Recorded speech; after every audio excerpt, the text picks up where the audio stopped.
Good evening and welcome to Sunday Showcase. I'm Linda Grierson. Tonight, we start a new series. Well, actually it's not a new series, it's a remount of a very popular series from last season. The Do's and Don'ts of Dudley by Greg Nelson. The story revolves around Kevin Derskowski, a young minister doing his best to help the folks of Dudley, a small town in rural Alberta. After nearly a year of preaching to an empty church, Kevin finally has a congregation. Harold the handyman's still around, and Verna's still hammering away at the organ, but she spends a lot of her time off in Edmonton, performing her new duties as the MLA. And now that Kevin's girlfriend Michelle is the editor of the local paper, her interest in his career is, to say the least, sporadic. Actually, it's a good thing that Dudley is short of spiritual crises these days, because Kevin is finding he has enough anxieties of his own to deal with. And now, here is Do Not Murder, Episode 6 of the Do's and Don'ts of Dudley.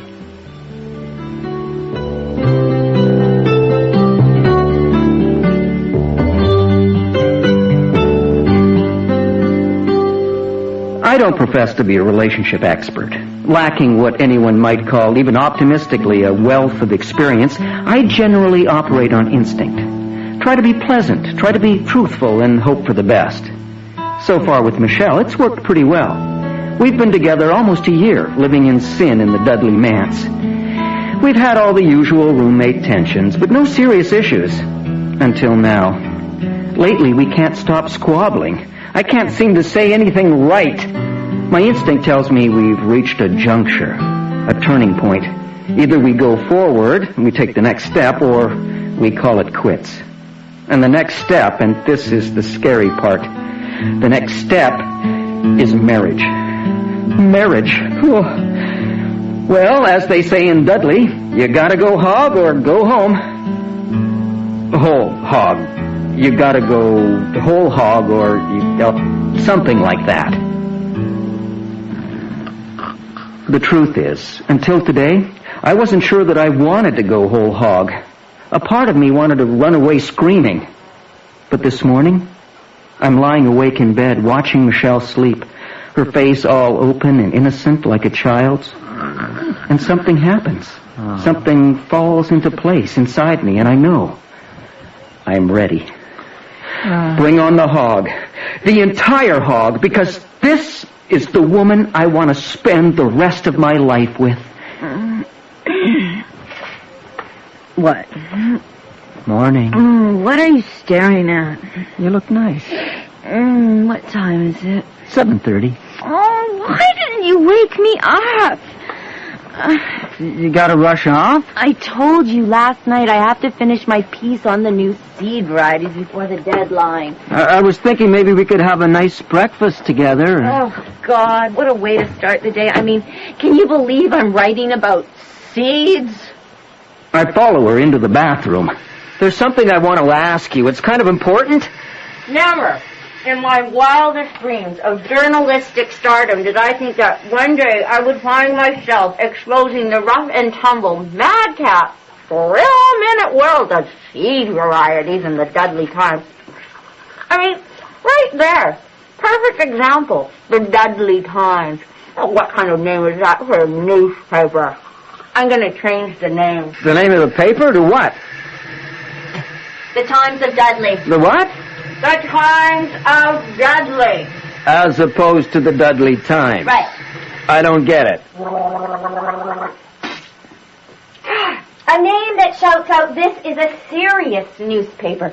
Inside these pages are important stories, human stories, stories that will move you in ways you never thought you could be moved. And you think the Times of Dudley shouts that? Don't do that. What? I hate that. Why do you always do that? Do what? You're flippant about my work. I am not. I am not flippant.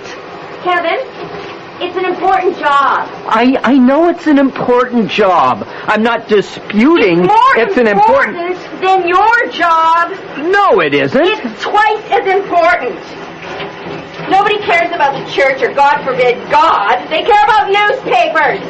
In your dreams. You see, flippants. Look, as I was saying, this important thing that I want to ask I need you... you to go downstairs and make some coffee. But I have to... Coffee. I decide to back off. I clearly have to wait for optimum conditions to present themselves. I make Michelle her coffee and then head over to the Dudley Cafe for breakfast. Verna is out of town, but Harold's there. I'm hoping he can cheer me up. Reverend, I'm depressed. I've been thinking a lot about death. Really? What's the point of living? We're just going to die at the end. And chances are it won't be pretty. Nobody dies easily anymore. Nobody just kicks off in their sleep. These days it's always a long, drawn-out, painful, horrible, gruesome process. Morning, fellas. You guys want some coffee? What's the point of coffee? Why drink it? Why do anything? We're all just going to die. I've got decaf. I'll have some. Thanks, Sheila.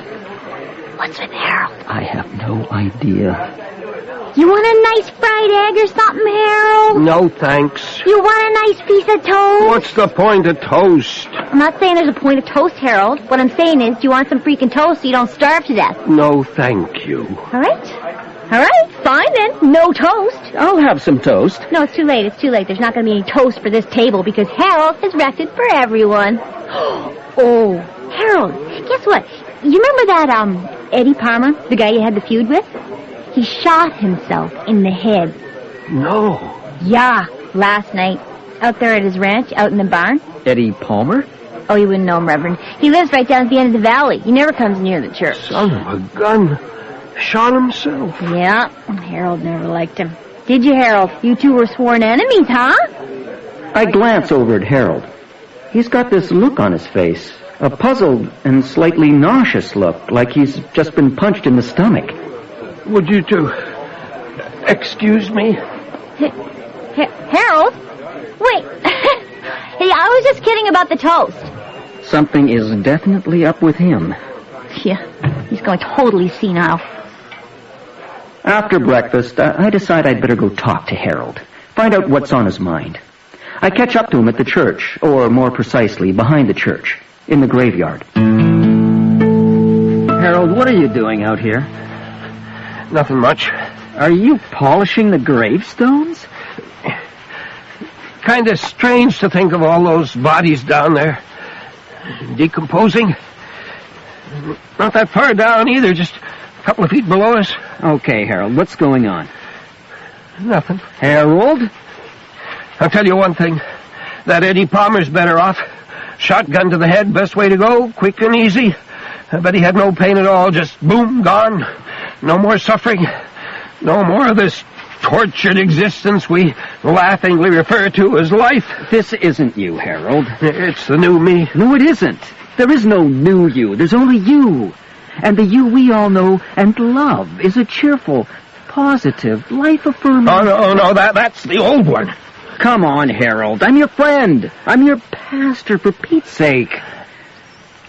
I had a bad sleep. I'm a little tired. That's it. That's it. Sure? Sure. Sure. Sure. Sure. Reverend, please. In that case, Harold, there's something I want to talk about. Now, my intention is to ask Harold for advice on the marriage thing, how I should propose to Michelle, because I've been thinking about it all morning, and the more I thought about it, the more I realized it's not going to be easy. It's going to be a very tricky, very difficult operation, and I'm going to be needing all the help and advice I can get. But before I can ask Harold anything, Michelle herself comes careening up the road. Heaven, get in the car. What's the emergency? I'll explain on the way. Hey, Harold, I'm just following him. I'll bring him right back. We're not finished here, Harold. Hurry! We'll pick this up later, okay? Michelle points the car towards the end of the valley and hits the gas. She's driving like a maniac. Eddie Palmer shot himself in the head. I know. Would you mind slowing down? No. How do you know? Sheila told me. When? This morning at the cafe. And you didn't tell me? I was busy with Harold. You were polishing gravestones? Hey, Harold was polishing gravestones, okay? I wasn't polishing gravestones. Kevin, this could be a major story. You're driving a little fast? Get out of the way! Besides, what's so major about a suicide? Except what if it wasn't? A suicide? What if it was a murder? Michelle! Constable Bob is out there, Kevin. He's investigating, and the circumstances are suspicious. So talk to Constable Bob. Why do you need me? Because you're the minister. So? So, you have to make a pastoral visit. You have to go right inside the house and comfort the grieving widow in this her time of grief. Oh, no. Yes, and I have to go inside with you. No. Because I'm the minister's wife. Really? Sure. You have to bring your wife with you to comfort the other wife. The grieving wife. Exactly. The whole thing is crazy, inappropriate, and vastly unprofessional. But the prospect of having Michelle be my wife, even my pretend wife, I can't resist. I'm thinking maybe she'll like it. Maybe she'll get used to the idea and get kind of warmed up. I know it's pathetic. It's worse than pathetic. All I can say is, welcome to my world. Look. There he is. Constable Bob is standing outside the barn. Guess you heard about poor Eddie. Jeez. Right in the head, eh? We're here to see the widow. In this her time of grief. That's nice of you. Well, that's my job, Bob. She's inside the barn there. She's a little rattled, I guess. So, you figure it's suicide? I figured so at first, but then I found these keys. Scooped them off the floor of the barn, right next to the body. Are they Eddie's? You know, that's the crazy thing. Every lock I tried them in, out at the ranch here, they don't fit. So you think they belong to the murderer? Murder? Who said anything about a murder? Right. Sorry.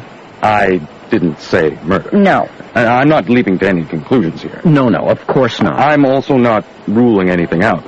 There's only so many locks in town. You're going to try every door in Dudley? Well, I look at it this way. Sooner or later, they're bound to open something. Okie doke. I'll let you get down to your business. The barn is dark and full of horses. Nervous horses. Mrs. Palmer? Over here. What's with all the horses? Kevin, it's a ranch. The grieving widow herself is sitting on a bale of hay. We can barely make her out in the gloom. Who are you? Hello, Mrs. Palmer. I'm Call me Billy. Hi, Billy. I'm Kevin. This is Michelle, my wife. My husband and I would like to say how sorry we are for your loss. You want some rye? No. No, thank you. Anyway, Billy, I'm the minister at Dudley Church, and I know that this is a very difficult time. Best day of my life. Never felt better. Really? Is that so? Let me ask you something. How long the two of you's been married? Oh, gosh, gotta be 2 years now, isn't it, honey? Yeah, that's right, honey. I got news for you. It only gets worse. Interesting. Could you be more specific? Michelle. I just thought Billy might like to get into some detail. It might help her, to talk things through. I don't think it would help her. You don't think it would be therapeutic? I think she probably Horses needs don't to... like you. Sorry? The horses. They're an excellent judge of character. Guess they don't like priests much.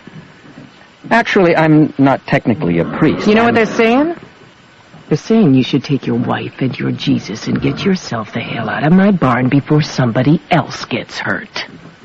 Okay, well, it was nice to meet you, Billy. Maybe we'll see you at church someday. And with that, we do what the horses tell us to do. We get the hell out of the barn and back into the car. This time, I do the driving. She's right, those horses didn't like me. I could feel it. Waves of dislike just emanating. What are you doing? Oh, eyes on the road. You're making notes? It's her, Kevin. It's the wife. What? Oh, come on. Of course it's the wife. It's always the wife. You get married, you start hating each other, and before you know it, everyone is pulling triggers. I have to get to the office and write this up. Front page. Above the fold. You can't put it in the newspaper. Why not? Because you're making it up. It's obvious. It's total conjecture. She returned to the scene of the crime. It's a sign of guilt. It's a sign of grief. No way. What about the keys, Constable Bob? She planted them. Diversionary tactic. Look, just because it's a slow news day doesn't mean you have to manufacture a murder. Don't worry, I'll be discreet. I'll say there are suspicious circumstances which are under investigation. Besides, it's not always the wife. Marriage is a wonderful thing. It's full of joy and fulfillment and fellowship. It's a blessed union of two loving partners who... Thank you, Billy Graham. Even if it was murder, you have no proof that the wife did it. It could have been anyone. Anyone in Dudley or surrounding. It could have been Harold, for Pete's sake. Oh, my God. What? Nothing. Nothing. Can you drive a bit faster? I need to get started typing.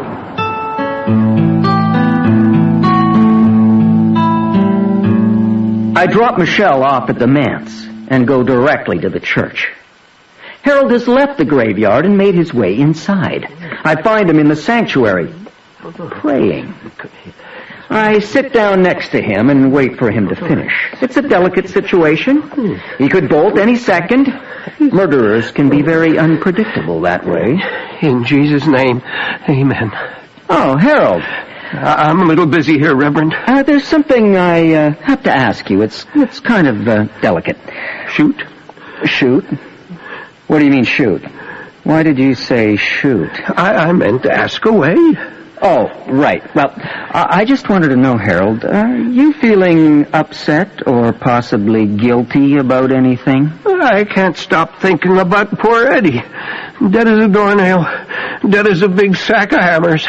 And what exactly is it about his death that upsets you, Harold? Well, Eddie, oh, jeez. Excuse me, Reverend, I gotta go. And with that, he stands up and runs off in tears. Oh, my gosh. It's him. It really is him. I head directly back to the manse. Stop writing. It wasn't the wife. It was Harold. What? It was Harold. Oh, my God. Harold killed Eddie Palmer. What are you talking? They were sworn enemies, and he's been acting very strange lately. Oh, that's ridiculous. Ask Sheila. Harold never liked that Eddie Palmer, and now he's killed him. Oh, are you insane? You act strange all the time, and nobody accuses you of murder. Michelle, he was praying. Harold never prays. Kevin. Never once have I seen him praying. You're talking about Harold. I know. Harold. I can hardly believe it myself. Okay, there's only one way to settle this. We have to go back out there. Out where? Out to the ranch. Tonight? We have to talk to Billy again. $20 I can get her to confess. You're on. Billy Palmer is still in the barn. Still drunk. Still surrounded by nervous horses. I didn't murder him. Think carefully, Billy. I didn't murder him. Cast your mind back to the events of last evening. I didn't murder him. Honey, she didn't murder him. I wish I did, but I didn't. It was someone else. Look, it's very common to be in denial about these things, a kind of post-traumatic... She's not in denial. She could be. She isn't. Billy, are you in denial? Absolutely not. You see? She may not have been conscious, Kevin, at the time. At what time? At the time she murdered her husband. Oh, come on. That's how it happened. She went into a semi-conscious automatic No, I state. didn't. And when she woke up, it was too late. He was already dead. Michelle, can I talk to you for a second? Excuse us, Billy. Whatever. Michelle, we're done here. I was just loosening her up. No! This whole thing is appalling. I can't believe I agreed to come here and capture this poor woman. She's a murderer. She's not a murderer. Stop saying she's a murderer. You're driving me crazy. Can I make an observation? You two being married, I'd say you're in a whole lot of trouble. Oh, that's my phone. Hello. You're kidding.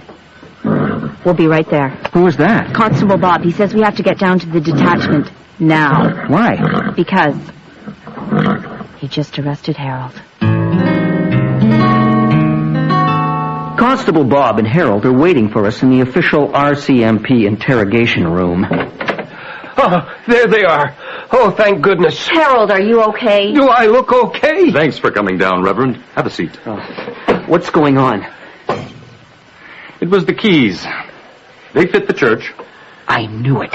Specifically, the janitor's closet. You're kidding. I know. So I picked up Harold for questioning, and now he's acting funny. I'm not acting funny. I'm acting outraged. You know why? 'Cause this is an outrage, I tell you. Easy, Harold. Said he wouldn't talk to me till you were in the room. I'm innocent. Harold, I think maybe you need a lawyer more than you need me. No, Reverend. I need you. You're my best and only friend. You more than anyone else in this whole entire world believes in me and knows I'm innocent and I could never murder anyone. Huh. Okay, look, Harold, here's the thing. You have been acting a little odd lately. I'm not saying I think this is... No. But you do keep talking about death and dying, and you seem to be more than a little depressed. It's true, Harold. It's not my position. I trust you completely, implicitly. I'm, as you say, your best friend in the whole world. The whole entire world. The whole entire world. Thank you, Michelle. I'm just saying, if I was Constable Bob, and I'm not, but if I was, I might be inclined to ask the question, why? Why? Why? Why what? Why did these keys, the very keys which were found on the blood-smeared floor next to the bullet-riddled body of the deceased, one Eddie Palmer, to wit, why did they fit the janitor's closet? The only closet which you, Harold, have exclusive access to. Exactly. Thank you, Reverend. That's exactly my point. For a long moment, nobody says anything. We've reached the heart, the very crux of the whole affair. And I'll never forget the look on Harold's face. You think I'm guilty? I didn't say that. I don't believe it. I'm just saying that you... He used to work there. What? Eddie Palmer. He used to work at the church. He was my assistant. That's why he had those goddamn keys. This was long before any of you turned up in Dudley. I had to fire him for stealing the petty cash, which is why there was bad blood between us. And as for me acting strange, well, you must know I had some tests done last week up in Medicine Hat. Oh, God, Harold. Gee. Harold, I didn't know. I'm not talking to you, Reverend. Harold. You're not my friend, not anymore. What kind of tests were they? Cholesterol test. That's it? What do you mean, that's it? Cholesterol's a very serious problem. What were the results? I haven't heard yet. You haven't heard yet? But I have a bad feeling. You have a bad feeling? Reverend, would you mind not repeating every word I say? So you're actually fine? There's actually nothing wrong with you at all? You're actually completely, totally overreacting? That's enough. I have far better things to do with my time than sit here and listen to your accusations. Constable Bob, I assume I'm free to go? Sure thing, Harold. Sorry for wasting your time. Unbelievable. Jeez. I feel terrible. I should have known better than to pick up Harold. No. What was I thinking? I mean, it's Harold. It's completely understandable. Well, not completely. Michelle. Jeez. What's the matter with me? You know what I am? I'm a terrible cop. That's not true, A Bob. terrible, terrible cop. No, Bob. No, You- no. We end up comforting Constable Bob, who turns out to be sensitive, well into the night. Harold eventually forgives me, after I apologize profusely and grovel before him on the floor. Bob rules that Eddie Palmer's death was, in fact, a suicide, and suspends his investigation. And as for me, I finally screw up my courage I decide it's time to throw caution to the four winds and grab the tail of the donkey. Or the hog, or whatever the hell the expression is. Hi there. Hi. What are you doing? What does it look like I'm doing? It looks like you're working.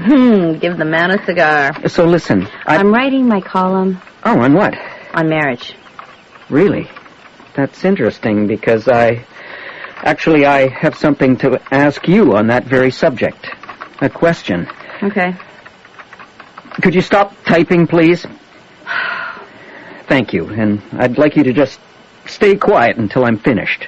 Okay, no interruptions, no questions, just hear me out.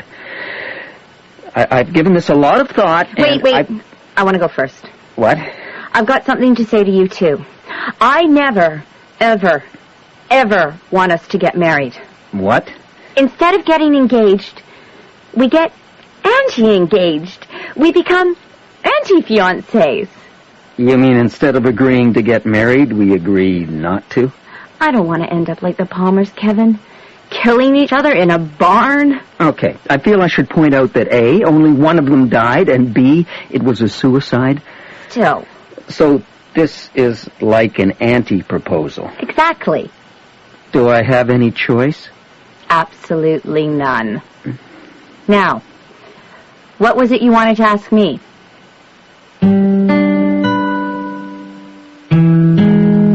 I'm not giving up yet. I know Michelle. She goes through these phases. Right now she's anti-marriage, but it'll pass. She'll get over it, and when she does, I have to be there. Poised and alert. My finger on the trigger, ready to fire away. Let me put it another way. I have to be patient. Because, we're destined to be together. I've never been sure of anything in my life.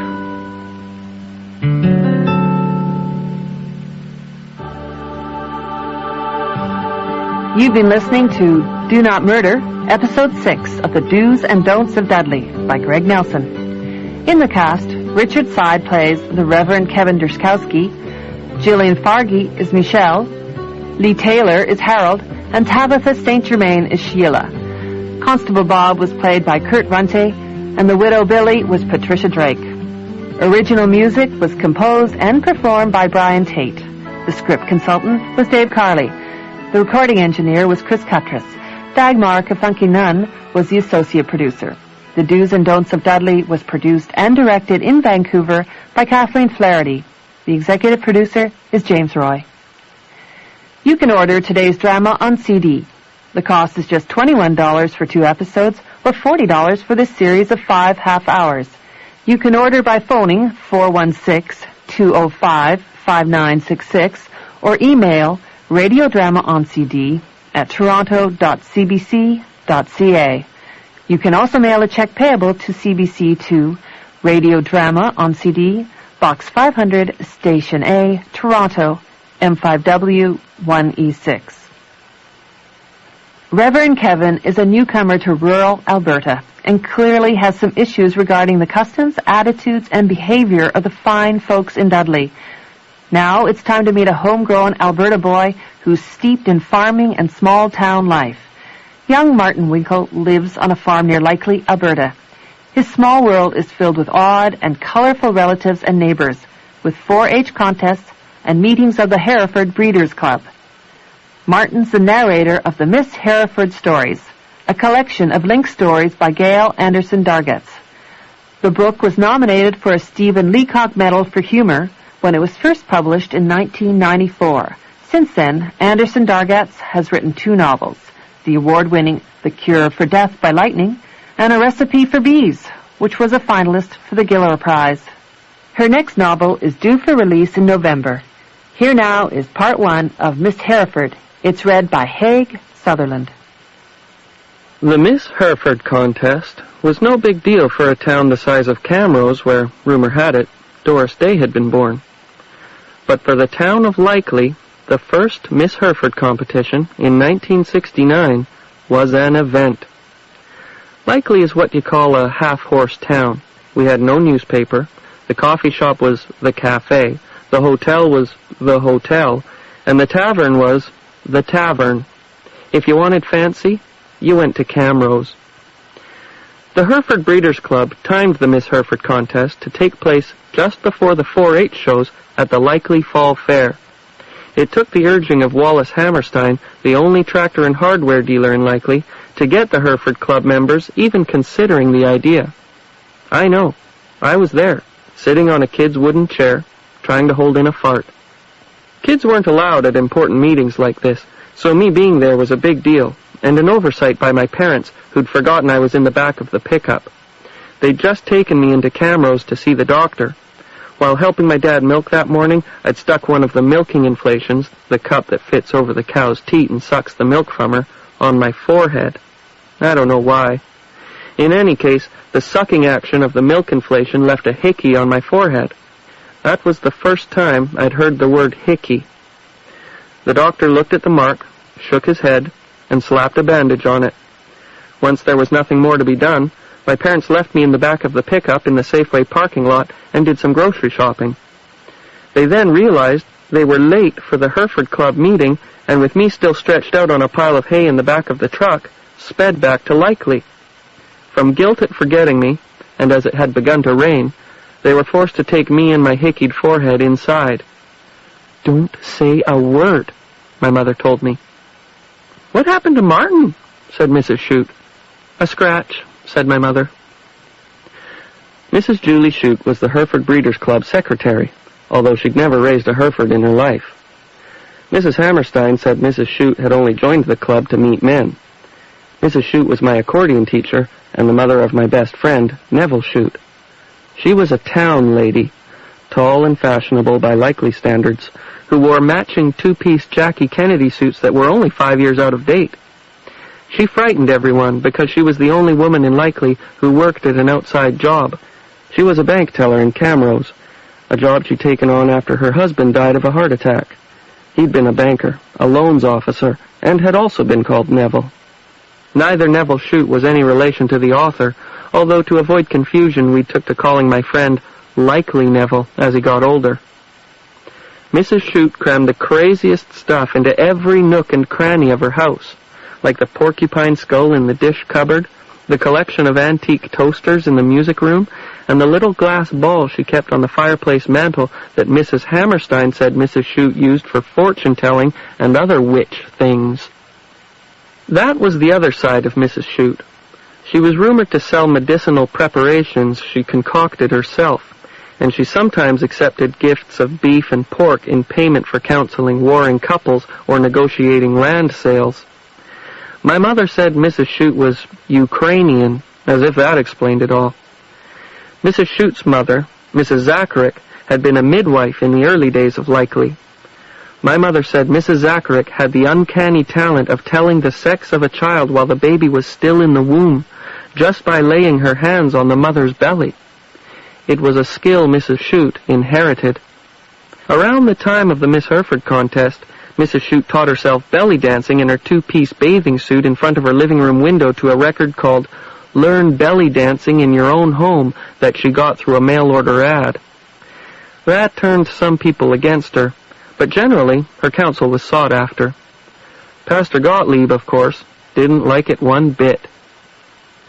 The Hereford Club always met in the only place big enough, the basement of the old dance hall that was currently Lamentations Church. Wallace Hammerstein, who owned the building, rented it out to the church for a respectable sum. The irony that the Lamentations Brethren, a tiny offshoot Baptist sect, were now taking communion in a dance hall was not lost on any of us. "We'll roll the devil right out of these boards," Pastor Gottlieb had said as he rolled Bjarne Lindskog's old stock tank, now resurrected as our baptismal tank, up to the front of the hall near the pulpit. Our minister himself was a recent acquisition. Pastor Gottlieb had been a Hereford breeder in Likely until just 7 years before, when he received the call. As a consequence, we got a lot of sermons based on the behavior of cattle, on how we were not animals. We were destined for a place above the angels, in fact, once we were dead, and we should act like it.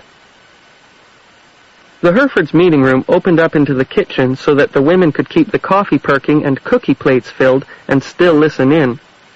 Mom brought me a glass of juice and one of Mrs. Hammerstein's brownies, brushed hay off my jack shirt, and told me to be a good boy and stop picking my nose. The idea was for the Miss Hereford contestants to go out and sell raffle tickets on a prize Hereford calf. Whoever sold the most tickets would be crowned Miss Hereford. Of course, the contestants also had to make a speech on Herefords and wear pretty dresses. Dad said, "No, I don't like the idea." "The contest's up membership in every club that's held one," said Hammerstein. "Good promotion," said Rudy Beerley, crossing his fake leg over his real one. Mr. Beerley was the high school shop instructor. His fake leg replaced the one he had lost to a threshing machine. He also taught courses in farm safety. When he talked safety, folks listened. "Get involved and you stand to get your names known. That's a fact," said Mr. Beerley. "Good experience for the girls," said Hammerstein. "Good experience," said Mrs. Shute.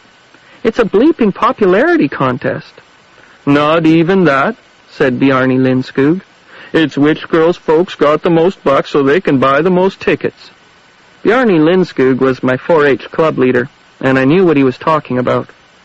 Hammerstein's daughter, Gudrun, was in the same grade as my sister, Louise, grade 11, and even I guessed that Gudrun first came up with the idea of the Miss Hereford contest.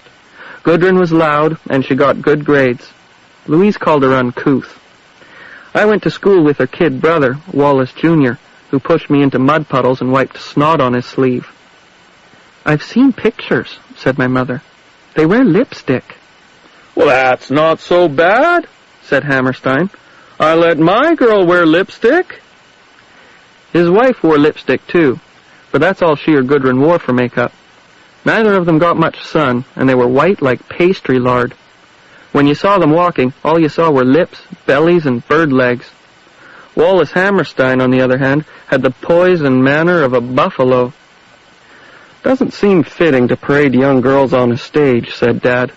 "Like they were harlots," said my mother. My father put a warning hand on my mother's arm. "No, it's not that bad," he said. "There won't be any parading around in bathing suits," said Mr. Beerley. "Of course not," said Hammerstein. "We'll teach the girls social graces," said Mrs. Hammerstein. "How to talk proper, good posture, give speeches." "Yeah, they get that from 4-H, said Bjarne Lindskog. "It's not a beauty contest," said Mr. Beerley. "The girl who wins will have to know about Herefords and giving speeches. That's what the whole thing's about." "So it would be like a 4-H speech competition?" said Mom. "Exactly. Nothing different from that. It's just the girl who wins goes around to all the fairs and promotes our club. She'll get all kinds of folks interested in her Herefords. There's a whole untapped market out there." "Well, I can't see how that would hurt anything," said Dad. "And no one's going to force any girl to do anything she doesn't want to," said Wallace. "No one's saying you'd have to enter your girl." "I don't know," said Mom. "I guess it's all a little new," said Dad. "I'm sure we'll get used to the idea." "That's really for older 4-H girls.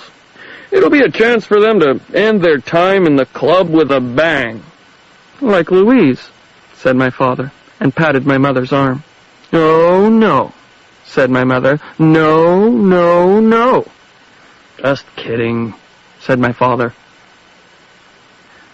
When we got home that night, we talked about the Hereford meeting over hot chocolate and apple strudel in my mother's kitchen.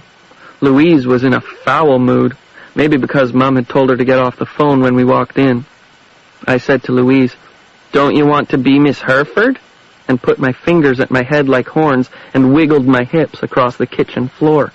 Louise said, "Idiot." Sometimes she made out like she was too grown up to let her idiot brother bug her. Other times it worked. "You wouldn't win anyway. Too ugly." "Martin," said my mother. "You little creep," said Louise, and she hit me across the head. Except I guess she forgot she still had her strudel in her hand, and she got me in the eye with it. I wiped it off and licked my fingers. You have to understand, Louise wasn't all that ugly. Plenty of guys would have asked her out if she wasn't so mean-mouthed. But she thought she was. She had curly red hair to her shoulders and a classic hourglass figure. But Mom made her wear gorky clothes, like the bobby socks and ankle-length skirt she had on that night, and tie her hair up in a bun. In fact, dressed like that, she was the spitting image of my mother in that photograph on the piano taken in 1953. I pulled at the sleeve of Louise's cardigan, and she pulled it back so it stretched all out of shape. "Little fart," she said. "Leave me alone." "Louise!" My mother had grown up believing the word fart was as bad as that other F word, and I sometimes said beef heart, really fast, just to taunt her. "Miss Hereford," said Louise. "Prettiest cow. Bet Gudrun Hammerstein wins." "Louise," said my mother. I got a kick out of this because Mum hardly ever yelled at Louise. "You will not talk about people that way. She's a cow." Louise never talked like that around Mum or Dad, only with her friends at the cafe after school. Then I thought, maybe it wasn't Shirley Clapstein on the phone like she said. Maybe it was Russell Schmidt, the guy who asked Louise to the movie and Mum said no. "Gudrun knows she's the only one who'd enter," said Louise, "and the only one who'd win. Everybody'd vote for her and get a deal on equipment from her dad." "That's not the way it is," said my mother. "This is a Hereford Association pageant. Your father and I have been members for 20 years. We'd have no part if there were any shady dealings." My father raised his index finger. "But the lipstick." "Never mind about the lipstick," said my mother. "It's a farce," said Louise. "It's who can buy the honor of being Miss Hereford. Now that's a laugh. Miss Hereford. What an honor. Moo." Louise was unwise to wound my mother's pride. In a community where raising the best darn Hereford cow and baking the sweetest squares were life's only sanctioned pleasures, pride wasn't a sin. It was a necessity. My mother was a proud member of the Likely Hereford Breeders' Club and its willing defender. "You'd learn a thing or two by entering that contest, young lady." "Yeah, like how to chew my cud with my mouth closed and how to shoo those pesky flies away while maintaining poise." "You'd learn about community, young lady, and about working for a worthy cause. You'd learn how to make speeches and act like a lady. It appears you need some help in that area." Me and Dad, we were looking from Louise to Mum, from Mum to Louise. This was better than slipping down to the general store to watch the hockey game when Mum thought we were out cleaning the calf stalls. That is, until Mum stiffened and looked us both down. "Don't you have cows to feed?" she said, and her voice was tight, like we should go do chores whether we had to or not. Even though it was only the first week of school and not what you'd call cold outside, Dad and me took our time, scrounging around in the hallway closet for our jack shirts, rubber boots, and the brown toques that Mum had made the winter before, getting in as much of this dispute as we could. Just before Dad slammed the door behind us, I heard Mum say, "Young lady, you're entering that contest whether you want to or not." Louise didn't go quietly. "This is stupid," she said, as she picked up a stack of old issues of the Hereford Digest. "I don't believe this," she said, as she walked across the kitchen floor with the Fanny Farmer cookbook on her head. And as she posed in the basement of Lamentations Church for the Leduc representative photographer, she said, "Moo." After that, my sister was known around Likely as the one with the lips. I guess it wasn't too surprising that when Louise got away from the house and was on her own turf, say at school or the cafe, she went crazy. Sometimes she got Shirley Clapstein to lend her clothes and changed in the girls' washroom at school. She wore jeans and T-shirts, clothes Mum would never buy her, let her hair down and wore makeup, too much makeup. On days when she skipped the hour-long bus ride and got a 15-minute ride home with Russell Schmidt to the end of our driveway, she went over to the cafe, lathered on the lipstick, and hung out with Shirley Clapstein and the gang. For Likely, that was crazy. Likely School was a 6-room affair with students in grades 1 to 12 all jumbled together. I saw Louise's exploits firsthand. In fact, I got wise and threatened to tell Mum and Dad about Louise and her makeup and about Russell Schmidt if she didn't let me hang out at the cafe and sometimes get a ride home in Russell's 52 Fargo. I sat alone at a separate table with my bribe, Fanta, and French fries and tried to look cool. Russell was cool. He was dark and greasy-haired and apathetic and smoked players and said, "Hey," as if that was enough. He leaned against counters, he leaned against cars, and when he walked with Louise around school, he leaned on her. Not that he went to school. That was one of Mum and Dad's biggest objections about him. "He just hangs around," said my mother. "He does nothing but hang around." "He works," said Louise. "He's a gas jockey," said my father. "He's an older boy," said my mother. "Older boys have appetites." "Mom," said Louise. She was a lot more of a prude than she let on at the cafe. There I heard her talking about a new pill that stopped ladies from having babies. I even heard her say rubbers, though at the time I thought she was talking galoshes. I got to watching Louise pretty close. The week of the Miss Hereford contest, I saw something on Louise's neck. We were walking up the driveway to the house after Russell had dropped us off at the end of the road near the mailbox. Louise was wearing one of those sheer nickel-a-piece scarves around her neck. The scarf didn't quite cover a mark about the size and color of a strawberry. "You stuck the milker on your neck, too?" Louise touched the spot, then tightened her scarf. She messed my hair and grinned at me. "You bet, Gomer." It felt kind of good, having Louise follow my lead like that. That evening, my mother discovered the mark. She had Louise standing on the table in the green, striped, strapless evening gown, with straps, that Louise would wear the night of the Miss Hereford contest. My mother had made the dress herself, picked out the material herself, added the straps herself, and was now pinning up the hem to just above the ankles. The cut of the dress held Louise's legs together, so to get up on the table she had to hop onto the kitchen chair and then hop onto the table, a tricky business. Despite the cut of the neckline, Louise still wore the scarf. My mother talked through a mouthful of pins. "Take that thing off." "I like the scarf," said Louise. "It doesn't suit the dress. I want to see the effect of the dress with your hair." "I'm cold," said Louise. "That scarf doesn't do a thing about the cold." "Can't we just get the hem done? I've got homework." "Off with it," said my mother, and she got that pursed-lipped misery look that meant she meant business. Louise slowly pulled the scarf from around her neck, and there it was, plain as day. "What is that?" "What?" "That's an inflation hickey," I said, "like mine, remember?" "Oh, that," said Louise. She grinned and shrugged and tried to look nonchalant. My mother pursed her lips even further, remembered the pins and spit them into her hand. She made little gasping noises for a moment and then left the room. I looked up at Louise, but she only crossed her arms and stood up there, on our kitchen table. There were low whispers in the bedroom, and my father said, "What?" Then more whispering. After an eternity, my father strode out from the bedroom, followed by my mother. "Let's see. Get down off that table." "I can't," said Louise. "I'm pinned." "Oh, for heaven's sake," said my father.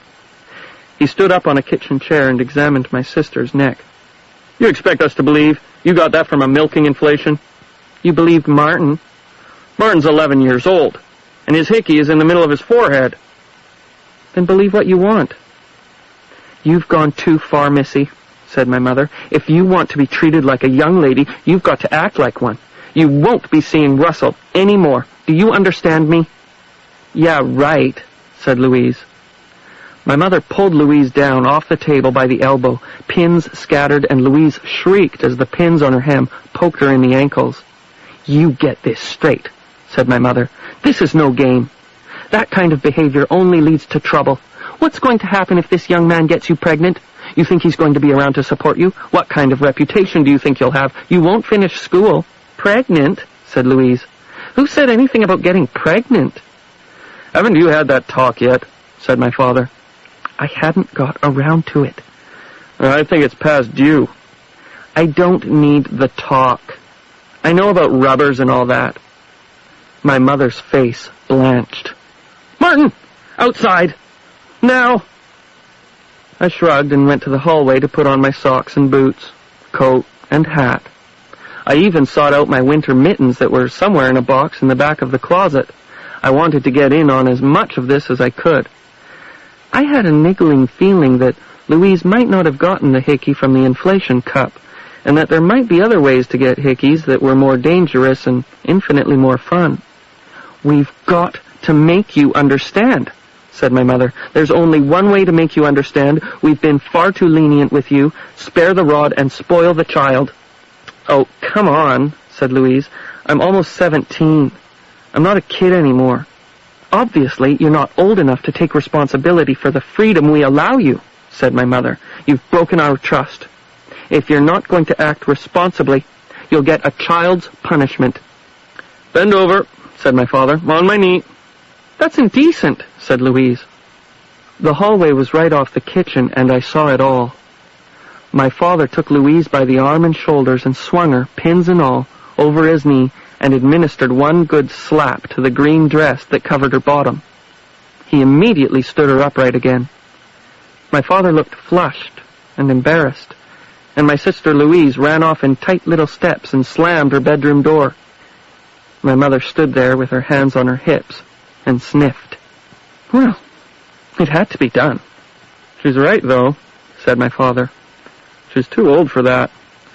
She's not a child anymore." "Well, what else do we do?" "Talk to her." "Talk to her? She's got a hickey on her neck. You know how she got a hickey on her neck." "I think I remember." My mother got suddenly angry and marched into their bedroom and slammed that door. My father looked at me, still tying my boots in the hallway, and shrugged. Show over. Haig Sutherland read Part 1 of Miss Hereford, the title story from a collection by Gail Anderson Dargatz. The book is published by Douglas and McIntyre, and the reading was produced by Dagmar Kathunki-Nunn. Next week, we'll find out who actually wins the Miss Hereford contest. If you would like to send us a letter, please address it to Sunday Showcase, Box 500, Station A, Toronto, M5W1E6, and send emails to sunshowcase@toronto.cbc.ca. I'm Linda Grierson for Sunday Showcase. Stay with us for Katie Malik and Jazz Beat on CBC Radio 1. Good night.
and welcome to Sunday Showcase. I'm Linda Grierson. Tonight, we have episode 7 of The Do's and Don'ts of Dudley. Last week, you heard Do Not Murder, but this week's the really scary one, Do Not Commit Adultery. Reverend Kevin Dishkowski of Dudley Church in Dudley, Alberta, is not exactly a typical minister. First, he's more neurotic and less grounded than the majority of his congregation. Second, he's not very available to his congregation since he's pretty much obsessed with his relationship with Michelle, his live-in girlfriend. Third, the fact that he has a live-in girlfriend and not a wife. But he somehow manages to tend his flock, at least most of the time. Here now is Do Not Commit Adultery, Episode 7 of The Do's and Don'ts of Dudley by Greg Nelson, featuring Richard Side as the Reverend Kevin. For most people, Monday is the worst day of the week. Not so for the clergy. For us reverends, Monday is sacrosanct, the day off, an island of peace and relaxation in an otherwise insanely frenetic schedule. The one day of the week without responsibilities or cares, without committee meetings or long days slaving away at the Sunday sermon or pastoral visits to the sick and elderly and mentally unbalanced. Since coming to Dudley, I've developed a little Monday ritual. I get up early, 6 o'clock, I sneak out of bed and walk through the morning streets to the Dudley Cafe. I install myself in a corner booth, order a piping hot cup of fine Dudley coffee and a big plate of sausage and eggs, and get to the real point of the whole affair, the real heart of the matter, the Monday papers. Not only the weekly Times of Dudley, but the Sunday Calgary Herald and the Saturday Globe and Mail, both of which arrive in Dudley on Monday morning. It's pure heaven. Everyone knows on Monday I'm off limits. They don't ask for anything. They don't require anything. They just leave me in blissful, uninterrupted peace. Morning, Reverend. You want some more coffee? No, thanks. Well, I just made a fresh pot. Okay. Here you go. It's nice and hot. Oh, yeah. That's a really nice hot cup of coffee you got there. Reverend? Hold a second. Go away, Sheila. You mind if I sit down? I mean it. Go away. It's Monday. I was just wondering, what's the official position of the church when it comes to, phone sex? Phone sex? Yeah. I'm not sure there is a position. Oh. At least not an official one. Oh. Huh. Okay. Thanks for the coffee. I'm hoping she'll go away. Forever. Reverend? The reason I ask is that my best years are passing me by, and since I find all of the men in Dudley totally repulsive, present company accepted, of course, I'm thinking it's got to be phone sex. But then I think I should probably check it out with you first, right? Get your blessing. You want my blessing on the phone sex? There you are, Reverend, thank goodness. Have you got a second? Actually, I'm... mind if I sit down? I'm panicking. Here. You want some coffee, Verna? Oh, I'd love a cup, thank you. Thank you, dear. What if nobody comes tonight to my party? Or what if nobody has any fun? Oh. Or what if they do come, and they do have fun, but then there's somebody like Marty Podborski or Eileen Reynolds, maybe, who drinks too much and causes a scene. Now, that could happen. Oh, she's right, Reverend. That could totally happen. You know what? I'm actually kind of busy here. Reverend? Oh, good you're here. Morning, everyone. Morning, Harold. Sit down, Harold. Here, I can scooch over. Thanks. Oh, boy. Do I need your advice, Reverend? Oh, me too. I do, too. Do you want a nice cup of coffee, Harold? Oh, yes, please. It's delicious coffee, as per usual. Don't mind me. Just talk amongst yourselves. I'm having a crisis, Reverend. I can't seem to find any proof anywhere that God exists. And given the fact that I could die any day now, literally any moment, I could just drop dead in front of your eyes, I'm thinking that... Harold, you're not dying. I'm on my last legs. You've got high cholesterol. I need to talk to you about this, Reverend. It might take a couple hours. Reverend, can't you talk to me before you talk to Harold? Oh, well, actually, I was here before both of you, so you can take a number, all right? I wouldn't mind if they were coming to me with matters of serious import, pertaining to genuine spiritual dilemmas.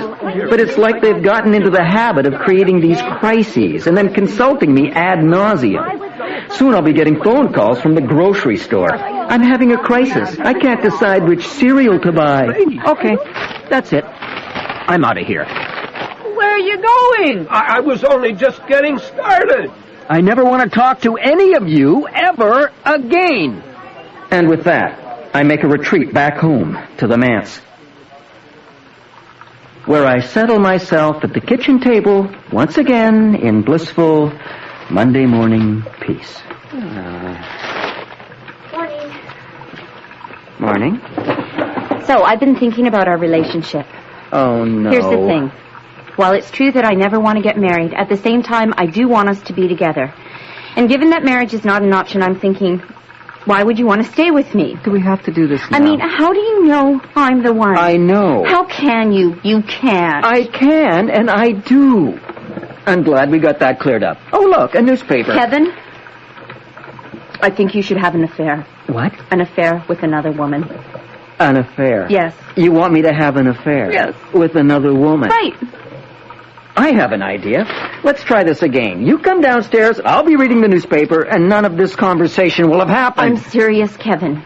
I don't want you wondering what it would be like to sleep with someone else and then thinking, hey, I can actually do it because I'm not actually married. And so I'm thinking that if you do it now and you still want to be with me afterwards, and then we'll both feel a whole lot better and more secure in our, our state of non-connubial bliss. Whatever you just said, you're wrong. I know what you're thinking. Adultery, right? No, I'm thinking of slitting my wrist. It can't be adultery unless we're married, and we're not married. We're never going to be married, and ergo... Ergo? Ergo, Buster. It's not adultery, so get busy.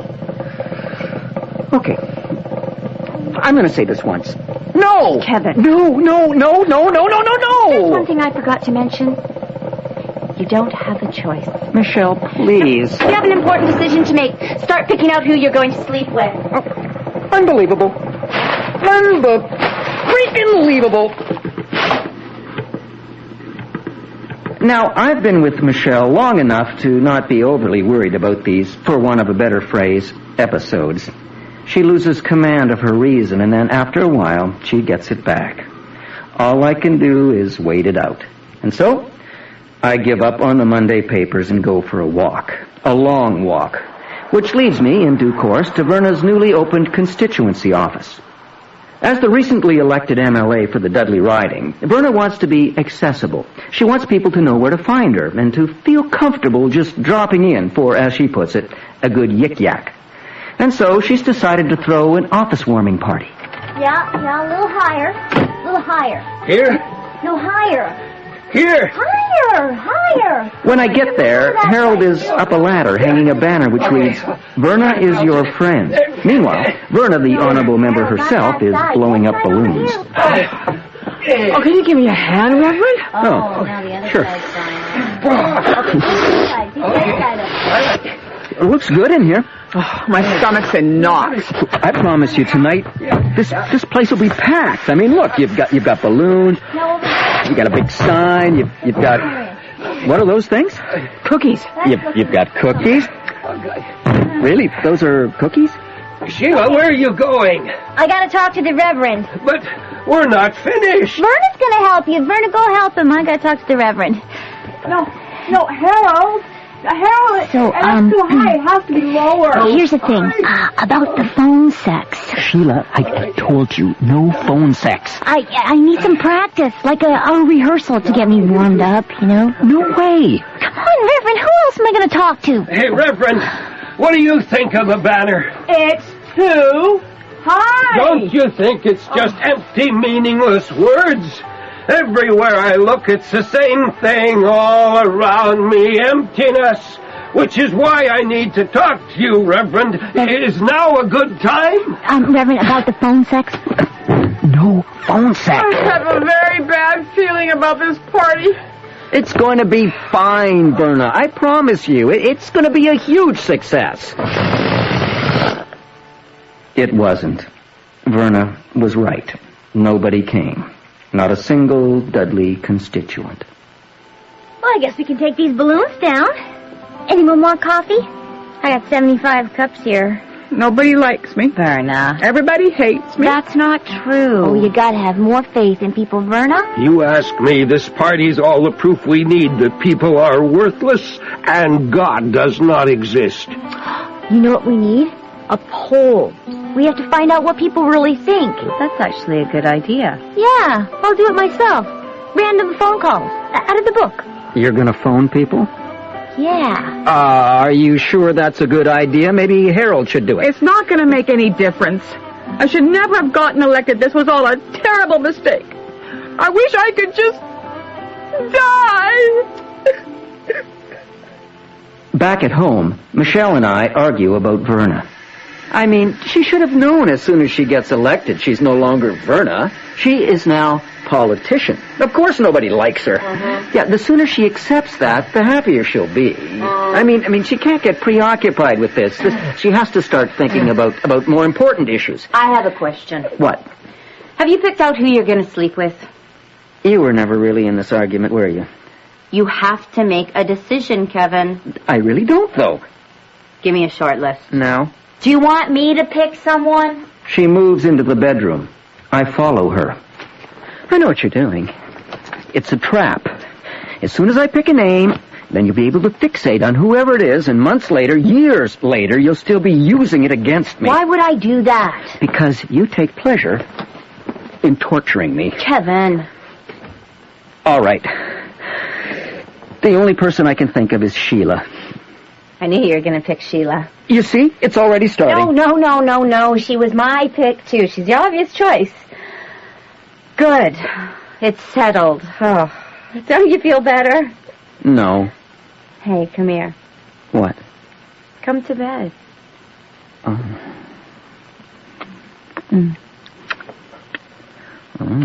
Are you sure you don't feel better? You are one seriously screwed up person, you know that?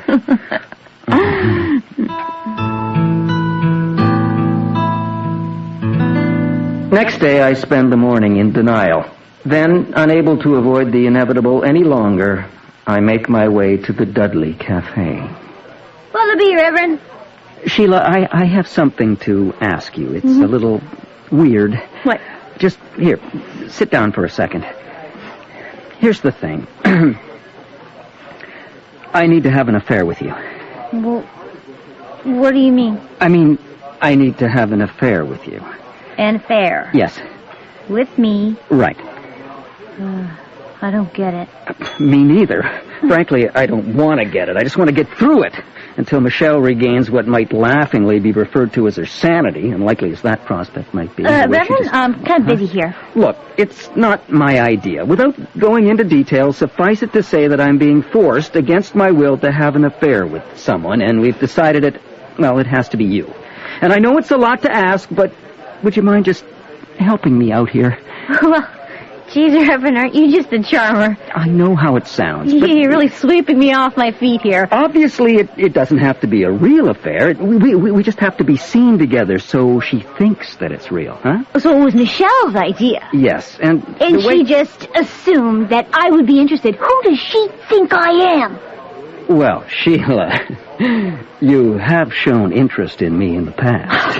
It's not a complete unreasonable thing. I wouldn't touch you with a 10-foot pole. Oh, come on. You've been flirting with me nonstop since I came to Dudley. You climbed up the water tower and threatened to throw yourself off. Michelle naturally assumed that... Oh, I don't believe this. Now I'm defending her. Chucky, give the freaking bell a rest! I'm talking to the Reverend here! Look, Sheila, if you don't want to do it, just say no. Believe me, it's not... I'll do it. Like... You will? Mm-hmm.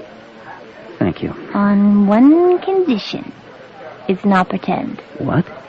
It's not pretend. It's real. It's a real affair. Sheila. That's my condition. Take it or leave it. I gotta go. My order's up. You can get back to me, Reverend. Take your time. Meantime, do you want a sandwich or anything? No, thank you. What's your freaking problem anyways, Chucky? Take a freaking pill already! For a moment, I just sit there. And then I gather myself, leave the cafe, go to the church, and shut myself into my office. Once there, I turn off the phone, and I panic. Maybe if I beg, maybe if I grovel before her in the dirt, Michelle will reconsider. Then I think, no, too risky. It'll only make her more determined, and then she'll make me have another affair, like a penalty affair. Got a second, Reverend? Actually, no. I'm working on the question for the phone poll. We gotta word it just right. Here's what I have so far. Given the brutal shortness, nastiness, and utter pointlessness of life on this planet and the lack of any apparent meaning in the universe, would you agree that Verna provides evidence of the existence of God? Yes or no? What do you think? I think it needs to be shorter. Really? I can't talk about this now. I'm sorry. I'm a little preoccupied. We'll talk about it later. Okay. As long as I'm not, gone by then.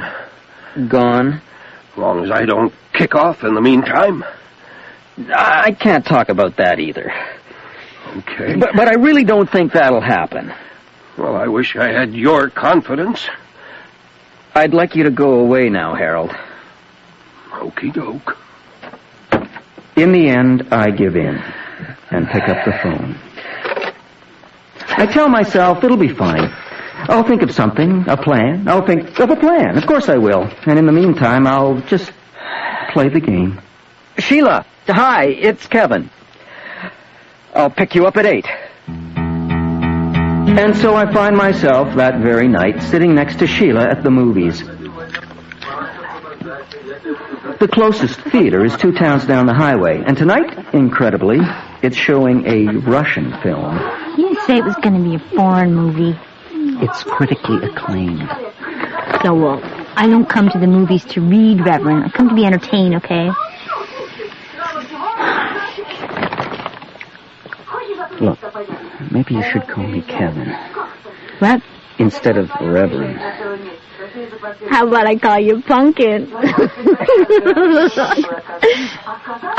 right. You get the message. Keep your freaking shirts on. Sheila, stop it. What? Keep your voice down. Shut up. You keep your voice down. Hey.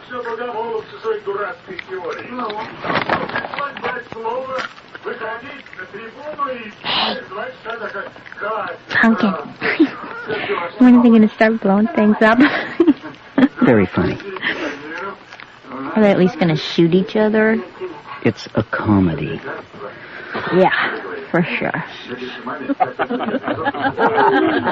That wasn't funny. Sheila. No, it wasn't funny. It's a Russian sense of humor. It's totally stupid. Look, if you don't like it, we don't have to stay. Oh, that wasn't funny either. All right, that's it. We're done here. What are you doing? Come on. Take it easy. Let go of my arm. Reverend, quit. All right. Thank you. We're leaving. Take a freaking pill.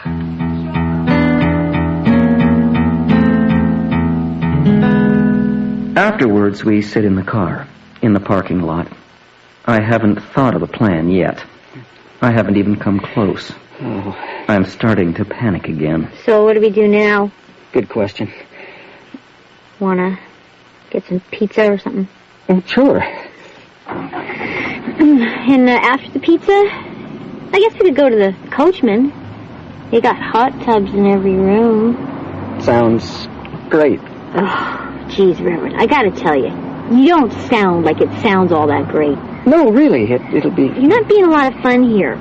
Look, you're the one who wanted to do this for real, Sheila, not me. Yeah, because I thought it was going to be fun. It will be fun. Not if you don't cheer up first. I'm cheerful. Look.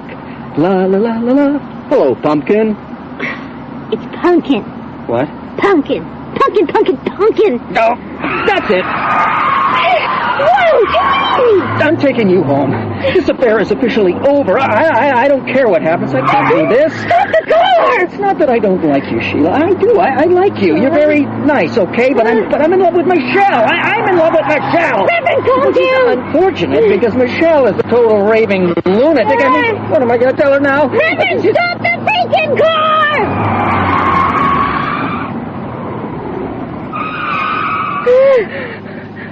I'm sorry. Okay, just breathe. I'm sorry. Don't be sorry. I'm very, very sorry. I'm sorry I ever met you. I'm sorry you met me. I'm sorry you met Michelle. I'm sorry. Reverend, it's okay. Okay, I've got a plan. You do? Yes. I know how we can make everyone happy. How many phones do you have in your house? What? Just answer the question. 2. Good. Okay. Now listen very carefully. Here's what we're gonna do.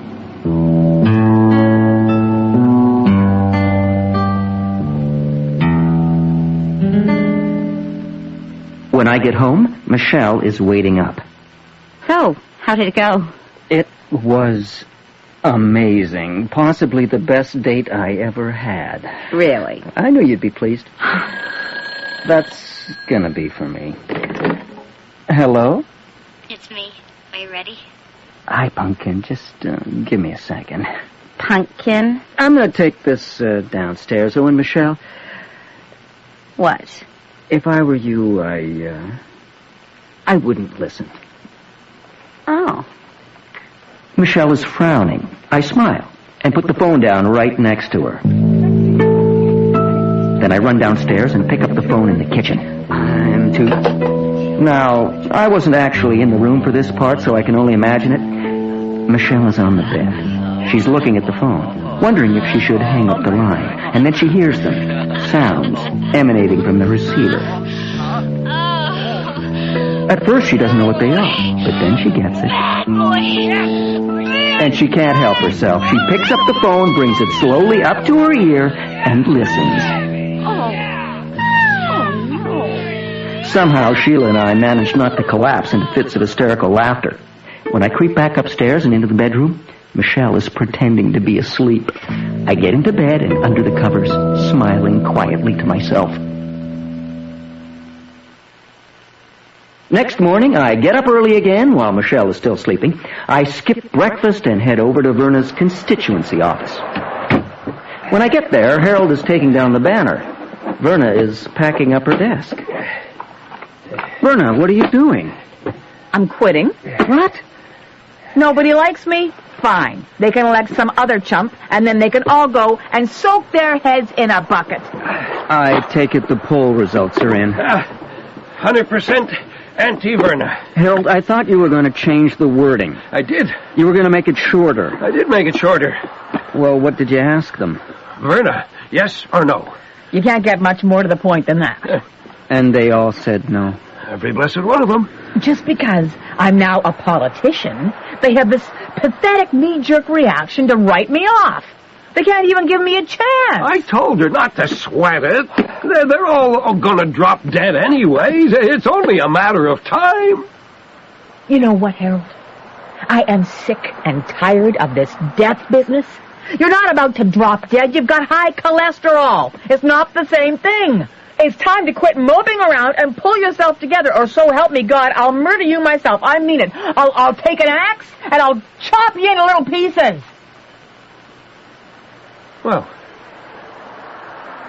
when you put it that way... You know what, Verna? That's exactly what you should say to your constituents. Verna looks at me, a manic glint in her eye, and then, without a word, she turns on her heel and strides out of the office. Come on, Harold, let's follow her. And follow her we do, all the way to the Dudley Cafe, which is in the throes of the morning breakfast rush. Just as we enter, Verna is getting up on a chair. All right, everyone, pipe down. I said, pipe down. Now, I don't know which of you got called in our poll, and frankly, I don't give a good gosh darn, because this goes for all of you. It's time to smarten up. If you thought you could elect me just so you could take shots at me, you got another thing coming. As far as I'm concerned, you're either with me or you're against me. And I promise you, I promise each and every one of you sons of biscuits, you don't want to be against me. Yeah. Be quiet. I believe you know where to find me. If you want to work with me, great. Otherwise, stay out of my way. More than anything, people look surprised. This isn't the Verna they know and love. This is a new Verna. A nasty Verna. This is a Myrna to reckon with. Whoa! How about that? That was wild. Hi, Harold. Morning, Sheila. Hey, Pumpkin. Morning, Pumpkin. Did she buy it? Hook, line, and sinker. Yeah, excellent. Which reminds me, I better go see if she's up. I'll see you two later. Did you just call him Pumpkin? Michelle isn't in bed. She isn't in the shower or down in the kitchen. I find her sitting on the back steps. Hi. Hi. Mind if I sit down?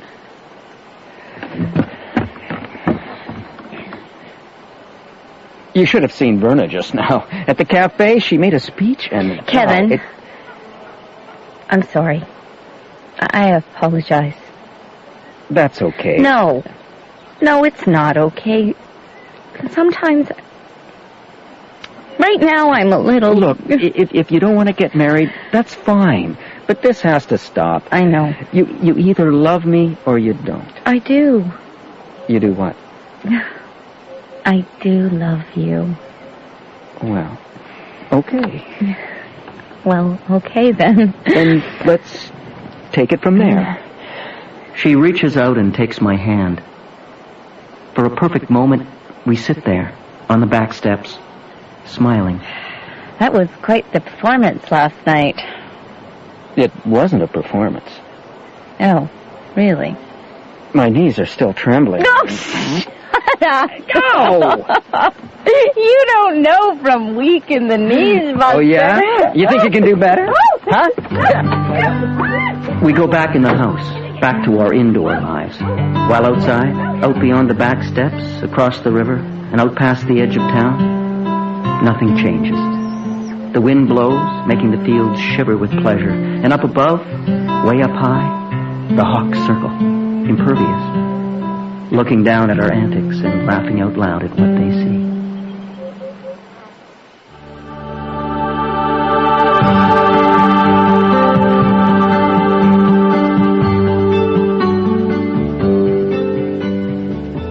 You've been listening to Do Not Commit Adultery, Episode 7 of The Do's and Don'ts of Dudley. It was written by Greg Nelson. In the cast, Richard Side was the Reverend Kevin Dershkowski. Gillian Fargy played Michelle. Lee Taylor was Harold, and Bridget O'Sullivan was Verna. Sheila was played by Tabitha St. Germain. Original music was composed and performed by Brian Tate. The script consultant was Dave Carley. The recording engineer was Chris Cuttress. Dagmar Kafunky Nunn was the associate producer. It was produced and directed in Vancouver by Kathleen Flaherty. The executive producer is James Roy. You can order today's drama on CD. The cost is just $21 for 2 episodes or $40 for this series of 5 half hours. You can order by phoning 416-205-5966 or email Radiodrama on CD at toronto.cbc.ca. You can also write a check payable to CBC and mail it to Radiodrama on CD, Box 500, Station A, Toronto, M5W 1E6. But we're not finished yet. We still have time for part 2 of the story we started last week, Getting to Know You from the Miss Hereford Stories by Gail Anderson Dargatz. Martin Winkle has reached a major milestone in his young life. He's about to meet his girlfriend's parents. To add to the tension, the momentous occasion is at his parents' house in the tiny farming community of Likely, Alberta. Martin's mother became hysterical when he announced he was bringing Lena home to meet his folks, and she spent 2 feverish days renovating the bathroom and the guest room. Here's Haig Sutherland with Getting to Know You, Part 2. It's from the Miss Hereford Stories by Gail Anderson Dargatz. Anyway, I had my own problems. I hated showing cattle, and that was what you had to do in the 4-H club. As a consequence, I'd left off teaching Elvis, my heifer calf, to lead, that is, to tag along like a dog on a halter. The usual way to get a calf used to a halter is to tie her up for short periods of time when she's still quite young. There are alternatives if you're in a hurry. Tim Schmidt tied his calf to another calf for about a week until they both got used to being pulled around. Norman tied his calf to his grandfather's donkey, and that broke her to a halter in less than a day. I hadn't done any of these things, and I didn't have easy access to a donkey. The day before the fair, Dad got wind that I hadn't taught Elvis to lead and told me if I embarrassed the Winkle good name in that show ring, he wasn't sure what he'd do, but it wouldn't be good. So there I was, the day of the Miss Hereford competition, pulling on my calf's halter for everything I was worth, in the mud of the barnyard, in the rain. Elvis stood with her legs splayed, head up, stubborn. A calf ready to show weighs 1,100 pounds. If she didn't want to go, she wouldn't. She didn't. When my father had a really mean bull he had to move, he hooked the bull up on a short halter to the back of the tractor with the manure scraper on it, and then slowly pulled the bull to the new pasture. The manure scraper acted as a barrier between my father and the bull. The most stubborn and dangerous bull would just trot behind the tractor because he could do nothing else. The day of the Miss Hereford contest, I hooked Elvis's halter up to the manure scraper. This was not one of my more inspired ideas. Elvis did not trot behind the tractor as my father's bulls did. As I drove slowly around the muddy barnyard, the calf's front feet stumbled, but her back feet remained firmly planted, and she slid like that behind me, leaving 2 long drag marks. When I stopped the tractor, I found that, in the process of pulling, the halter had rubbed off the hair behind her ears and left blisters there. In an odd way, my idea had been successful, because Elvis was so sore behind the ears that, when I pulled the halter, she followed me anywhere. But then she had no hair at the base of her ears. A judge would count that against me. It was a pity, because Elvis really was a good calf. She had an excellent chance of winning a trophy, at least that year. Cattle breeding goes through as many trends as the fashion industry. The year of the first Miss Hereford contest, a Hereford could not have a sway back or a round rump. She had to be purebred. She had to be square. That year, a good calf meant an animal that looked like a cardboard box on legs, as Elvis did. The same seemed to go for the contestants of the Miss Hereford contest. The Miss Hereford contest at the best of times wasn't exactly a beauty contest. The beauties of any given town weren't likely the daughters of farmers. They were the daughters of teachers, lawyers, and plumbers whose families had the bucks to keep their daughters' clothes new and their homes equipped with plumbing. The night of the Miss Hereford contest, my sister wore that strapped, strapless gown and a green carnation in her hair, Mum insisted, and the scarf around her neck. She sat on a chair on top of the baptismal tank, which was covered with a piece of plywood that acted as the stage. From where I was sitting, all I could see above Pastor Gottlieb's pulpit was the green carnation. There were 5 other contestants arranged on the half-circle of chairs. Noreen Deuce was wearing a pink cloud. Carol Whitten was in a sugary affair that sparkled under the pulpit light. Bev Deacon graced the stage in a navy dress her mother might have worn when she greeted her husband on his return from the war, and June Dick wore a carrot-colored shift to match her hair. Then there was Gudrun Hammerstein. "She's bully," my dad had said about Gudrun earlier when we were feeding the calves, when my mother wasn't around. Bully cows look too much like bulls and never catch. That is, they don't get pregnant. Tonight, Gudrun was the only one looking calm. While all the other contestants fiddled with their wrist corsages, she chewed gum and surveyed the filling pews. Pastor Gottlieb was the master of ceremonies for the event. He sat beside the pulpit, scandalously holding the hand of his young wife, Samantha. His toupee was a little off the mark, and the lights above caught a bald spot and reflected stunningly. It held my attention for much of the night. The 2 judges had been voted in by the Hereford Breeders' Club before the contestants were chosen so that nobody would complain. Mrs. Noyes, a widow and my teacher, was nominated for her expertise on social graces by Rudy Beerley, who was sweet on her, and voted in because everyone was too polite to say otherwise. Gordon Bragg, editor of the county newspaper, the Leduc Representative, was nominated without his knowledge by Mr. Hammerstein and voted in because everybody thought it was a good idea. Maybe Gordon Bragg was flattered. In any case, he turned up to do the judging and brought his camera. I sat between my mother and father in our pew in church, half thinking about the episode of My Favorite Martian I'd seen the night before, half listening to Evangeline Hammerstein chatting up a storm with Mrs. Mulder in the pew behind us. Evangeline Hammerstein was Wallace Hammerstein's wife, mother of Bully Gudrun. On the occasions when Mrs. Hammerstein taught Sunday school, she made me feel as if there wasn't much point in trying to grow up. "We're all sinners," she told us. "Judgment Day is upon us.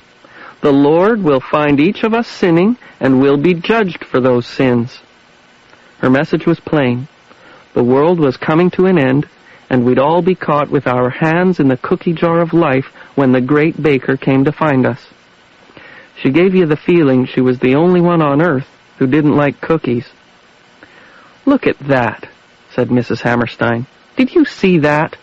"Well, kids is kids," said Mrs. Mulder. "No child of mine would ever look like that," said Mrs. Hammerstein. It occurred to me that maybe I was the object of their attention. I did a quick survey of my Sunday clothes to see if anything was sticking up or sticking out.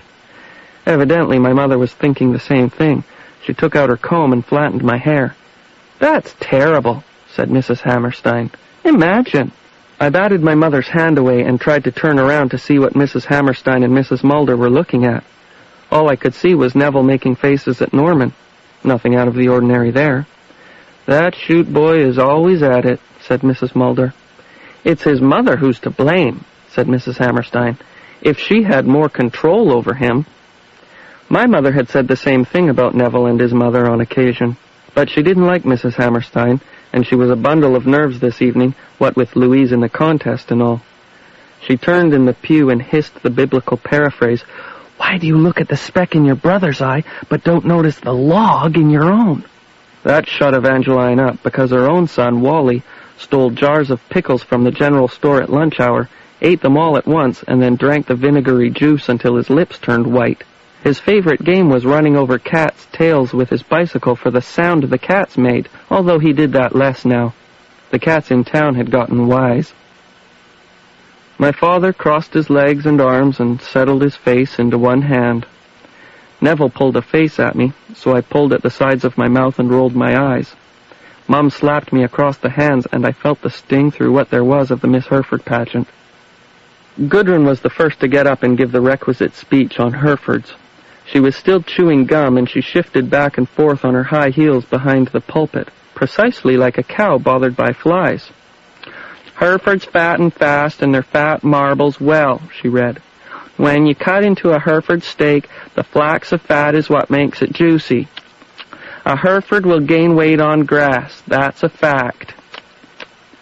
Of course, it was then the impossible happened. Gudrun Hammerstein stepped back, and the heel of her shoe stuck in the space between the plywood lid on the baptismal tank and the tank itself. She went down, and with enough force to dislodge the tank lid and the other contestants. Noreen Deuce fell backward into the tank with Gudrun, and my sister fell forward into the front pew over Miss Shorthorn, Miss Heavyhorse, and the Pork Princess, who'd come all the way from Wetaskiwin to represent their clubs at this event. Russell Schmidt ran from the back of the church, where he'd been keeping out of my mother's sight, up to the front, faster than Mum could untangle herself from the people in her pew. He wrapped an arm around Louise and sprang her out the side door. Gudrun, of course, was Miss Hereford 1969. Pastor Gottlieb conferred with the judges and announced that since the likely fair was the next day, a Miss Hereford had to be decided on that night, and the judges had decided on Gudrun. She had, after all, sold the most raffle tickets. Her father had bought 300. We didn't hear about all that until later, because Mum was out that side door as fast as she could drag me, hollering against the flow of the crowd. Of course, we weren't fast enough. Louise and Russell were already a flash of dust heading towards Joe Lake. Dad finally worked his way through the crowd and stood behind Mum, holding her shoulders. "You shouldn't have pushed her, Elsie," he said. "She didn't want this. She's not a child anymore." "So how come it's okay to push kids around?" I said. I guess it was the wrong thing to say. Mom had me by the collar, and I was in the back of the pickup, and we were home before I had a chance to get cold. The next day, the day of the likely fair, I was too concerned with my own worries to care much about the rift between my mother and Louise, although there was so much tension at breakfast that the kitchen would have exploded if I'd let one rip. I kept my gas to myself until after breakfast, when I went outside to the barn. Bjarne Lindskog had come over with his shears to help my dad and me groom my Hereford calf, Elvis. Bjarne Lindskog was famous in Likely for the length and noise of his farts. "Yeah, so I can out-fart anybody," he said, and gave it a try. I said, "Oh yeah?" and let a good one go, I thought. But my dad's was longer, louder, and more vile. "So," said Bjarne Lindskog, "can you spit into that bucket?" The bucket was halfway across to the milking parlor. "Sure," I said. I spit clear across it and splatted a good gob on the parlor door. "Yeah, he's got talent."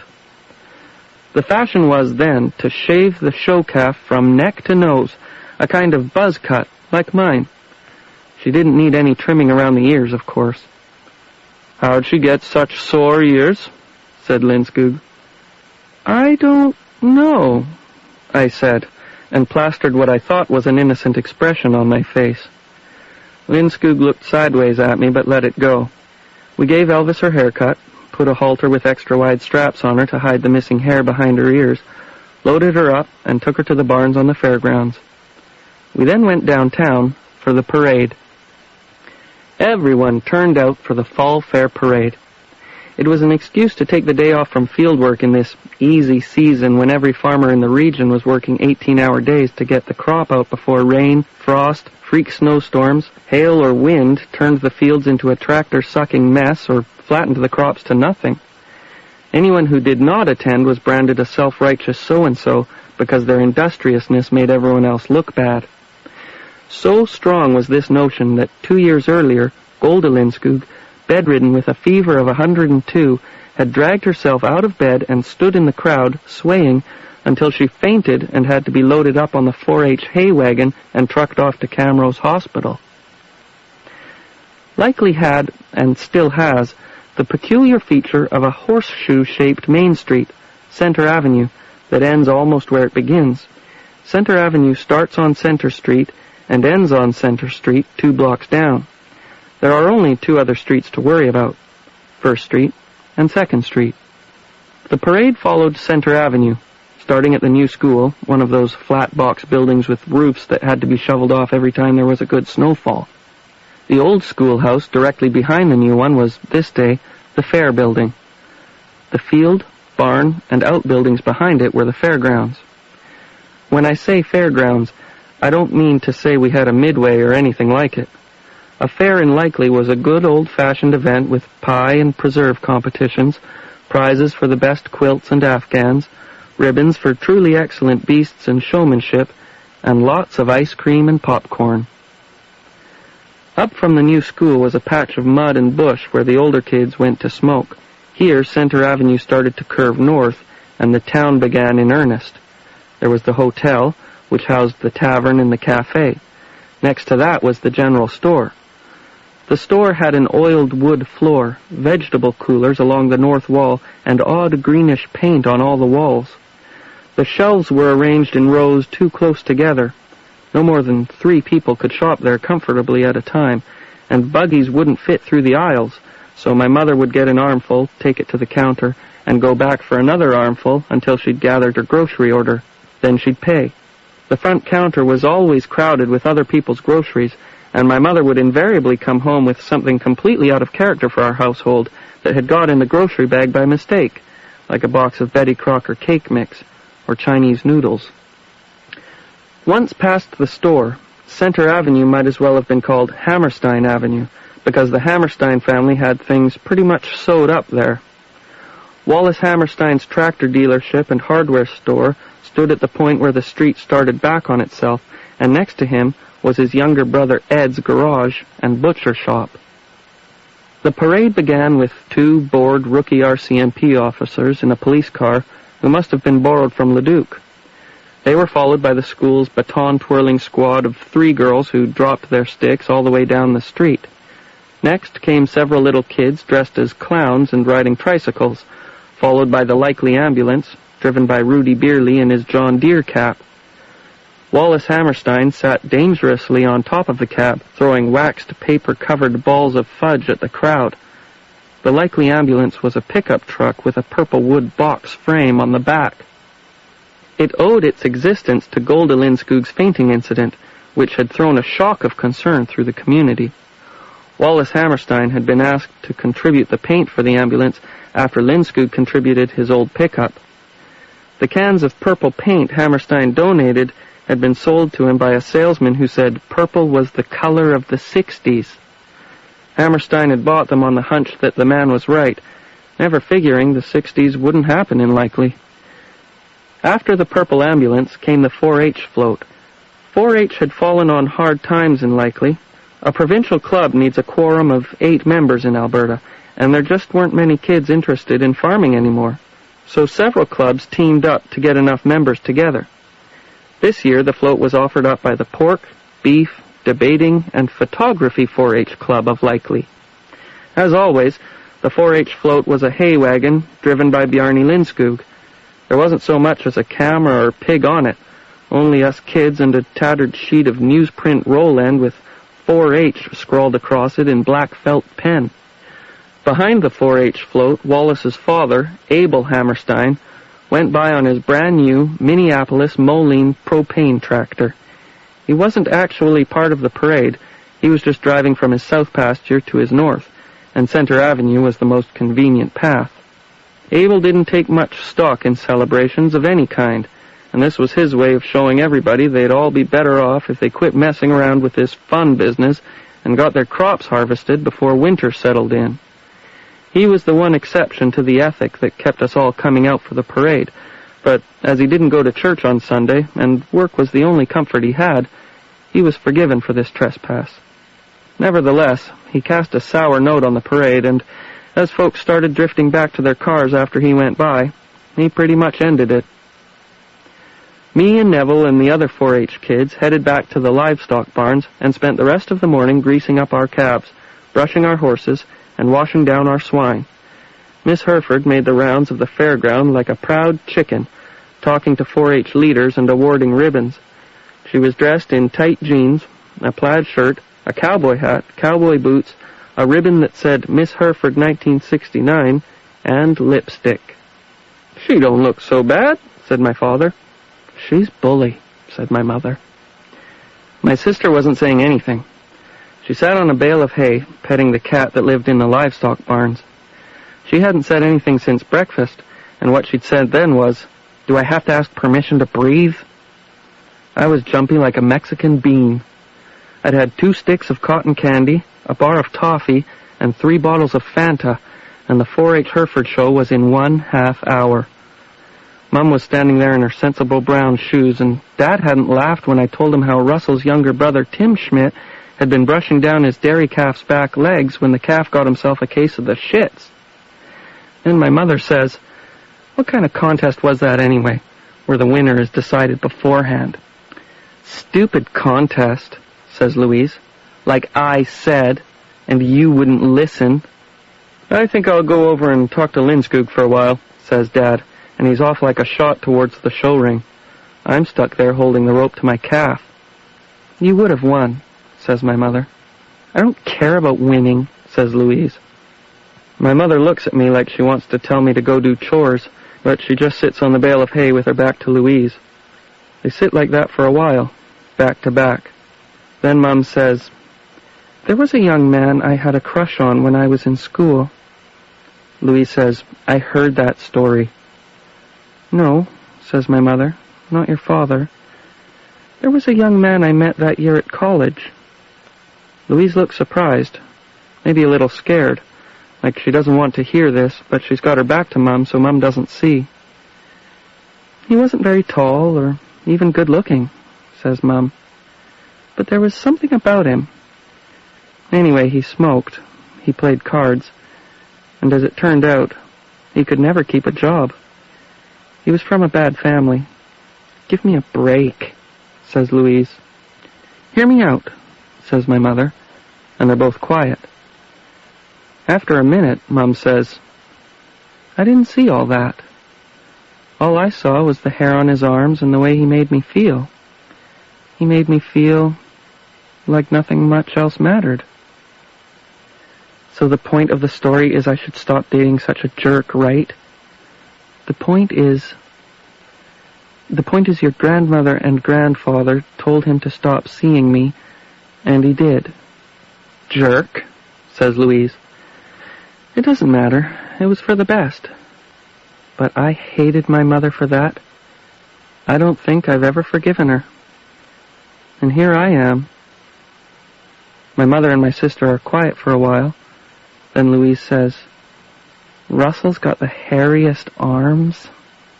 They both laugh for a bit, and then they're quiet, looking off into space as if me and this barn aren't even there.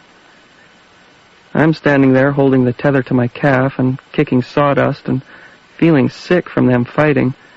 Or maybe it's gas. And then, just like that, it's 2:20 in the afternoon and Bjarne Lindskog's voice is over the crackly PA system saying, Yeah, so you and Junior Hereford, bring your calves to the ring. And I'm walking like a sleepwalker, leading my Hereford calf to the show ring where maybe I'll lose, but maybe I'll win. That was Haig Sutherland in Getting to Know You by Gail Anderson Dargatz. It's from a collection called The Miss Hereford Stories, published by Douglas and McIntyre. The reading was produced in Vancouver by Dagmar Kafunky Nunn. If you would like to send us a letter, please send it to Sunday Showcase, Box 500, Station A, Toronto, M5W 1E6, and send emails to sunshowcase@toronto.cbc.ca. I'm Linda Grierson for Sunday Showcase. Stay with us for Katie Malick and Jazz Beat. Good night.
I love the Arctic. I love the dry air. I love the clarity. I love being able to see for miles. It's magnificent winter scenery that I'd never seen anything quite like it before. Hi, I'm Leah Shaw. Join me this Monday for a great northern adventure between 12 and 2. I'll show you around my backyard of Nunavut. this holiday Monday on CBC Radio 1.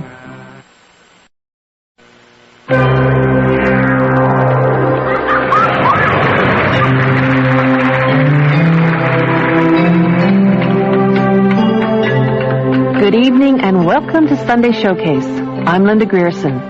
Tonight we continue with the do's and don'ts of Dudley. Dudley, Alberta is a sleepy little town in the southeast corner of the province. Dudley Church is a sleepy little church in Dudley, Alberta. Kevin Derskowski is the minister, which may be why things get a little strange from time to time.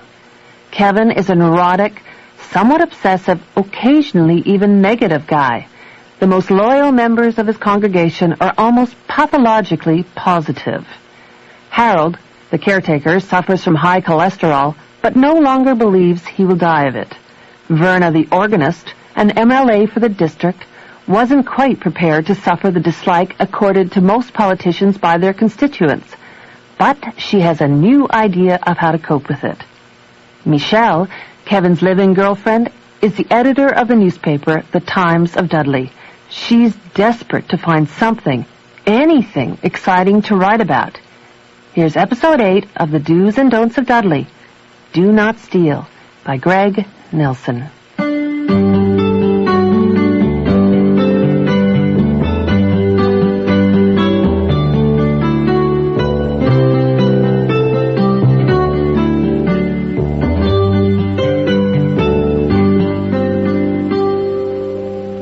I'm worried about Michelle. She's becoming increasingly unhinged. Not, I hasten to add, that she's all that rational at the best of times, but lately she's started fixating on the strangest things. Perfect example. This morning, we're up early. I'm reading the latest edition of The Times of Dudley, of which Michelle is the editor. Did you write this article? Which article? Dudley crime rate soaring. Kevin, I write every article. What's your point? There's a Dudley crime rate? Yes. And it's soaring. You don't believe it? No, actually I don't. Well, we've noticed... Unless you consider driving too slowly or holding socially fascist political views as criminal acts, which, frankly, you ask me, they should be. This is where it starts, right here. She's at the counter, and she turns and gives me this look. What? I'm making coffee, Kevin. Would you like some coffee? No, thank you. Why not? Why not? Why don't you want any coffee? Why are you being so negative about the coffee? I'm not being negative. You're negative all the time. Every time anyone says anything, your knee-jerk reaction is, that's wrong. That's not a good idea. I don't agree. That's ridiculous. No, I don't want any coffee. That's not true. Kevin, you're Mr. Negative. I am not. Oh, so you think you're what, Mr. Positive? Not necessarily, no, but I'm not Mr. Negative. I have a challenge for you. Oh, no. I challenge you. No I challenges. challenge you to say yes Forget and it. only yes for one entire day. Oh, no. You can't do it. I'm not going to do it.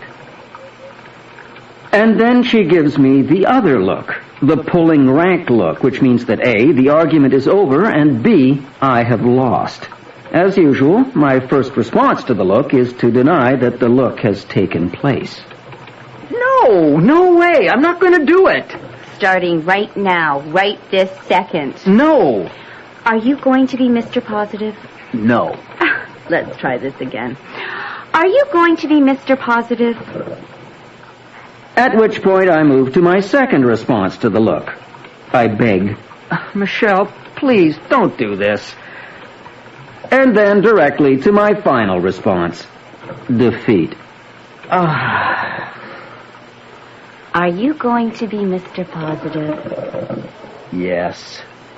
I can't hear you, Kevin. Yes, I'm going to be Mr. Positive. For one entire day. Yes. You will greet every idea and every request with an affirmative response. Yes. I've got $10 says you can't do it. You're on.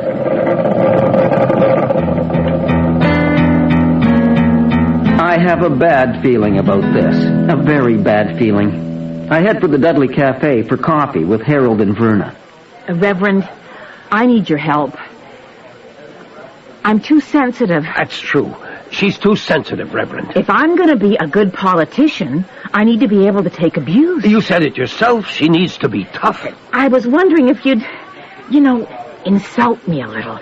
Call me some names, laugh at me, just be generally abusive. Oh, you'd be good at that, Reverend. Help me get used to it, toughen me up. You're like an expert in the field.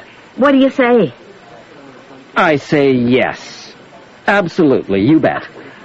Really? Yes, I will help you, Verna. Yes, I will. Gee, I thought for sure you were going to say no. Me too. I thought you were going to make one of your snide comments. So did I. No. I mean, yes. Any other day than today, that would be true. Well, okay then. Well, why don't we get started this afternoon? Great. Thanks a lot, Reverend. You're the best. See you, Verna. Oh. So, Reverend, I wanted to tell you, I'm feeling much better. Oh? All that death and dying business, that's all behind me now. I'm happy to hear it. The time I started living life to the fullest, I decided to do something new every day, something I've never done before. Like what? Well, that's the thing. I can't think of any ideas. What haven't I done? Maybe you could help me, Reverend. We could brainstorm, make a list, and then every day we'll cross something off. You bet. Sounds like fun. Who wants coffee? Right here. Definitely. Did you guys hear about Agnes? What about her? Yesterday, they caught her skimming from the till. No. Yeah, and now she's in disgrace, and she's feeling depressed. And Reverend, I was thinking you should probably go see her. Of course you were. Give her some counseling or, whatever. Not a bad idea, Reverend. Come on, I'll take you back there. Now? Well, yes, now. She's in pain, Reverend. There's not a moment to waste. Agnes is one of the cooks at the cafe. As I follow Sheila into the kitchen, I'm hoping my pasted-on smile doesn't look too, scary. Agnes, look who's here. I brought the Reverend to see you. Hello, Agnes. Okay, I'll let you two talk. Chucky, hey, I'm still waiting here. Agnes doesn't look in the least depressed. She looks almost, cheerful. You mind if I fry these burgers while we talk, Reverend? Of course. Of course you mind, or of course I can fry them. Please, fry away. These won't take long. So, Agnes, Sheila told me about your trouble. Did she tell you about how I'm a thief? Well, Because that's just the tip of the iceberg, Reverend. It only gets worse from there. Does it? Yeah. It turns out I'm also a liar and a cheater and a drinker and a curser and a fornicator. Look, Agnes... I'm as bad as they come, Reverend. Worse even. That's why I'm going to church now. Because of how I'm a sinner and how the devil himself is inside me. And he's controlling my every thought, my every move. You're going to church? I don't recall seeing you in the... No, not your church, Reverend. Oh. No. I need something a little more, potent. I see. No offense, but your church is, it's kind of like a light beer, like a 0.5 beer, like you get in the Safeways, and I'm more in need of a straight-up shot of rye whiskey. Oh. Yeah, straight up, no rocks even. I see. Yeah, so I found this other church, and what we do is we go outside in the hills, out to a secret place, and we divest ourselves of our earthly garments. I'm sorry? We step right out of our sinful thoughts and deeds and stand before Lord God Almighty like pure and innocent children in a brand new paradise full of goodness and virtue and holiness and all that stuff, right? So is this a local church? Just down the end of the valley. I wasn't aware of it. Hey, but you know what? Maybe you could come with me. I'm going out there today, this afternoon. Oh. Maybe you'll pick up some, pointers. What do you say, Reverend? Say yes. Please say yes. As I leave the kitchen, I curse Michelle with every fiber of my being. Harold is still at our table. I fill him in. I don't get it. I think she's saying they get, naked. Naked? Right. Outside? Apparently. Gee, that's a perfect example right there. Of what? Well, that's something I've never done, ever. Hey, Reverend, you mind if I tag along? The prospect of getting naked with Agnes and Harold is far more than I can even begin to comprehend. I decide to talk to Michelle. My plan is to propose an amendment. I'm still Mr. Positive, but I get one exception, one free pass, one no card, which I can redeem at any point during the day. I'm confident she'll agree. Forget it. Michelle, be reasonable. No exception. You know what? You're going to regret this. I don't think I will. I swear that if it takes me till my dying day... Kevin, nobody's forcing you. Ha! All you have to do is admit that you're Mr. Negative, fork over the $10. And let you win. Exactly. It's not that simple. Yes, it is. It's become one of those things. What things? Those things. Those key moments which irrevocably change the course of everything to come. Kevin. I let you win, and I hand you control. I make you now and forever the boss of me. You can't possibly expect me to do that.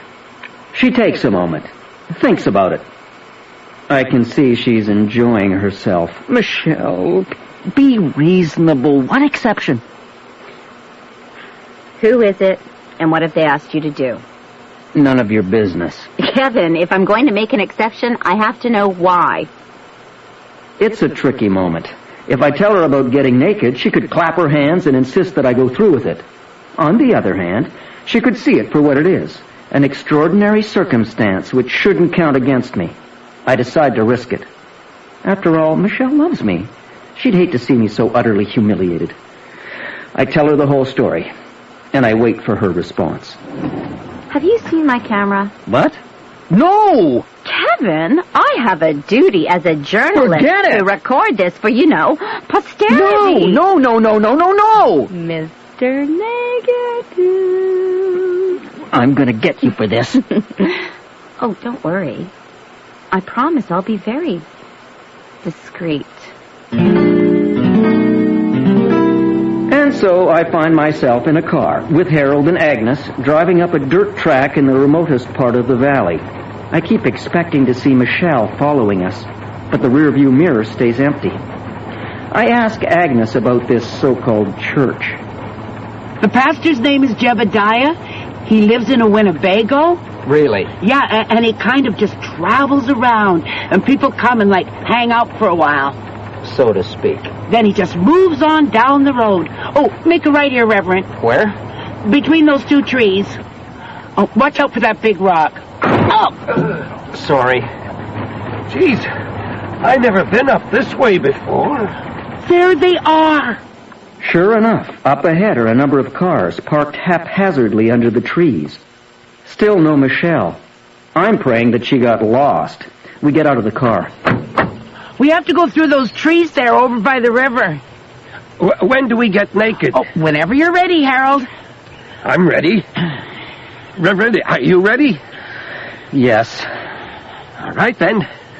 Here goes. I can't believe this is happening. Oh, you can leave your shoes on. Oh, good. I always do. Those stones can be sharp. I'm sure.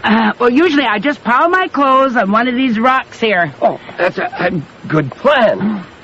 Now, it goes without saying that as minister of Dudley Church, I can't just go parading around naked in public.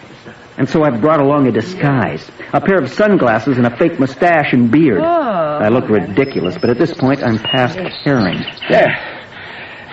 Okay. Done. Oh, that's nice. That's,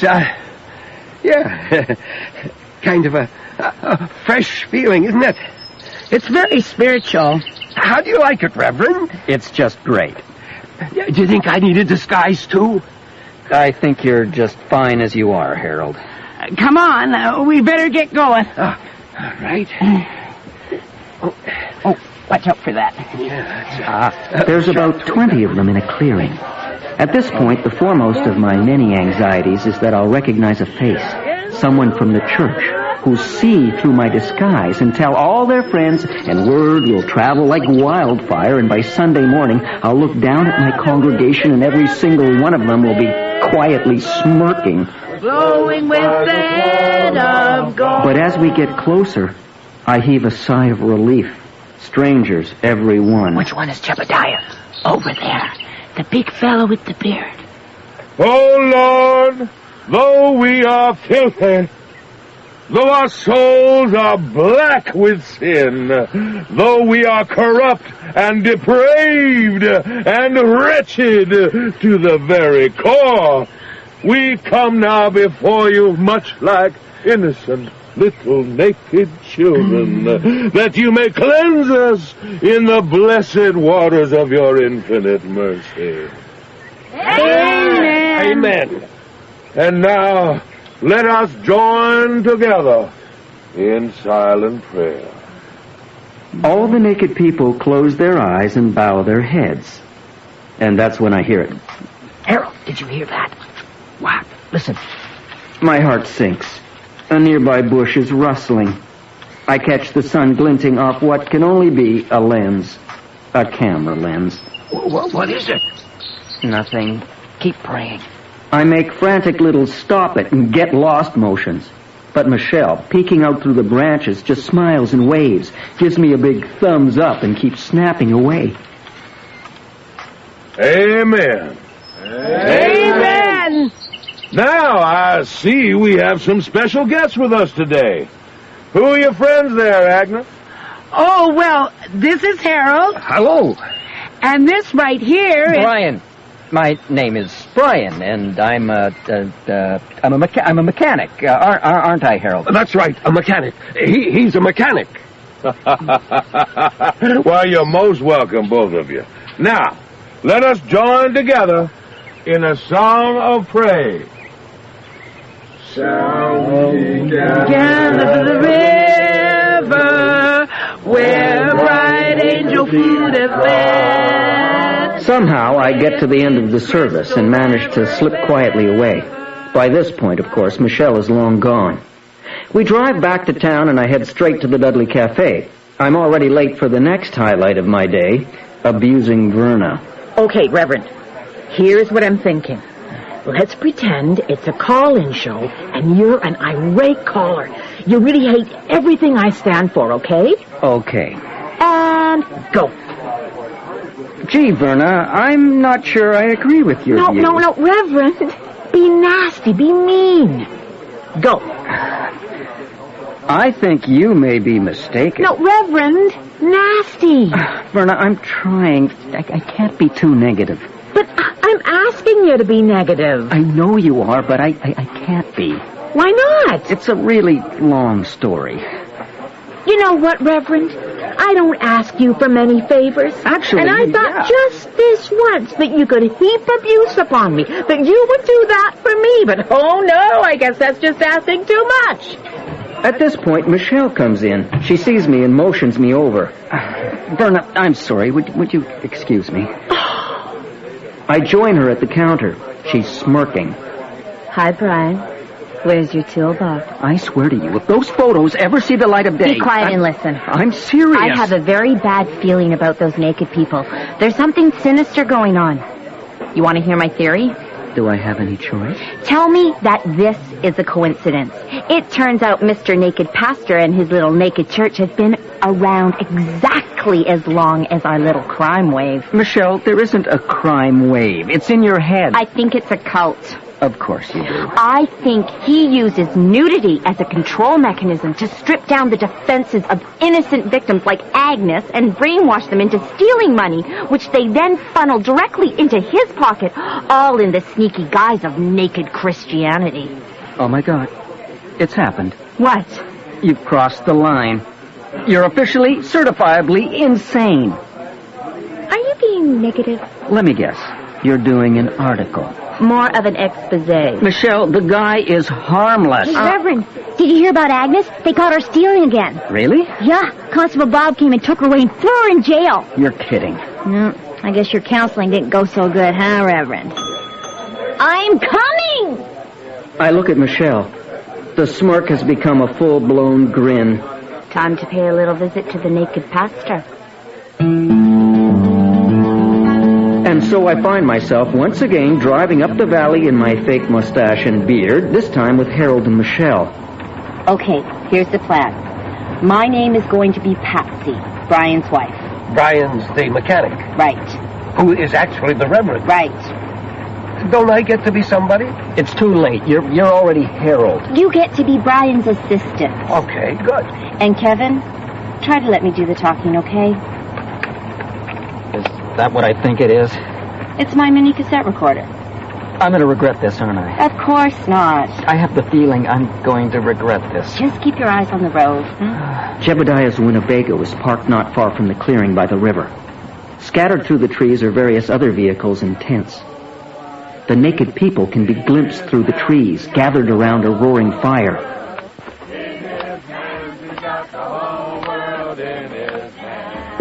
As we approach the Winnebago, Jebediah emerges. This time, thankfully, he's wearing clothes. Ah, welcome, pilgrims. Hello, Jebediah. You remember my assistant, Harold? Yes, I do. Welcome, Harold. Thank you. And this is my wife, Patsy. Well, hello there. Oh, my gosh, it's such a pleasure to meet you. I just love religion. Is that so? And I really love getting naked, don't I, Brian? Yeah, that's right, Patsy. And to think of my two favorite things all mixed up together. Well, to tell you the truth, it makes me a little dizzy. Now, Jebediah, Brian thought you might like a tune-up on your Winnebago, on the house. Didn't you, Brian? Yeah, that's right, Patsy. I brought my tools.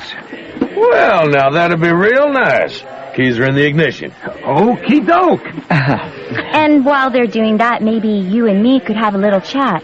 'Cause the truth is, Jebediah, not only do we want to join your wonderful church, we want to contribute financially. Is that so? Let's go inside the Winnebago and talk about it. Well, okay then. She's like a force of nature. She's like one of those whirlwinds that comes out of nowhere and spins you around and then disappears before you know what hit you. Brian, go make yourself useful, honey. Give Harold a hand. No, it must be awfully expensive, Jebediah. The thing about Michelle is, the thing that I'm learning, she gets what she wants. Every time. Whether it's me being less negative or the entrapment of Jebediah, the criminal mastermind. And the trick is to just not get in her way. Because the thing about Michelle is, and this is what makes my heart jump, this is what makes me catch my breath and feel lightheaded.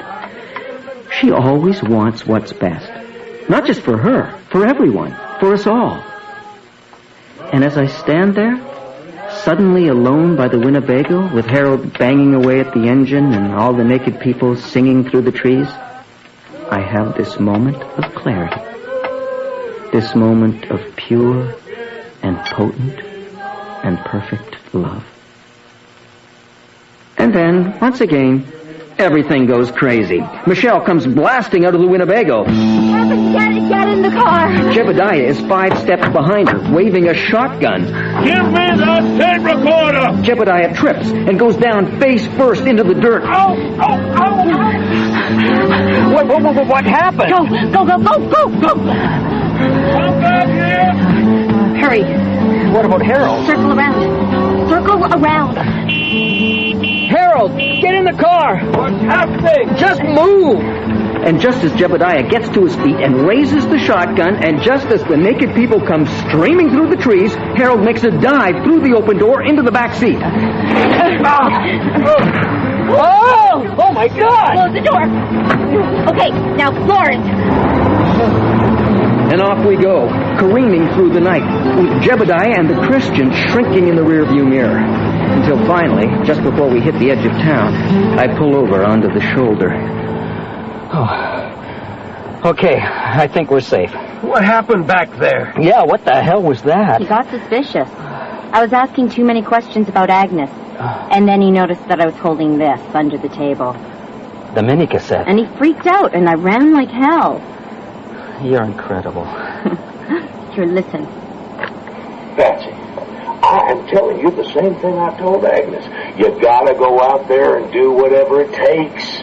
The more cash you bring me, the quicker I can save your soul. Jeez, didn't take you long to get his trust. You were only in there a couple of minutes. I have a way with people. You certainly do. Come on. I want to start typing this up. Tonight.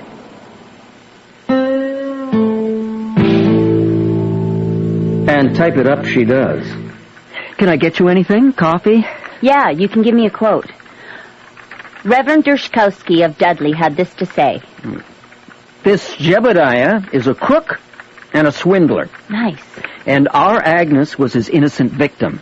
I call upon Constable Bob to release her from prison immediately. Thank you. Now go away while I finish this. Do you know what time it is? Well, you go to bed. I'll be up in a minute. No way. No, really, I won't be long. I said no. No way. Forget it. Absolutely not. She looks at me, surprised. And then she gets it. Let me guess. It's midnight. You owe me $10. Hey, congratulations. You made it. You can finish that in the morning. Mm-hmm. Really? Really. Well, if you insist. I do. I absolutely insist.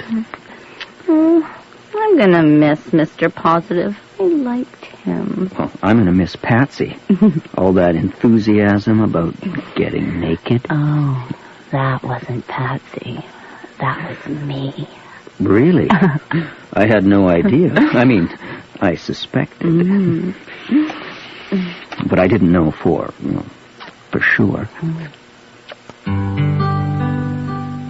Michelle's article causes a sensation. Agnes is let out of jail and returns to work at the Dudley Cafe. Constable Bob charges up the end of the valley only to discover that Jebediah and his Winnebago are long gone. As for me, I make a resolution. I decide to try as often as possible, and despite every instinct I possess, to be less negative, more positive. Unless, of course, I'm talking to Verna. Verna, you're full of it. I've never heard such nonsense. Great, Reverend. Thanks. Every word you say is garbage. You're a lying, immoral, corrupt politician. I despise everything you stand for. Okay, thanks, Reverend. That's enough now. Who do you think you're fooling? Your ideas are tiresome, outdated, and ridiculous. I thought you couldn't be negative. You're a moron. You're a dim-witted, ignorant, dense, obtuse, vulgar, offensive, indecent...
Episode 8 of The Do's and Don'ts of Dudley, Do Not Steal, was written by Greg Nelson.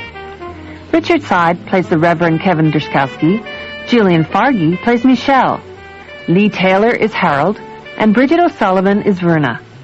Sheila is played by Tabitha St. Germain and Agnes by Janet Wright.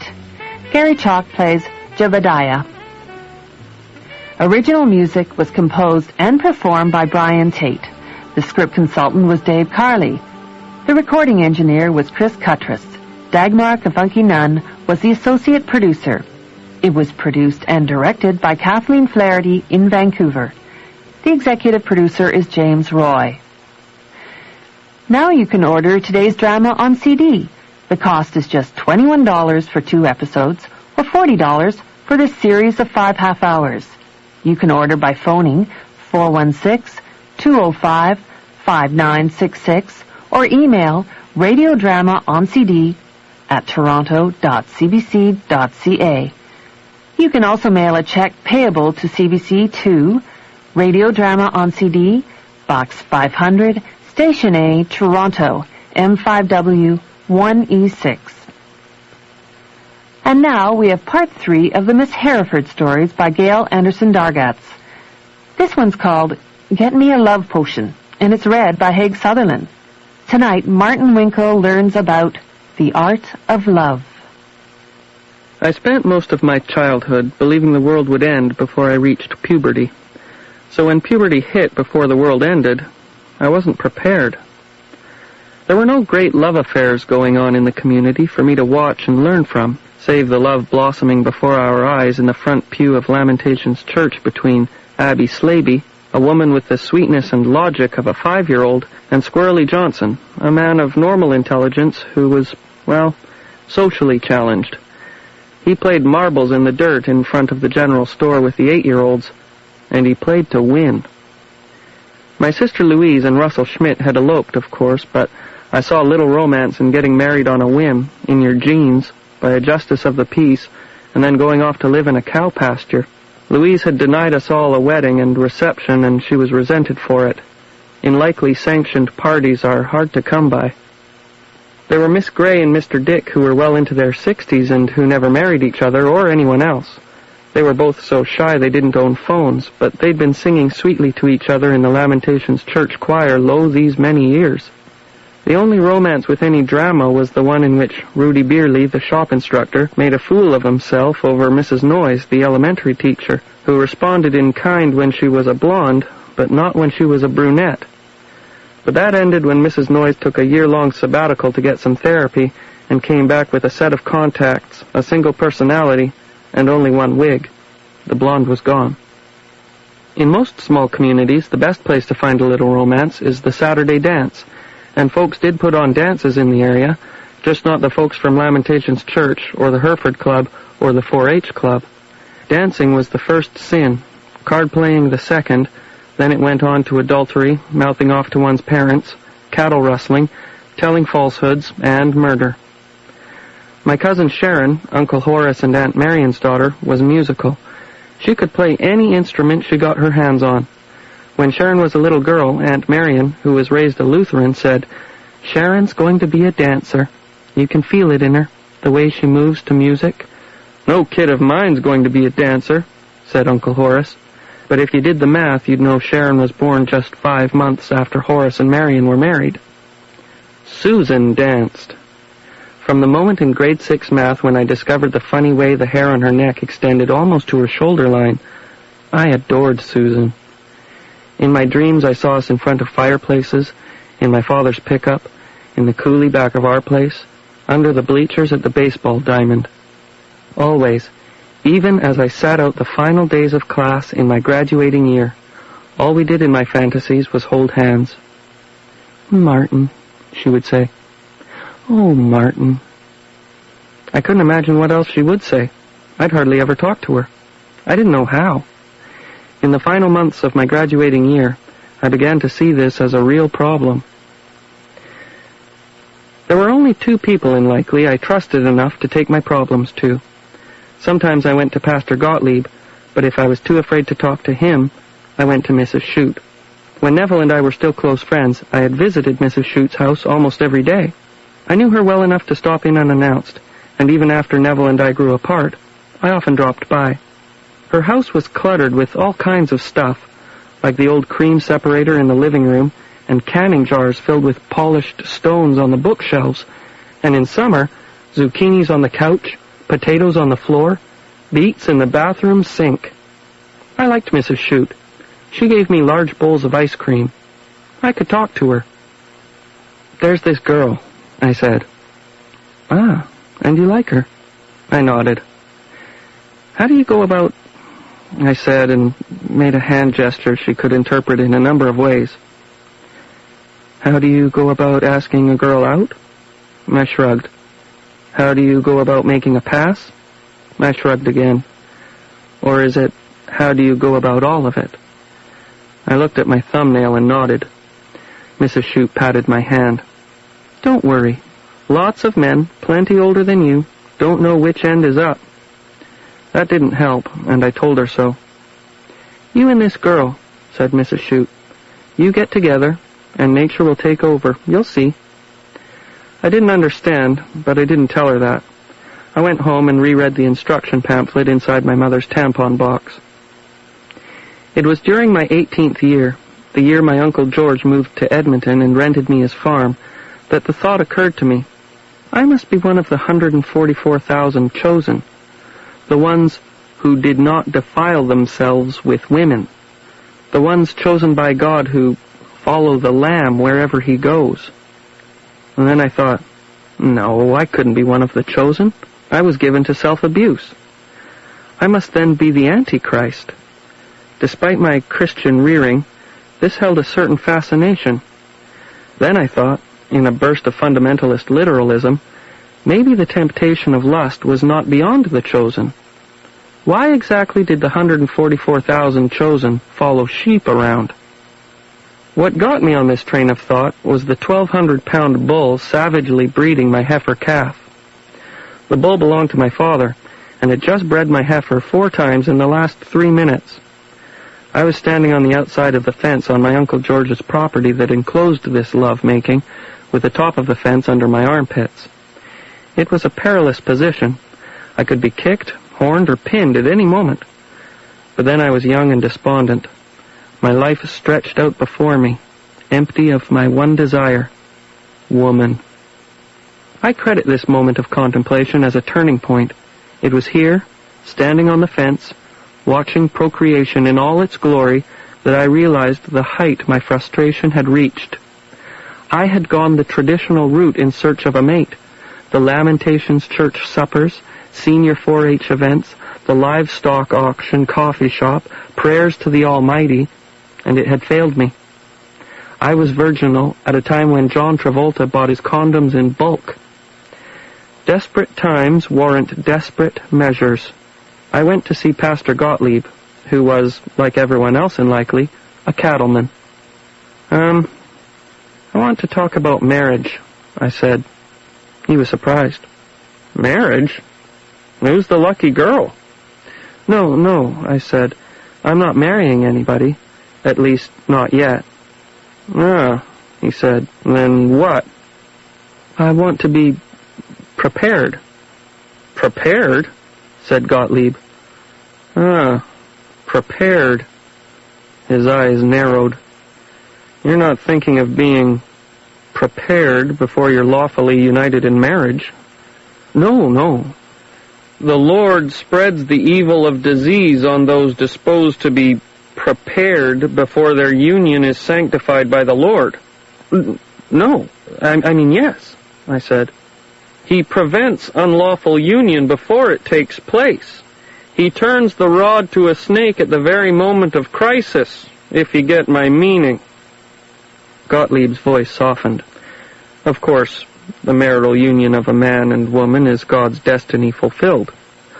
Like the bull and his cow, a man and woman who do not complete the marital act are committing a sin against the great producer, the great farmer of us all. We are here to produce God's children. I nodded. I didn't know what else to do. He patted my hand. You're a good boy. Your daddy raised you good. Read this. Pastor Gottlieb handed me The Loving Art of Marriage. Mysteries were revealed. From the book, I learned 1% of the Christian population in the United States in 1956 thought oral sex was okay. I learned a husband should never pester his wife for lovemaking when she has the curse. And I learned how to wash and re-roll condoms for economy's sake. There wasn't, however, a section on kissing.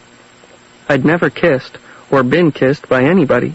The book did not explain what oral sex was, and it said, "Don't worry about the size of your penis. Everyone inflates to the same size." Baloney.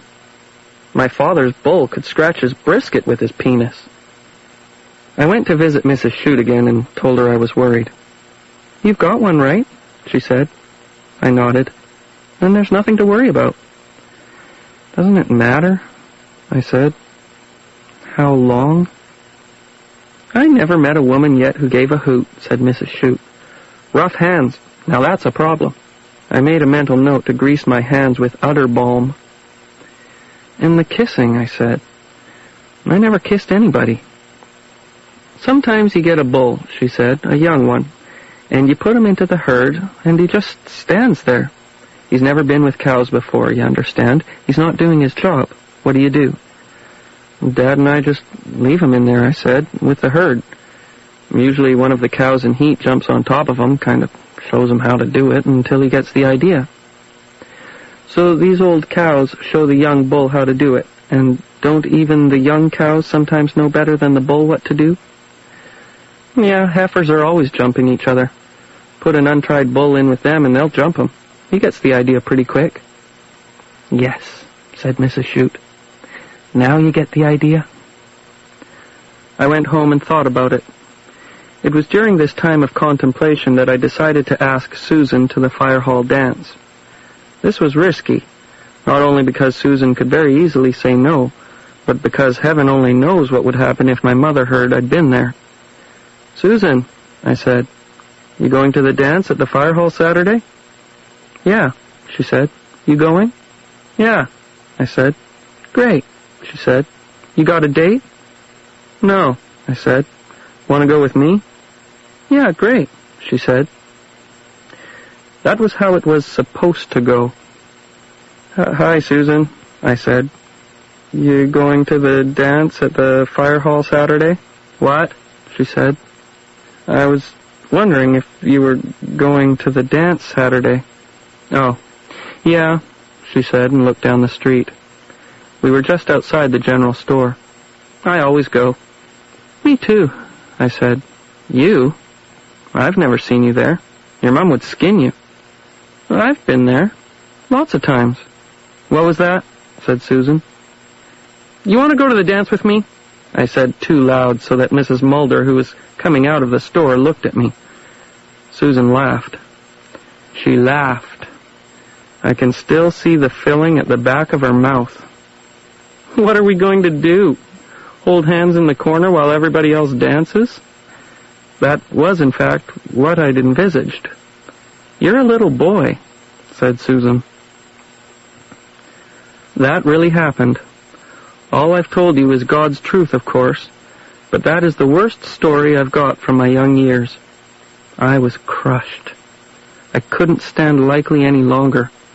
There was the baseball diamond where she hadn't held my hand, the pickup we hadn't sat in, the store where she dumped me. I paid Mrs. Shute another visit. "So it was Susan, was it?" I nodded and drank the last of the coffee in my cup. Mrs. Shute refilled it. "Sometimes what we want isn't so good for us." I know, I said. "There'll be another girl." "But of course you know that, too." I nodded miserably, though I knew I was one of those fools who wasn't destined to find love. "You tell me," said Mrs. Shute. "What is it you like about Susan? What is it you want in a girl?" I'd never stopped to think about why I liked Susan, except for her hairline. What did I want in a girl? "I'd like a pretty girl. You and all the other men who watch television," said Mrs. Shute. She poured herself more coffee, rolled a pumpkin off a chair, and sat. "You want a pretty girl?" "Yes." "Blonde hair?" "Yes," I said eagerly. "And blue eyes. Hair down to here. Not too much makeup. Dutch or German is okay, but not Norwegian. She'd have to know how to make squares, but then Mom can give her some recipes. I'm not picky." "Not Norwegian," said Mrs. Shute. I fidgeted with my cup. Mrs. Shute poured us both some more coffee. We drank. "Sometimes," said Mrs. Shute, "we don't get what we want because we want it too much." "Couldn't you just give me something?" I said. "Something like what?" You know, something to get women to like me. A love potion? I knew these things existed because Pastor Gottlieb preached against their kind in church about twice a year. There are foreign influences among us, he'd say, and sweat. Evil influences that will tell you lies, offer you false cures, muddle your mind with liquor. Foreign influences that promise unholy health and happiness from pills and potions that are sanctioned neither by God nor Western medicine. Everybody knew who the foreign influence was. There was only one foreign influence in Likely, Mrs. Shute. Listen, said Mrs. Shute, if I had this magic potion, do you think I'd live alone here in Likely? I hadn't considered that. I heard you make preparations, I said. Who told you this? Everybody knows. Even Pastor Gottlieb says. Gottlieb. Listen, I'll tell you a story about Gottlieb. Some time ago, he comes in here looking for carrots because he says his wife doesn't have any. Then when he sees no one else is around, he says, I'm having trouble, getting it up. He says, my wife is complaining. Can you do anything for it? The mischief gets into me and I say, okay, drink this. And I hand him a bottle of my strawberry cordial. Then I say, spit 3 times. And he does. Then I wrap that glass ball, the one I used to keep on the fireplace, in a dish rag. Put this in your pants, I say. And he does. Now, I say, we'll inspect the offending organ. He says, is that necessary? I say, yes. So into his pants I go, and what do you know? He grows. Just look, I say, at the rabbit I scared up for the fox. So it worked, I said. You helped him. He hasn't been back. I want to find a girl. A pretty girl. Settle down. I want love. Maybe you should think about something else for a while, she said. Get a hobby. Go fishing. Get out of Likely for a while. Why not go to college? I suppose, I said.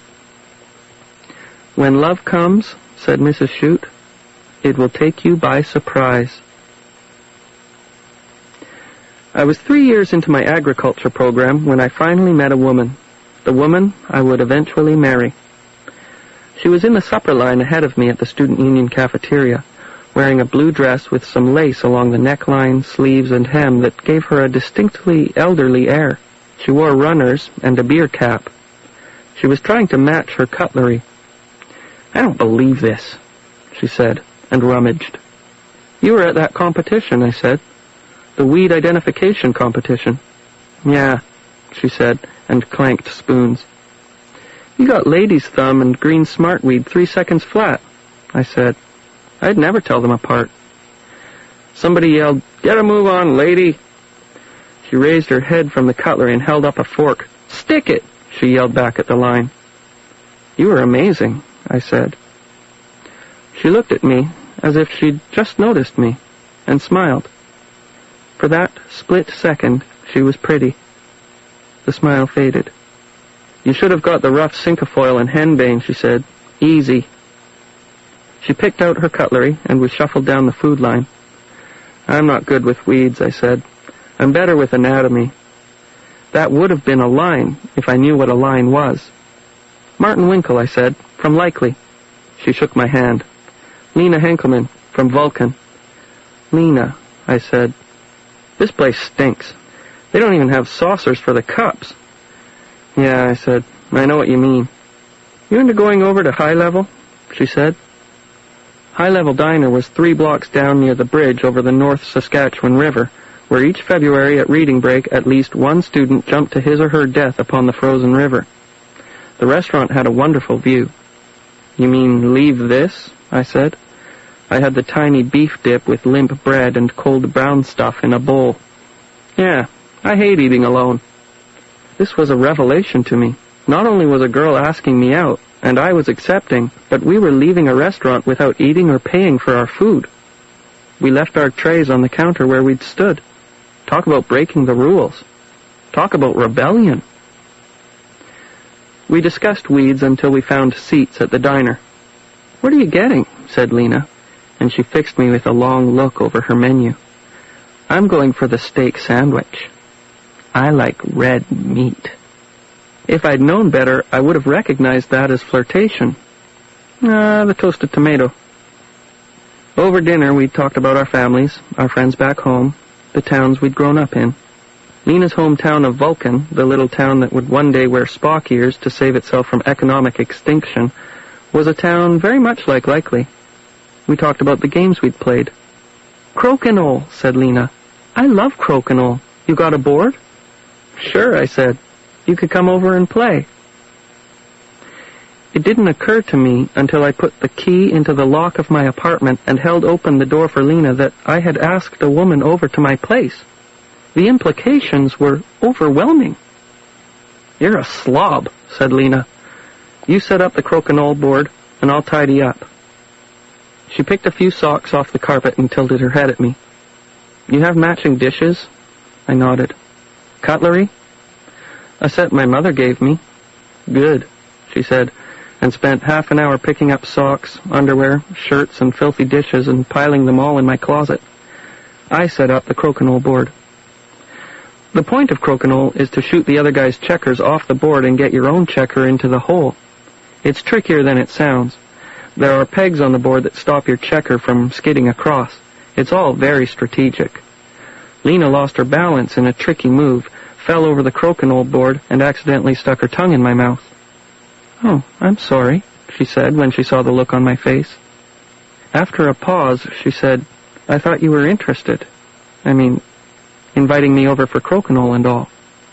"No," I said. "I mean, I am interested." You looked so shocked. "It's just, well, I never..." She colored. "Never?" I bowed my head. She looked me over as if she were examining a new weed. "Well, we'll fix that." During moments like this, the awesome implications of decision-making overwhelm me. If I hadn't talked to Mrs. Shute that day, I might have decided to stay on my father's farm in Likely.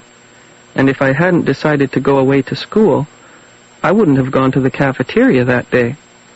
If I hadn't gone to the cafeteria, Lena wouldn't have flattened me over the crokinole board, or put her hot hands through the hole in my jockey shorts, nor would she have done something painful and thrilling to my neck. I hadn't wished for these things. I'd wished for a pretty blonde girl with good teeth, not a weed specialist. I dreamed of holding hands and embracing under the stars, not panting and tumbling over the crokinole checkers. But then, if Lena baked squares, I'd have long since gone to fat. Mrs. Shute said it best that day of the love potion. "There's an old pagan curse," she said. "May all your prayers be answered, and may you always get what you wish for." Get Me a Love Potion by Gail Anderson Dargatz was read by Haig Sutherland. It's from a collection called The Miss Hereford Stories, published by Douglas and McIntyre. The reading was produced in Vancouver by Dagmar Kafunky Nunn. If you would like to send us a letter, please address it to Sunday Showcase, Box 500, Station A, Toronto, M5W1E6, and send emails to sunshowcase@toronto.cbc.ca. I'm Linda Grierson for Sunday Showcase. Stay with us for Katie Mallock and Jazz Beat. Good night.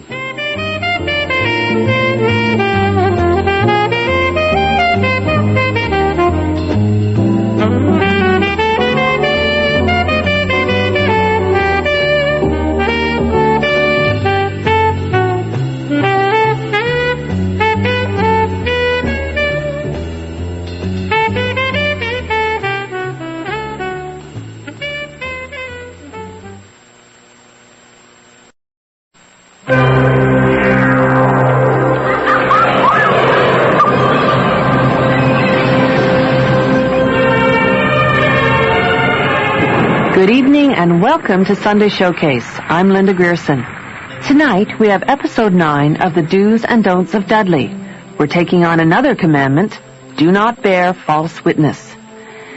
Things have been getting a little crazy in Dudley, Alberta. Lately, the Reverend Kevin Dershkowski has concentrated more on his relationship with his live-in girlfriend Michelle than his work. Michelle is so determined to avoid marriage that she tried to set Kevin up with Sheila, the waitress at Dudley Cafe. And just when it seems that as editor of the Dudley Times, Michelle almost had to invent the news, she uncovered an actual crime wave. As well, she ended up with photos of many of the town's citizens, including the Reverend Kevin, posing nude in the woods. This week, Kevin delivers a highly inspired sermon which stirs up his congregation and his girlfriend far more than he had intended.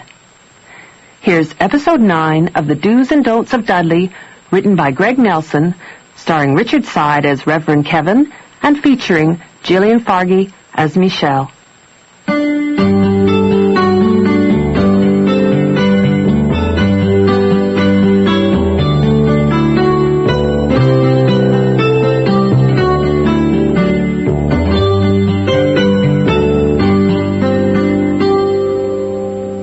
I think it's safe to say that for the past few weeks I've been seriously off my game. Professionally, I mean. The extended chaos which has become my personal life has led me to neglect my work, my congregation, my preaching, everything.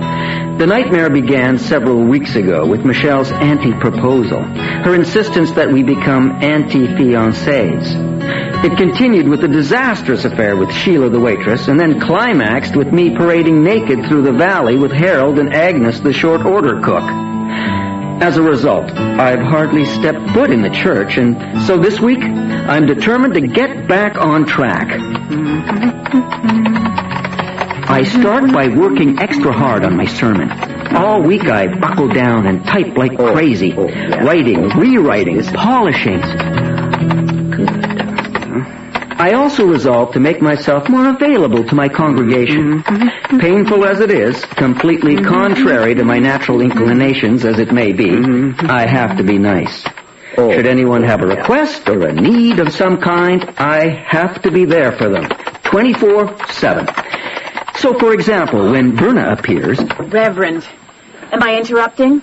I don't snap at her or slam the door in her face. Instead, I smile. Ah, Berna, no, hi, come in. What do you need? It's about my column. Your column? Well, for the paper. Michelle said I could write one every week from the pen of the MLA. Right, yes. Just about all the various issues, what my positions are, that sort of thing. And I was wondering if you'd look it over. Of course I'll look it over. Great. Well, I'll just leave it here for you for a day or two. Take your time. Okay. We can talk about it after church on Sunday. Good plan. I really appreciate this, Reverend. Berna, it's my pleasure. As your minister, I'm here for you. I want you to know that. Anything you can throw at me, I can handle. 24/7, 100%. Okay. Well, I'll let you get back to work. Okay, Berna, you bet. Hey! You have a fabulous day. So far, so good. I'm rediscovering my inner Uberminster, my Ministère Spectaculaire, my Ministerius Magnificus, my Super Pastor Deluxe. By Sunday morning, I'm totally pumped.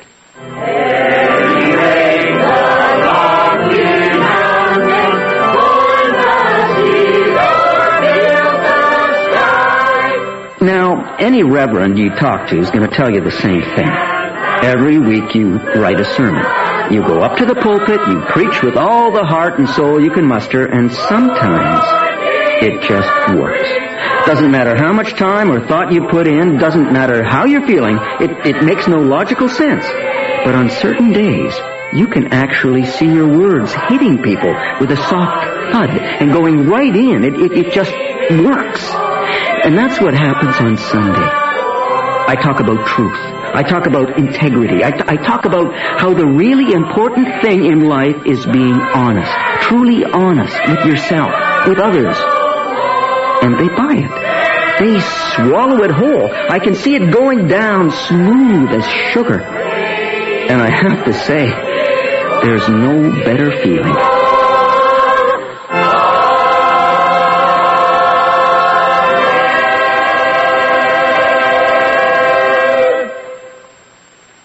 After the service, I greet the throng. First up, Constable Bob. That was an excellent sermon. Thanks, Bob. No, Reverend, I'm serious. That was right off the charts. Thank you. The best sermon I've ever heard, ever. Not that I've heard that many. I'm not exactly what you call a connoisseur, God knows. But seriously, it touched me. Gee, thanks, Bob. In fact, I'd like to talk about it in depth, Reverend. ASAP, little one-on-one session. When's a good time for you? Good sermon. Real corker. Thanks, Harold. Wasn't that a corker? I'm going to take your advice to heart, Reverend. Total honesty, starting right this second.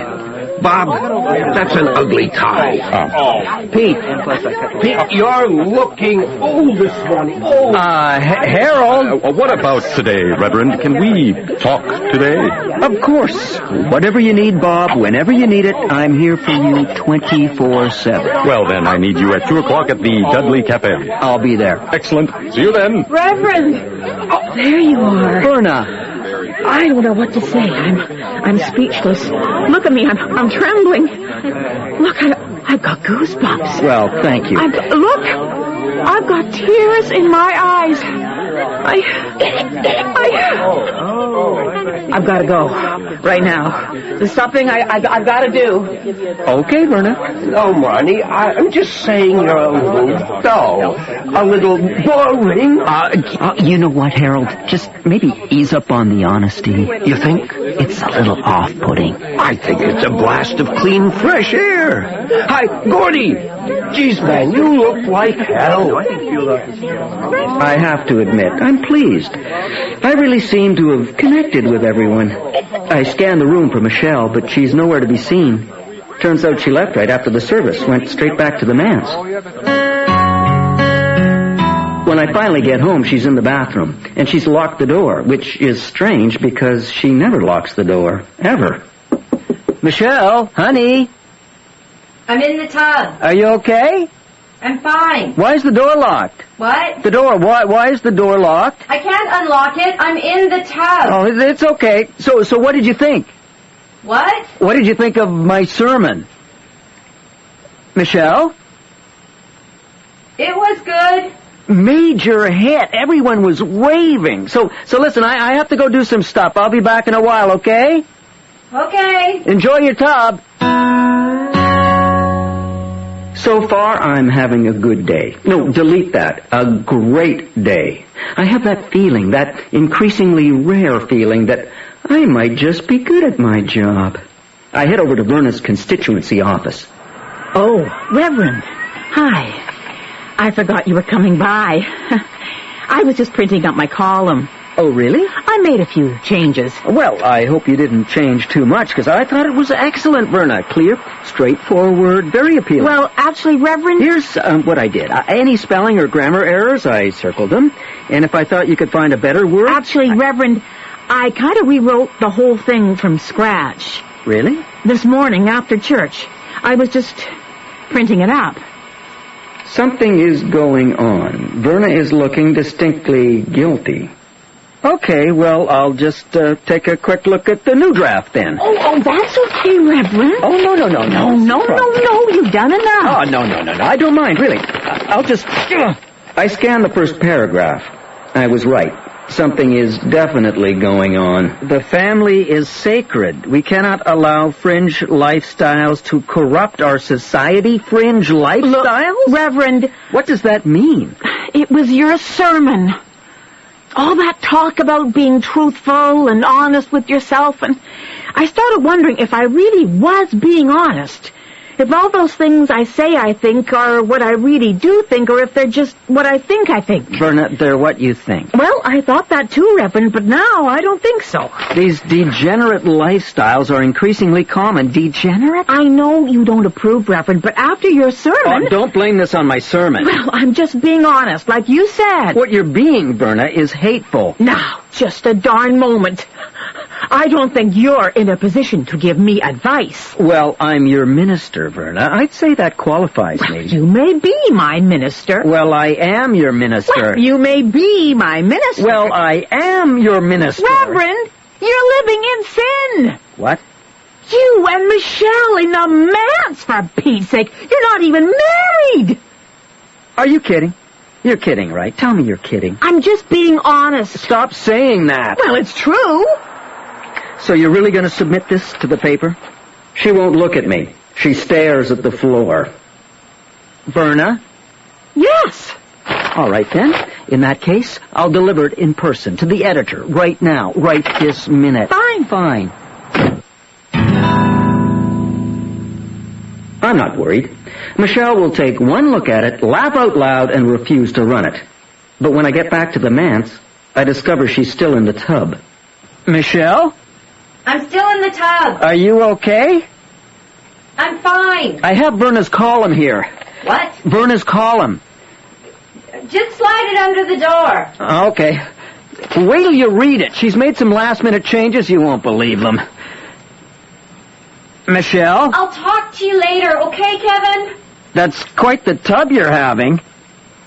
The thing is, she doesn't usually have tubs, and when she does, they're usually very short. On the other hand, it's just a tub. It's nothing to worry about. I head off to my next appointment, the Dudley Cafe and Constable Bob. He's waiting in one of the booths. With him is Harold. I can't help thinking Bob looks nervous. Sorry I'm late. That's okay, Reverend. No, it's not okay. The truth is, Reverend, you're often late. 9 times out of 10, you're late. And of your many unattractive features, I have to say lateness ranks right up there at the top. I see you're still practicing honesty, Harold. Having the time of my life. Should have done this years ago. And I've got you to thank for it, Reverend. Now, who wants coffee? You bet. Right here. Normally, I would say yes, Sheila. But I have to be honest. Your coffee is exceptionally poor. Sorry? Harold. No, it needs to be said. This coffee is atrocious. This coffee is, not only is it too weak, it's bitter. It tastes, you know what it tastes like? Cardboard. Wet, moldy cardboard.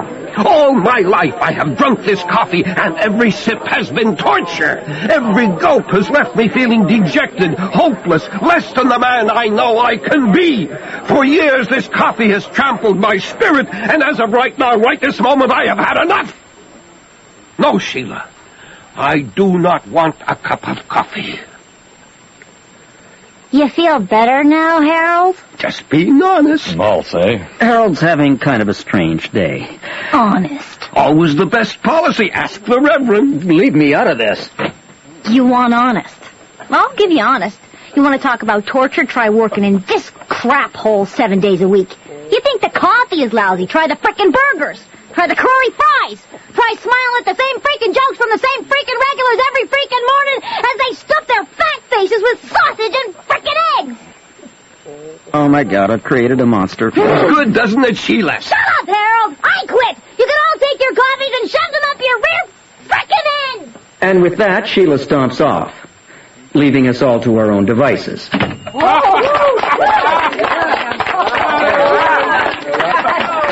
Is she okay?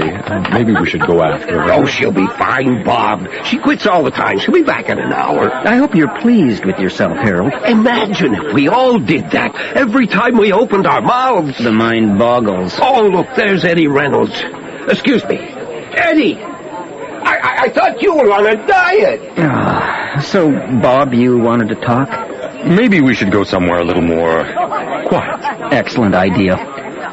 Bob invites me to his house. Control 9. Can you give me your 1027? We sit in the living room. He looks nervous. 149. Will the radio bother you? I like to keep it on. I find it strangely comforting. No problem. Also, if some massive crisis occurs, then I can respond right away and impress the hell out of everyone. Oh, you know what? I think I'll just put on some music. You're probably not used to seeing vinyl LPs anymore. I'm a closet collector. So to speak. There we go. Whew. Now that's better. I'm a little nervous. Well, there's no need to be nervous, Bob. I want you to know that whatever it is, as your minister, I'm here for you. Anything you can throw at me, 24/7. Reverend, it turns out I'm gay. I'm sorry? I said I'm gay. I'm gay. Really?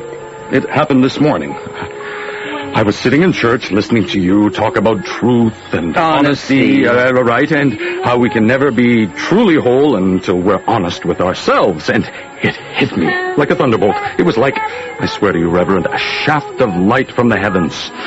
Angelic choirs, the whole 9 yards. Oh, my God. I'm gay. I'm gay. It was very biblical. Wow. I know. Well, I'm very happy for you. Thanks, me too. I'm a little surprised. Tell me about it. I mean, you've never seen particularly... I know. Not that there is a particular, that's not what I'm saying. I know exactly what you're saying. And I want you to know, Bob, that I support you 100%. This, while obviously being a joyful time, it will also be stressful. And any time you want to talk about it, I mean any time, day or night, 24/7. Well, actually, there was one other thing. Shoot. I kind of have my eye on someone. A man. Already? Yes. Do I know him? Oh, I think you know him. Well, you don't have to tell me. Reverend, it's you. What? It's you. I just look at him. I literally have no clue, no idea what to say. Oh, gosh. Don't panic, Reverend. It's not going to last. It's all part of the process, like a first step. If I have a crush on someone not gay who won't respond in any way, then it's obviously safer than having a crush on someone who is gay, who will respond, which for me at this point is just way too scary. I see. Now, normally I would never tell you, but as you said in your sermon... Be honest. I hope you don't mind. No, I mean, I don't think so. Thanks, Reverend. Well, you are an excellent minister. Once again, as soon as possible, I head straight back to the manse. My day has gone from being great to being just strange. I need to get Michelle's perspective. But when I come in the back door... Michelle? I see that she's not in the kitchen. Michelle? Or in the living room. I run up the stairs. Honey? Honey? Michelle, what's going on? I'm in the tub. Okay, please tell me that this has been a succession of tubs, that you have not been sitting in the same tub for the last It's the same one. Are you sick? I'm fine. Then what's going on? Nothing's going on. I felt like a tub. A 4-hour tub? Kevin, there's no time limit on tubs. Well, of course Nobody's going to penalize Michelle. you for excessive bathing. It's not a sporting event. It's just a tub. Would you open the damn door? If the water gets cold, you just heat it up again. So you've been, just sitting there wet for 4 hours? I've been thinking. About what? I'm not ready to tell you that.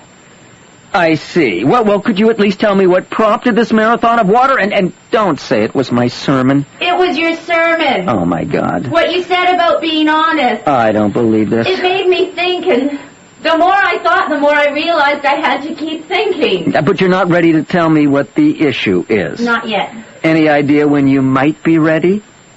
Sorry. And in the meantime, you're just gonna stay in the tub. I like it in here. Well, are you hungry? I could make something flat and slide it under the door. No, thanks. Oh, that reminds me. I had a look at Verna's column. Hang on. Here. Now, can you take it back to her? Tell her while I appreciate her sense of humor, I also have a deadline. She was serious. What? Yeah, she wasn't kidding. Of course she was kidding. Tell her I need the real column first thing tomorrow morning. Thanks, honey. And so back I go to Verna. Oh, Reverend, I was just leaving. This won't take long. I have a message from Michelle, and I want you to know, Verna, that I don't intend to get into another argument. Good, because neither do I. I wash my hands of the whole matter. I'm pleased to hear it. I'm also not going to say I told you so, tempting as it may be. What's the message? She wants you to send her the real column. She thinks this one was a prank. A prank? Yes. Is that what you told her? No, Verna, I didn't tell her that. I didn't have to tell her that. She only had to read it to see it's full of the kind of offensive right-wing claptrap which she could never in a million years begin to imagine that you had written. I thought you were washing your hands. I mean, well, what happened? What's going on? I have a responsibility. To who? To people. To the majority. It's what people think, Reverend. Everyone. Patsy Borden and Bertie Stewart and Teddy Randall and Marnie McWeeny and Sandy Cooper and Johnny Phillips and Scooper Douglas and Artie Patrick. I get what everyone means. Those people voted for me. So? So it's my duty to represent them. No, the point is they voted for you, Verna. Because they think I'm like them. No, because you're like you. Because you're Verna. They voted for you, and you're not like them. You're not a bit like them. It's ridiculous to pretend. That's not entirely true. Verna. I am a bit like them.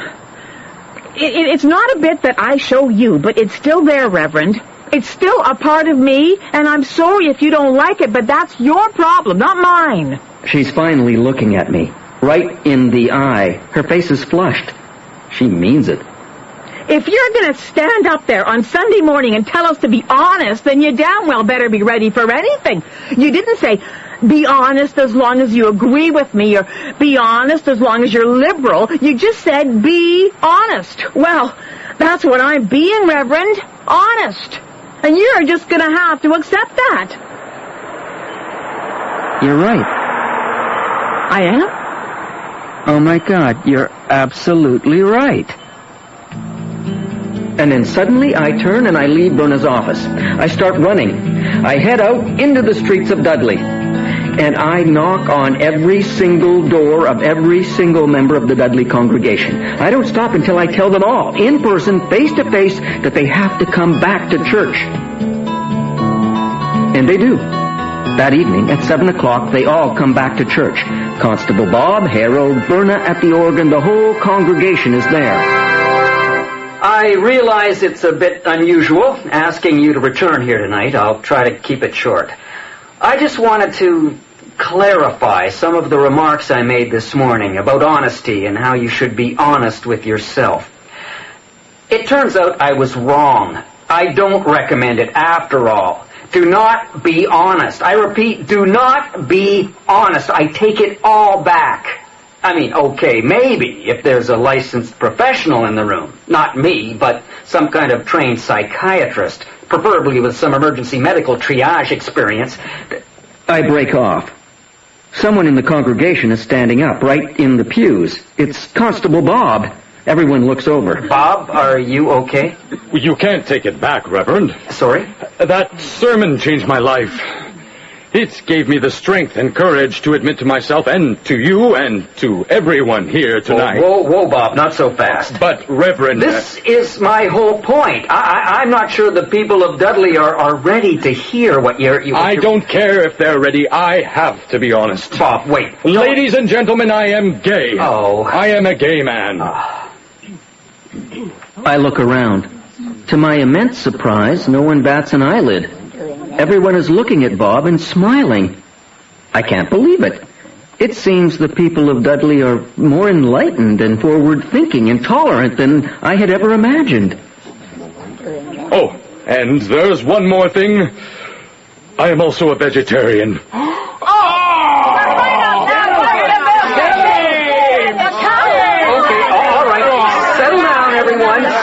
Settle. All right, look. Let me suggest a compromise. How about this? You can be honest. Just don't tell anyone. Keep it to yourself. Reverend, I think you're missing the point. I look over. Now it's Verna who's standing up at the organ. It doesn't matter whether we're honest or not, and it doesn't matter what we are or how we think. All that matters is that we love each other. Whether it's a man or woman, married or living in sin, the important thing is that we fill the world with as much kindness and tenderness as we can manage. We're not always going to succeed, but the really important thing is that we try. And that is my opinion. Thank you, Reverend. She smiles at me, and I smile back. Thank you, Verna. I couldn't have said it better myself. Since we're opening up the floor... Oh, God, Harold. There's something I'd like to say, too. It's about the coffee in the Dudley Cafe. The truth is, I find it delicious. It turns out Sheila had managed to ban Harold for life from the Dudley Cafe, and he was trying to make amends. As for me, I head back to the manse. I expect to see a light on in the bathroom window and nowhere else. But to my considerable relief, Michelle is on the front steps waiting for me. She looks a little wrinkled and very, very clean. Hi, mister. Hi there. Have a seat. I sit down beside her. Something tells me to keep quiet. So I've been having a little crisis up in the tub. Do you know the line, the lady doth protest too much? Uh-huh. Well, that's me. I'm the lady. I'm not following. I know, okay. The reason I've been putting you through the ringer lately about not ever wanting to get married, today I realized it's because, as it turns out, I do. You do? I do. You do what? I do want to get married. Oh, really? You do? I do. Do you? Yes, I do too. Sorry for putting you through the ringer. Oh, that's okay. It was just me getting used to the idea. Oh, that's okay. Just don't ever, ever, ever do it again. I can't promise you that. I'm only going to make one promise, and that's not it. Fair enough. What are you doing way over there? I have no idea. And just like that, it happens. The most important moment in my life so far. Completely out of the blue. I close my eyes and marvel, for the millionth time, how in Dudley, you never know what's around the next corner.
You've been listening to Episode 9 of The Do's and Don'ts of Dudley, written by Greg Nelson.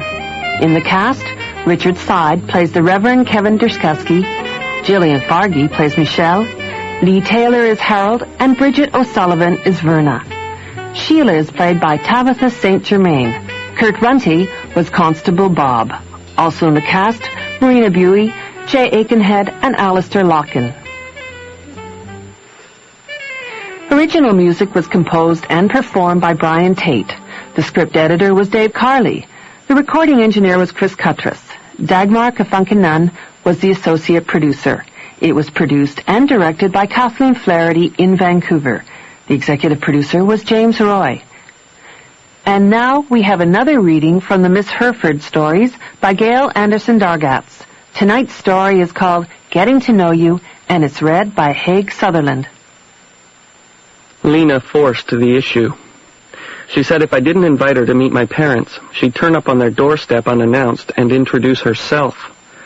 Looking back on it, the surprise attack might have been the better ploy. I was spending the summer at home, working for my father. When I told my mother that my girlfriend was coming for a visit, her face acquired the same flushed, panicked look she got the time I ran in to tell her Dad had fallen off the barn roof and broken his arm. "Your girlfriend? Visit?" she said. "This week," I said. "On the weekend. I thought she could stay the night." "Oh," she said. "On the couch."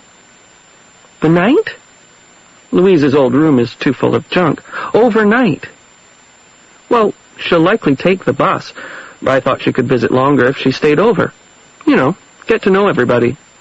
"This weekend?" said my mother. "Yes, this weekend, 2 days from now. She's coming Saturday." "We've got to remodel the bathroom." "Mom, get your father. We'll move all that stuff out of the bedroom and start wallpapering tonight." "Mom, get your father. I need some paint." "Mom, that's dumb. It's no big deal. We'll have to retile the bathroom." "No way. You don't need to make a big fuss." My mother took me by the shoulders and looked me in the eye. "Lena can't see mold. If she sees mold, she'll give up on you." "Mom, get your father." My mother grabbed pencil and paper and started scribbling. Her eyes glazed over. Her soul was far off. She was in that world only overwhelming panic can create. After a few more tries and no answers, I gave up and went to the bathroom. I'd read 2 Reader's Digests when my father knocked on the door. "Martin, you coming out? I've got to wash up. Your mother wants me to run into town." "Tonight? It's almost dinner time. Nothing will be open." "Camrose. Woolco." "Yes, Dad." My father came home with cans of paint, tiles, wallpaper, boxes of bolts and things, a new bathtub, and a new bathroom faucet. "Mom," I said, "you're making a big deal out of nothing. A new faucet isn't going to make her love me." My mother took me by the shoulders for the second time that day and looked me in the eye. "Martin, listen to me. Try to understand. This is very important. A woman likes a shiny faucet." I began to suspect a conspiracy to marry me off, to be rid of me. My family was trying too hard. I left them to it and did the evening chores, and afterwards, in the dying yellow light, I drove my father's tractor and scraper out into the field and dug a slough for the cows in the shape of a heart, and then got the tractor stuck in the muck. I left the tractor where it was and walked down the coulee in the twilight to the deer carcass with the beehive in it, and poked the beehive until the bees swarmed and came after me. When I went into the house to nurse my welts, all that was left of the bathroom was raw plumbing. "Mom," I said. She was on her knees with my father, installing the new bathtub. "I don't want to hear about it," she said. "This is insane. We only want what's best for you." "You're trying to marry me off," I said. "You want to get rid of me, don't you?" "Yes," said my father. I was wounded, but not that wounded. I went into the kitchen and applied a baking soda and water paste to the bee stings, then made coffee and drank it. I stood in the doorway of the bathroom and watched my folks' wallpaper where the mirror used to be. "This is nuts," I said. "Nuts. If it makes you feel any better, we're not remodeling the bathroom just for you," said my mother. "I haven't been able to get a shine out of that faucet for years." I gave up trying to stop my parents and threw myself into the bedroom cleanup. I carried my mother's sewing machine, Louise's stored boxes, my father's beef trophies, and the varnished and framed jigsaw puzzles that were stacked under the bed downstairs to the basement. I stripped Louise's old bed of its bedding and pulled the bed, mattress, and springs out into the living room, and that night I painted the room a tasteful off-white, as my mother instructed. My mother made cocoa at 2 a.m. and served it to my father and me at the kitchen table. Her house dress was speckled with paint, and she smelled like the onion she'd put in a bath of water in Louise's old room to get rid of the paint smell. My father's hair had gone suddenly white from the plaster. In a stab that went to my belly, I realized they were growing old. "She better be worth it," said my father. The Greyhound dropped Lena off in front of the general store at 9:30 on Saturday morning, and I was there to meet her. This day, Lena wore a green dress that was made for a much taller woman, sneakers, her father's bowling jacket, and a cap that said Gainer's Meats. At first, she had dressed like that so she'd have to be acknowledged for her skills and personality, not what she looked like. Then it just became habit. She really was quite pretty when she smiled, and she did shower regularly and comb her hair. That much I was thankful for. Also, I could hardly complain. I was 23 years old, and my mother had bought the clothes I had on. A crisp white dress shirt with red plaid jack shirt over top, jeans, gumboots, and a John Deere cap.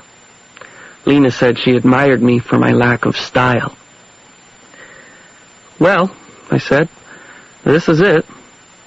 "What?" said Lena. "This is likely." She looked one way, and then the other down Center Avenue. There wasn't much to see, granted, and I wished something marvelous would happen right there on the street, right then. A car chase, maybe, or a fire, or a UFO landing. But then St. Paul had the UFO landing pad built for the centennial celebrations, so a UFO landing on Center Avenue was unlikely. Even an earthquake would do. I'd take any happening, just so the town didn't look so bland. It reflected poorly on me. "How about we look around?" I said. "That shouldn't take long," said Lena. The entrepreneurial spirit was alive in Likely. Evangeline Hammerstein had set a sign that said "Sidewalk Sale" in front of Hammerstein's farm equipment dealership. We moseyed over to take a look. About the only things from the dealership on the sale table were 3 ratty cans of the purple paint Wallace Hammerstein had been trying to get rid of since 1969. The rest was Evangeline's stuff, though it was obvious some of it was her daughter Gudrun's, from Gudrun's 2 years in university before she dropped out. Under the tables were several boxes of books and texts no Hammerstein had ever read. On top of the tables was evidence of Evangeline's many attempts at the arts: porcelain piggy banks, 3 unfinished hooked rugs, several tubes of liquid embroidery paint, a bouquet of fabric flowers, a stack of crocheted doilies, and a macrame belt. Lena went straight for the books, and I got interested in a pair of Miss Piggy salt and pepper shakers I thought my mother might like. One thing that didn't get talked about at Lamentations Church was God's sense of humor. I had never liked it. He seemed to be into practical jokes and was forever tripping me up, like the class bully. Just the night before, I'd prayed to him, asking vehemently that during this weekend Lena and I would not run into my relatives, namely Uncle Horace or Uncle George, because inevitably they would embarrass me and knock back my chances of continuing my relationship with Lena. So there she was, fresh off the bus, and who walks out of Hammerstein's dealership but Uncle Horace, and right after him, Uncle George. Ha ha. Very funny.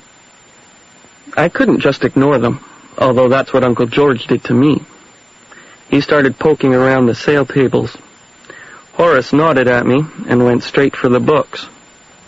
I said, "Horace, I'd like to..." But before I'd finished my introduction, he held up his hand and said, "Just a minute, Martin," and went over to Lena and the books.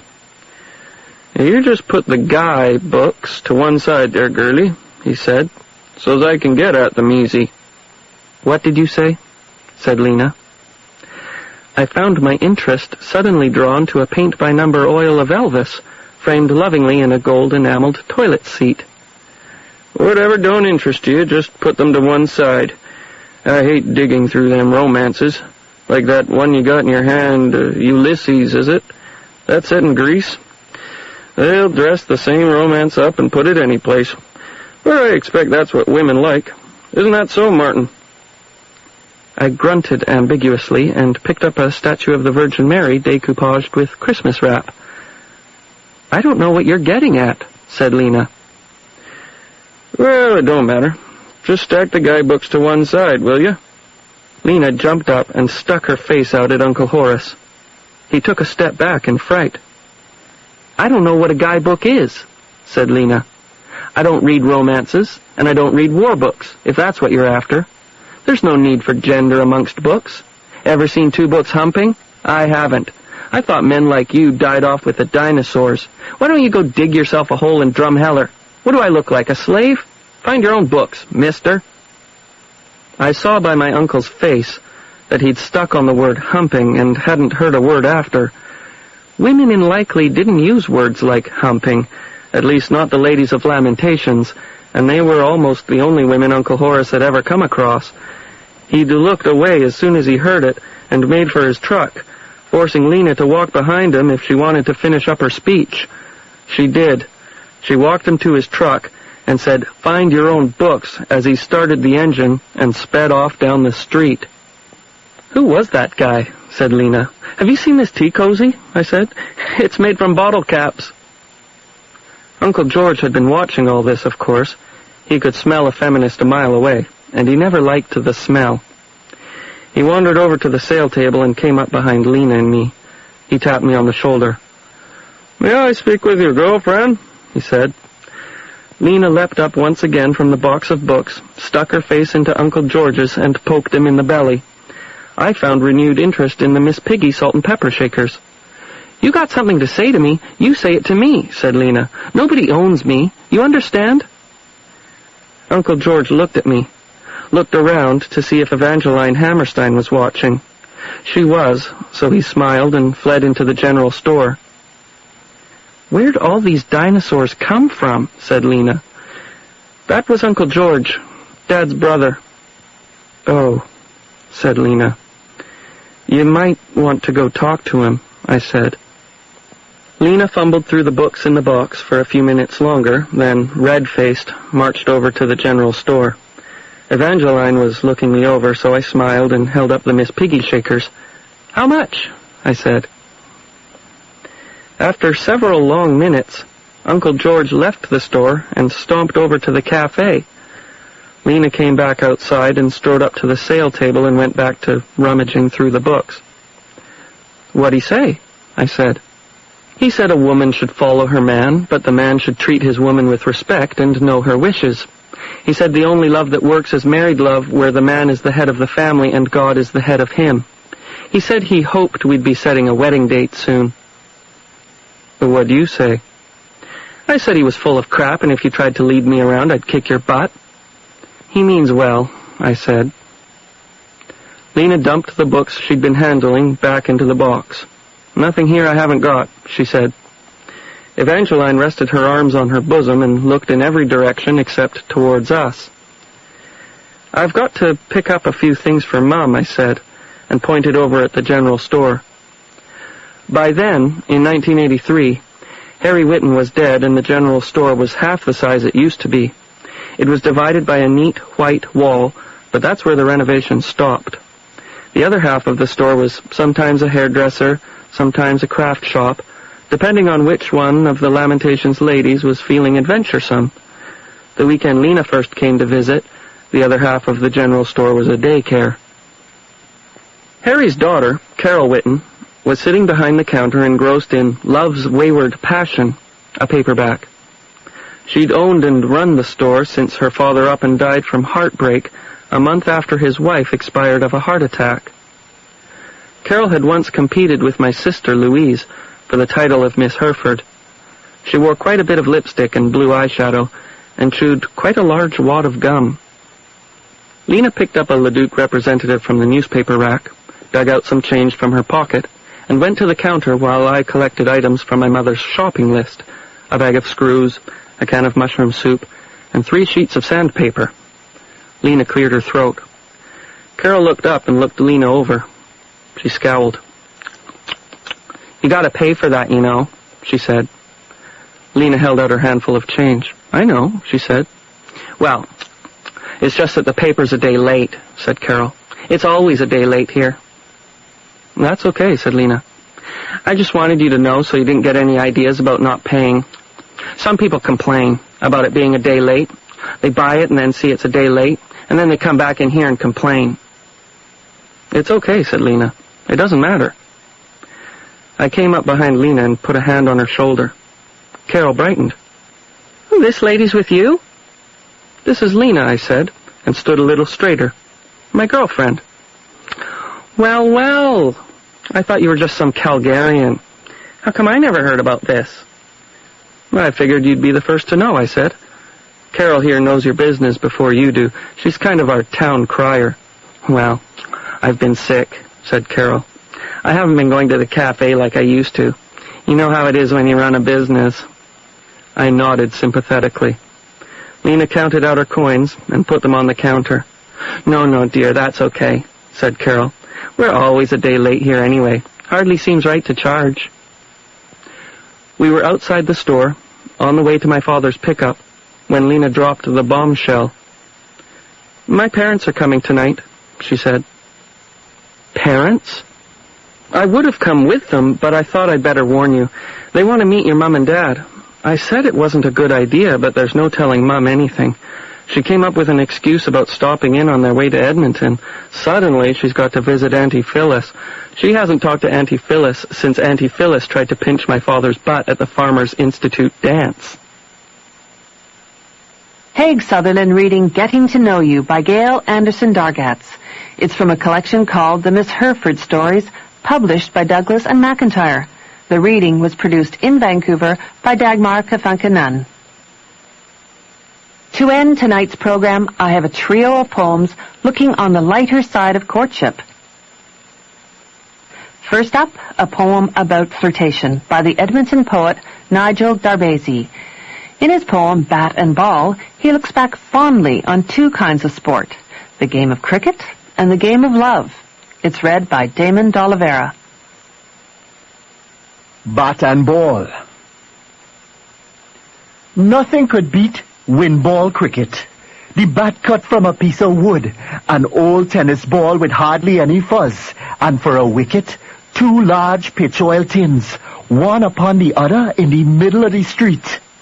The true cricketers would overhand bowl, getting the ball to spin and break, luring the batsman to swing and miss, while the mango pelters would release at near invisible speed. If their aim happened to be high, your reflexes a little slow, then is lash in your head. So, game in progress. We chatting up the girls as they pass by. You want to play some bat and ball? The shy ones look off and smile. Then Gloria walks up, sweet like hibiscus. Eddie was the man to talk. He tell the woman he's a cricket champion, how she could play any time and get a long inning or a quick knock. She say he don't look like a champion, like a man who could stay in the wicket. One swing and he out. Scandal! Eddie in a trance. He get to Tulbe. He's supposed to be batting, but he's still talking. Raj come down and bowl. Eddie miss. Bam! The pitch oil tins fall. The woman smile. You have plenty mouth, but you is no batsman. Well, all the boys in love. Every afternoon for months is cricket as we waiting to see nice, thick, sweet, saucy Gloria. Damon D'Oliveira reading Nigel Darbesi's poem Bat and Ball. It's from his collection A Map of the Island, published by the University of Alberta Press. Meeting the parents is a moment of truth for many couples. It's also a moment of humor for the Nova Scotia poet Jeanette Lyons. Her poem, Tommy Hunter, I Say, is read by Nicola Cavendish. Tommy Hunter, I say. My serious man takes me home to his parents, warns me they're cultured. His mother eats olives and tests me, asks what TV I enjoyed as a child. Tommy Hunter, I say. She's trying to frown, but a Bichon Frise enters the room and his father excuses himself to walk it. His mother asks about pets, the ones I liked best as a teenager. A 3-legged dog named Hunter, I say, almost telling the story of the 4th leg, but my serious man's eyes advise against it. His father returns with the Bichon Frise. His mother eats olives. Is this culture, I wonder? When his mother says, am I serious about her son? Have I ever loved any other boy? Only Tommy, I say. He cleaned out our stables. She indulges in full frown then, even without me telling how Tommy looked up at my window one night, his eyes utterly devoid of culture. Nicola Cavendish reading Jeanette Lyon's poem, Tommy Hunter, I Say. It's from her book, A Woman Alone on the Atikokan Highway, published by Woolsack and Wynne. Our final poem offers a 19th century outlook on marriage. The Talented Man was written by the British poet W.M. Praed. It's a tongue-in-cheek guide to what Victorian women really looked for in a husband. It's read by Catherine Disher. The Talented Man. Dear Alice, you'll laugh when you know it. Last week at the Duchess's ball, I danced with a clever new poet. You've heard of him, Tully St. Paul. Miss Jonquil was perfectly frantic. I wish you had seen Lady Anne. It really was very romantic. He is such a talented man. He came up from Brasenose College, just caught, as they call it, this spring, and his head, love, is stuffed full of knowledge of every conceivable thing. Of science and logic he chatters, as fine and as fast as he can. Though I am no judge of such matters, I'm sure he's a talented man. He sneers, how my Alice would scold him, at the bliss of a sigh or a tear. He laughed, only think, when I told him how we cried all Trevelyan last year. I vow I was quite in a passion. I broke all the sticks of my fan. But sentiment's quite out of fashion, it seems, in a talented man. He's hideous, I own it, but fame, love, is all that these eyes can adore. He's lame, but Lord Byron was lame, love, and dumpy, but so is Tom Moore. Then his voice, such a voice, my sweet creature, it's like your Aunt Lucy's toucan. But oh, what's a tone or a feature when once one's a talented man? My mother, you know, all the season has talked of Sir Geoffrey's estate, and truly, to do the full reason, he has been less horrid of late. But today, when we drive in the carriage, I'll tell her to lay down her plan. If ever I venture on marriage, it must be a talented man. P.S. I have found, on reflection, one fault in my friend Entre Nous. Without it, he'd just be perfection. Poor fellow, he has not a sou. And so, when he comes in September to shoot with my uncle, Sir Dan, I've promised Mamma to remember he's only a talented man. Catherine Disher reading W.M. Praed's poem, The Talented Man. That's it for tonight. Tune in next week for more drama, fiction, and poetry. I'm Linda Grierson for Sunday Showcase. Stay tuned for Katie Malik and Jazz Beat on CBC Radio 1.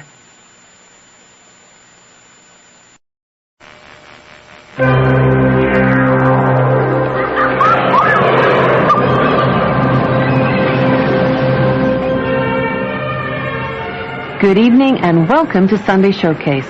I'm Linda Grierson. Tonight, the concluding episode of the Do's and Don'ts of Dudley. The Reverend Kevin Dershkowski has had his ups and downs as minister of Dudley Church. He started his work with no congregation except Harold the caretaker and Verna the organist. Now the church is full. Verna has been elected MLA.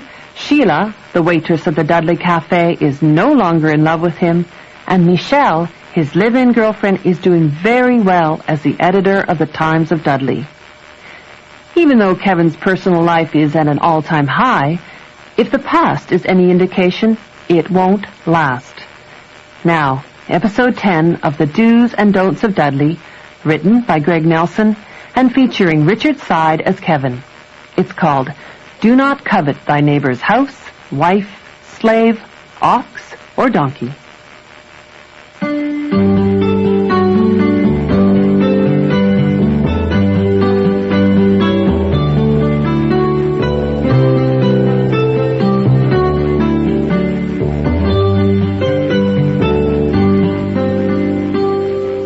Somehow, the impossible has happened. Despite the seemingly unscalable obstacles in my path, despite setbacks too numerous and humiliating to mention, Michelle has agreed to marry me. The most beautiful, intelligent, talented, mentally unbalanced woman in the world has agreed to be my wife. The very thought of it sends a frisson of excitement down my spine. Excitement and abject terror. I mean, I know it's a good thing. I know that it's better than good. It's the best thing possible that could ever happen to me, ever, in a million years. And yet, inside, I'm panicking. I'm running in little circles, screaming hysterically. I'm just hoping it doesn't show. Morning. Morning. Did you dream about me? Of course. How much? A lot. You make me happy. You make me happy. Panicking. I'm going to make us some coffee. Great. Now, my irrational method of coping with this panic is to fixate on the wedding itself. I'm determined to keep it small, intimate. Michelle and I enlist the help of Verna and Harold to pull it all together. We meet at the Dudley Cafe. Here's what I'm thinking. At the beginning, after all the guests are settled. What guests? Well, the wedding guests. There aren't going to be any guests. No guests? Kevin wants to keep it small. Intimate. It has to be intimate. But who's going to throw the rice? Harold, there's not going to be any rice. Guests or no guests, we have to begin with the wedding march. Dum, dum, da, dum, dum, And dum, then da, dum, Michelle will come dum, dum, floating dum, down the dum, aisle in her dum, beautiful dum, white dress with her dum, flowers dum, and dum. veil. Oh, And at then- which point I burst into tears. Really? Yeah, I'm a terrible weeper at weddings. I always have been. I'm afraid there's not going to be any white dress either. No dress? We were thinking maybe have it outside, by the river. Or maybe up in the hills somewhere. Yeah, with the warm wind on our faces and the hawks circling above us and the trees and the frogs. And... The frogs? Yeah. What frogs? Apparently at dawn there's a lot of frogs. Oh, gosh, here I go. I told you. Harold, you don't have to cry I'm sorry. We're just talking about it. It just sounds so beautiful. Sounds different, I'll say that for it. Okay, the most important thing is secrecy. No one can know about this. I don't want to be apologizing and feeling guilty for not inviting people. It'll turn into a thing. I don't want it to be a thing. God forbid it's a thing. Okay? So let's just keep it quiet. Keep it under our hats. All right, who wants coffee? Oh, please. Oh, yeah, thanks. Yeah. Don't do that. What? That thing where everyone shuts up as soon as I come to the table. I hate that. We were just doing my job here. Sheila. I'm just pouring your frickin' coffee, okay? You have to stop talking all of a sudden like you have to make me feel like that whatever crap you're discussing is too important for my ears. Because I could care less what you're talking about. I could care less because it's probably dumb crap anyways. We were just pausing. Oh, for sure. We were catching our breath. Yeah, bunch of jerks. I think that girl's been working here too long. Okay, she's gone. Now, where were we? Everything starts coming together. We make plans for a quiet, intimate wedding, a private ceremony. Gradually, the panic subsides. And then, of course, as it always does, everything falls apart. It starts in the kitchen. It's morning. I'm reading the paper. Michelle is by the stove. At first, everything's fine. Hey, listen to this. There's a guy in Vegas who, according to Guinness, performs the world's fastest wedding. How long? 7 seconds. Huh, hilarious. 15 if you want the divorce included. What are you doing? Making breakfast. For who? For you. You're making breakfast for me? Uh-huh. What's wrong? What? Michelle? nothing. Just tell me quickly, right now. Nothing is wrong, Kevin. I'm making you breakfast. Are you having second thoughts? No. Are you sick? Are you dying? Kevin. I know what this means, Michelle, so let's just forget the breakfast and skip right to the part where you tell me the bad news. It's not bad news. Oh, what is it? I talked to Jack and Jackie last night on the phone. Jack and Jackie. Uh-huh. As in your parents. Uh-huh. Oh, my God. And we were talking away. You told them! I just kind of slipped out. Michelle, you promised! I know. We agreed, no family. But they're my parents, Kevin. They're total lunatics. They should be at my wedding. No, they shouldn't. You know why? Because they're total lunatics. Kevin. I thought we talked about this. I changed my mind. Well, you can't do that. You can't just unilaterally change your own mind. You can invite yours if you want. No, I can't. I can't invite my parents. We've been through this. I know, If but... I invite my mother, she will take over. She'll invite all of her friends and 97 relatives, most of whom I didn't know I had, and they'll all turn up in a convoy of rented tour buses and occupy our territory like an invading army. Well, Jackie's not like that, and neither is Jack. I can't believe you did this. Kevin, it's not that big of a deal. It's a huge deal. It's a massive deal. Everything's totally wrecked. You wanna call it off? No. Well, you can invite your sister if you want. I can't stand my sister. Maybe one of your friends. I don't have any friends. Oh, you do so have friends. What about, what's his name?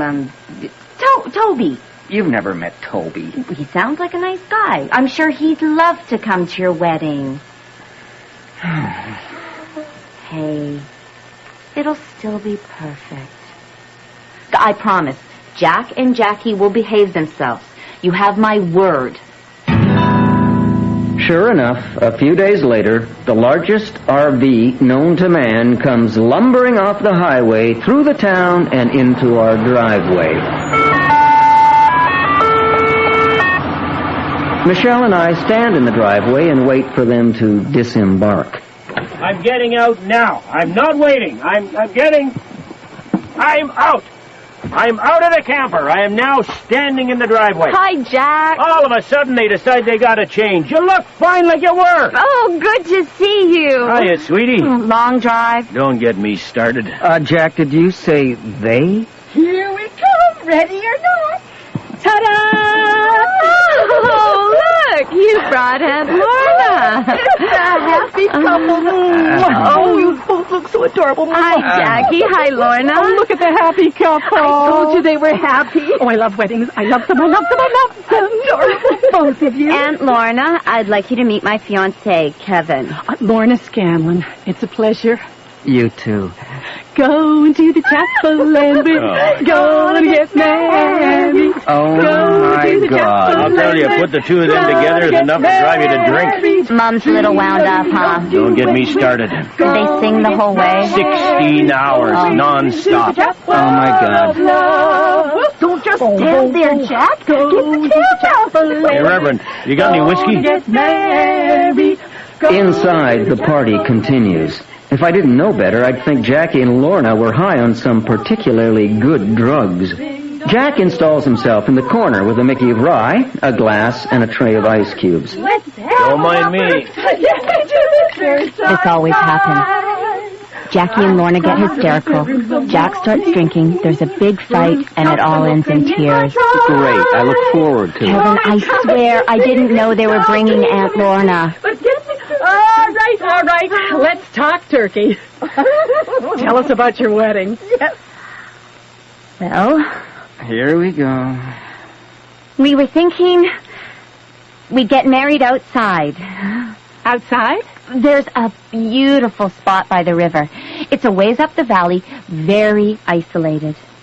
And just as dawn is breaking over the hills, just as the first rays of sunlight catch our faces, that's when we'll say our vows. For a moment, total silence in the room. And then...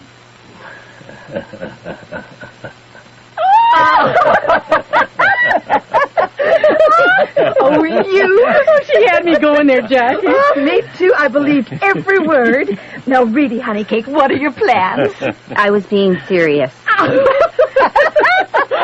Oh, it's a good thing we're here. I'll say. These two are in need of the wedding machine. That's us. Oh, come on, we got to get started making some lists. Woo-hoo! Love and marriage, love. Michelle just looks at me, smiles, shrugs, and follows them into the kitchen. Reverend, I gotta tell you, you look like you could use a drink. I tell myself not to worry. She's humoring them. She's making them feel wanted. Everything's going to be fine. But inside, my old friend Mr. Panic has returned in full force. He's bouncing around, making my stomach flip, making my mouth dry. Jack takes me into the RV, says he wants to show me his guns. This one is Junior, and this one is Piscopo Pete. You named them? What you gotta do is you gotta take these fellas apart. You gotta clean them. You gotta oil them. And then you gotta put them all back together. Uh-huh. You take care of your gun, and your gun is gonna take care of you. Quite the place you've got here.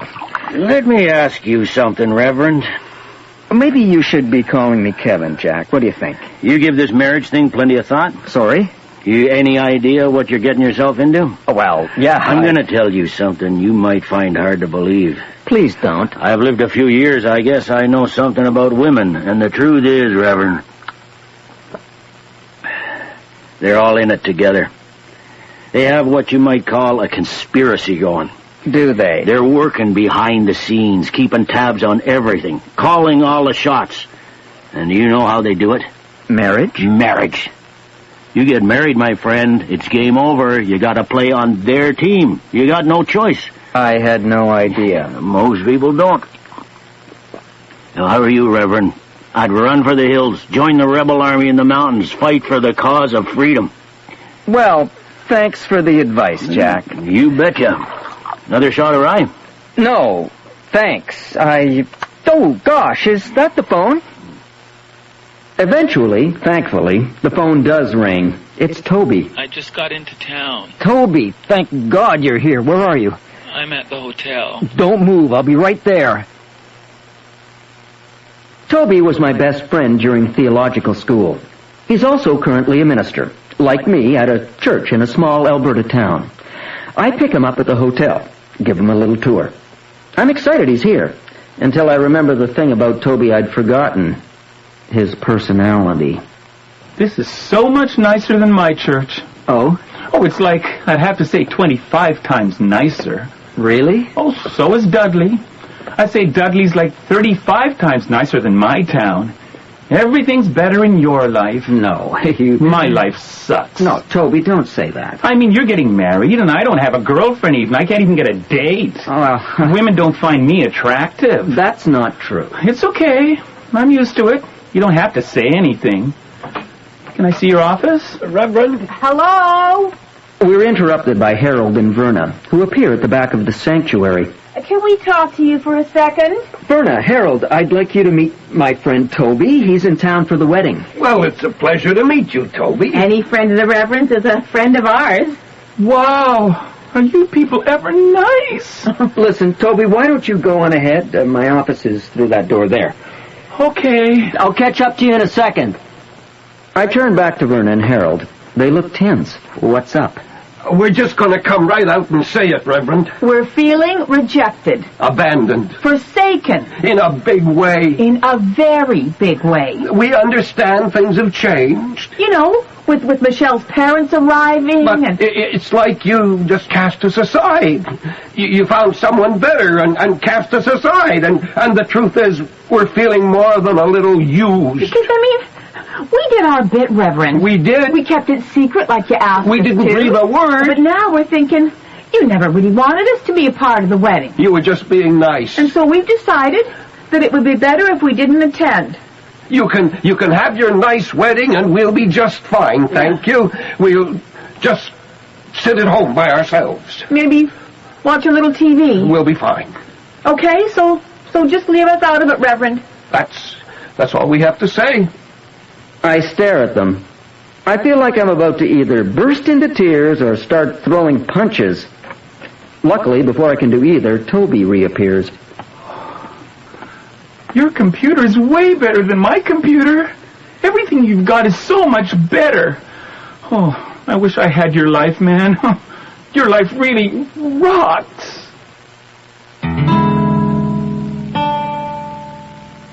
That night, I finally catch up with Michelle again, in the bedroom. When she comes in, I'm already in bed. So, how was your day? Fine. I hardly saw you. I was busy. We had a lot to do. What's wrong? Nothing.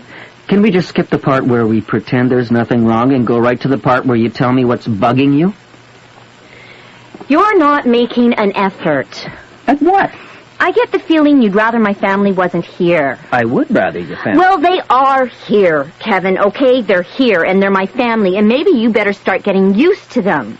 I am so making an effort. I hung out with Jack today. For 5 minutes? He was cleaning his guns. He told me I shouldn't get married. That's just a sense of humor. I don't think he was kidding. All you do is roll your eyes and make snide comments. And all you do is whatever the hell Aunt Lorna tells you to do. You're like Lorna's little helpers, you and Jackie. I mean, Toby arrived today and you still haven't even seen him. Oh, Toby's here? How is he? He's totally depressing. Plus, Harold and Verna are in a snit because we're ignoring them, and I had to smooth their feathers, okay? So I'm making a constant effort. We're not ignoring them. Of course we're ignoring them. Don't worry, I fixed it. It's going to be fine. Well, just make sure you invite them to the rehearsal. The what? The rehearsal. What rehearsal? I think we should have a rehearsal. Since when? I also think we should have the wedding in the church at a reasonable hour. And if people want to throw rice, they can throw rice. What people? I also think there should be people. Oh, my God. And I'm planning, just to give you the heads up, on wearing a white dress with a veil. And Auntie Lorna's going to sing. And before you start freaking out, just let me say that we're part of a community. And maybe it doesn't matter so much what we want. Maybe it matters... Oh, my God, it's happened. What? You've bought in. You've hitched a ride on the Marriage Express Kevin. to the land of tacky and traditional weddings. You see, this is exactly what I'm talking about. We're getting married by the river at dawn. I know. With the, and the frogs And I'm saying we should make a few changes. And I'm saying no. Kevin. I'm getting married by the river at dawn. With the frogs! And if you want to show up, great. And with that, I turn my back to her and face the wall. And what if I don't show up? 'Cause I'm pretty sure you need me to actually be there. You know, in order to marry me. Last time I checked. I don't deign to reply. Oh, we'll talk about it tomorrow. That night, we sleep on opposite edges of the bed. And in the morning, I do the pretend I'm still sleeping routine while Michelle gets up, showers, gets ready, and comes back in the bedroom. I'm going to Medicine Hat with Jackie and Lorna. We'll be home by 6. Kevin? I'll see you later. As soon as they leave, I go downstairs. I'm feeling wounded, abused, sorry for myself. When I get to the kitchen, I see Toby. Hey, I just met Michelle. She told me to come on in and help myself to coffee. Morning, Toby. You want some? Sure. This is a nice man's. Thanks. This is way better than my man's. This is like I'd say 15 times better than my man's. Hey, Toby. This coffee's better than my coffee. Can you stop saying how everything's better? You know what I wish? What? I wish I was getting married to Michelle instead of you. Oh, man. She is I'd say 80 times more beautiful and nice and cool than anyone I would ever marry. Toby. I wish I was you. Toby, I'm serious. I'm about to stab you with the bread knife. Reverend! There you are. Oh, no, please, Coast is clear. Women are gone. Jack, I'd like you to meet my friend Toby. Hi there, fella. Wow, nice guns. What's the matter, Reverend? What's with the long face? You getting cold feet? Absolutely not. Here, catch. He throws me a gun. Let's go shoot something. Always makes me feel better.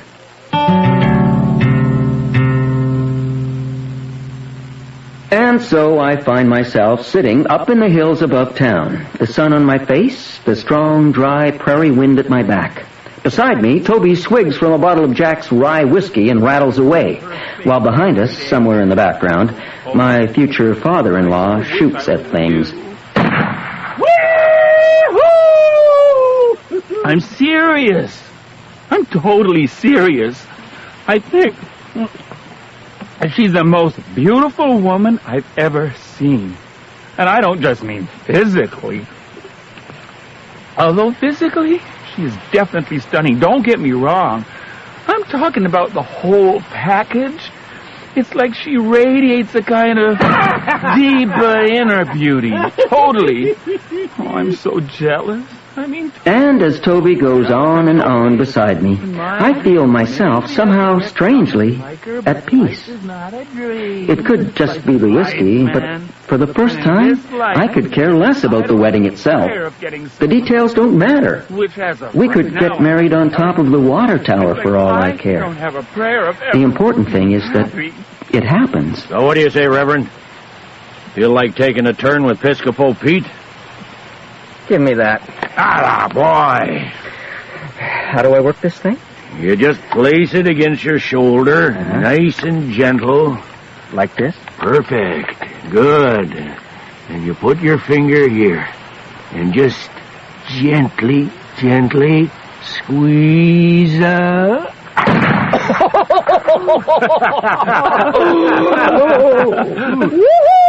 How do you like it? I like it.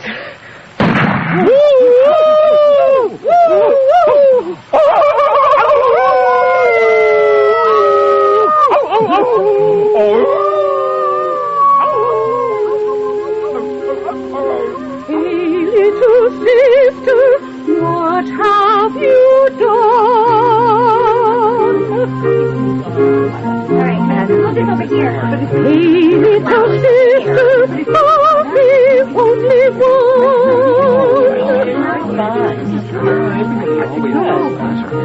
Hey, little sister. We don't get married by the river. We get married in the afternoon at church, with no frogs in sight. And the night before the ceremony itself, we have the rehearsal. Everyone is there. Jack and Jackie and Aunt Lorna singing her heart out. Verna, Harold, Toby, and even Sheila, who has not only heard about the wedding, but somewhere along the line, she's elected herself official wedding drill sergeant.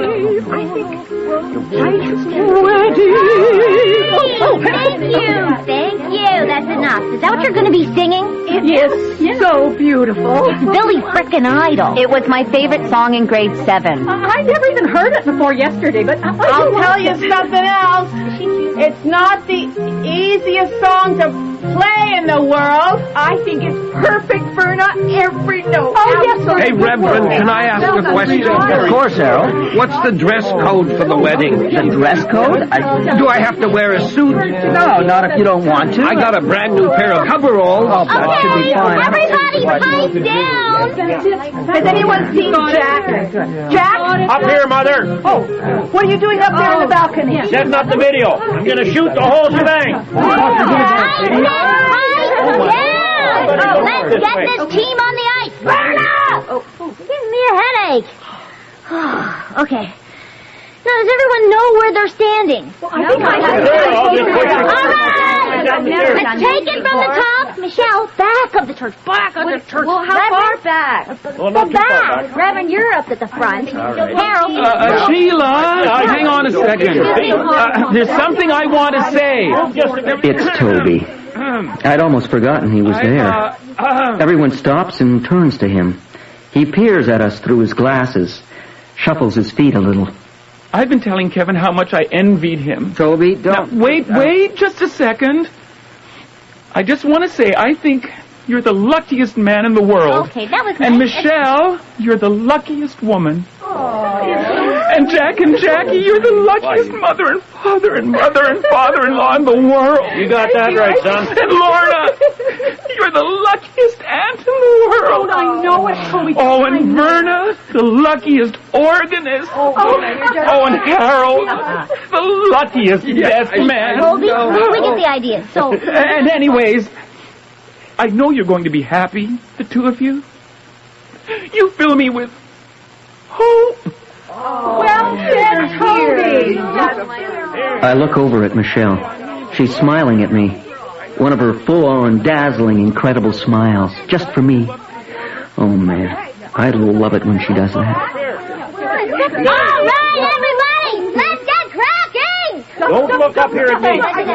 We managed to get through the rehearsal without any major catastrophes. And then, the next day...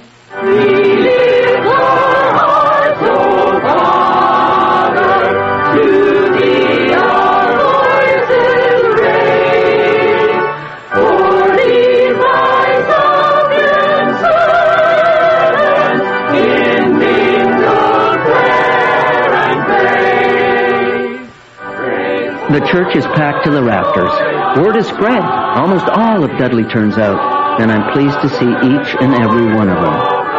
Lorna plays the organ, Toby officiates, Lorna sings like an angel, Jackie beams, Jack shoots the whole shebang, and Harold weeps.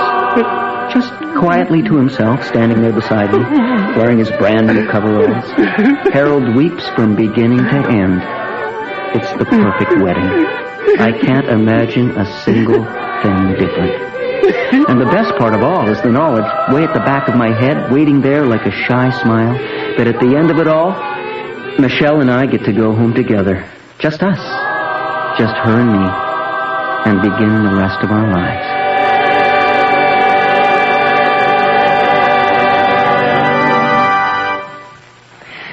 The Do's and Don'ts of Dudley was written by Greg Nelson.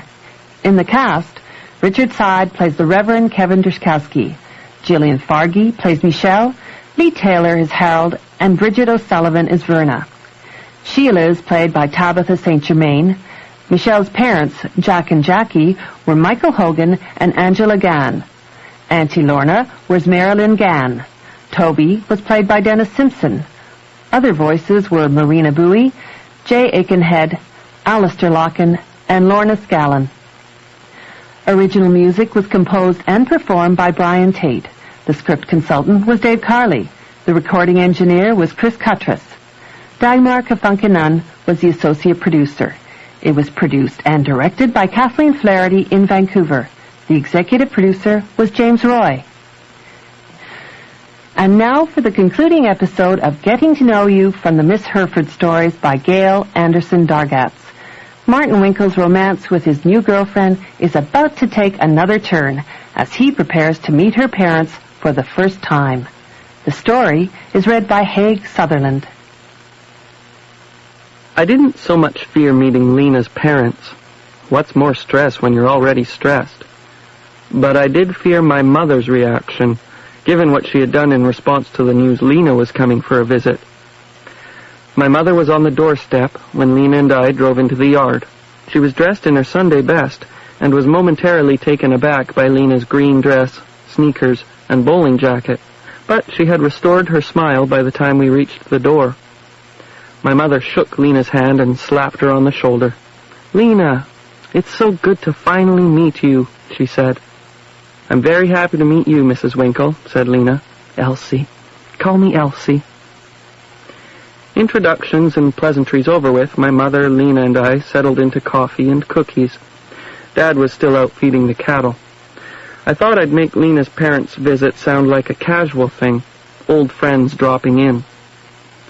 "By the way," I said, "Lena's folks are popping in for coffee this evening." "Lena's folks?" said my mother. "They're dropping in on their way to Edmonton," I said. "They're visiting Lena's aunt." "Tonight?" "I brought you these," I said, and held out the Miss Piggy shakers. My mother took them and stared at them for a few moments. Lena took off her Gainer's Meats cap and put it on again. "Well, what's more company when the house is full?" said Mum. "Full? What do you mean?" "I invited Marion and Horace and George and Gilda over. They wanted to meet Lena." "Not Uncle Horace," I said. "I've already invited them," said Mum. "There's no way around it." "I'm sorry to be so much trouble," said Lena. "You've been no trouble at all," said Mum. That night, Uncle Horace and Aunt Marion and Uncle George and Aunt Gilda all turned up at once, which was something of a problem because it meant they had already traded notes on Lena and all that had gone on that morning. Lena and I watched them drive up and park. She pointed at Uncle Horace. "That's the other dinosaur," said Lena. "Yep," I said. "He's your uncle too?" "Yep." "I've got things off on the wrong foot," said Lena. "Well," I said. "No, I'm sorry. I'll make it up to you. I'll be on my best behavior. I'll be downright cheerful. I'll charm their pants off." I was about to suggest that this might not be the best approach either, when Uncle Horace and Aunt Marion and Uncle George and Aunt Gilda all piled in through the front door. There are many contradictions in the community of Likely. One is that while young men with long hair are not only frowned on but denied jobs, old balding men grow their hair as long as they can, at least on one side, and then they comb the long hair sideways over their bald spots. This was Uncle Horace's hairdo. Uncle George, on the other hand, had gone out and bought himself a toupee, which everyone thought was just plain prideful, but you don't tell Uncle George a thing like that. Toupees were only tolerated on men like Pastor Gottlieb, men in the public eye with positions of authority. For Uncle George to wear a toupee was presumptuous. Everybody blamed it on that year he had spent in Edmonton, and my parents feared much worse might happen to me before I completed my studies there. The year in Edmonton had left its scars on Aunt Gilda as well. That night she wore a bright pink dress opened right down to the third button, and lipstick and blue eyeshadow. Worse, she was downright outgoing. "This is Lena," I said. "Aunt Marion, and I believe you remember Horace. This is Uncle George, of course, and Aunt Gilda." "It's so good to meet you," said Aunt Marion, and before I could warn Lena not to, she had my Aunt Marion in a hug and was heading in Uncle Horace's direction. Aunt Marion looked a little dazed and then regained herself and smiled. Uncle Horace took a step back into the closet, knocking over the brooms and boots.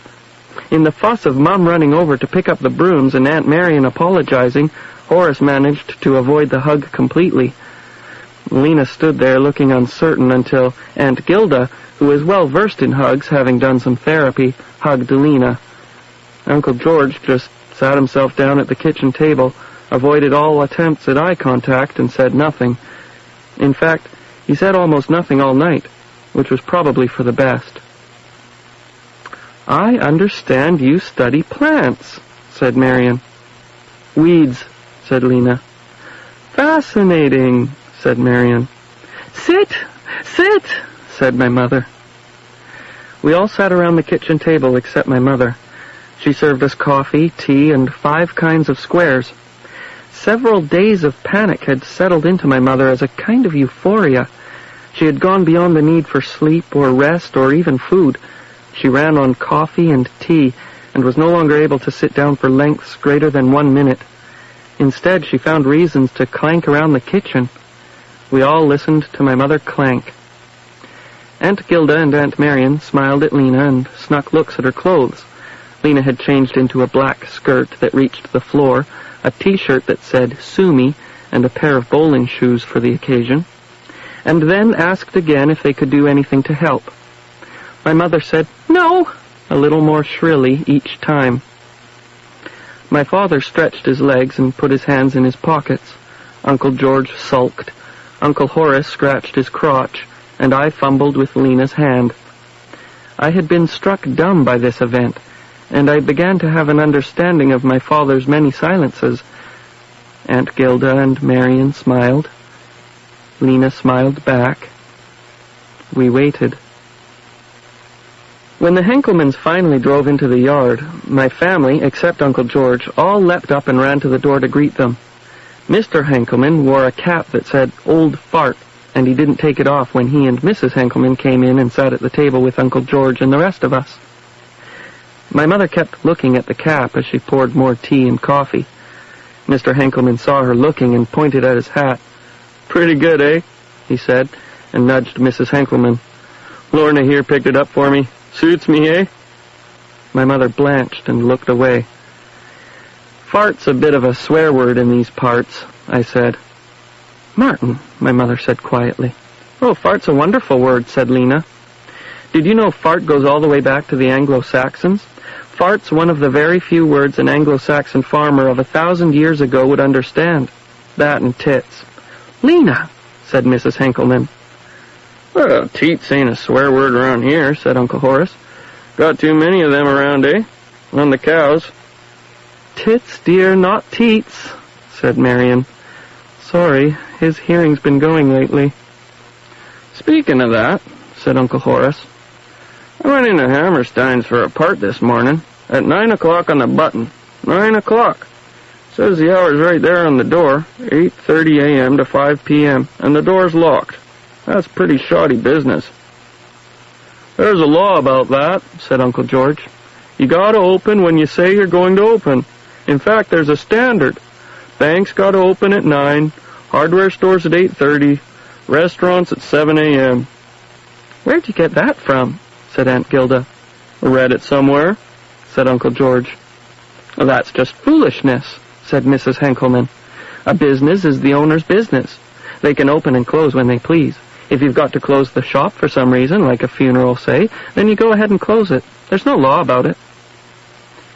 We all watched Uncle George go further into his sulk. The room went silent for a minute. "Well, a funeral's different," said Dad finally. "In my father's day, a town closed down for a funeral. Every shop closed and the owners went to the funeral. That was community." My mother put down a plate of her famous butterscotch squares. "Look at these," said Uncle Horace, and he grabbed one, put it in his mouth, and talked with his mouth full. "We were over visiting Marion's niece the other day, and she put store-bought cookies down on the table. Imagine, store-bought." "Then," she said, "I don't bake anymore," as if she was proud of it, added Aunt Marion. "I've never even baked a cookie," said Lena. Uncle Horace and Aunt Marion, Uncle George and Aunt Gilda, my mother and father, all looked away in horror. In Likely, a good deal of a woman's worth is weighted on the tastiness of her squares, just as a man is judged on his ability to work a 15-hour day out in the fields when necessary. Each lady in the Ladies of Lamentations church group guarded her particular recipe for squares as some small countries guard their national treasures. Even my sister Louise didn't know my mother's recipe for butterscotch squares, although Louise made a pretty good square of her own. Lena had other talents. She was destined to work for the government, finding new ways to kill weeds. But I still felt ashamed. "I don't see the big deal," said Lena. "I don't have time to bake. Don't much like it, even if I had the time. I've got better things to do." There was another long silence, and then my mother stood. "Well," she said, "how about some more tea?" Later that night, after everyone had left, I took Lena for a walk through the pasture in the moonlight. "I think it went pretty well," I said. "They don't know what to make of me," said Lena. "They think I'm a freak." "They thought Pierre Trudeau was a freak," I said. "They just need to get used to you." "I keep catching your dad looking at my clothes," said Lena. I looked down at the ruffled hem of her skirt and the slip that showed over her bowling shoes. "You dress a little different from what folks around here are used to," I said. "You don't like the way I dress?" "I never said that," I said. And when that didn't seem enough, I said, "You're beautiful in whatever you wear." I took Lena by the hand and showed her the slough I dug in the shape of a heart. "I made this for you," I said. "Oh, Martin," said Lena. We sat in the tractor beside the heart-shaped slough, surrounded by my father's cattle, and kissed. When we came back into the house, my mother had 2 cups of cocoa ready and bedding on the couch. The paint fumes in Louise's old room were still overpowering. My father was already in bed, reading a book. Lena and I drank our cocos slowly, at opposite ends of the table where my mother had positioned our cups, and waited for my mother to quit fussing around in the kitchen and go to bed. But we couldn't outwait my mother. The cocoa didn't last long enough. We both rose. "Bedtime?" said my mother. We nodded. She took Lena's hand and stuffed a scrap of paper into it. "What's this?" said Lena. My mother smiled and patted Lena's hand. "It's my recipe for butterscotch squares." I knew by the look on Lena's face, after we'd kissed goodnight in front of my mother, that Lena expected me to come to her in the night. But I couldn't. I lay in bed stiff metaphorically as a board, torn between the heaviness of a lifetime of moral training and my lover's expectations. Yet I knew also that if I waited long enough, Lena would come to me. Then I realized if Lena tried to traverse the basement stairs down to my room in the dark through the junk I'd piled there, the outcome could be fatal. Lena would trip over my sister's box of childhood knickknacks, sending the bicycles and my father's beef trophies flying. The noise would wake my mother, and my mother would kill us both for sure. I wrapped myself in the drab blue quilt my mother had made for me in 1971 from several of my father's old Sunday shirts and crept up the stairs. As it turned out, Lena respected my mother's house rules and didn't attempt to come to me in the night after all. In the morning, my mother found me sitting at the head of the stairs. "Martin, what are you doing here?" she said. "I couldn't sleep," I said. "You were snoring," she said. "I couldn't sleep and I was on my way upstairs for some milk, and then suddenly I got so tired I had to sit down and then I fell asleep. It must be all that midnight redecorating." "Isn't that funny?" said my mother. "The same thing happened to me just yesterday when I went to get a jar of peaches from the cold room." "It's been some week." "Yes," I said. "Well, we better get ourselves dressed for church," said Mum. "Ah, I'm taking Lena up to Tofield this morning," I said. "I thought you were coming to church with us," said Mum. "I never said we were going to church." "Oh, I just thought," said my mother. "Anyway, everyone's expecting you." Lena stuck her head around the stair doorway and looked down at me. "It's okay," she said. "We can go." "But," I said. "It'll be good," said Lena. "It'll give me a perspective on you." That was exactly what I was afraid of. We dressed, Lena in harem pants, a beaded top, and one of my work shirts, my mother in her best blue Sunday dress, and my father and I both in white shirts and black dress pants. All four of us squeezed into my father's pickup. I sat through the service with sweating palms and thudding heart and a knot in my neck the size of an orange. Then came the moment I had been dreading. Pastor Gottlieb shot a smile at me so big and welcoming I wanted to run outside and hide in the Ford. "Oh, God, they're going to make us stand," I whispered. "What?" said Lena. "I hear we've got a guest among us," said Pastor Gottlieb. "Stand up there for us, Martin, and introduce your friend. Stand up, Lena. Let's welcome Lena, everyone. Lena Henkelman? Yes, Henkelman, from Vulcan." Dutifully, we stood.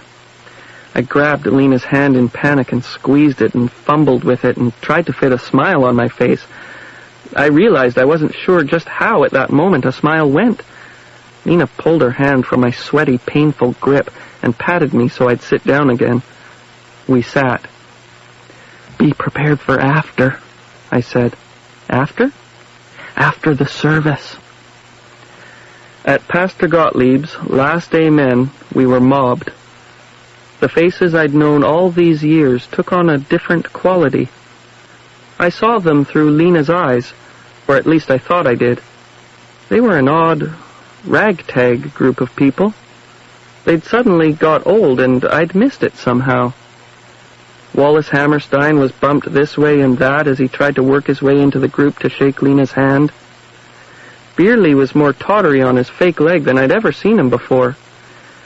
Linskoog was Linskoog, though he was fragile now, paler. Someone brought Lena a cup of coffee.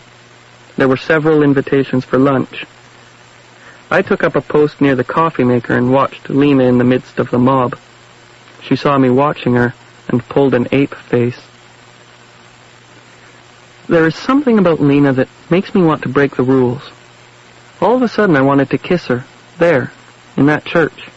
And you know what? I did. I took her hand, pulled her out of the crowd to the doorway of the church, and kissed her. In front of all those people, I kissed her. It was no big act of rebellion, but it was enough to make Lena grin, and enough to put smiles on the judging faces of my past. Enough to make me feel suddenly, and finally, at home. That was Haig Sutherland reading Getting to Know You by Gail Anderson Dargatz. It's from a collection called The Miss Hereford Stories, published by Douglas and McIntyre. The reading was produced in Vancouver by Dagmar Kafunka-Nunn. We'll finish tonight's program with poems about the generation gap. First up is My Mother's House, written by Carl Lego, about returning to his family's home in St. John's, Newfoundland, and to vivid childhood memories. It's read by Dennis Fitzgerald. Last spring, I returned to my mother's house, like living in a Volkswagen van. Each move had to be exact and slow and smooth. My mother's house is a museum of artifacts from Woolworths and Kmart, every room crammed, everything in place.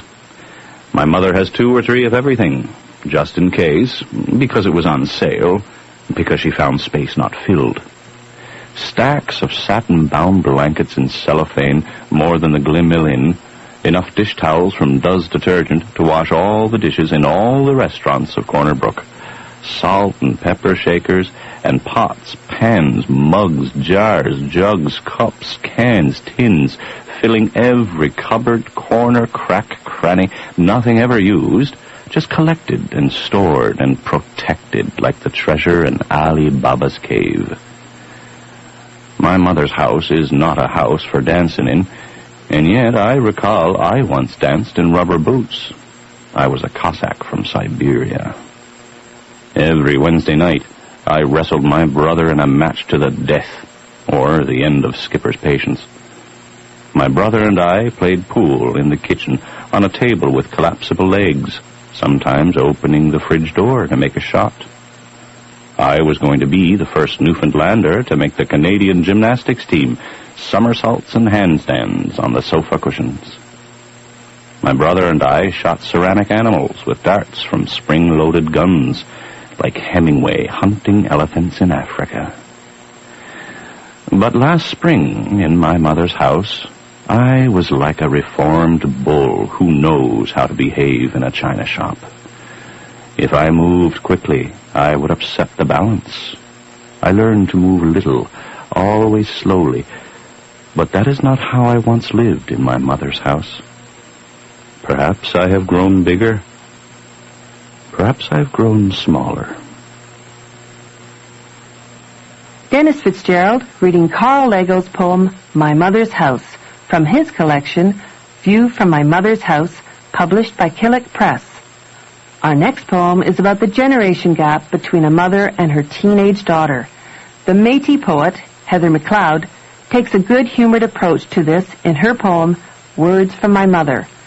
She quotes some of her mother's pearls of wisdom, as well as her worries.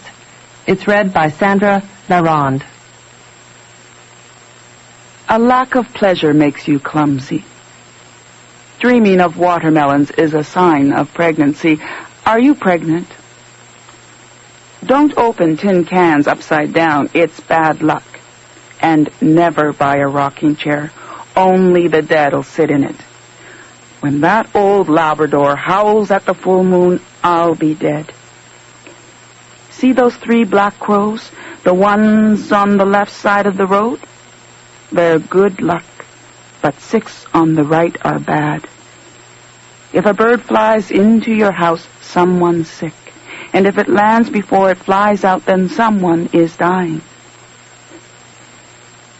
You never touched Grandpa after he was dead. Do you think he doesn't know? If you want to get rid of your company, put your broom behind the back door and make sure it's upside down. They say the old women can fly from the fat of an unbaptized child. But you're not pregnant, are you?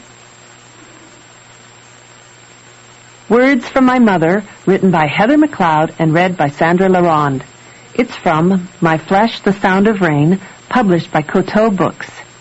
In tonight's final poem, Halifax poet Brian Bartlett addresses his son in A Glossa for Joshua.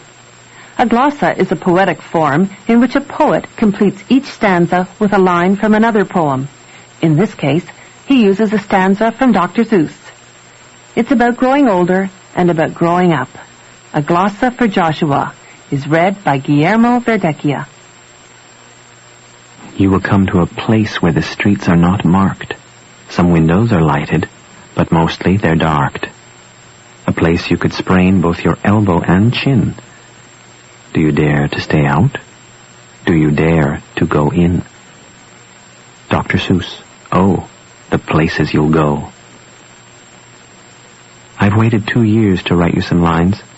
Nothing you'll read for a very long time. Past midnight I picture you wrestling these words at 12 or 20, when you might ask the page, who were you talking to when I was just 2? One day when you ask what it would have been like if the land were the ocean and the ocean the land, if your mother and I never boarded one boat, if the dogfish all meowed and the catfish all barked, you will come to a place where the streets are not marked. Riddles of the what if and the never was crawl in from the sea like Edinburgh mist. Mist of the castled city where we first gave you a chance to be. To imagine you now as naught is to face a blank like no other blank, to pause and stumble, bereft and shocked. When we lead ourselves by the nose into dreams that this or that never was, candles, mirrors, hopes, regrets, the red-throated loon, the great auk. Some windows are lighted, but mostly they're darked. And if we stand there too long, we grow cold. When you're 40-something, my age tonight, will I be a scattering of ashes? Taboo, father hints of his own ex. Near the harbor shops, where you call a lobster trap and a dream catcher basketball nets, we see one boat named Vim and one named Vigor. Someday we'll learn to laugh at the grave and trip up ogres by making bad jokes, like calling a coffin a place you could sprain both your elbow and chin. The child you are and the man you will be blend into each other, back and forth, the child you are and the infant you were. The first morning that rises without me will be bright compared to your never having been. In Scotland, there was a B&B, and in the B&B your mother and I imagined a door, and on the door your face was sketched in invisible ink. That night, we entered and left in the dust the questions. Do you dare to stay out?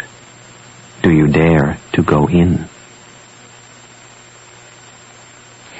Guillermo Verdecchia reading Brian Bartlett's poem, A Glossa for Joshua.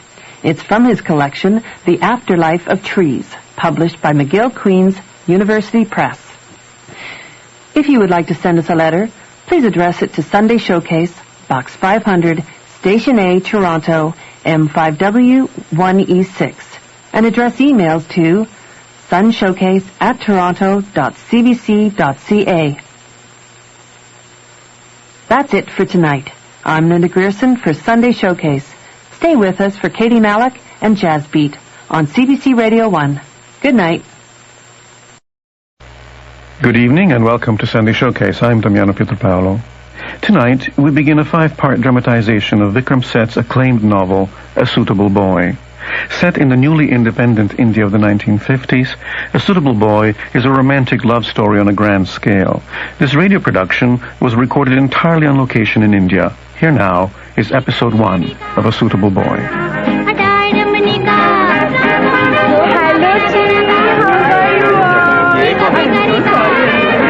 So late you have come.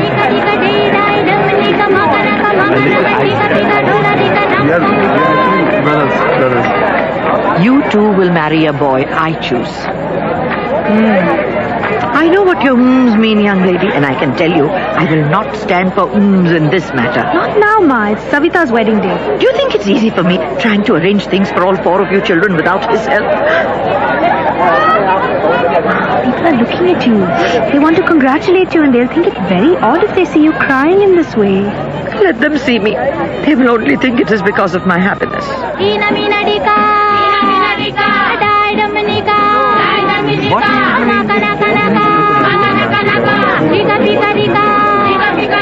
No one appreciates me. I've chosen such a good boy for Savita, and all everyone does is complain.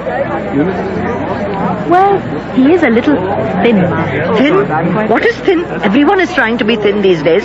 And if Savita is not complaining, everyone should be happy with him. Ma, why are you trying to annoy me when I'm so happy? Uncle Saiga's making a beeline. Opa, congratulations. Thank you, Mausaji. It is so wonderful, the boy of my dreams. And Savita is so happy. Hello, Lata. Hello, Uncle. My, you have grown since we last met. Yes, Uncle. And soon you too will be embarking on the journey of life. Uncle, I don't want to embark on any journey without checking the ticket first. Lata. She's a clever girl. Do eat something, Mausaji. Do eat. I must go in and see what's happening now. Lata, remember what I said. What is good enough for your sister is also good enough for you. Ma, we can't both marry Pran. So, Lata, I imagine you must be meeting lots of boys at university. What you study? English. And no, I'm far too busy working, Uncle. Ah, you're a very discreet girl, very discreet. I like that. Well, I better go and help. The ceremony will begin in a minute.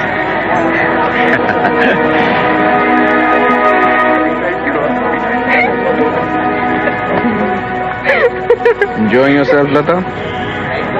Yes. Well, the buffer zone's about to disappear. I'm sorry? Well, your sister and my brother are now seen to. We'll be next if our parents have their way.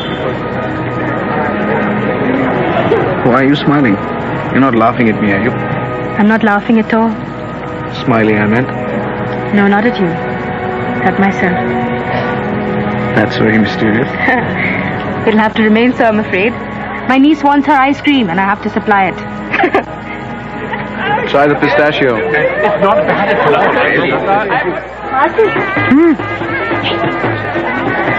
Who was the delicious cad you were talking to?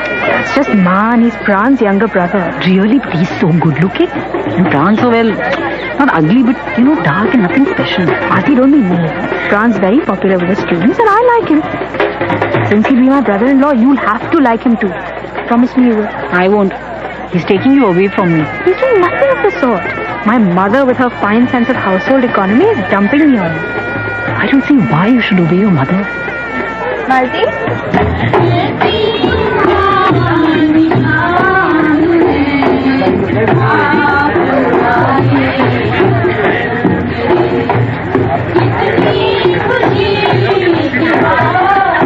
I blame myself to some extent. If I hadn't been so tied up with work, I might have prevented this whole fiasco. But once Ma got it into her head that this Kapoor chap was suitable, it was impossible to dissuade her. Well, Arun Bhai, it's too late. We're all one big happy family now, and we have to put up with each other as well as we can. What precisely do you mean by that? Do you think that if Daddy had been alive, we would have married into this sort of family? It's a bloody fiasco. In a few minutes, our sister is going to give up her name to this third-rate academic fellow whose father is some sort of upstart, rabble-rousing local politician. He's the Minister of Revenue. With the British locked up, and probably quite rightly. And their children will all be as dark-skinned as he is. Daddy will be turning in his grave. We're going to have to do a lot better for you, Lata. A lot better.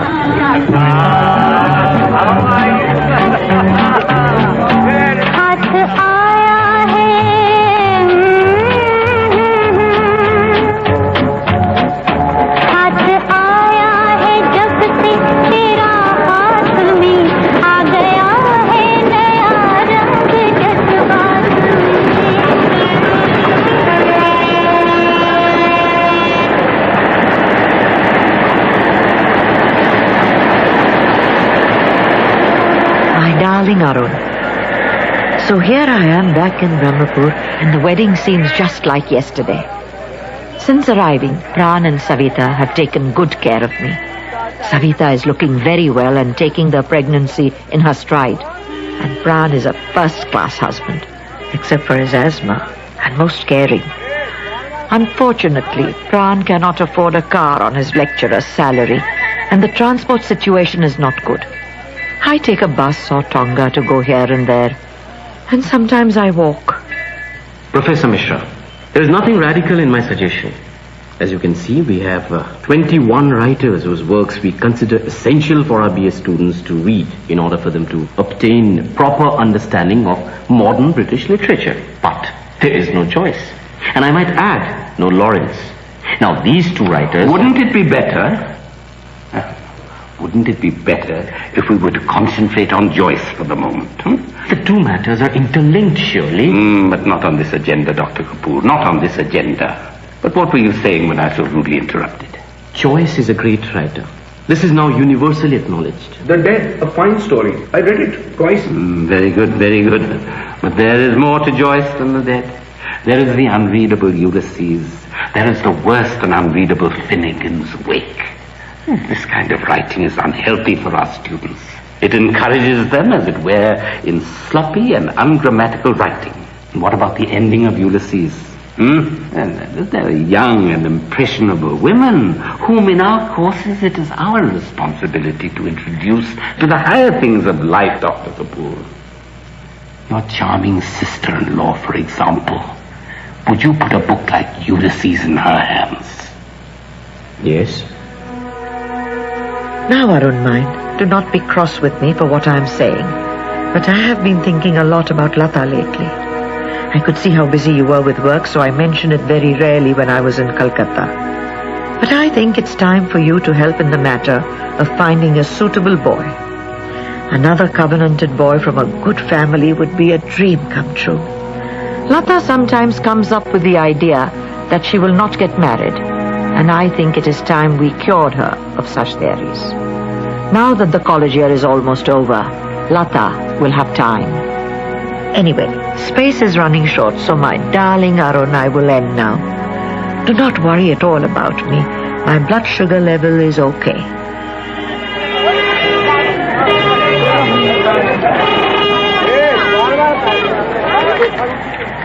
How much do you want for this book?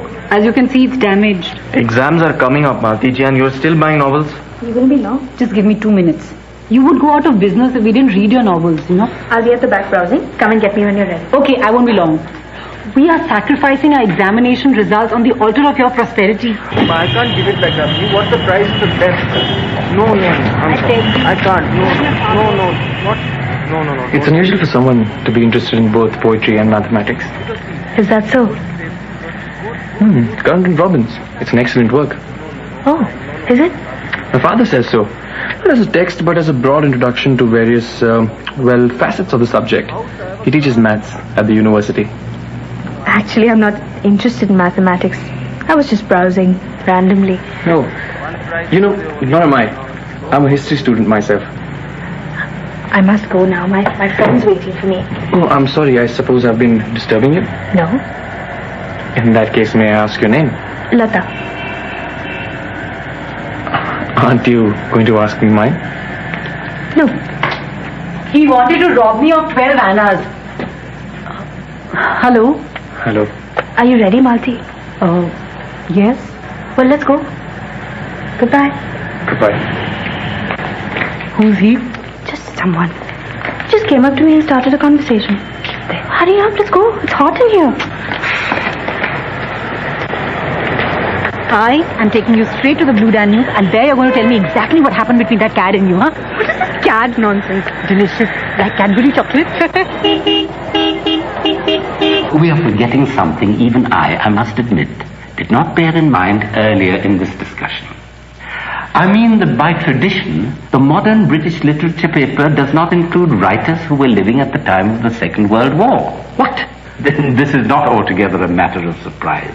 We need the distance of time objectively to appraise the stature of modern writers, to include them in our canon, as it were. Do remind me, Dr. Kapoor. When did Joyce die? 1941. Well, there you are. Let's move on to item 3. Elliot, of course, is still alive. So, what did you two talk about? Nothing. Seriously, Malti. He just came up and started talking nonsense. And I said nothing in reply. Or monosyllables. Don't add chilies to boiled potatoes. Quite tall. Not exactly dark. Very handsome. What's his name? I don't know. You talked to him for 15 minutes and you don't know his name? We did not talk for 15 minutes. And I hardly talked at all. If you're so keen on him, why don't you go back to Imperial Book Depot and ask him his name? Like you, he has no compunctions in talking to anyone. So you don't like him? No, I don't. I've no reason to like him. It seemed pretty easy for him to talk to me. As if I was the sort of girl who...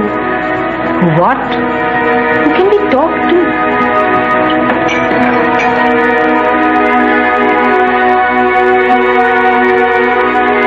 Want some tea? Let me see.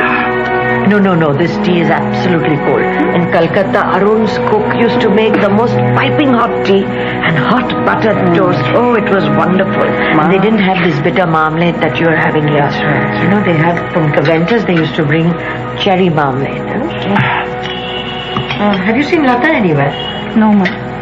It's my Sunday morning. Where could she be? Perhaps she's gone for a walk down by the river. I hope she's all right. Why wouldn't she be all right, Ma? You must get used to life here in Brahmapur. It's not like Calcutta. Calcutta is very safe. It may be a big city, but the people are very good. It's quite safe for a girl to walk about at any time. Ma, you're just homesick for Arun. Everyone knows who your favorite child is.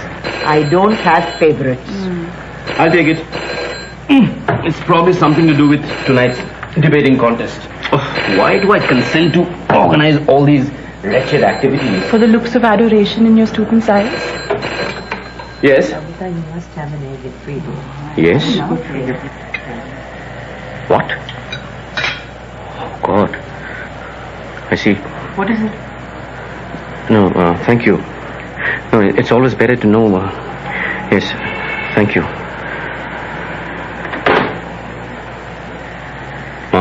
It's about Lata. She's had an accident. No. Thank God. She has eloped. Oh, my God. With whom? With Man.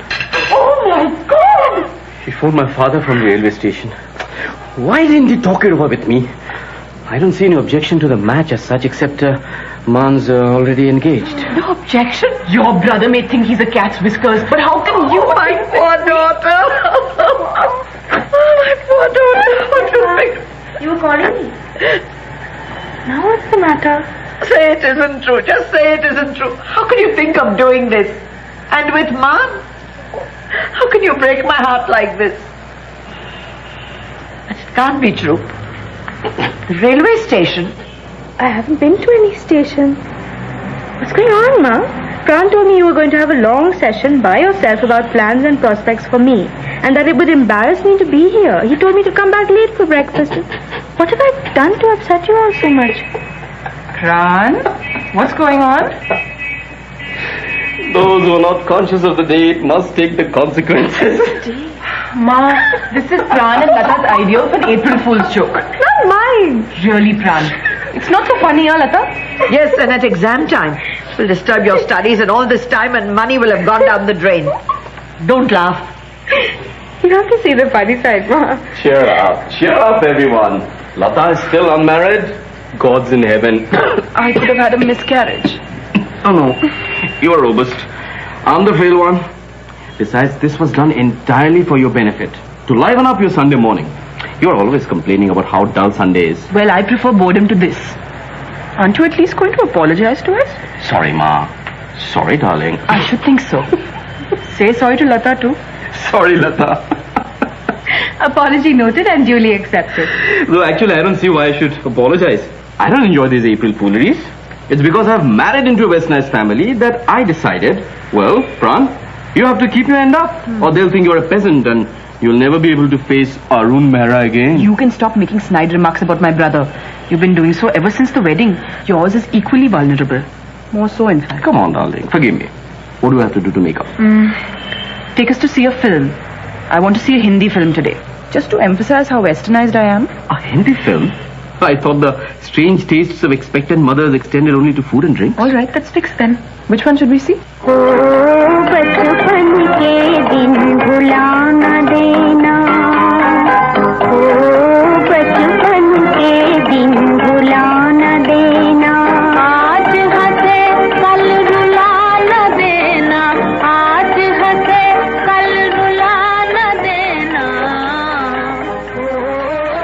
No talking, please.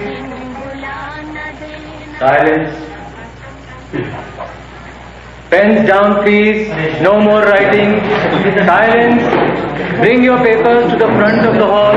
Make sure that your roll numbers are correctly inscribed on the front and that your supplementary booklets, if you have any, are arranged in the right order. No talking, please.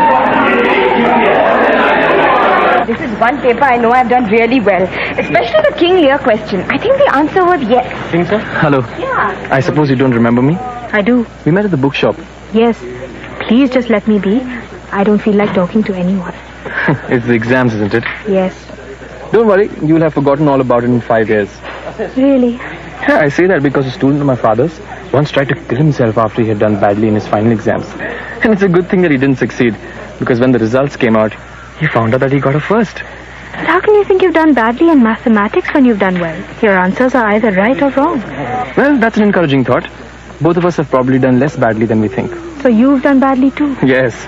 But when I was standing there feeling really low, I noticed you here looking even worse. And that cheered me up.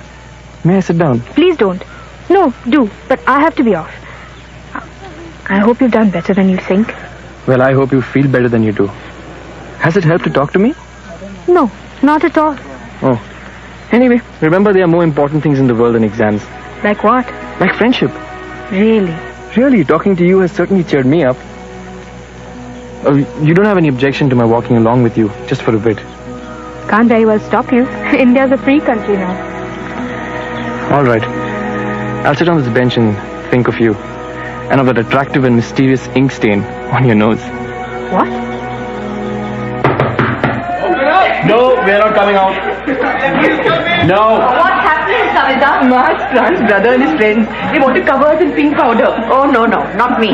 Ma, you have to celebrate Holi. Celebrate by going to the concert tonight, not with me covered in pink powder. Where's Lata? Come with me upstairs. But Ma, it's only fun, and besides, Pran and Savita may need our help in fighting off the invader. Don't ask. Very funny. You can play Holi as much as you like with my husband, but promise me you'll only put a bit of color on me, huh? Yes, I promise. Just a smidgen, and then a bit on your pretty little sister's face, and I'll be satisfied until next year. Just a smidgen? I promise. And then you'll go? You have my word. Hello. Just a little bit of pink powder there and there. Now that wasn't too bad, was it? No. Now you do the same to me. All right. Good. That's fine. Very good. Happy Holi. And a little bit here. Come, Lata. What is he doing to my daughter? She looks as though she's enjoying it, Ma. What a strange family, the Kapoors. I hope this sort of behavior isn't what's in store for us tonight. No, Ma. Tonight is just a concert. Fran's father has it every year for Holi. Apparently he's inviting some singer that all the men go crazy about. Ah, Dr. Kapoor! Dr. Kapoor! Mr. Mishra! I was just passing by, and I wanted to have a quiet word with you. About Joyce? But I see you are preoccupied. No. It's just my brother celebrating Holi. And it's no matter. We can talk another time. No, it's an honor that he should come to our house. An honor. Please, come in. Come in. Oh, and is this the charming Mrs. Kapoor? Hello, Professor Mishra. So nice of you to come and play Holi with us. Shall I put some color on your cheek? And this is my younger brother, Man. Man, this is Professor Mishra, the head of the English department. Tell me, are you an enemy of the people? My brother calls you Moby Dick, the great white whale. Come for a swim.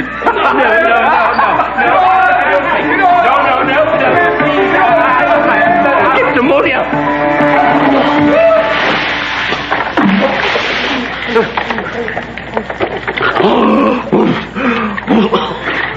Professor Mishra, I'm so sorry. Can I get you a towel? Savita, Welcome. Please go through. The contest will start. All fathers keep calling me. Can you hear what she's saying? No. Every time she shakes her head, the diamond on her nose pin flashes. It's like the headlight of a car. A car that's seen many passengers in its time. Yeah. Look, now she's greeting the minister. He looks so pleased with himself, huh? All these Congresswalas are the same. They talk about simplicity, plain living, and then they invite this kind of person to the house to entertain their friends. But she's not a dancer or anything like that. No, but you can't deny what she is. Hello. How are you? Having a nice time. Enjoying yourself. Yes. You're looking very nice. Thank you. Goodbye. I don't know.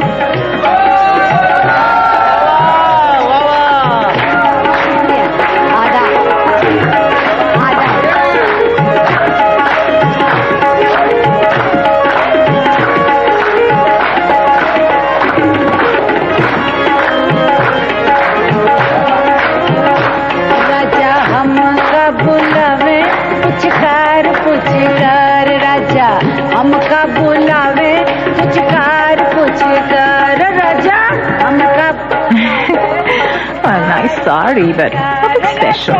She always wears Banarsi silk, though. Red tonight. Last year it was green. Bit of a traffic light stop. Didn't go. Look at that zari work in the sari. Very flashy. Very flashy. I suppose all that is necessary in her profession, poor thing. I wouldn't say poor thing. Look at her jewels. That heavy gold necklace with the enamel work. Well, it comes down a bit too low for my taste. Yeah. But you know, they say it was given to her by the Raja of Mar. They say he's quite a lover of music. And of music maker.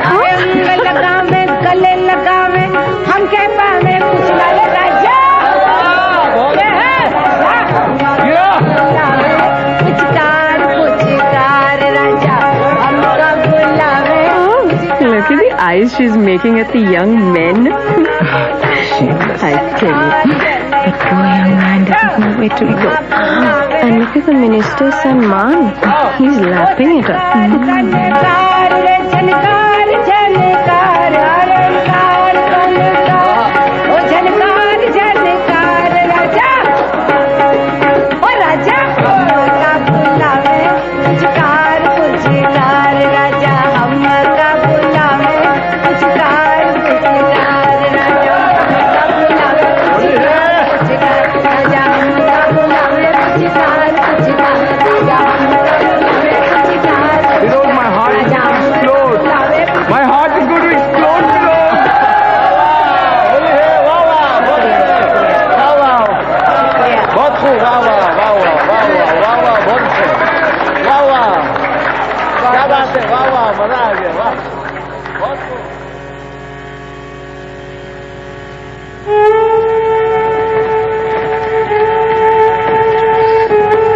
Where is the minister?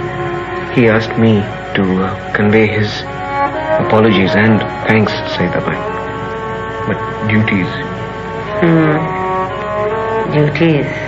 He has meetings at the Legislative Council in the morning. Ah, what a grand audience he always provides for me at Holi. They come to see you, Saidabai. Your grandfather, may he rest in peace, was full of kindness to my mother.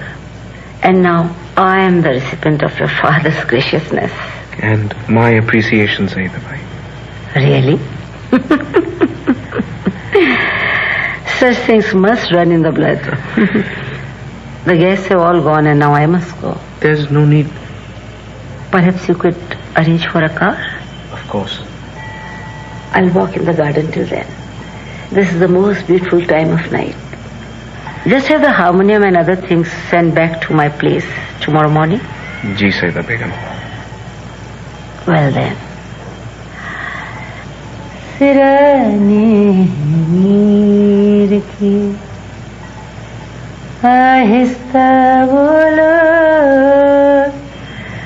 अभी टुकड़ोते रोते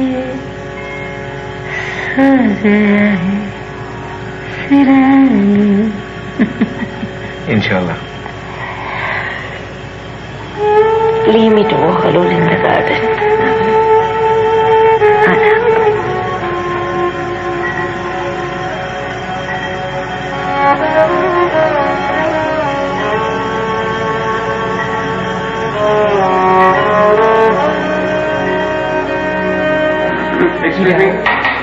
Excuse me. Yes.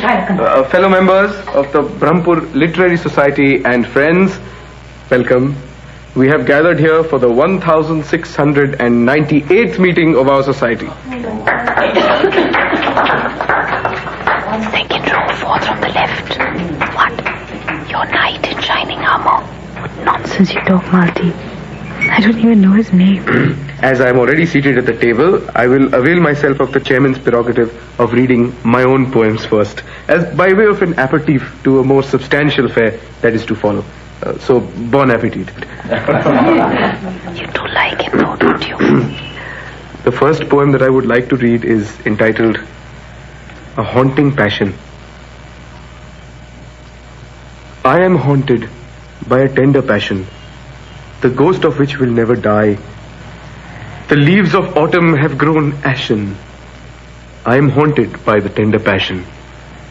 And springtime too, in its own fashion, burns me with love's sweet song. So I am haunted by a tender passion, the ghost of which will never die. Thank you. How many poems have you written before this? All three of my previous poems have been published. He's making his way across the room to you. I'm going to make myself scarce. Auntie, don't you dare move. Be a mouse. They both are tigress. What she does is reflect the true voice of India. It is still. Is it all right to interrupt you?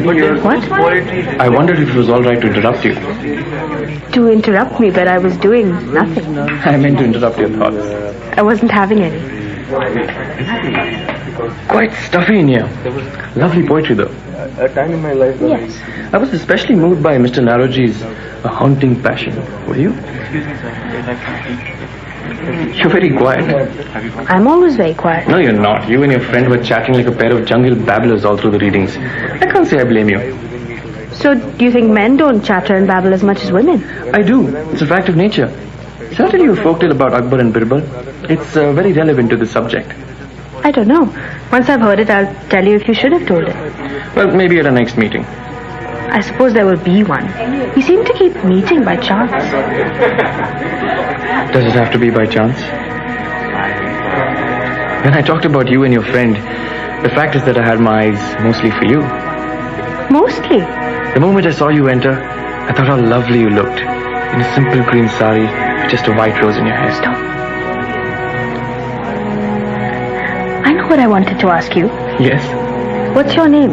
I thought you'd never ask. I'm Kabir. But very recently, my friends have started calling me Galahad. Why? Well, because they think I spend my time rescuing damsels in distress. I was not in such distress that I needed rescuing. I know you weren't. You know you weren't. But my friends, well, they're such idiots. So are mine. Do you have any brothers or sisters? Yes, a younger brother. No sisters. Well, I had a sister till last year. I'm so sorry.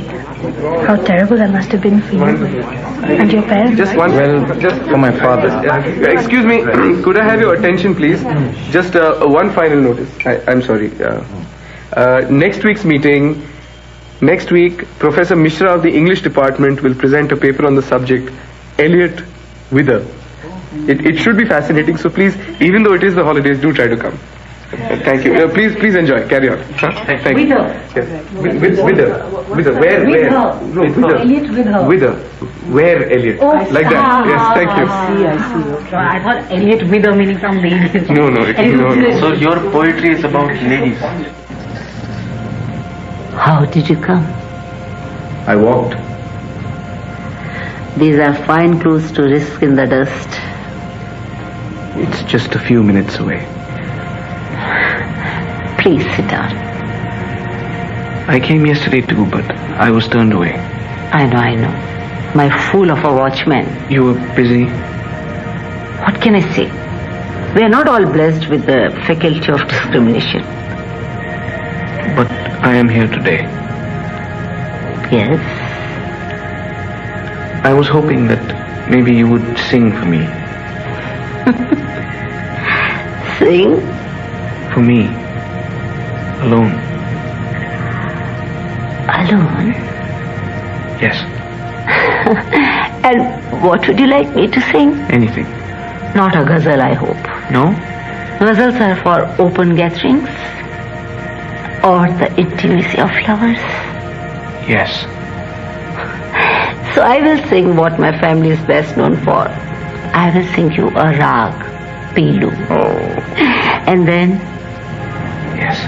And then you will have to leave. But I have some guests.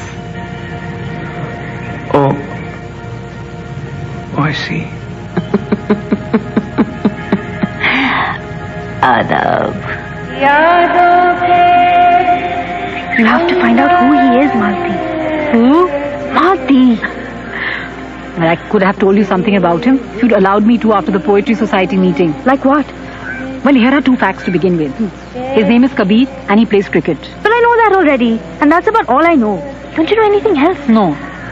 But you said to begin with. That means you must have something else. No. Dr. Naroji began his epic homage to Mother India just as I was about to ask my informant a few more questions. I'm sure you can find out everything about him if you put your mind to it. I'm not so sure. It's the holidays in 2 days' time and I'm going home to Agra. 2 days is plenty of time. And the Malti Detective Agency needs a clue or two to get started. Like what? You've got to think back over your conversations. Isn't there anything else you know about him that could help me? Nothing. Oh wait, his father teaches maths. At Brahmapur University? I don't know.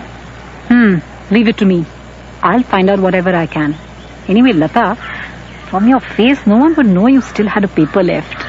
Being in love is good for you. You must do it more often. Yes, I will. When you become a doctor, prescribe it to all your patients. So, what are the questions did you answer? The one about, do Shakespeare's tragic heroes deserve their fates? Does anyone deserve their fate? Dudley? Pran. And what was your answer? Ma, I'm not going to relive every horrible moment of it. I'll get it. Hello? Hello, Lata. Yes? I found out a couple of things. I'm going away tonight for a fortnight, so I thought I'd better tell you at once. Are you by yourself? No. It isn't good news, Lata. You'd better drop in. Are you still there? Well, he's on the university cricket team. There's a photograph of the team in the university magazine. Lata, his surname is Durrani. He's a Muslim. Are you still there? Yes. You haven't a chance. Your family will be dead set against him. Forget him. Put it down to experience. And always find out the last name of anyone with an ambiguous first name. Why don't you say something? Are you listening? Giggling and talking. Absolute nonsense. Yes. Who's Lata talking to? Must be Malti. Yes. I better go now. We're in the middle of dinner. I'm so sorry. Poor Lata. No. See you when you return. Read a PG Woodhouse or two. Bye. Bye.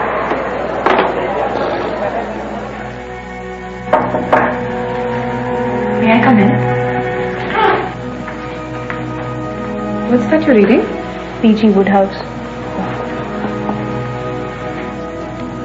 I've been feeling a bit low today. Are you having your period or something? When you're expecting, you don't have your periods. Didn't you know that? No. What's the matter then? Oh, nothing. I don't know what it is actually. I just feel this way sometimes. Lately, quite a lot. Maybe it's Pran's health. Do you love Pran? Of course I do. Why of course, Savita? I don't know. I just love him. I feel better when he's here. I feel worried about him and sometimes I feel worried about his baby. He'll be alright, judging from his kicking. Do you like being pregnant? Yes. Do you like being married? Yes. To a man who was chosen for you, whom you didn't really know before your marriage. Don't talk like that about Pran. It's as if you were talking about a stranger. You're funny sometimes, Lata. Don't you love him too? Yes, but I don't have to be close to him in the same way. What I can't understand is how... Well, it was other people who decided he was suitable for you. But if you didn't find him attractive... Why are you asking me all these questions? Well, I might have to face a problem like that someday. Are you in love, Lata? I thought you'd never come out of your house. How did you find out where I live? Well, I executed inquiries. Whom did you ask? Doesn't matter. Are your exams over? Yes, yesterday. Why didn't you come to this week's Poetry Society meeting? I waited for you. I even went early. I sat through the whole lecture. Widow Elliot. I even chomped through Mrs. Nauroji's rock-hard cakes. Oh, I didn't know there was a Mrs. Nauroji. I wondered what the inspiration for his poem. What was it called? A Haunted Passion. What does she look like? Lata, you're going to ask me next if Professor Mishra's lecture was any good. It was, but I didn't care. Mrs. Nauroji's fat and fair, but I couldn't care less. Why didn't you come? I couldn't. Then come and have some coffee with me now at the Blue Danube. I can't. I really can't. Please let me go. I'm not stopping you. We can't stand here. Well, let's stand somewhere else then. Let's go for a walk to Curzon Park. Oh no, half the world goes there. Where then? Down by the river. Alright, I need to lock my bike first.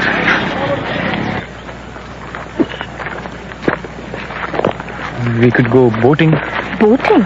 Yeah, up the Ganges to the Barsat Mahal. It's a wonderful sight by night. And we could get the boatman to keep the boat still in midstream. And you'll see it reflected by moonlight. Why are you so distant? Is it something to do with me? Have I said something? No. Have I done something then? You'll forget about all this in 5 years. What sort of answer is that? It's what you said to me once. Did I? Yes, on the bench when you were rescuing me. I really can't come with you, Kabir. I really can't. You should know better than to ask me to come boating with you at midnight. Why? I won't tell you that I live from our one meeting to the next. You probably know that. It doesn't have to be moonlight. Dawn is fine. If you're concerned about other people, don't worry. No one will see us. No one we're likely to know goes out in a boat at dawn.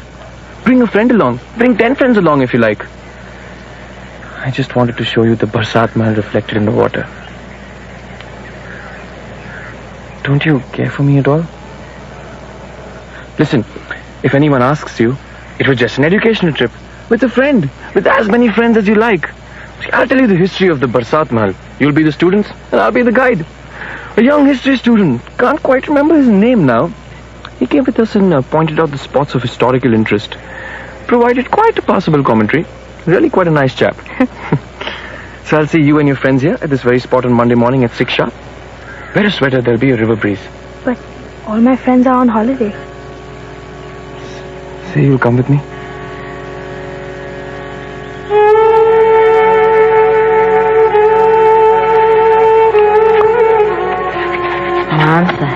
Man Sahib, you did not need to do that. Every object strives for its proper place. A book seeks to be near its truest admirer, just as this helpless moth seeks to be near the candle that infatuates him. But books are chosen with care and treated with love. You must have had this book in your library for many years. You should not have parted with it.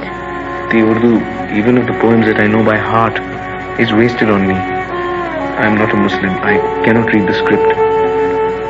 Do you like it? Yes. Everyone gives me jewels and other glittering things. But nothing has caught my eyes or my heart like your gift. But why are you standing? Please sit down. Will you have some whiskey? I'm sorry that this is the only kind we have got, Black Dog. Well, this is excellent whiskey, Saida Begum. Let me summon my musician. No, just you and the harmonium, that will be enough. At least the tabla player. I'll keep the beat. with my heart.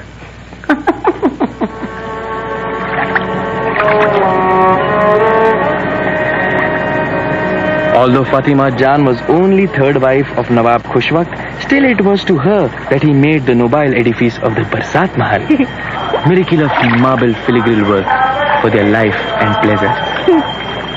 Alas, on the day of 23rd April 1735, Fatima Jan closed her eyes at a shortage of 33 before her broken-hearted lover.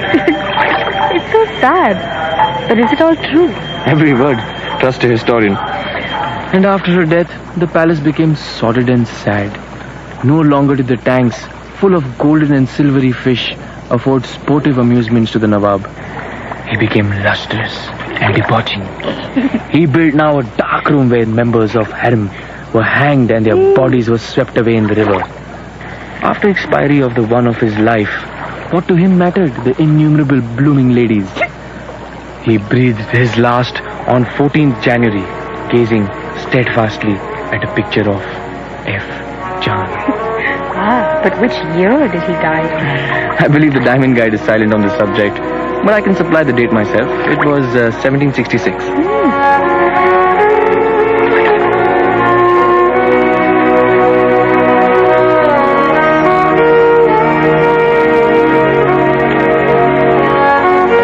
It's wonderful to see the river surrounded by mist. You know, it's red this time of the year. Are you interested in politics? No.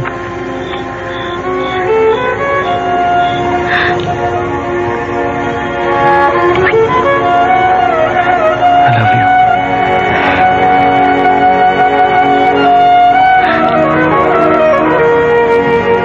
Well, aren't you going to say anything? Oh, I love you too. But it's pointless to say so. So take it back. Kabir, why didn't you tell me your last name? It's Durrani. I know. You know? You're a Muslim. Yes, but why is all this so important to you? Is that why you've been so strange and distant sometimes? Important? It's all important. Don't you know how much this means to my family? You love me and I love you.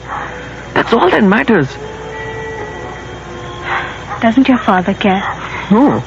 Unlike many Muslim families, I suppose we were sheltered during partition and before. I don't see why we have to talk about this.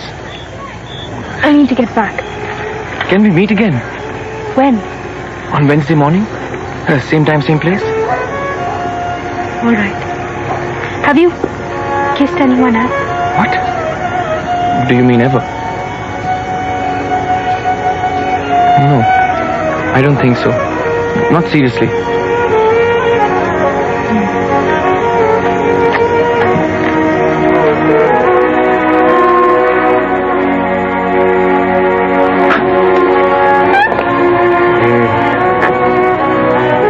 I was having the most wonderful dream. I was walking near the Barsat Mahal with a young woman, but not so young. You're not interested? No. You've come to speak to me, I suppose. Well, why don't you sit down in the bed? It's much more comfortable. So, who told you to speak to me? Does someone have to have told me? Yes, you never proffer brotherly advice as a rule. And I can tell from your face that I'm in for some proffering. All right, go ahead. It's about Saida Bai, I suppose. You are absolutely right. Well, what is there to say? I'm terribly in love with her. But I don't know if she cares for me at all. Oh, you idiot. Do you really think that kind of person is capable of loving? Oh, why not? Because it's a job not to. If she fell in love with you, it wouldn't be at all good for her work or her reputation. So she won't. You just don't know her, Pran. Now listen to me, man. You're making a complete fool of yourself. Women like that are brought up to pretend they're in love with gullible men, to make their hearts light and their purses even lighter. There really isn't a problem at all. But where's my lovely sister-in-law? I'd much rather be scolded by her. Oh, my daughter! My daughter! Yes, ma'am? Not you, where's that shameless Lata? Where is she? Ma, sit down. Calm down. I'll make some tea. Tea, more and more tea. What will become of us all? Oh, God, who will marry her now? Ma, don't over-dramatize things. It will blow over. So you knew? You knew and you didn't tell me, and I had to learn from strangers. What did you hear? Is he from a good family? I had a sense something was going on. God, what would the father have said if he'd been alive? My poor daughter. Ma, his father teaches mathematics at the university. He's a decent boy, and Lata's a sensible girl. Did someone mention my name? Where have you been, young lady? For a walk. Walk? I'll give you a walk. Who is he? Come here. Come here at once. Just a friend. Just a friend. A friend and friends are for holding hands with. Is this what I brought you up for? All of you, and is Ma, sit down. Who told you? Who told me? The wretched girl asks me, who told me? No one told me. It's the talk of the town. Everyone knows about it. Everyone thought you were a good girl with a good reputation. And now it's too late. It's just too late. Ma, you always say Malti is such a nice girl. And she has friends like that. You know that. Everyone Be knows. quiet. Don't answer me back. I'll give you 2 tight slaps roaming around shamelessly near the Dhobi Ghat and having a gala time. But Malti... Malti, I'm talking about you, not about that Malti. Studying medicine and cutting up frogs. You want to be like her and lying to your mother. I'll never let you go for a walk again. You stay in this house. Do you hear? Do you hear? Yes. What's his name? Kabir. Kabir what? Kabir what? What are all these ridiculous tears? He has a name, doesn't he? What is he? Kabir Lal, Kabir Mehra, or what? Are you waiting for the tea to get cold, or have you forgotten? Kabir Durrani. Is he a Parsi? A Muslim? Ma? Never, never, never, never! Absolutely not! Dirty, violent, cruel, lecherous... Like Talat Khala. Like Uncle Shafi, like the Nawab Sahib, or better, like Firoz. It's one thing to mix socially with Muslims, entirely another to dream of marrying one.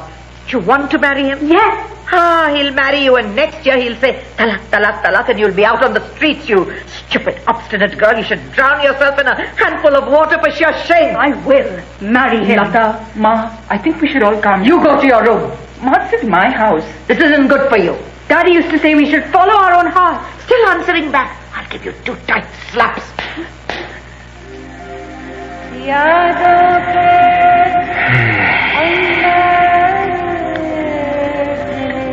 How unimaginable it is that our parents must also have, just like us. It's good to live in a house where one does not have to imagine such things. But Aksab looks sad. Would he have been happier to have been immaculate? I think so. I sometimes think I would be happier without a father. Oh, yes. I often feel that whatever I do, my father looks upon with contempt. When I opened the cloth business in Banaras, Pauji told me it would be a complete failure. Now that I've made a go of it, he's taking the line that I should sit there every day of the month of every year of my life. Why should I? He wants me to be like my brother, but I'm not. I'm just not. And why should I marry? Why? Why?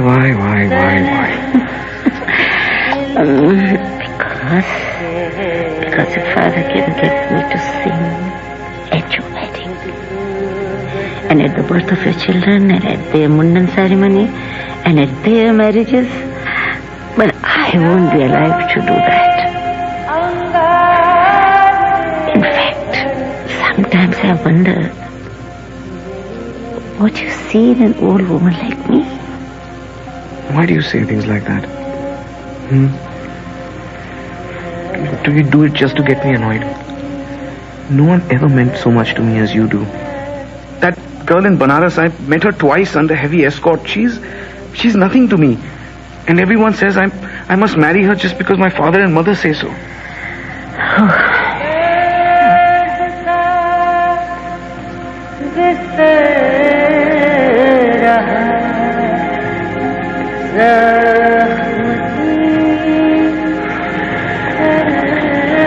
Good morning. Good morning.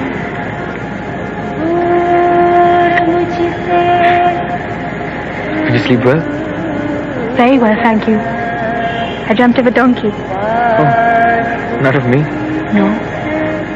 I can't remember what I dreamt of. I didn't have a restful night. I love sleeping. I can sleep for 9 or 10 hours a day. Huh. Aren't you cold? Here, why don't you wear this? I've been longing to see you again. Lata, what's happened to upset you? Nothing. I don't know when I'll see you again. What's happened? I'm going to Calcutta tonight. My mother found out about us. When she heard your name, she threw a fit. I told you what my family was like. Oh. Do you still love me? Still? What's the matter with you? You remember what you said the last time? That we loved each other and that was all that mattered. Yes, it is. Let's go away. Away? Where? Anywhere. To the hills. Anywhere, really. And leave everything? Everything. I don't care. I've even packed some things. Lata, we don't have a chance if we go away. Let's wait and see how things work out. We'll make them work out. I thought you lived from one meeting to the next. I do. But we can't decide everything. I don't want to disillusion you, but... You are disillusioning me. How long will we have to wait? 2 years, I think. First I have to finish my degree. After that I'm going to apply to get into Cambridge. Or maybe the Indian Foreign Service. Lata. I'll be married off in 2 years. You're not a girl. You don't understand. My mother might not even let me come back here to Brahmapur. I'm going. Please, Lata, please listen to me. When can we speak to each other if we don't talk now? Lata, be reasonable, please. Look. That's my sister's husband there in the dressing room. They've been looking for me. Lata! Lata! Go back. No one's seen us yet. Yes, Dr. Kapoor. I know him, Lata. I'll talk to him. There's my mother. She's having hysterics. Lata, I'll convince them. I have to go back. Lata! Goodbye, Kabir. Lata! Lata!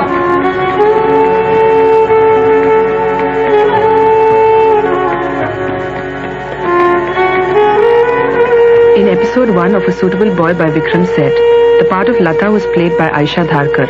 Mrs. Rupa Mehra, Mahabanu Modi Kotwal, Saida Bai, Ila Arun, Pran, Joy Sengupta, Savita, Aisha Menon, Man, Ushan Kriplani, Malti, Loveleen Mishra, Kabir, Purab Kohli, Professor Mishra, Noel Gordon, and Mr. Sehgal, Roshan Seth. Other parts were played by Farid Karim, Radhika Dikunia, Devika Shahane, Sanjeev Vatsa, Ella Atai, Smita Malhotra, Nadir Khan, and members of the cast. The music was composed by Sasha Putnam, Raymond Mirza, and Nick Russell Pavia. The Swarli soloist was Iqbal Wasi, and the songs were performed by Ila Arun. A Suitable Boy was dramatized and directed by John Dryden. Join us again next week for episode 2 of A Suitable Boy. For Sunday Showcase, I'm executive producer Damiano Pietropaolo. Good night. Good evening and welcome to Sunday Showcase. I am Damiano Pietropaolo. Tonight, episode 2 of our 5-part dramatization of A Suitable Boy by Vikram Seth. Recorded entirely on location, A Suitable Boy is a sweeping panoramic portrait of India immediately after its independence. A Suitable Boy was dramatized and directed by John Dryden and features a cast of 48. It was first heard on BBC Radio. Here now is episode 2. Savita? Savita? The baby kicked me. Are you awake? But it really did. What did? The baby. What baby? Our baby. Our baby did what? It kicked me. It couldn't have. You're dreaming. Go back to sleep. And I'll go back to sleep and so will the baby. But it did. It couldn't have. I'd have felt it. Well, it did, that's all. It kicked me through your belly. It definitely did. And it woke me up, not you. Excellent baby. Our baby. seems to have a lot of energy, huh? Do you think he'll turn out to be like Man? He? I sense he's a boy. In what sense like Man? Oh, handsome and a flirt. Maybe. Or an intellectual like his father. Why not? He could do worse. But without asthma, I hope. Or do you think he'll have the temper of my grandfather? No, I don't think it was an angry sort of kick. Just informative. You know, like, here I am, it's 2 a.m, and all's well. Maybe he'll be like Arun, very dashing and sophisticated. Sorry, Savita. If he turns out to be like your brother, I will disown him. But he will have disowned us long before that. In fact, if he's like Arun, he's probably thinking at this very moment, awful service in this room. I must speak to the manager so that I can get my nutrients on time. And they should adjust the temperature of the amniotic fluid in this indoor swimming pool. What can you expect in India? Nothing works at all in this damned country. What the natives need is a good solid dose of discipline. Perhaps that's why he kicked me. You don't know Arun very well. Anyway, he might take after the women in this family. He might turn out to be like your mother. Or like mine. Hey, do you want me to get you something to drink? No.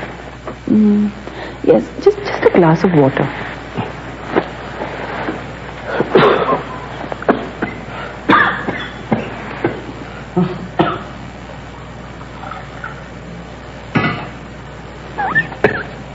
Here, darling. You don't sound too good, Ram. Fine. I worry about you. I don't. You don't get enough fresh air. You use your lungs too much. I wish you were a writer, not a lecturer. All right. Good night, darling. Give me the glass.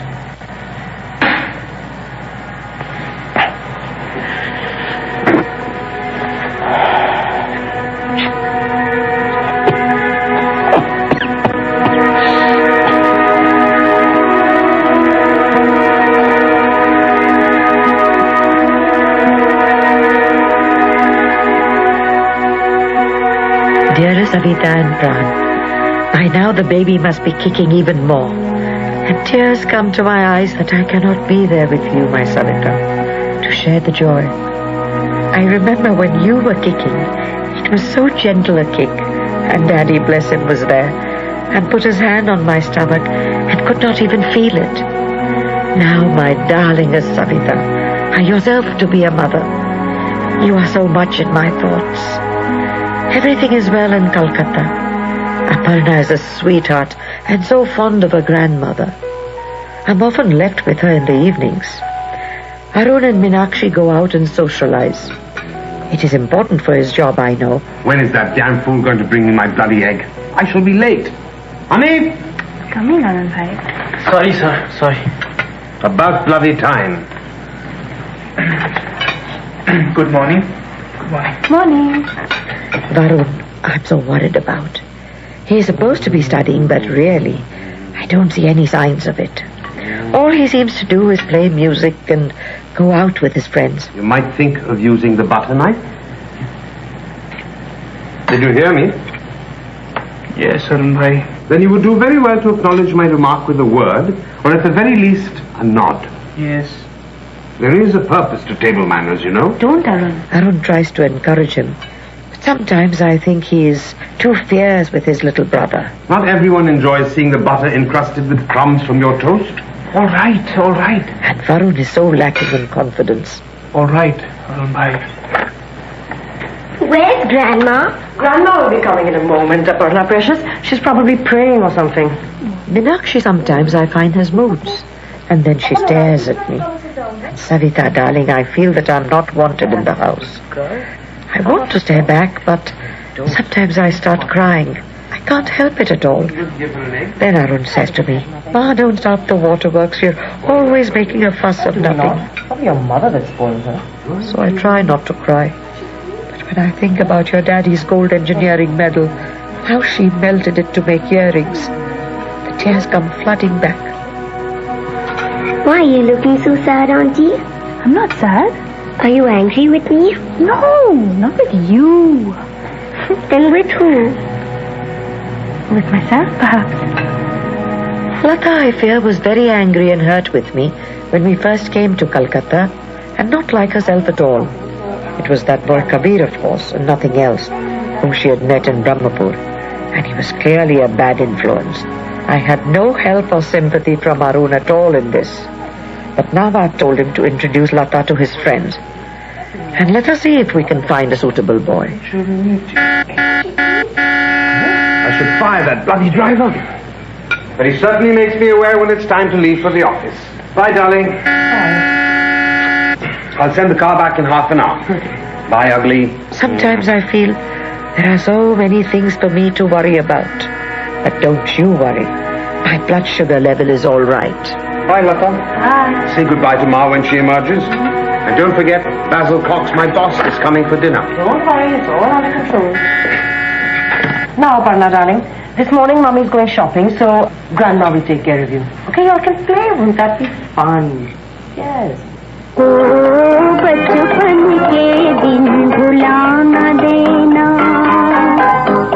Where are you going, Lata? To sit in the garden, Ma. But it's so hot, Lata.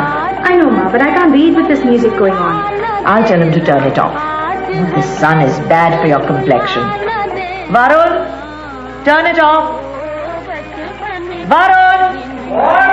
Turn it off! Come, Lata. Sit with me, darling. Ma, please let me be. You've been ignoring me for days. Even when I told you your exam results, your kiss was so half-hearted. Ma, I have not been ignoring you. You have. You can't deny it. I feel it here. All right, Ma, I have been ignoring you. Now, please let me read. Oh, what's that you're reading? Let me see the book. All right, Ma. I won't read it. I'll put it back. And I'll talk to you. Happy? What do you want to talk about, darling? I don't want to talk. You want to talk. Read your silly book. Go. I have to do everything in this house and no one cares for me. Everything goes wrong and I have to make peace. I have slaved for you all my life and you don't care if I live or die. Only when I'm lying on that pyre will you realize my worth. I'm going into the garden. It will rain and the book will get spoiled. You have no sense of the value of money. Good.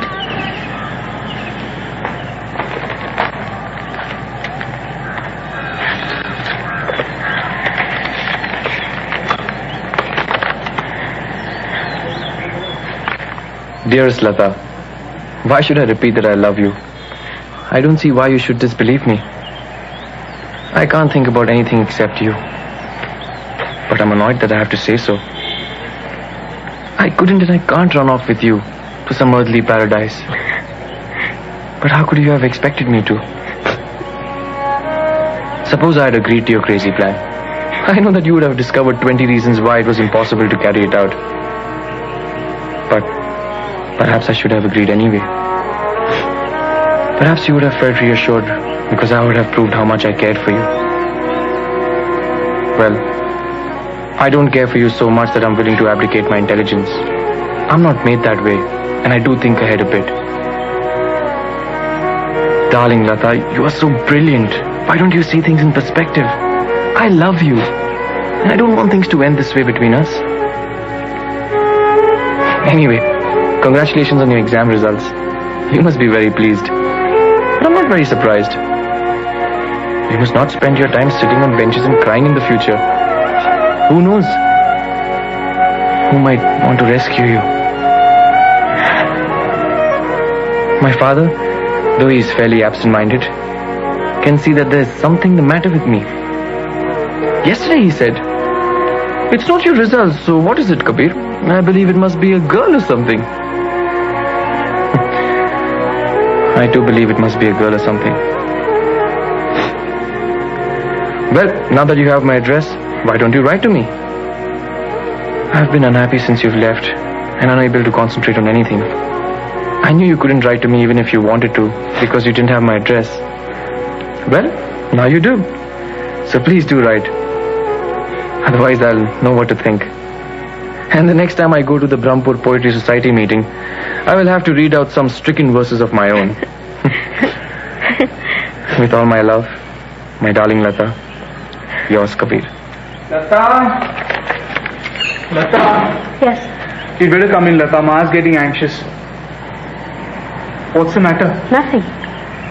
Have you been quarreling with her? No. Who's that letter from? I'll kill him.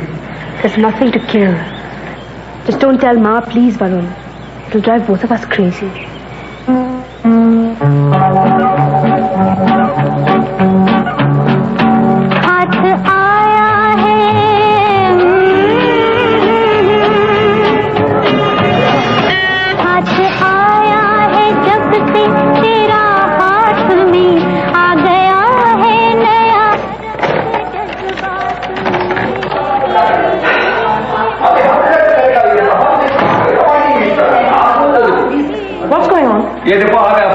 The cook is unhappy. He says he's never made a soup. Why is it, Ma, that every time I walk out of the house, there's chaos? I don't ask you to do much. I've been looking after your daughter all morning. Well, she is your granddaughter. Marvelous. Go on, Ma. If at first you don't succeed, cry again. That's certainly going to help sort out this crisis. I've been with Aparna all morning. You should not get into a temper for nothing. And now I'm going to be late for canasta with the shady lady. No. You will not miss your canasta. That I'm not asking you to do, Meenakshi. But please don't shout. And what am I supposed to do? The cook is incompetent. Chop. And Arun will be terribly angry with me if anything goes wrong this evening. This is so important for his job too. And what can I do? Cut out the smoked hilsa? At least that idiot Hanif can handle the roast chicken. But he's been known even to misfry an egg. Varun, please turn off that record! Now! Nakshi, why don't you ask your mother if you can borrow her cook? What? Well, don't your parents have a very good mug cook? What an Einstein you are, Lutz. That's exactly what I'll do. बचपन के दिन बुलाना देना बचपन के दिन बुलाना देना आज हंसी चलो भैया जल्दी करो अभी मेहमान आएंगे ज़्यादा टाइम में चलो Hello darling, how's everything? I'm fine. Good day at work? Not bad. All set for tonight? Everything under control. Why don't you go and play with Aparna? Ma's having a rest. That's all she seems to do. Cholo! Tori karo! Who's he? My parents' cook. Hanif wasn't really up to this one. Where's Varun? Where do you think? Is he ready? He thinks he is. बचपन के दिन भुलाना देना Turn off that bloody noise. Sorry, Arun bhai. And change out of those crumpled pajamas. Basil Cox will be coming within an hour, and I don't want him to think I run a third-class dharamshala. I'll change into cleaner ones. You will not. You will change into proper clothes. Proper clothes. What did you say? Nothing. Please don't fight. Lata, you keep out of this. I do wish you wouldn't shout at him. He should learn how to behave in a civilized household. Proper clothes indeed. Do you want to embarrass us all? What's embarrassing about Indian clothes? Can't I wear what I want to? Ma and Lata and Meenakshi bhabhi wear saris, not dresses. Or do I have to keep imitating the whiteys even in my own house? I don't think it's a good idea. I don't care what you bloody well think. In my house, you will do as I tell you. Now you change into a shirt and tie Or else what, Arun bhai? You won't give me dinner with your calling box? Actually, I'd much rather have dinner with my own friends anyway than bow and scrape before this boxwala and his boxwali. Please don't argue. Meenakshi, tell Hanif to remove one place. Darling, don't you think we... Did you hear me? All right. Now get out. Go and have dinner with your shamshu drinking friends. And don't let me see you anywhere near this house for the rest of the evening. If you live in this house, you bloody well abide by its rules. Well, don't worry, I'm going and I'm not coming back. Good. Oh, it's a wonderful old recipe that's been in our family for ages. It's actually... Well, it's actually smoked in a basket over a coal fire. After it's been carefully deboned. And believe me, hilsa is hell to debone. Isn't it, Lutz? I suppose so. Cigar, Basil? Thank you.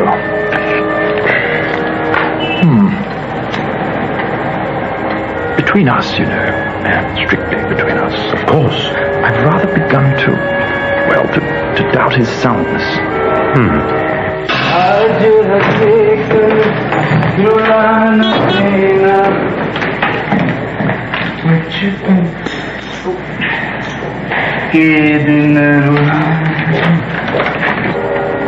So you have 3 children? No, 4. 2 girls, Savita, who's married to a university professor in Brahmpur, and Lata over here, who is still studying. I see. And 2 sons, Arun and Varun. He too is studying and is hoping to take the civil service exams. And where does he live?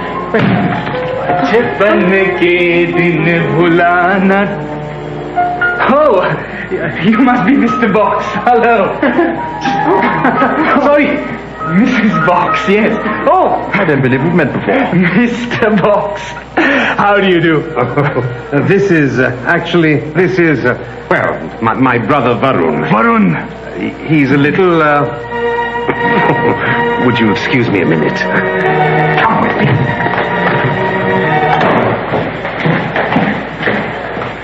Get in here. Don't you dare move. Not one word or I'll strangle you with my bare hands. Sort of India, I think that's how it works. Well, as I was saying, he's a little, uncontrollable at times. Black sheep and all that. Perfectly all right. Not violent or anything, but, It looked like he'd been on a binge. Sent to try us, I'm afraid. My father's early death and so on. Every family has one. Insists on wearing those ridiculous clothes. Very strong, whatever it was. I can still smell it. Unusual, too. Is it a kind of whiskey? I'd like to try it. Do you know what it is? I'm afraid it's what's known as shamshu. Shamshu. Shamshu, do you know what that is, Basil? I believe I do, my dear. I believe it's made from rice. It's a Chinese concoction of some kind. Would Shaw Brothers carry it? I rather doubt it. It might be available in Chinatown. And he's your brother, you say? We must have all of you round sometime soon, mustn't we, darling? And you can bring a bottle of shamshu. Yes.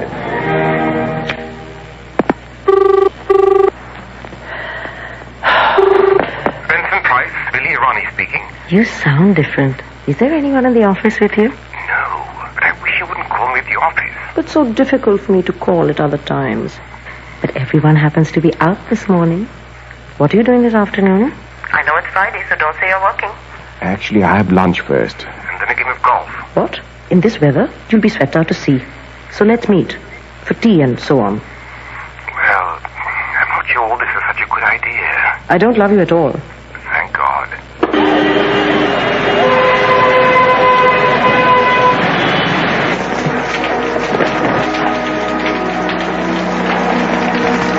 I've had no news from Savita for a week. I'm very upset with her. She's fine, Ma. Or you certainly have heard. And to be expecting in this heat? You were also born in the monsoon. You were a very difficult birth. And poor Pran, I hear it has not yet rained in Brahmpur. It has, Ma. A little. Not proper rain. Just a droplet or 2 here and there. Still so dusty and terrible for his asthma. Ma, you shouldn't worry about him. Savita keeps a careful eye on him and so does his mother. But his mother herself is not well.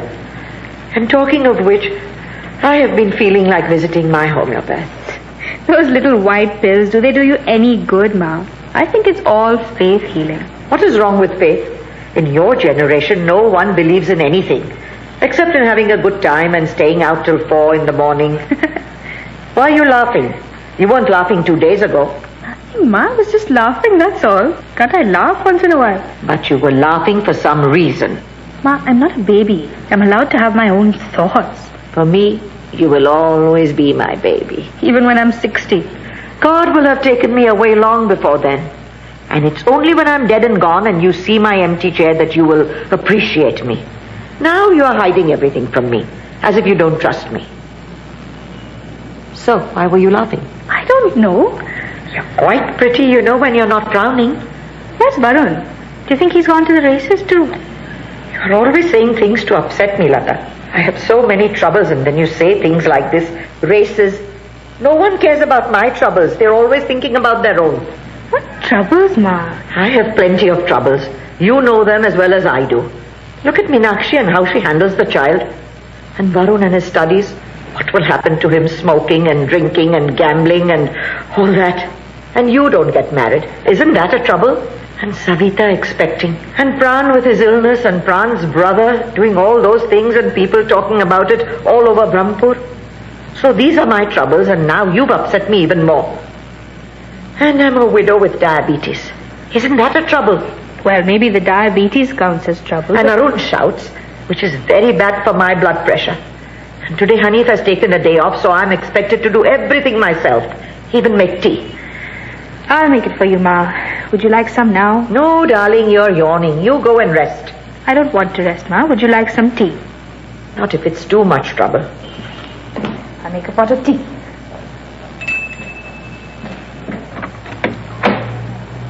Hello? Hello. I'm looking for Meenakshi. She's gone out, I'm afraid. I'm Amit, her brother. Oh. You must be Lata. Yes. We met some time ago at Arun Meenakshi's wedding. Yes, of course, the famous poet. I'm not so much of a poet now. I'm writing a novel. A novel? Yes. What about? Who is it? Oh, Amit, come in. Hello, Mrs. Mehra. Meenakshi's out. Just like Meenakshi. And she said it would be fine to drop by this afternoon. I suppose I'd better be going. No, you can't do that. Not without having tea. My sister Kuku is waiting in the car outside, you know. This is my youngest daughter, Lata. Yes, we've just met.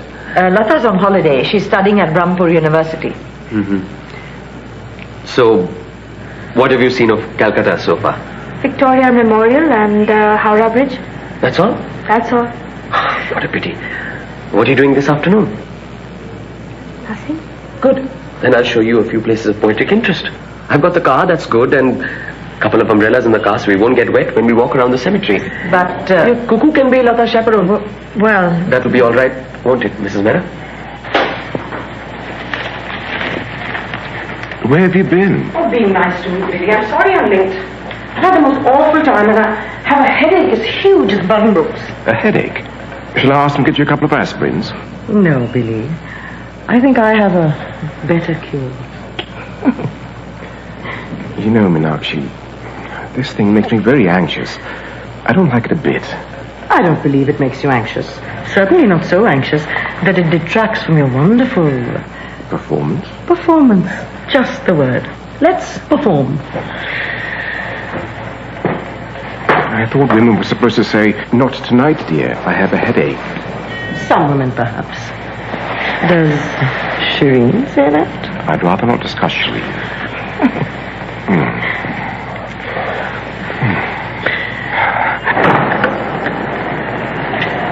This is Park Street Cemetery. Why have you brought me here? Do you know Landor? Landor? No. You've never heard of Walter Savage Landor? Oh, yes, Walter Savage Landor, of course. Rose Aylmer, whom these watchful eyes... Wakeful eyes.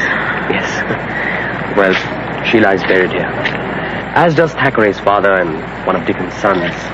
And the original for Byron's Don Juan. Really? Here in Calcutta?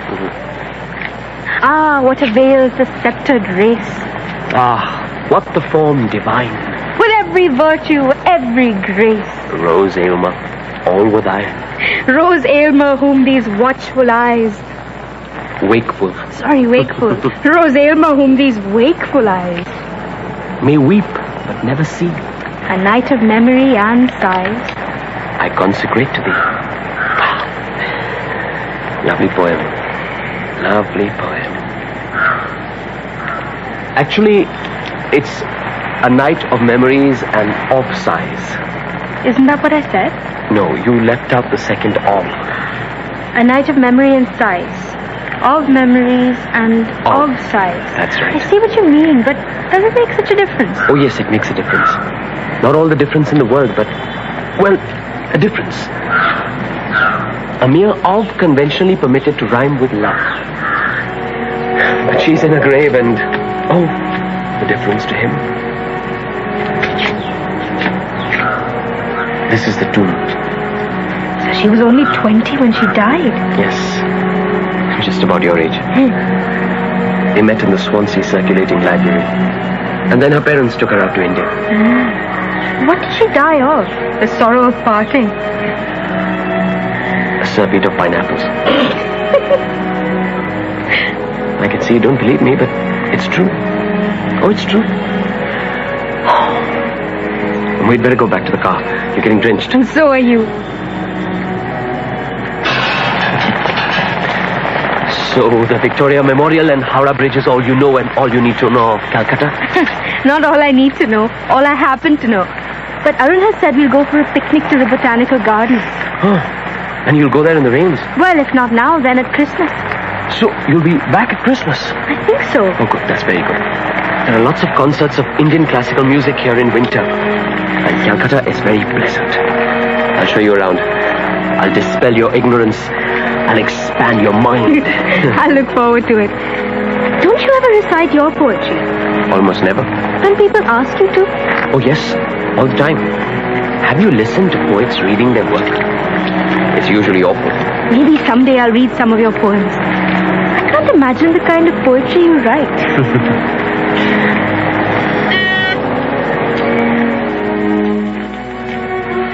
No, Billy. Stay where you are. You feel so nice.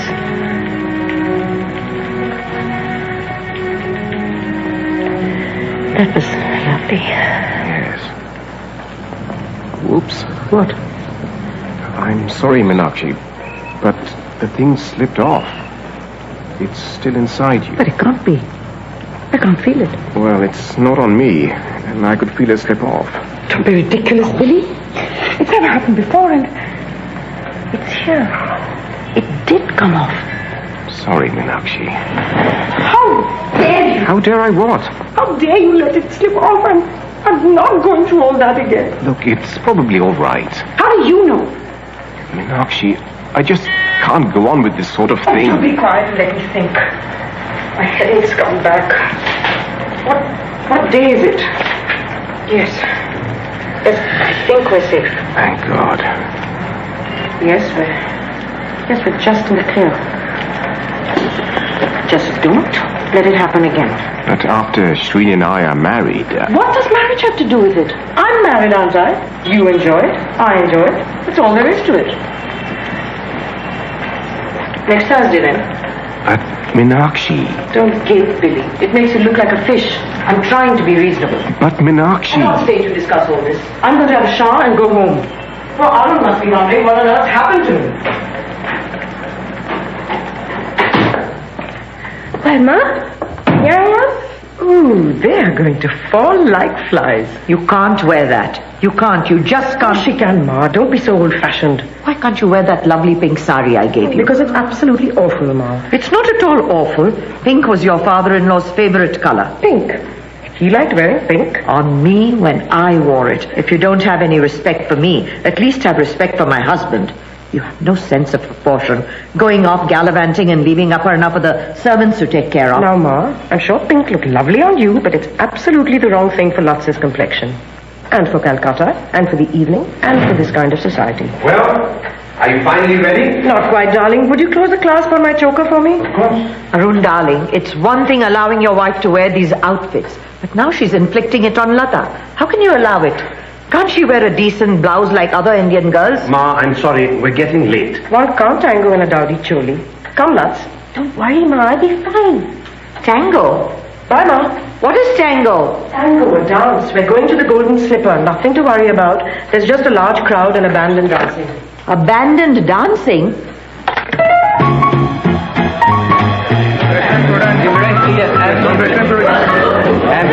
Let's go to Tango Town on Friday. Lata, I'd like to introduce you to a friend of mine. He's an up-and-coming young fellow. I think you'll get on. This is Vishwanath Bhadri. Hello. Hello, Vishwanath. Vish, this is my little sister Lata. Lata, I am Bish and I am charmed. We're just waiting for Billy and Shireen. I told them we would be going in to eat at about 10. Why the hell haven't they appeared? Oh, here they are. Hello. Sorry we're late. Billy, Shireen, this is my sister Lata. Hello. Billy and Shireen are very dear friends of ours. And needless to say, I'm madly jealous of Shireen, having long wanted to get my claws into Billy. What nonsense you talk, Manakshi. Come on, I booked the table for 10. We'll give it to somebody else by now. Actually, I was in Brempore at the time of your sister Savita's wedding. Really? In fact, I actually went to it with Arun. Oh, I didn't know. A lovely bride. One felt like snatching her away from the altar oneself. No, I know she's But of course, not as lovely as her younger The sister. story was wonderful the other day. We had the story. What I liked about the golden slipper is that one can see the world in their white. Now, over there, a very interesting story is unfolding. Meenakshi, if you just turn your head to 1 o'clock, the dark man sitting down, yes? See him? Well, he happens to work for my firm, works in the reinsurance. What do you think of Bish? Fair forward. He's considered by those in the know to be an up-and-coming young fellow. You should get to know him better. I wish you I'm going there. You won't get anywhere with that attitude. Threatened to go elsewhere, so one was brought in to sort out the whole mess. And of course, not that one wants to take personal credit for it, but the upshot of it all was that one secured the contract and one has been handling the business ever since. Naturally, naturally, there was considerable disquiet among one's competitors. They couldn't imagine how one had swung it. And when one did, was the disquiet considerable? I want to dance. Why don't we all dance? Yes, let's. Tell you what, What you mean, let's dance? wife swap. I'll dance with Billy and Arun, you dance with Shireen. And Lata. Great dance. Why don't you dance with Bish? Yes. Would you, Lata? Would you care to? Oh, don't be such a stick in the mud. One isn't always in the mood, I know. That's it. Let's dance.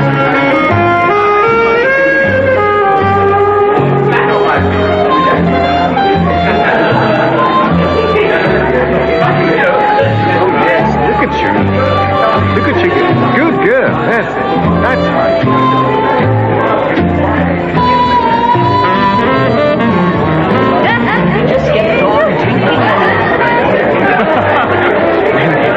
I really enjoyed it. Thank you. I think your husband enjoyed dancing with me. Look at him blush. I always enjoy dancing with you, Meenakshi. I think he likes holding me close. He was pressing me so close to his broad chest and with his strong golf-playing arms that I could hear his heart thump. I was not. I wish you would. I nurture a secret lust for you, Meenakshi. That's enough nonsense. You might not think it, but I don't mean that. I suppose when one works in a largely male environment and one feels discontented and searches about for one's soul. What do you think, Shireen? Where's the waiter? You! Are you on holiday? I'll have a drink too. We're sitting here with empty glasses.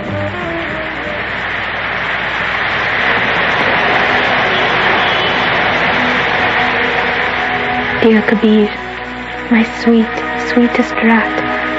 I dreamt of you all last night. I woke up twice and each time it was from a dream of you. I don't know why you insist on coming into my mind so often and inflicting memories and sighs on me.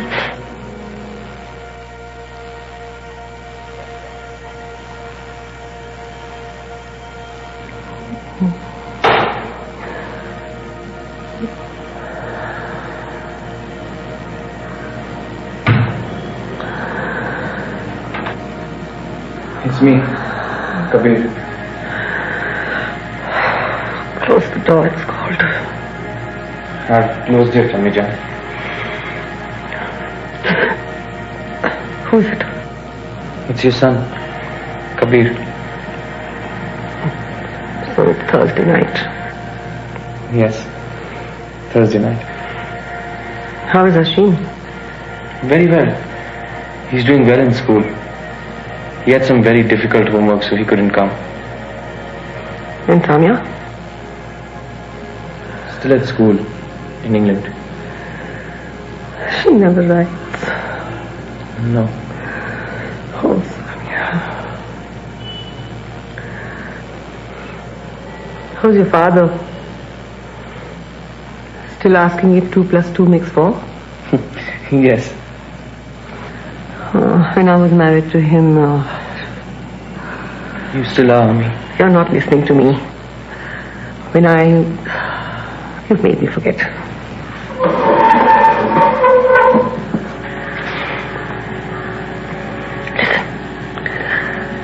Listen carefully to every word I say. We don't have much time. They want to get me married off to someone else. And they have guards around my room at night. There are several of them. My brother has posted them there. Where? Out there. Behind the trees? Yes. Even the children know. Yes, Ami. The world's a terrible place. And people like to be cruel. This humanity, I want no part in it. Why are you not paying attention? They play music to tempt me. But mashallah, I have my wits about me. I'm the daughter of an army officer.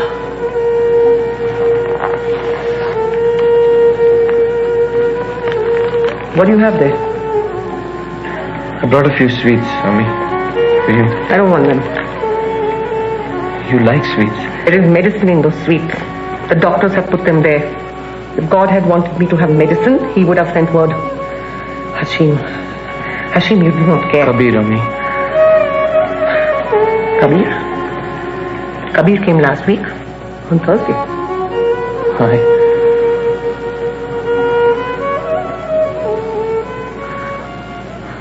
I am Kabir. They want to send me to a doctor near Barsat Mahal. I know what they want. I know what they want.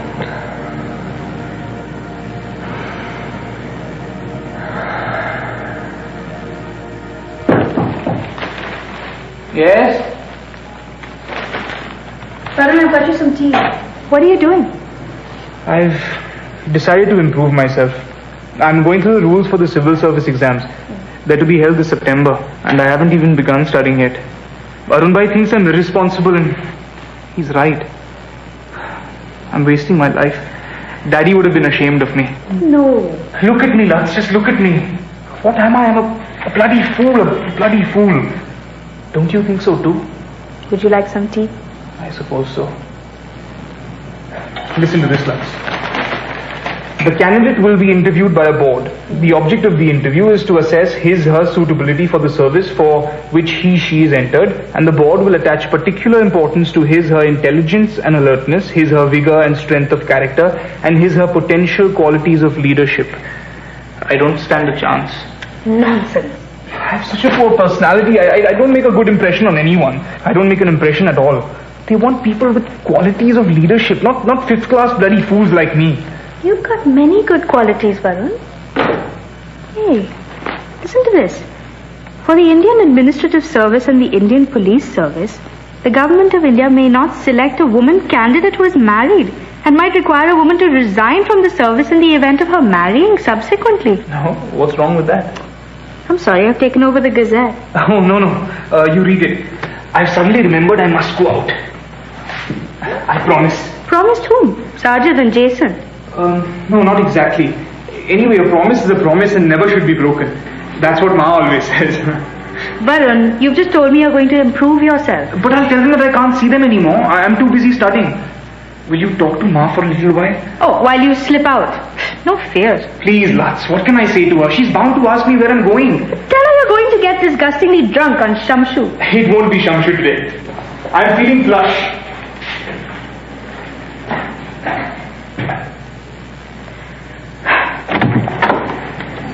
Hello. Hello.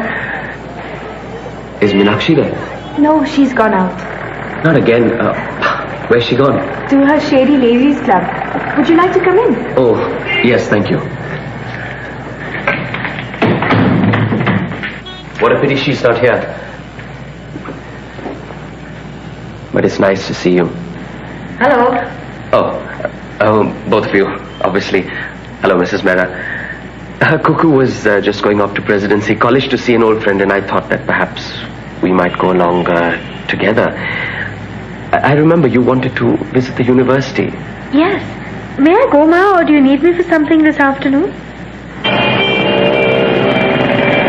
My brother is a horrible, insensitive person, Lata. I don't know why women swoon over his poetry. Perhaps it's because my poetry is so sensitive. I pity the girl who marries him. I really pity her. And I pity the man who marries you. I really pity him. And if I were to say anything about the women he is interested in, he gets really peeved. Like who? Jane Austen. Amit is only interested in books. Have you always written poetry? I started at college. Most of it was terrible. I burnt it. How could you have done that? He nearly burnt the house down. It was awful poetry. Embarrassingly bad, self-indulgent, dishonest.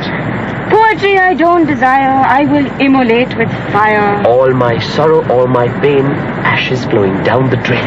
Aren't there any chachachis who don't make flippant couplets? Ma and Baba don't. That's because they've never had Amit as an elder brother. Rhyming so precisely. Couplets, they are coming nicely. We miss you and look forward to your return to Brahmapur. But don't worry, everything is fine here. All our love, Savita, Pran and the bump. Lovely, Ma.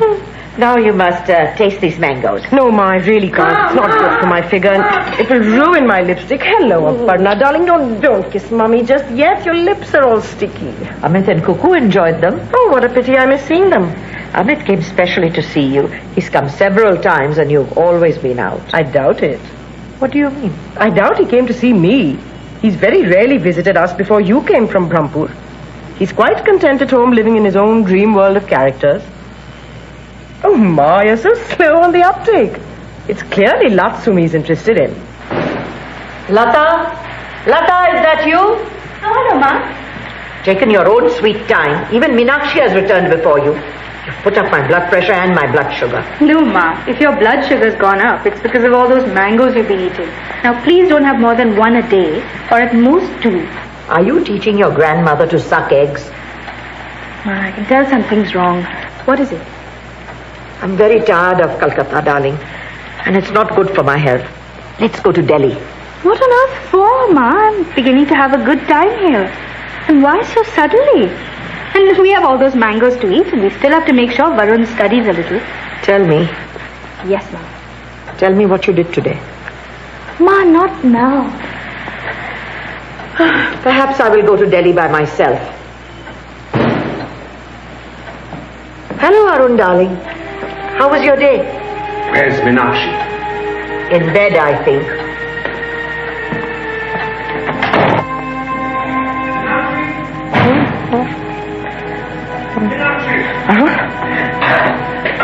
It's outrageous!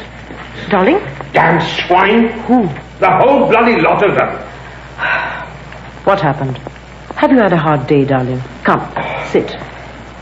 Tell me. This bloody rickshawwala asked me for 3 rupees to take me across the road to my car. No. I hope you didn't agree to pay. What could I do? I wasn't going to wade knee-deep through water to get to the car. He could see that. And was smirking at the pleasure of having a side by the balls. It's your decision, he said. 3 rupees. Bloody profiteering swine. Tell me, what does Benson Price do when there's a temporary shortage of, jute in the world market and the price goes up? Don't they put up their prices to whatever level the market will bear? Would you like to do my job? Oh, no, darling. I couldn't bear to wear a coat and tie. And I wouldn't know how to dictate letters to your charming Miss Christie. Oh, by the way, some mangoes came from Brahmpur today. And a letter from Savita. Oh? And Ma, being Ma, has been glutting away at them without regard for her diabetes. As if I didn't have troubles enough already. Tomorrow she'll complain that she isn't feeling well and I'll have to leave work and take her to the doctor. Why does everything have to rest on my shoulders? Where's Varun? I don't know. He hasn't returned and he hasn't called. I don't think he has anyway. I've been dreaming about you. Yeah? Well, perhaps... Later, don't you think, darling? We have to go out this evening. Where are we going? Dinner to dancing with Billy and Shireen? Isn't there any bloody evening when we don't go out? Darling. I'm tired. My back's playing up again. Can't we simply call it off tonight? Oh, you'll revive quickly enough after you've had a drink. And a glance or two from Shireen. I suppose you're right.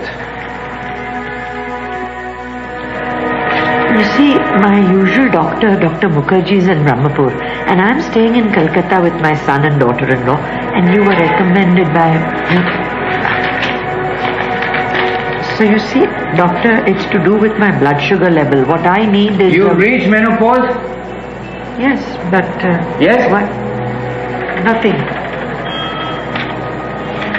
You find yourself easily irritable, upset? Doesn't everyone, doctor? Many people do. Do you, Mrs. Mehra?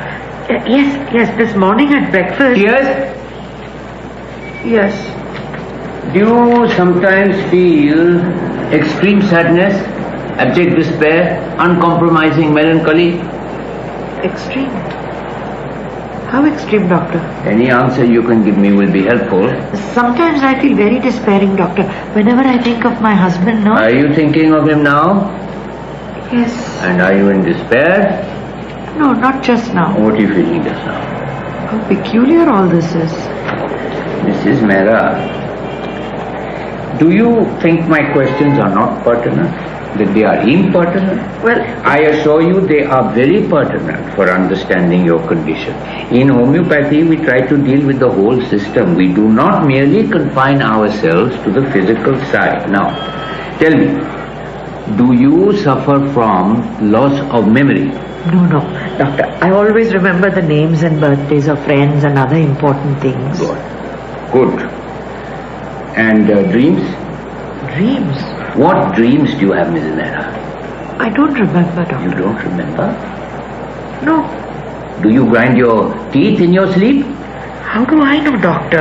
I'm sleeping. What does all this have to do with my diabetes? Do you ever wake up thirsty at night?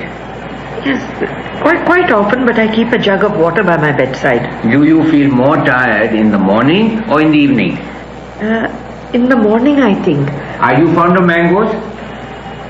How do you know? It was only a question, Mrs. Mehra. Does your urine smell of violets? How dare you, doctor? Will you answer my questions? I will not answer such questions. I have to go now.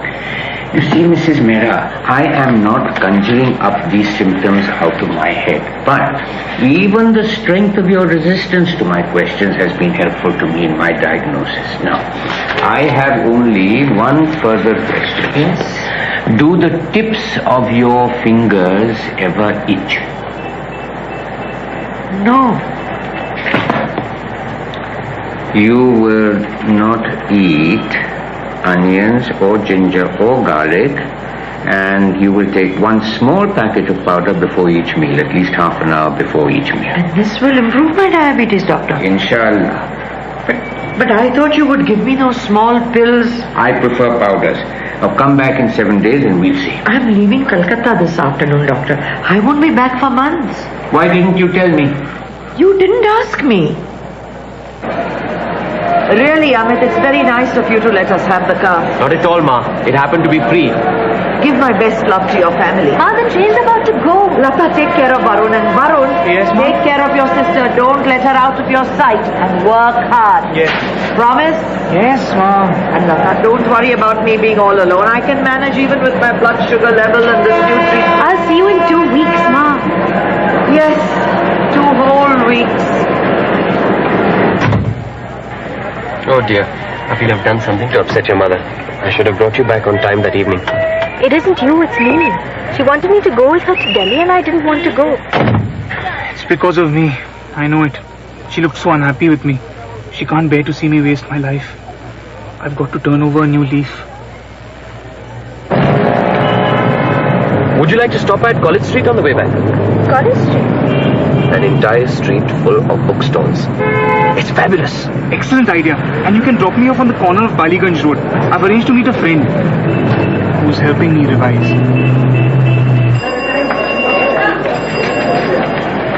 So what's it like to write a novel? I don't know exactly. This is my first novel. And I'm in the process of finding out. At the moment, feels like a banyan tree. I see. What I mean is it sprouts and grows and spreads and drops down branches that become trunks or intertwine with other branches. Sometimes branches die, sometimes the main trunk dies and the structure is held up by the supporting trunks. When you go to the botanical garden, you'll see what I mean. It has its own life, but so do the snakes, birds, bees and lizards and termites that live in it and on it and off it. But then it's also like the Ganges in its upper, middle and lower courses, including its delta, of course. Of course. I have the feeling you're laughing at me. It's about the Bengal famine, isn't it? Yes. How did you know? Meenakshi mentioned it. Do you have any memory of the famine yourself? Oh, yes, I do. I remember it too well. It was only 8 years ago. I was somewhat active in student politics then. You know, we had a dog even then, and we fed it well. Does a writer have to feel strongly about what he writes? I haven't the least idea. Sometimes I write best about the things I care about least. But even that's not a consistent rule, you know. I'll send you a book of my poems sometime, and you can form your own opinion about how much or how little I feel. One feels so bewildered among all these millions of books. Whole streets of books. I feel so bewildered among these millions of books, you mean? No, I do. No, what I meant was I as opposed to one. You know, if you meant the general one, that would be fine, but you meant I. Far too many people say one when they mean I found them doing it all the time in England. And it'll survive here long after they've given up that idiocy. Sorry. It's like thrice. I see. I mean, just imagine if I were to say to you, one loves you. Yes. Oh, well, still one loves one. Doesn't that sound idiotic? Yes, I suppose it does. That's all I meant. I see. Or rather, one sees. I see. One does.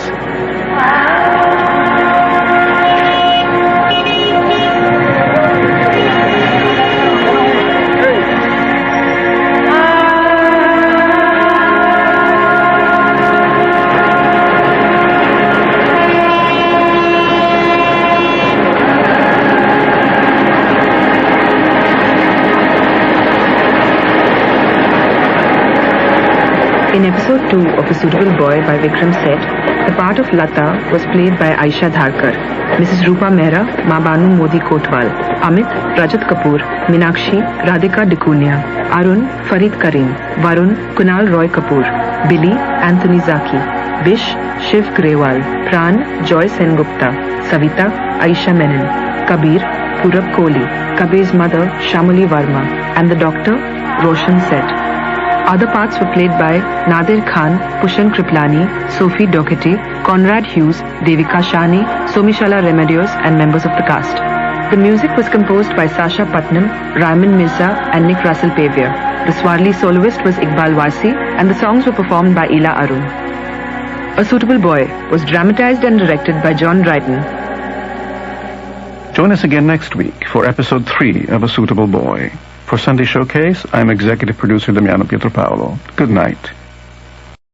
Good evening and welcome to Sunday Showcase. I'm Damiano Pietropaolo. Tonight, we continue with our dramatization of A Suitable Boy, the internationally acclaimed novel by Vikram Seth. The novel is an epic love story, the tale of Lata and her mother's quest to find a suitable boy. But in telling this tale, Vikram Seth takes us into a richly imagined and complex world. A Suitable Boy is a sweeping panoramic portrait of a multi-ethnic society undergoing great change. India, immediately after its independence from the British. Recorded entirely on location in India, A Suitable Boy was dramatized and directed by John Dryden and features a cast of 48. It was first heard on BBC Radio. Here now is episode 3.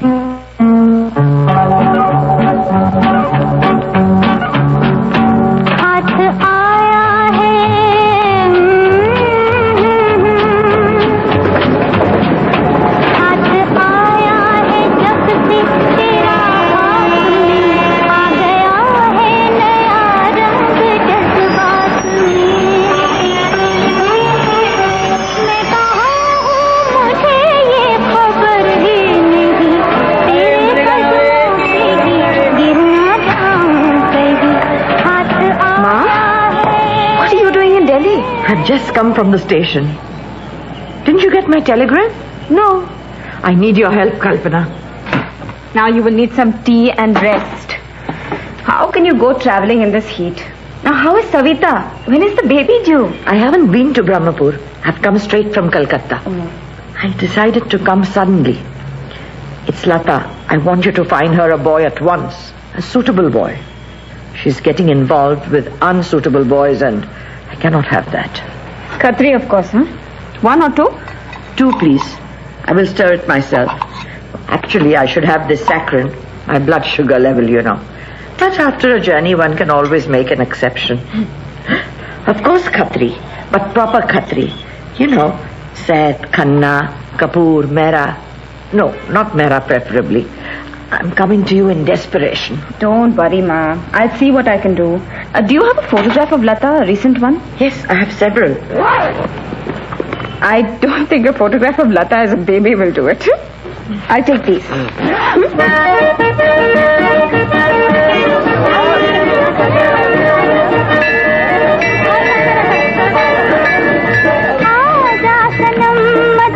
Alright, these are his details.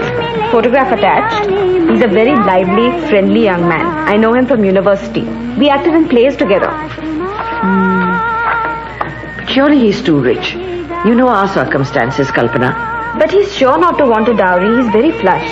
No, they are far too well-to-do. There's no point talking about it. Even the normal expectations for the wedding will be too high. We'll have to feed 1,000 people, we'll have to put them up, give all the women saris. But he's a good boy. At least look at him. If I liked him, it would only upset me. He may be good, but he lives with his whole family. Lata will always be compared with the other daughters-in-law. She'll be the poor relation. She won't be happy. Now, who do we have next? Now, this one is a very sober fellow. He's so tall. And he speaks very good English. He'll tower over Lata. We can't have that.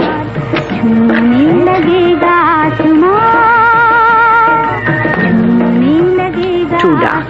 Too dark. But Meenakshi... Don't talk to me about Meenakshi. Ma, let Lata decide what she thinks of him. I will not have black grandchildren. You said exactly that when Arun got married. And see how fond you are of Aparna. And she isn't even dark. Aparna is different. The exception proves the rule. Lata isn't all that fair herself. All the more reason. Who's next? He's a jeweler and he has a prosperous shop in Connaught Circus. Yes. Yes, we should see him. Thank goodness.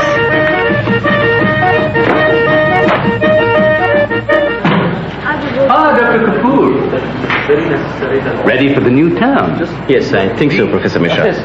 Has your charming sister-in-law come back yet? Not yet, Professor. She's in Calcutta. Wonderful city. I've been meaning to have a word with you. Yes. The proctor has been badgering me ever since last Tuesday to submit a member of the English department. It's our turn, you know, to chair the Student Welfare Committee of the university. Oh, I see. And I have decided to volunteer you. Well, I realize you're busy, what with your extra tutorials, the debating society, the colloquium and so on. The sort of thing that makes one popular with one's students. You do know my wife is expecting a baby at any day now, Professor Mishra. Oh, yes. What wonderful. Well, perhaps this term isn't the best time for me to... Well, allow an old fogey like me to give you a word of advice. Cut down on your unacademic activities. Don't drive yourself so hard. Your health depends on it. And your future, I dare say. My future? What were those wonderful lines of Yeats? She bid me take life easy as the leaves grown on the tree. But I, being young and foolish, with her did not agree. I'm sure your charming wife would endorse that.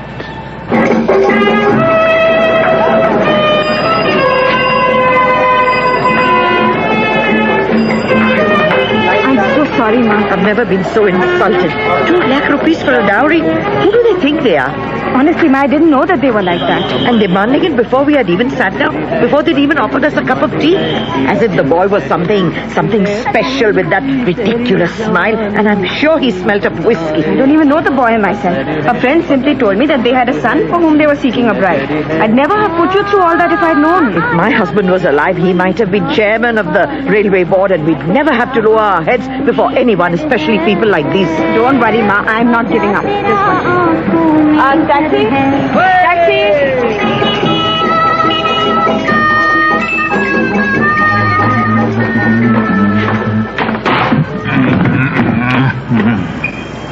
Good evening, Mr. Gaur.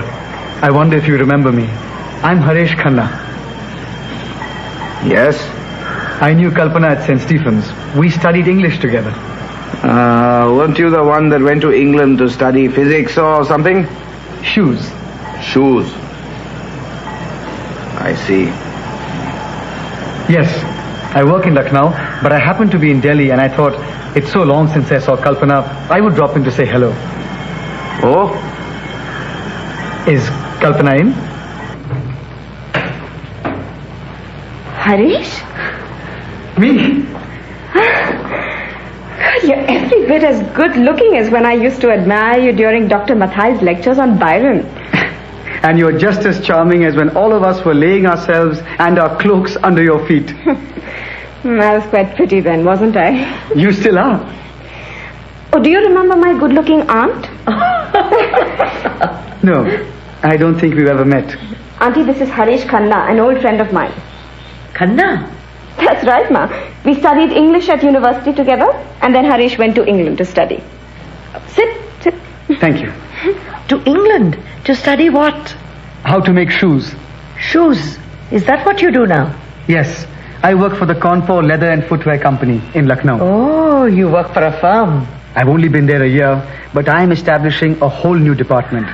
And I've got them orders that they did not have the know-how or the initiative to get themselves. Are you on salary? Oh yes, but it is a small family-owned firm, and I cannot aspire to anything really. There's far too much politics and backbiting there. Not enough work. So I've come to Delhi for an interview with another firm. Oh, really? Have you brought all your certificates and diplomas and so on? Yes, they're in my bag. I came straight from the station. You did? Well then, let's see them. See them? Yes, of course, Harish. We want to see them all, don't we, Auntie? Yes, all of them. I hope this isn't going to take all afternoon. I've got a student welfare committee meeting at 4. There are more important things than your work. This may even help your work. Look at the crowds.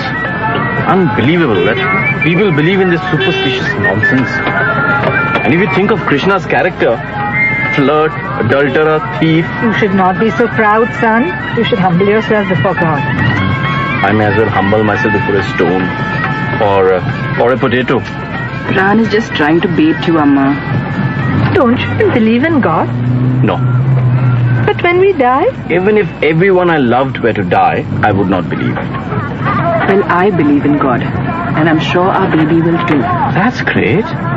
She hasn't even been born, and already you're deciding what she will think. She?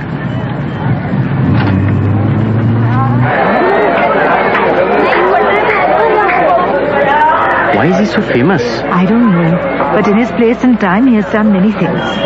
Ah, Mrs. Kapoor, you honor us with your presence. And your husband, the minister. He was detained by work. Oh. Maybe. We want to be blessed. Ah, yes, I see. Ma, I really can't be too long. But you must have blessing. Come. Son ki Baba will see you now. Baba, this is Mrs. Kapoor, the wife of the Minister of Revenue. Thank you. This is my son and his wife. Pran and Savita, his wife. Namaste, Baba. They are expecting a baby. Thank you. Baba, the boy is very ill. Ma, I'm not very ill. He has had asthma since he was a child. Please lay your hands on him. Thank you, thank you, thank you, thank you, thank you. Baba, will he be cured? It is in his hands. And Baba, what about my other son? I'm so worried he doesn't do any work. Work? God's work? No, Baba, he's lazy. He drinks, he mixes with the wrong crowd. Will he get over it? It will depend. Death will make all the difference. A death? Whose, Baba? Whose? The Lord, your Lord, the Lord of us all. He thought he was. Tell me, Baba, I beg you. Will it be a death close to me? Even if so, it would not make a difference to you. Are you talking of my death? No. Thank you, thank you, thank you. Sanki Baba has finished. You may leave now. Ram, Ram,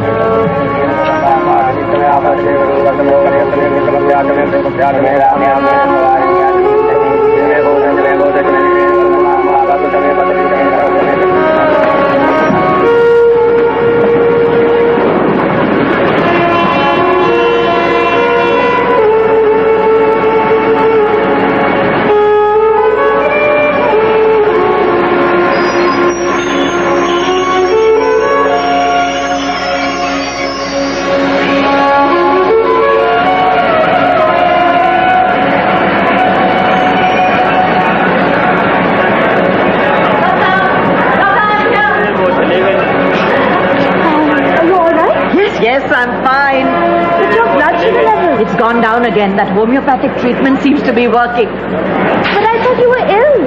And why did you have to meet in Lucknow? I thought you were staying in Delhi with Mr. Gaur and Kalpana. He's a very suitable prospect.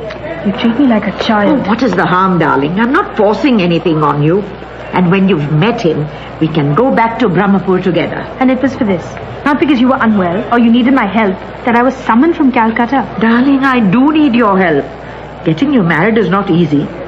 And the boy is from our community. I don't care what community he belongs to. I'm not going to see him. I should never have left Calcutta. But he's a Khatri. From Uttar Pradesh originally. Ma, please. I know all your prejudices and share none of them. You bring me up one way and you act in another. You know, Lata, I have nothing against Mohammedans as such. It's only your future I'm concerned about.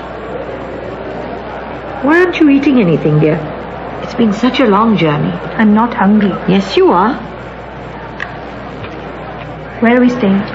At Uncle Segal's house. Uncle Segal? Yes, only for one night, and then we can catch the train back to Brahmapur tomorrow morning. Really, Lata, I don't know what you have against Uncle Segal. He's even offered to host the meeting. The meeting? So it's all arranged. Did you have a comfortable journey? Well, go on, Lata, answer the question. I thought Mr. Khanna was talking to you, Ma. Yes, I had a comfortable journey. Perhaps it was a little tiring. Where were you traveling from? From Calcutta. But you must be very tired then. The train arrives very early in the morning. I slept well in the train and had a short nap here. Yeah. In Uncle Saigal's house. So I'm not tired at all. Is your tea all right? Yes. Thank you, Miss Mehra. You should call each other Lata and Harish. Perhaps we should let the young couple talk by themselves. Yes. No, I don't think so. They will be very happy to have our company. It's not often that one gets the chance to meet such a fine boy as Harish. Thank you. How's Kalpana? She didn't seem in the best of health when I saw her in Delhi. She has been through such a lot these last few years. She's had such a troublesome time. I think it is connected with the experience she had with that unsuitable boy she got involved with. I hope she will meet a sincere man one of these days. I think sincerity is such an important quality in a man. Don't you agree, Harish? Yes. Do you have those wonderful certificates with you? No. It would be so nice if Lata could read them. Don't you think so, Lata? Yes, Mom. Tell me, why did you run away from home at 15? Kalpana told me. See, Mrs. Mehra, I believe that a time can come when a young man may have to part company even with those who love him and whom he loves. In this case, an engagement was being forced upon me against my will by my father. Well, my foster father, and I could not accept it. I ran away. I had no money. In Mussoorie, I got a job cleaning a Praha shoe shop. It was my first experience of the shoe business and not a pleasant one. Eventually, I graduated to shop boy.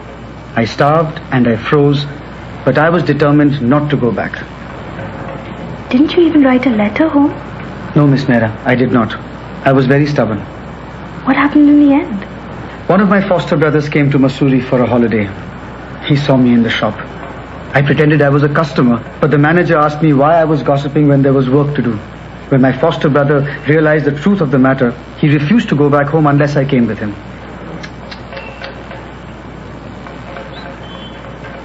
How do you enjoy your job? I enjoy it, but I don't know. You see, I cannot advance to the top in CLFC because it is family run. And I don't want to spend my life in a company where I cannot get to the top. My son too thinks the same. My elder son, Arun, he is with Benson Price. And well, Benson Price is Benson Price. Oh, of course. Sooner or later he is bound to become a director. Maybe even the first Indian director. That is very good. His late father would have been so proud of him. He, of course, would have been on the railway board by now. Possibly even the chairman. We would always travel in saloons when he was alive. Yes. So I've been trying other shoe firms, such as Bara and James Hawley and Praha and Flex and Cooper Allen, and even a job or two in government enterprises. Let us see what happens. Let me ask you a question, Harish. Is there someone else in your life still? What do you mean? Kalpana mentioned a girl. See, Mrs. Mehra, it is no secret that Simran was and still is very dear to me. But I know that door is closed to me. I cannot tear her away from her family, and for her family, the fact that I am not a Sikh is all that matters. I am now looking for someone with whom I can live a happy married life. You need have no fears on that score. I see.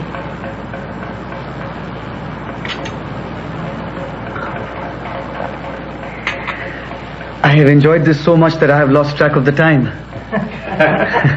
I have to do a bit of work at the factory. But I wonder if you'd like to come and see where I work. I don't want to hide anything from you. Well, I don't know. Mausaji. Unfortunately, I have a meeting. I have managed to get the use of the car, so I could take you there and have you drop back here. But perhaps you'll want to rest a little first. It is a hot day and you must be tired. I would like to see the factory.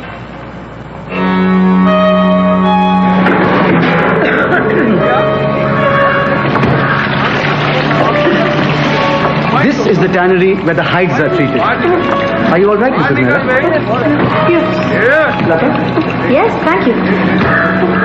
All the hides are from fallen animals.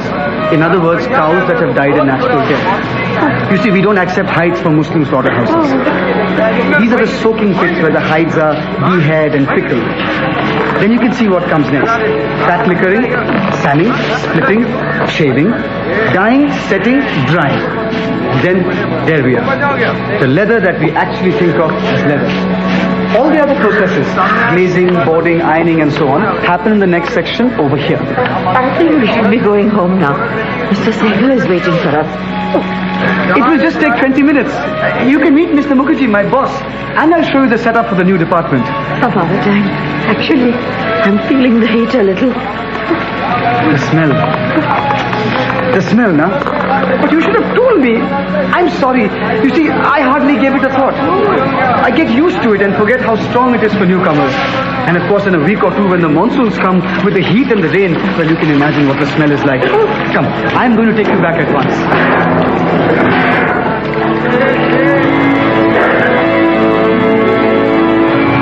Well, someone has to make shoes. But you don't work in the tannery, do you, Harish? Oh, no. Normally I only visit it about once a week. I work in the main factory. Once a week? Slow down, Harish. What? I feel we are going a little too fast. Oh, yes, of course. I am proud of the shoes I make. I don't like sitting in an office, giving orders and expecting miracles. If this means that I have to stand in a pit, soak a buffalo's hide myself, I'll do it. People who work in managing agencies, for instance, are perfectly happy to deal in commodities but don't like smudging their fingers with anything except ink, if that. And they care less for quality than for profits. Perhaps you had better concentrate on the driving. If you have to do something, you should do it without making a fuss. Don't worry, I am very safe.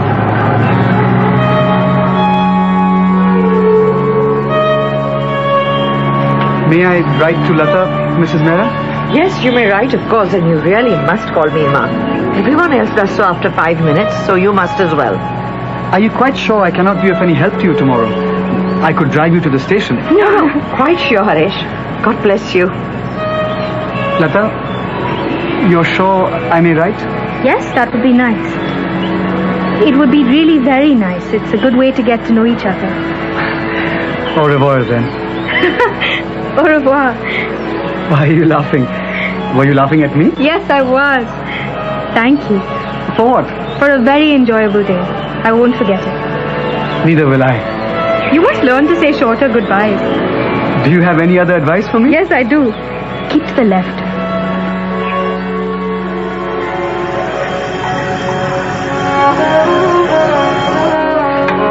So, you've had a successful day. Yes, very. And thank you for being host. Not at all, not at all. We're only too pleased to help Lata begin the journey of life. Oh, I spilled the tea. I'm not at Yeah, what? What is it, son? I want to marry Lata Devi. He's like this sometimes. Sadly, Pushkar will never marry. Such is fate. Come on, son, let's go and make something with your Meccano set. Have you started looking for a suitable boy for your daughter? No, not yet. Where is Kiran? She's gone to stay with a friend. But I hope we'll see her before we leave. No, I don't think so. You see, she's very busy with friends and things. Kiran is a very good girl. It's all due to my husband. Saigar Saab is always talking to her and giving her advice. Don't pay any attention to my wife.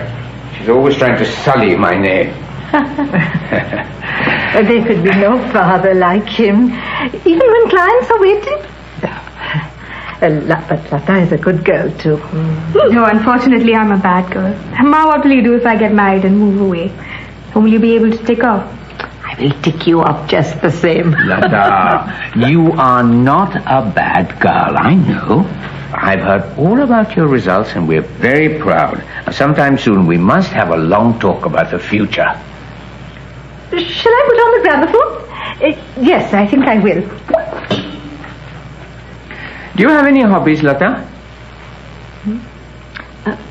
Yes, she has started singing classical music quite beautifully. Oh. And she's a bookworm. I enjoy photography. When I was in England studying law, I began to take an interest in it. The album? Yes. Yes, thank you. Thank you, dear. Now, this is East Sheen, where I was staying. And this is my landlady, Mrs. Doherty. And these are her daughters. She had 4. And this is an interesting shot because of the contrasts in light. And this grainy quality is deliberate. It adds to the mystery what lies beneath the image. Saigar Saab has been on a course. And this is Kiran when she was 13.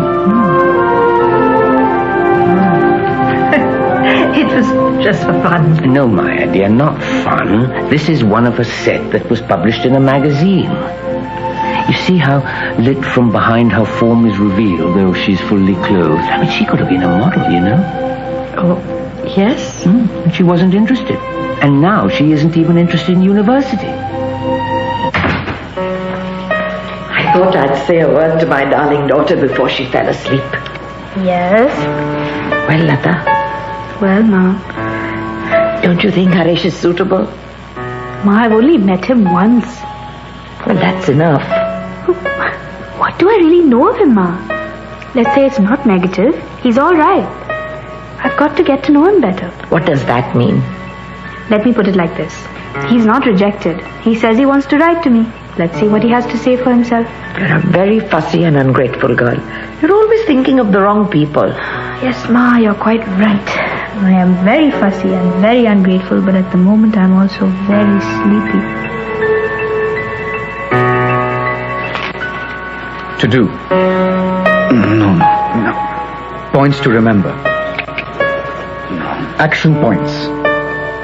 No. My life. 1. Must catch up with news and world affairs. 2. Exercise. At least 15 minutes each morning. How to find the time? 3. Make 1951 the deciding year of my life. 4. Pay off debts to Umesh uncle in full. 5. Learn to control temper. Must learn to suffer fools, gladly or not. 6. Mustache. No. 6. Finish reading major novels of Thomas Hardy. 7. Try to keep my diary regularly as before. 8. Make notes of my 5 best and 5 worst qualities. Conserve latter and eradicate former. No. Other way around. Lata.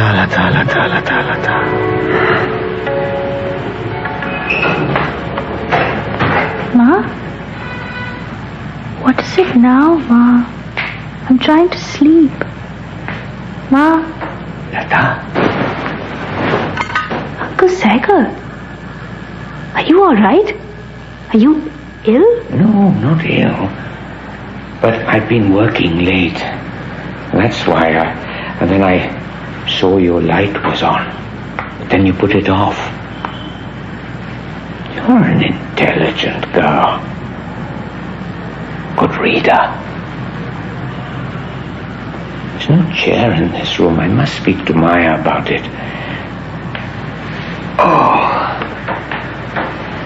You don't mind if I sit here? Is everything all right? Everything is all right, isn't it? The pillows and everything? I remember when you were a little girl, you were very fond of grapes. You were very young then. It is the season for them now. Pushkar's very fond of grapes, poor boy. You're very good too, Pushkar, Uncle. Yes, you see, there's no hope for him in this country. In England, they have special schools, That boy, Harish, he was in England. Yes? Well, maybe he also has photos of his landladies. I don't know. Uncle, I'm very sleepy and we have to leave tomorrow, so... But you're leaving in the evening. We must have our talk now. You see, there's no one to talk to in Lucknow. Now, in Calcutta, even Delhi. But I can't leave Lucknow. It's my practice, you see. Yes. Also, it's not good for Kiran. Already, she's seeing bad boys, reading bad books. I mean, I have to stop these habits. My wife is a saint. She doesn't see these things. My wife is a saint. And she will do anything for me. Whatever food I want, she will cook with her own hands. If I want her to dance naked for me, she will dance. She wants nothing for herself. She only wants that Kiran should get married. But I feel that Kiran should complete her education. Now, what's wrong with that? Once, a boy came to this house. Actually, to this house. I told him to get out. Get out. You don't mind my confiding in you like this? You must also tell me about yourself, your plans. That's the eau de cologne your mother uses. Kiran never uses eau de cologne. Natural things are best. But I buy saris for her whenever I go to Delhi. During the war, society ladies used to wear saris with broad borders, even brocades and tissues. Before she became a widow, I once saw your mother wearing her wedding tissue sari. But all that's gone. Embroidery is considered so vulgar. Shall I buy you a sari? No. Georgette drapes better than chiffon, don't you think? Do you think you're a bad girl? A bad girl? Well, at dinner you said you were a bad girl. I don't think you are. I think you are a lipstick girl. Are you a lipstick girl? A lipstick girl? Do you want some lipstick? No, I don't. Uncle, please stop this. Oh, it's so hot. I must take off this dressing gown. No. Don't. Please, Uncle, I'll shout. My mother is a very light sleeper. Go away. Go away. Ma? I thought you were an intelligent girl. What are you thinking of? If you had a father to bring you up properly, you wouldn't behave in this way. Let's get a chair for this room. Every deluxe hotel should have a chair in every room. I know that deep down inside, you are a good girl. Sleep well, God bless. No.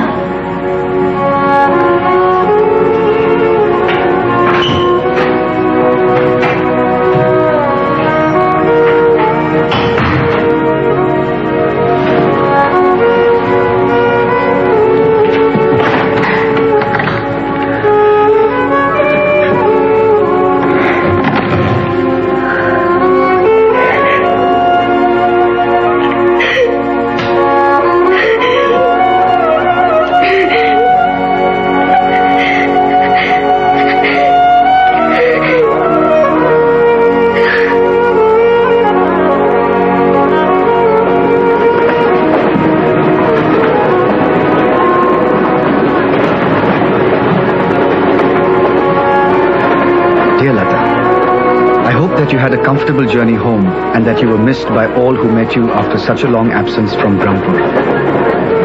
I must thank you for your visit to Lucknow and the nice time we spent together. I quite appreciate your frankness and the way of putting things. I must admit that I have met few English girls who could speak English quite as well as you do. These qualities, coupled with your way of dressing and personality, make you a person far above the average. I have just today sent your photograph to my foster father, along with my impressions of you, formed during our brief hours together. I shall let you know what he has to say. We haven't seen you for so long. Finish your breakfast. I want to hear all the news. I'm sorry, Ma, but I had to rush. Now that Pran's chair of the Students' Welfare Committee, I hardly see him. Bye, Lata. I want to hear all about this cobbler fellow when I get back, huh? You shouldn't call him a cobbler, Pran. He will probably turn out to be my second son-in-law, God willing. Lata encouraged him to write to her. That can only mean one thing. On the contrary, Ma, it can mean one of several things. Besides, I didn't encourage him to write to me. I merely consented to him doing so. Bye, Ma. Bye. Bye, darling. Bye. Bye, Bum. Don't take Mommy too much today. She's getting a bit bruised. See you all later. Bye. He looks so tired, Savita. He frets so much over all his responsibilities. This morning he has to reprimand some wayward students who were found gallivanting about in the Tarboos Ka Bazaar a couple of nights ago. It's very embarrassing because Maan was with them. No. But Maan isn't a student, so he can do what he likes. I feel so sad for Pran's parents to have a son like that. And poor Pran, he lay awake all night thinking about it. One of the students is a son of the Raja of Mar. And Pran so wants to be fair. You must encourage Pran to do less. It's not good for his health. Remember, Daddy? He worked himself to an early grave, and for what? Yes, I know. So, it seems to me that the poet and the shoemaker are neck and neck in the matrimonial stakes. Poet, I assure you Amit is just a friend. Just as you are. He was the one person I felt I could really talk to in Calcutta. Go on, this is very interesting. And did he give you a copy of his poem? No, he did not. He did in fact promise in a vague manner to give me a copy, but he didn't, so that's how serious he is. Malti, please believe me, you're barking up a non-existent tree. All right. Here's an experiment. Close your eyes and think of Kabir. No. Go on, it's purely scientific. A controlled experiment. Surely it isn't necessary to close my eyes. No. Close your eyes. Now, describe what he's wearing and one or two physical features. Don't open your eyes while you're speaking. He's wearing cricket clothes, a cap. He's smiling and... This is ridiculous, Malti. Go on. Well, his cap's come off. He's got wavy hair and broad shoulders and nice, even teeth. Rather what would they call it in silly romantic novels? An aquiline nose. What is the purpose of all this? All right, now think of Harish. I'm trying. All right, I have him in focus now. He's wearing a silk shirt, cream-colored and fawn trousers. Oh, and horrible correspondence shoes. Features? He's got small eyes, but they've crinkled up very nicely into a smile. They've almost disappeared. And now Amit, the poet. He refuses to come into focus. Oh? But what's he wearing? I don't know. How odd. Am I allowed to think instead of imagine? I suppose so. Where are you? A street? A park? A house? A cemetery. What are you doing? Talking. In the rain. Oh yes, he has an umbrella. Would that count as an item of clothing? All right, I was wrong.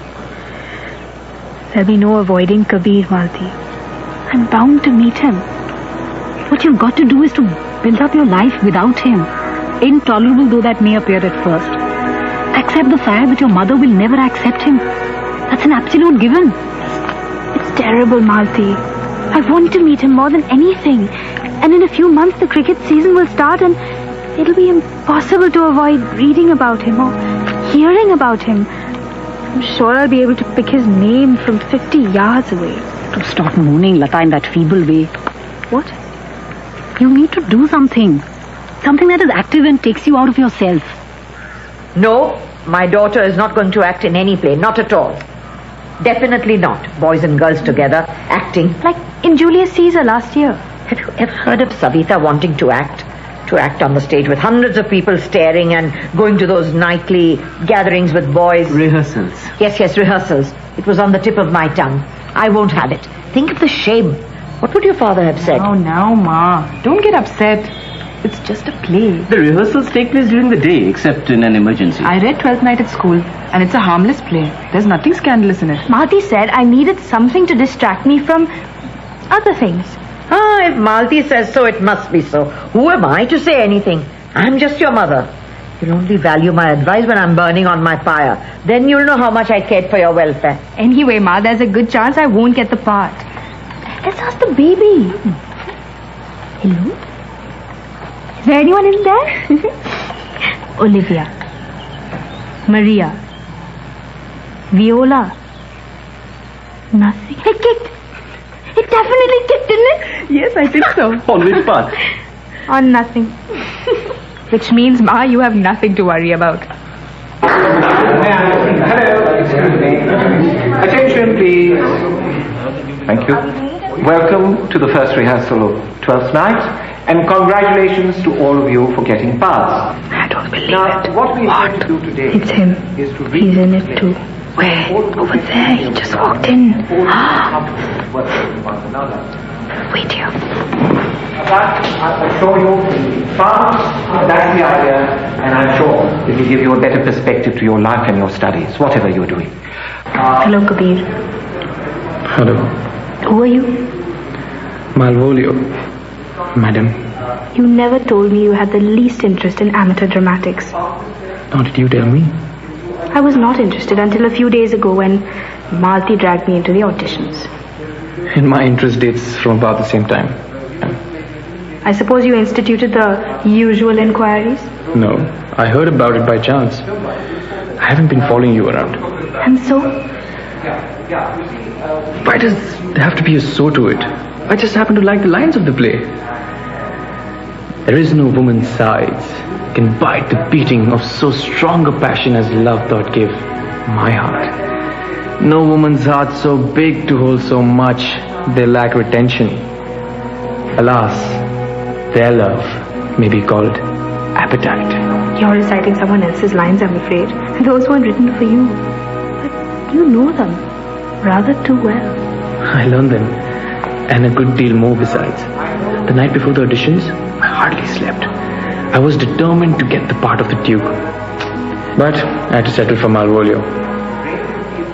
I hope that doesn't mean anything by way of my fate. I keep hoping we'll meet. You're mad. Absolutely mad. I was only joking. Well, some are mad, some achieve madness, and others have madness thrust upon them. So you do know Malvolio's role as well. Oh, those lines.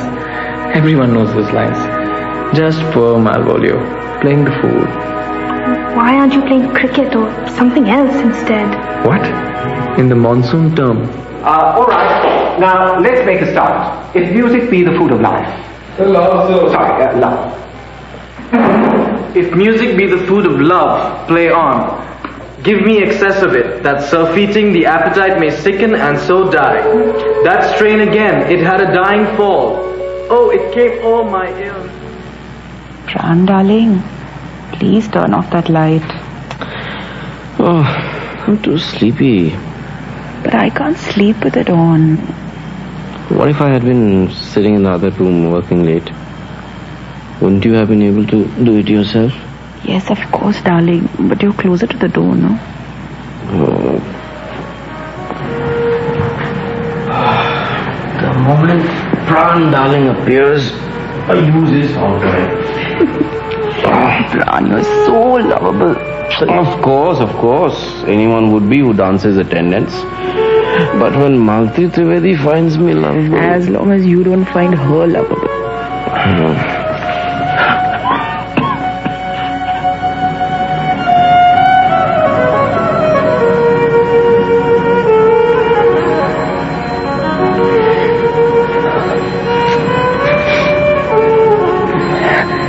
Good heavens, who could that be?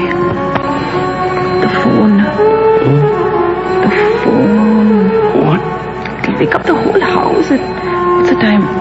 I think you better answer it.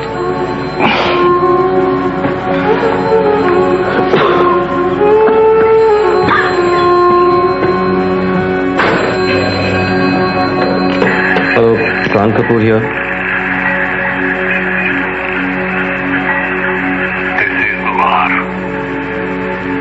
Yes. This is Mar, Raja of Mar. Yes, I understand. Yes, Your Highness, what can I do for you? You know exactly what you can do for me. I'm sorry, Your Highness, but if this is about your son's expulsion, there is nothing I can tell you. You received a letter from the university. Do you know who I am? Perfectly, Your Highness. Now it is somewhat late. You will listen to me if you don't want something to happen to you or to someone who matters to you. You rescind that order. Your Highness, Just because of some prank. And I know that your brother is just as... You tell your brother and your land-robbing father. My father? Your whole family needs to be taught a lesson. Your Highness, I would like to forget this conversation. Now, if you phone me up again at this hour without cause... Without cause? You expel my son for a prank? Taking part in a communal rite is not a prank. Your son is lucky that he's still alive and out of jail. He must graduate. He must. He has bathed in the Ganga. He is now a snatcher. Good night, Your Highness. Who was that? No one, some lunatic who wanted his son to be admitted to the university. Come, let's go to sleep.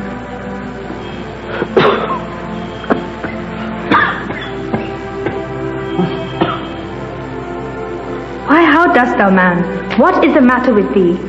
Not black in my mind, though yellow in my legs. it did come to his hands, and commands, they shall be executed. I think we do know the sweet Roman hand.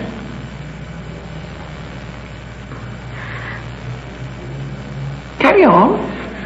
Wilt thou? Wilt? Yes. Wilt thou? Oh, come on. Wilt thou? Wilt thou? Yes. Wilt thou go to bed, Malvolio? Quiet, please. How now, Malvolio? To bed, aye, sweetheart. And I'll come to thee.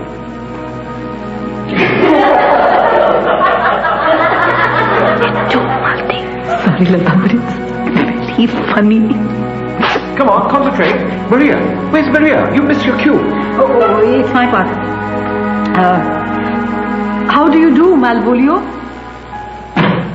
Dr. Kapoor, do you have a moment? Yes, but I have a lecture in a few minutes. That can wait. I have a question for you. How about a cup of tea first? Let me order it. Yes, sir. Pochaila, Meranampa. You know, Dr. Kapoor, I've been feeling for some time. Yes, come in. Sorry to disturb you. I wanted to speak to Dr. Kapoor. Yes, Malti, what is it? I would like permission to sit in on your lecture on Shakespearean comedy. Of course, but aren't you a medical student? I thought it would help me interpret my role in Twelfth Night. Oh, well, yes. Thank you, Dr. Kapoor. Charming girl. Who is she? Malti Trivedi. It's always gratifying when one's fame spreads beyond one's own department. Someone said to me the other day that they considered me to be one of those teachers whose lectures students would never forget. I'm sorry, Professor Mishra, I didn't get your question. Oh, yes. Here comes the tea. Chai. Do cup. You know, I've been thinking for some time that all these duties of yours are rather onerous. It's difficult to shrug some of them off, of course. University duties, for example. I heard just this morning that the Raja of Ma's son had been to see you a few days ago in connection with that rather unfortunate fracas he got into. Now, of course, if anything were done to him, it would outrage the Raja himself. Rather an excitable sort of chap, wouldn't you say? He's a patron of the university. Although these plays are permeated with images of the countryside, images of the chase, to the extent that the text was, "Will you go hunt, my lord?" Need you immediately to imagine that you are in the world of Shakespearean comedy. There is nevertheless no historical reason to believe that Shakespeare left Stratford for London because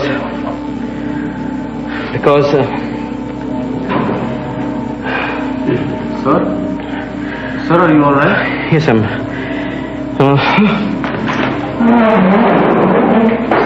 Sir. Let me see. I'm a medical He's student. unconscious, yeah. Just go into Professor Mishra's office and call the hospital, huh? Don't crowd round. Doctor, who needs air? Please. Yeah.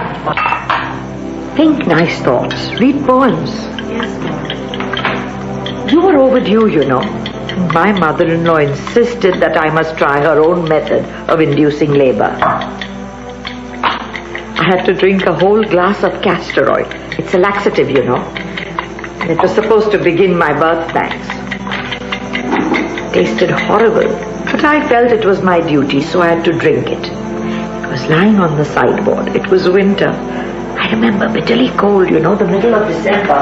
It couldn't have been December, Ma. My birthday's in November. November, yes. Yes, winter. And I saw it lying on the sideboard, and I drank it in a sudden gulp on the way to lunch. I remember we had parathas for lunch and so on. I normally didn't eat much, but that day I stuffed myself. But it had no effect. Then came dinner. Then your daddy came with a pot full of my favorite sweets, rasagullas. I had one, and then I had a second, and a second one was just going down when it suddenly felt like it had turned into a fist in my stomach. The birth pangs had begun. I had to run. Ma, I think... Our Indian remedies are the best. Ma, I think I'd better finish this chapter. Yes. Arun was the most painful. You must be prepared, darling. With the first child, the pain is so terrible that you want to die. And you know, if I hadn't thought of your daddy, I would surely have died. Salita, darling, when I'm talking to you, you shouldn't be reading. It's not very restful. Ma, Daddy was very good to you, wasn't he? Very loving, very tender. Oh, yes. He was a husband in a million.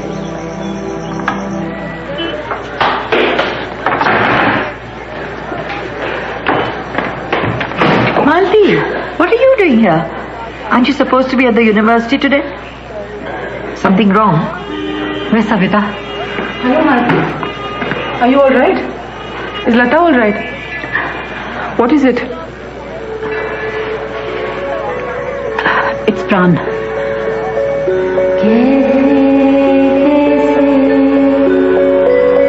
In episode 3 of A Suitable Boy by Vikram Seth, the part of Lata was played by Aisha Dharkar, Mrs. Rupa Mehra, Mahbanu Modi Kotwal, Mr. Sehgal, Roshan Seth, Haresh, Rahul Bose, Pran, Joy Sengupta, Savita, Aisha Menon, Maan, Pushan Kriplani, Kabir, Purab Kohli, Malti, Loveleen Mishra, Kalpana, Devika Shahani, Mahesh Kapoor, Naushirwad Jahangir, Mrs. Kapoor, Meher Jahangir. Other parts were played by Khwaja Thakur Padamse, Jerson Decunia, Noel Gordon, Nadir Khan, Sanjeev Vatsa, Darshan Jariwala, Molina Singh, and members of the cast. The music was composed by Sasha Putnam, Raman Mirza, and Nick Russell Pavia. The Swarli soloist was Iqbal Wasi, and the songs were performed by Ila Arun. A Suitable Boy was dramatized and directed by John Dryden.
Just a reminder to join us again next week at the same time for episode 4 of A Suitable Boy.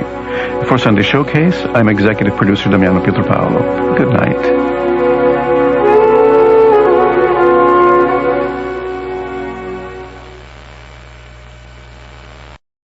Good evening and welcome to Sunday Showcase. I am Damiano Pietropaolo.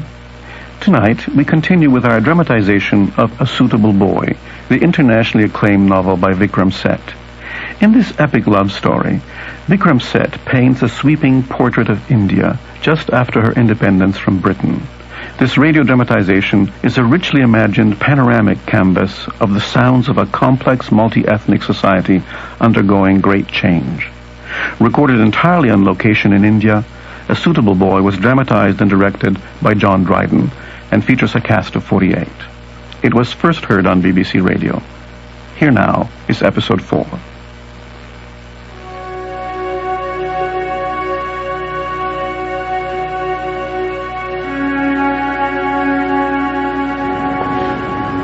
How are you feeling?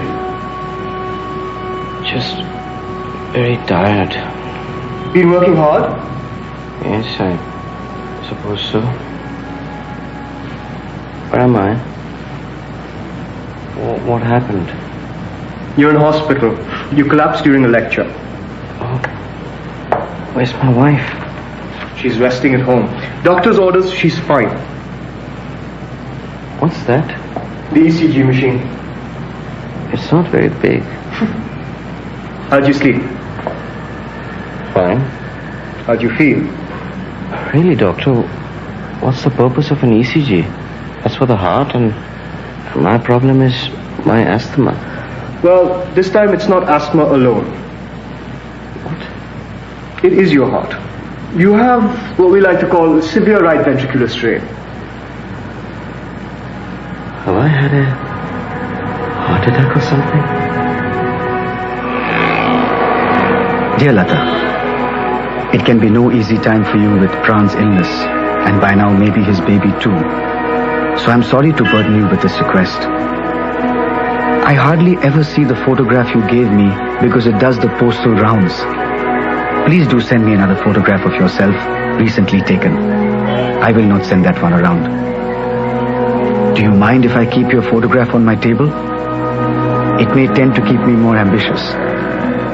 As I look at your photograph, just back from my father, I find that smile on the brink very attractive.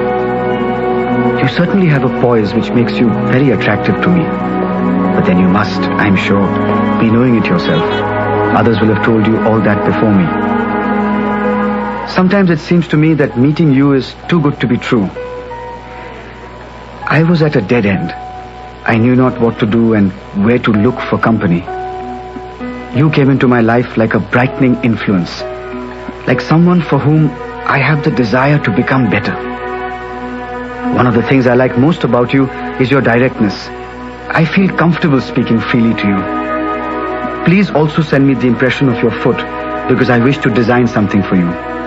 Would you like a low sandal for the summer, or do you wear the usual high heels? Remember me to your mother. Affectionately, Harish. Pay attention, please, and don't get distracted. Miss Mehra, shall we try that again? Oh, you are sick of self-love, Malvolio? Yes. Oh, you are sick of self-love, Malvolio, and taste with a distemper. No, Miss Mehra. You are irritated with Malvolio. Oh, you are sick. Yeah. Oh, you are sick of self-love, Malvolio, and taste with a distempered appetite. Much better, Miss Mehra. But you seem rather too irritated. Tone it down a bit, just a little bit. You see, later on, when he really gets mad at you, even offensive, you'll have a range of unused emotions that you can bring into play. Yes. You're good now. Oh, you are sick of self-love, Malvolio, and taste with a distempered appetite. To be generous, guiltless, and a predisposition is to take this. I don't know what he's lying. Lata! Hello, Kabir. Why have you been avoiding me? What do you expect? Are you still angry with me? No, today you acted very well. No, I don't mean the play. I meant our last real meeting. Oh, that? Yes, that. I don't know, so much has happened since then. Nothing has happened, just a vacation. I meant, I've thought so much about things. Do you think I haven't? Kabir, please, what I meant was I've thought about us as well. And no doubt, you still think I was unreasonable. I think it's important that we review the syllabus every 6 months. Anyway, do you want to take a walk? At least it'll give us something to do in our silences. So, do I deserve an answer? It was I who was being unreasonable. You were quite right. I was being unfair and unreasonable, and everything else you said. You and I. It's not possible. It never was. Not because of time and careers and studies and other practical things. Why then? Because of my family. However much they irritate me and constrain me, I can't give them up. I know that now. So much has happened. I can't give up my mother. I just see how much she cares about everything and how she would be affected by this. By this? You mean by you and me? Kabir, do you know of any mixed marriages that have worked out? Do you know of any that haven't? Unmixed marriages aren't always ideal either. I know. Well, then doesn't it matter that I care for you and you care for me? Don't put it like that, Kabir. Don't you care for me? I do. I do. Then why didn't you write to me when you were in Calcutta? Why don't you talk to me? Because of that. Will you always love me? Because I know I will. Please stop, Kabir. I can't take this. But why should we stop meeting? Meeting. Kabir, you don't see the point. Where would it lead to? Does it have to always lead to something? Can't we just spend time together? Do you mistrust my intentions? No. But wouldn't it all just be miserable? So what do we do? I don't know. We have to spend some time together now. In a way, at least on stage, at least for another month. We've trapped ourselves into it. Can't you just wait for another year? What will change?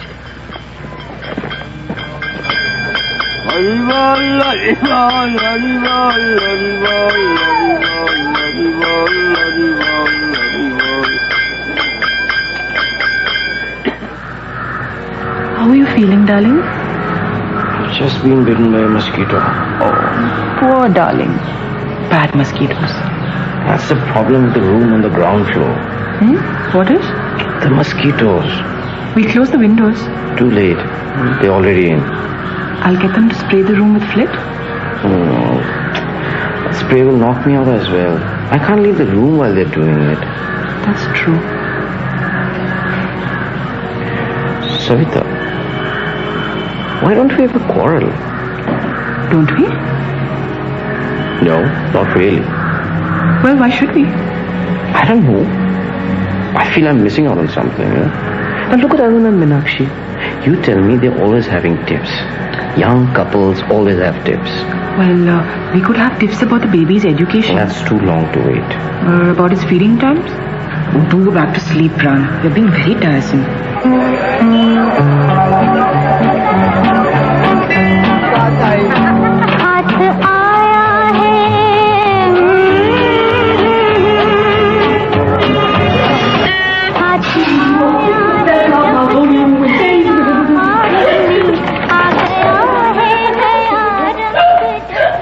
So you've come from the rehearsal, I imagine. Yes, ma'am. It was an excellent rehearsal, ma'am. You should see how Lata's opened out. You'll really enjoy the play when you come. I'm not interested in how Lata has opened out. I will certainly see the play, but Lata will not be in it. Ma, we thrashed all this out earlier. Yes, Savita, let's not argue. Hello, Savita, how's the patient? Fast asleep. Do you know, I think he's enjoying all the attention he's getting. Hello, Malti. Hello. How was the rehearsal? Girls should not be in plays. Now she doesn't want me to be in the play. What? You can't withdraw Lata now. You agreed to let her act. It'll be impossible for them to find someone else, and she's learned her lines. So, you know as well. Children cause one nothing but pain. No? No what? That boy, Kabir, is acting in the play with Lata. I'm ashamed of you. I trusted you and you've been devious. What? Yes, it's all very well. When you become a mother, you too will find out. You will make sacrifices and then they will break your heart. You, Malti, you may well smile, young lady. I'm not smiling. You may think you're very clever, but I always know what's going on. Ma, we had no idea that Kabir would be acting. I was trying to keep Lata out of his way. Yes, I know it all. Ma, let's talk about this later. It certainly isn't Malti's fault, and I can't back out now. And you've had a letter from Haresh as well. Aren't you ashamed to be even seeing this other boy? How do you know I've had a letter from Haresh? I'm your mother, that's how I know. Well, Ma, you may trust me or not, but let me tell you, I did not know Kabir would be in the play, and there is no plot at all. He is half mad. Did you even know that? You're laughing at me. No, Ma, at him. He's achieving madness quite nicely. He's playing the part of Malvolio. How can you laugh at this? How can you laugh at this? I think I'd better go. No, you stay here, young lady. You should hear this too. Then you will advise Lata better. I met this boy's father at the Sabzipur club. He told me that his wife was fully mad, locked away in a hospital.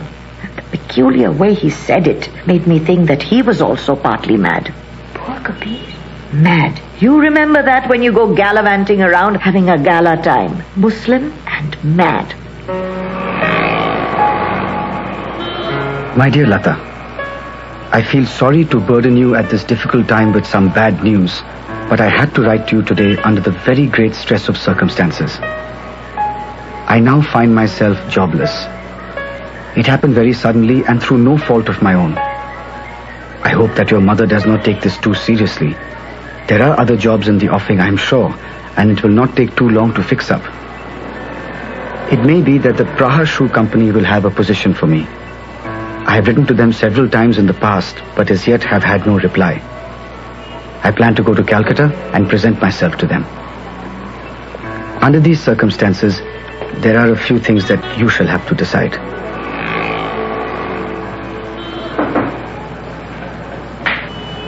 What's the matter with you now? Nothing much. Just lungs, heart and liver. But you don't look like a man with heart failure. Well, I don't have heart failure yet. At least I don't think I do.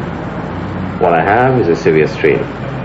Anyway, where have you been? I've been living with my friend, Firoz. Everyone's been worried about you. About me? No one knew where you were. Mother was really worried, Ma. I had to give father a chance to cool down a bit. He did throw me out. Anyway, everything's fine with them now. I think you provided a useful distraction from me. You seem very well. Except I'm not.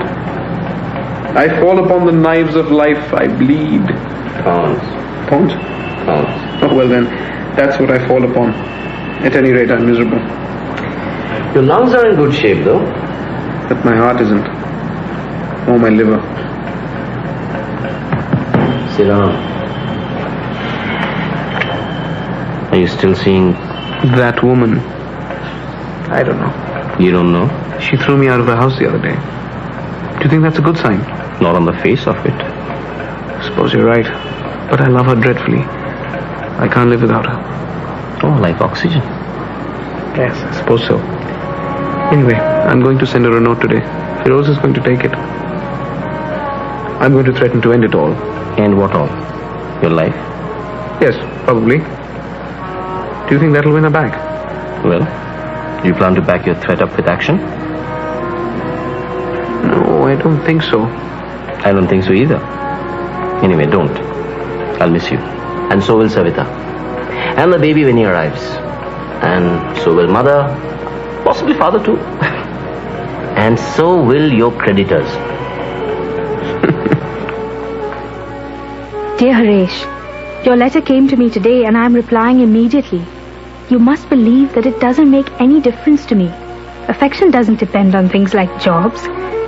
Everything happens for the best. And as Ma says, if at first you don't succeed, try again. I feel sure something will emerge. Ma was worried to get your news, but not exactly in the way you think. She was more worried because she thought I was worried, and she kept telling me not to worry, that everything would be all right. I was only worried because I thought you must be very upset, especially as you hadn't written for a while. So you see, it was a sort of vicious circle.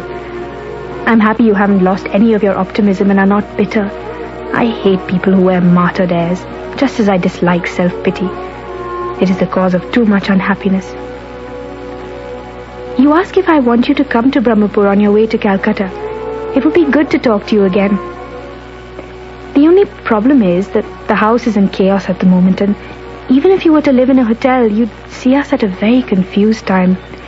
My sister's baby is due at any moment, and all my afternoons are taken up with rehearsals, which put me in a very confused state. I don't know if I'm myself or one of Shakespeare's creatures. Ma is also in a peculiar mood. All in all, it is not a good time for us to see each other. I hope you do not think I'm trying to put you off.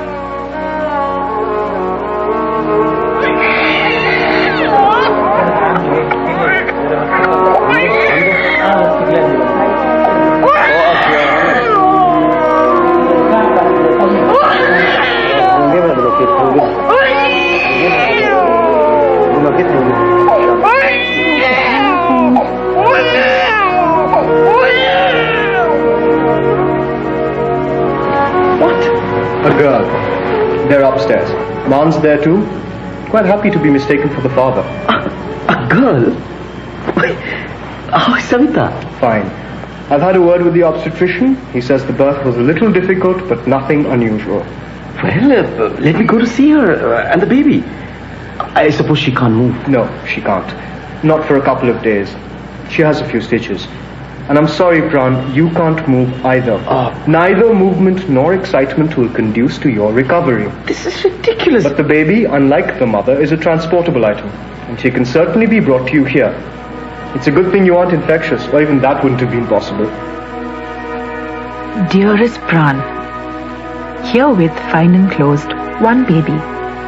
size M, sex F, color R. To be returned after inspection and approval. I am very well and longing to see you. And I've been told that in 2 or 3 days' time I can move around carefully. It's these stitches which make certain things difficult for me. The baby has a definite personality, and I feel she's taken quite a liking to me. I hope you are equally lucky. Her nose reminds me of Mars, but nothing else reminds me of anything else in either of our families. She was very slippery when she came out, but now she's been cleaned and talcumed for presentability. Please don't worry about me, Pran. I'm very well. And Ma will be sleeping in my room next to the baby's cot, so that I'll be able to rest except for feeding times. I hope you're all right, my darling, and congratulations. It's difficult to think of myself in my changed status. I know I've had a baby all right, but I can't believe I'm a mother. Lots of love, Savita. My dearest Savita, baby meets required standard. And don't worry, slippery people are necessary in the scheme of things. Abdar! What'll you have, Billy? A gimlet. 1 gimlet and 1 Tom Collins. That's Khandelwal sitting there by himself. The Praha chap. Praha? He's the chairman of the Praha Shoe Company. We're their insurance. Yeah. Oh, that reminds me. Meenakshi and I are organizing a dinner party. Oh? Something my mother's insisted on. She wants me to vet some shoemaker who's just started working for Praha. She has some idea that he might be a suitable match for my sister Lata. Don't suppose you and Shireen would like to come along too? You know, keep the conversation going. Well, when? Otherwise we'll spend the whole evening talking about shoes. Will Meenakshi be there? Of course. Well, actually she's dreading it. But duty is duty. Yes, I suppose so. Oh, by the way, Meenakshi's expecting again. Expecting? Yes. You know, old fellow. Preggers. Yes. Are you feeling all right, old chap? Another drink? Abdar, another gimlet. Though we were taking the usual precautions, it shows you never can tell. Determined fellows. Fellows? Babies. They want to appear, so they do without consulting their parents. Meenakshi's been looking worried, but I suppose it's all for the best. Aparna could do with a brother, or sister, I suppose. I say, Billy, you're looking rather poorly. Is it the sun? No. We can change tables. No, just tired. Working too hard, I suppose. Take it easy. Doesn't Shireen tick you off? Act as a moderating influence and all that? Shireen? Oh, yes. Shireen.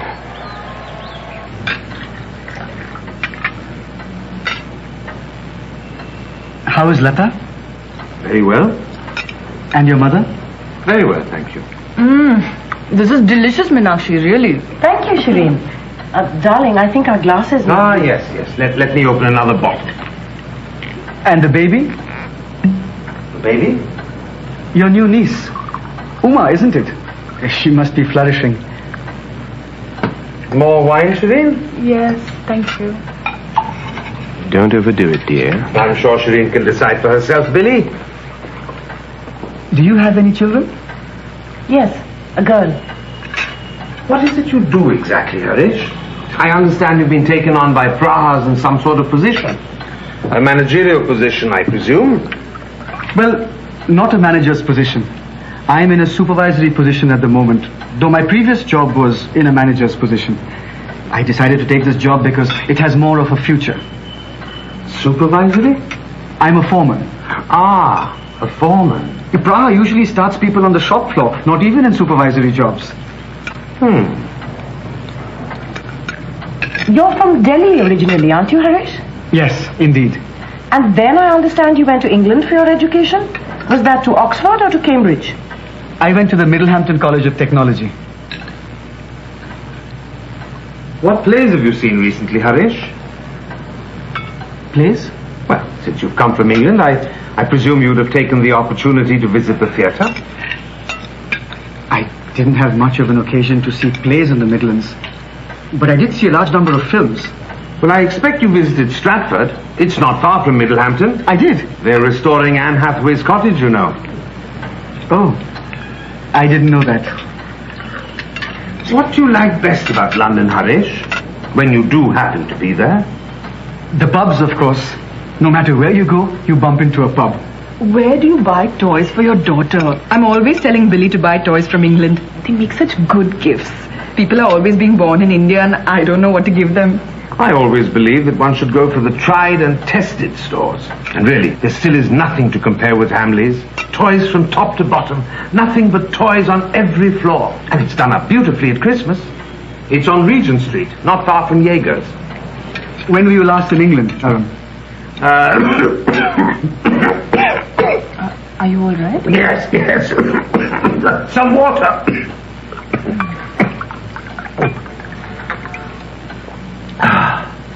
That's better. Now, Billy and Shireen, are you going to the Chatterjee Bash for New Year's Eve? Yes, we're planning to. When was the last time you were in England? Well, as it happens, it might surprise you to learn that I've never actually had the opportunity to go there. But of course, we're going in a few months' time. That's very good. You'll really like it. Do you know, Billy? Do you know that I'm expecting? Yes, Arun mentioned it to me. Well? Well, should I congratulate you?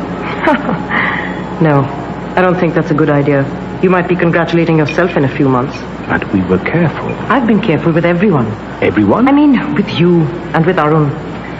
All right, let's change the subject. Here he comes.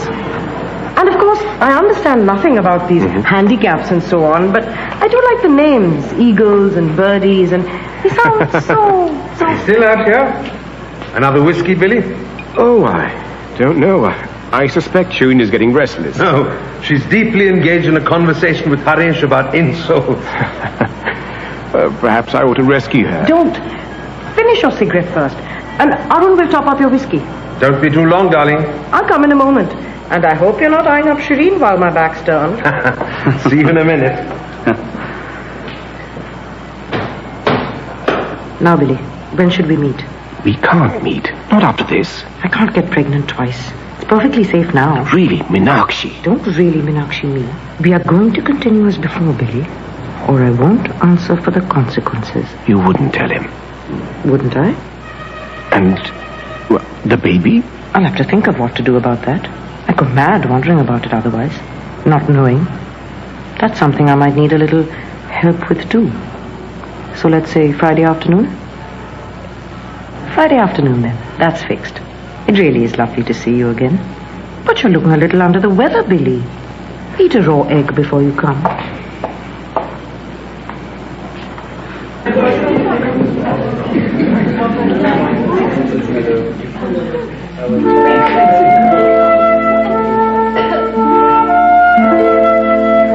If music be the food of love, play on.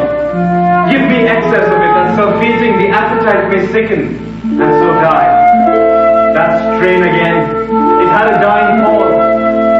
Oh, it came over my ear like the sweet sound that breathes upon a bank of violets, stealing. Better a witty fool than a foolish prick. God bless thee, lady. Take the fool away.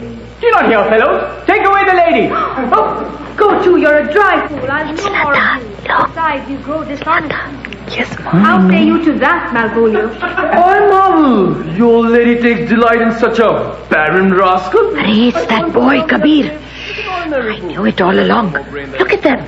Please, shh yourself. Oh, you are sick of self-love, Malvolio, and taste with a distempered appetite.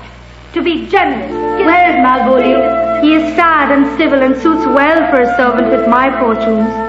Where is Malvolio? He's coming, madam, but in a very strange manner. He's sure possessed, madam. Why? What's the matter? Does he rave? No, madam. He doeth nothing but smile. Your ladyship were best to have some guard about you if he come. For sure, the man is tainted in his wits. Go call him hither. I am as mad as he, if sad and merry madness equal be. How now, Malvolio? Sweet lady. Ho, ho. Smile, star. I sent for thee upon a sad occasion. Sad lady? I would be sad. This does make some obstruction in the blood, this cross-gartering. What is that? If it please the eye of one? It is with me as the very true sonnet is. Please one and please all. Why, how dost thou now? What is the matter with thee? Not black in my mind, though yellow in my legs. It did come to his hands, and commands shall be executed. I think we do know the sweet Roman hand. Wilt thou go to bed, Malvolio? To bed? Aye, sweetheart. And I'll come to thee. Are you all right? No, I'm not.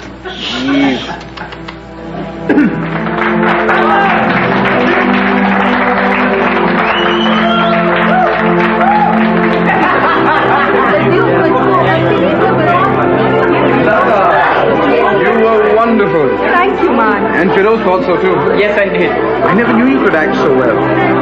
Don't blush. No, blush away. I'm not flattering you. You were excellent. And Malti too. She was brilliant. Oh, thank you. And the Duke. Yes, and the Duke. And Malvolio. And Sir Toby, of course. You've left out the third footman. Now, Lata, get changed quickly. Let's go home. It's late and you must be tired after talking so much. Ma, I can't. I'll join you all later. But don't you want to come now? You can clean off your makeup at home. Savita and I will help. I'm sorry, Ma, but there's a party for the cast and we're going to celebrate. Malti and I have worked on this play for months and we've made so many friends. We won't see them till after the Dasera break. Please don't worry, Ma. Mr. Barua will make sure I get home safely. Mrs. Mehra? Yes? Mrs. Mehra, I thought I would introduce myself. I am Kabir Durrani. Yes, I know.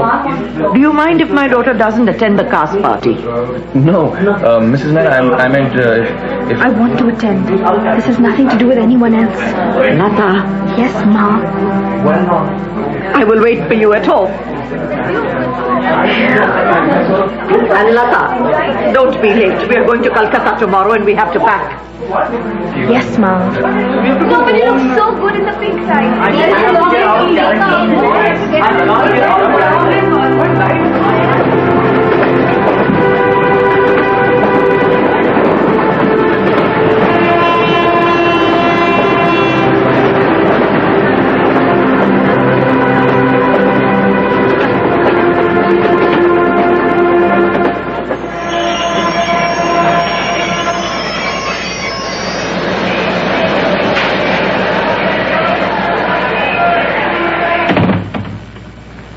Lata, look who's here. Hello, Amit. Hello, Lata. Welcome to Calcutta. It's Ma's birthday and she's just had a tantrum. She's impossible. Oh, have I come at a bad time? No. Arun has rushed out to buy some flowers to appease Ma. Varun has gone out with his friends. And we were just about to have tea. Why don't you two wait here? I'll go and talk to the cook. Please sit down. Thank you. Thank you for sending me your book of poems. I especially enjoyed The Fever Bird. Did it take you long to write? No. I wrote it out in a single draft when that damn bird kept me awake. I hate writing, you know. Well, then why do you write? It's better than spending my life doing law like my father and my grandfather before me. And the main reason is that I often like my work when it's done. It's just the doing that is so tedious. With a short poem, there's the inspiration, of course, but with this novel, I have to whip myself to my desk. You have a nice smile. Well, it's a pity I can't see it. Oh, no. It would be wasted on you. You would know how to appreciate it. Certainly not as much as me. So you're a connoisseur of smiles. Far from it. How long are you here for? Until the first week of January. Well, are you doing anything tomorrow? The last time you were here, I promised to show you the botanical gardens. Come and see, with me, the banyan tree, if you are free. I don't think I'm doing anything tomorrow. Hello, Mrs. Mehra. Happy birthday and welcome to Calcutta. She's going to Prahapur with the whole family. Her sister Savita is coming all the way from Rampur. It's a special occasion. Oh. How can you be so thoughtless? Harish has organized lunch for us at Prahapur and you are thinking of gallivanting along to the botanical gardens. I forgot, Ma. The date just slipped my mind for a moment. I was thinking of something else. Forgot. You'll forget your own name next. Would you like a cup of tea, Ahmed? Yes, thank you.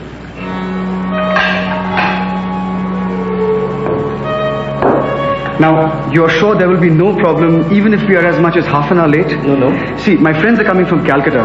You know how it is. Something might delay them. No problem at all, Mr. Khanna. I've been running the club for 5 years now and I've grown used to adjusting to other people's schedules. The vegetarian dishes, they will present no difficulty? I know that is not usual at the club. Please, rest assured. And the Christmas pudding with the brandy sauce. Yes, yes. Do you think it should be apple strudel? No, Mr. Khanna, the Christmas pudding is something special.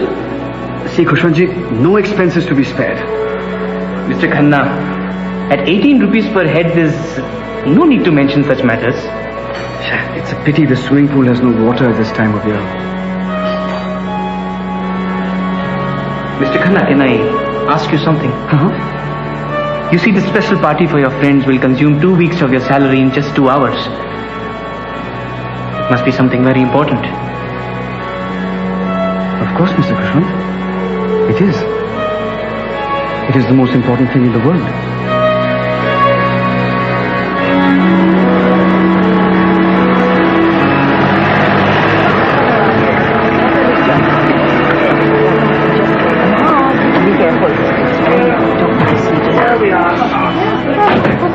Hello.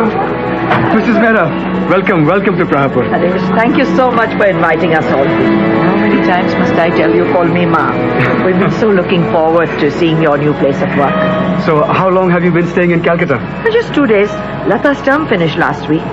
You remember my son, Arun? Yes, hello. And Meenakshi, his wife. Hello. Yes, please, welcome. And this is my eldest daughter, Savita. Hello, Harish. Hello. She's come specially from Brahmpur to meet you. I'm honored. How is Pran? Oh, he's much better, thank you. I was so concerned about him. Yes, well, he's fine now. I'm so pleased, really. Thank you. And Lata, remember Lata? Say something, Lata. Hello, Harish. Thank you for inviting us. Hello, Lata. Now, please, come inside. I've organized a little light lunch for us all in the Managers Club. The Managers Club. Very impressive. Please. And I'm sure you must need a drink after your long drive. I have everything.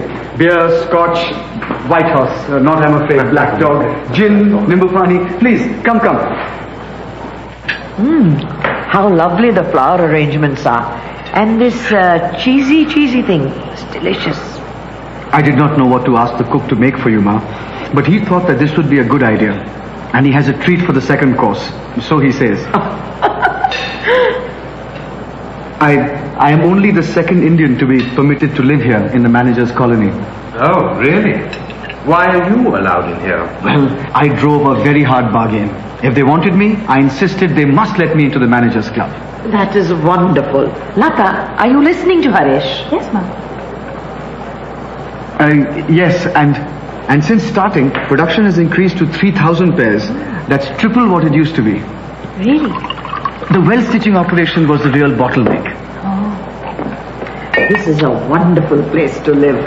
Don't you think so, Lata? Lata has been saying how much she's been looking forward to seeing you in your smart new place. And now that we have seen it, you must come for dinner on New Year's Day. What was that, Mom? Arun Bhai, why did you go out of your way to be unpleasant to Harish?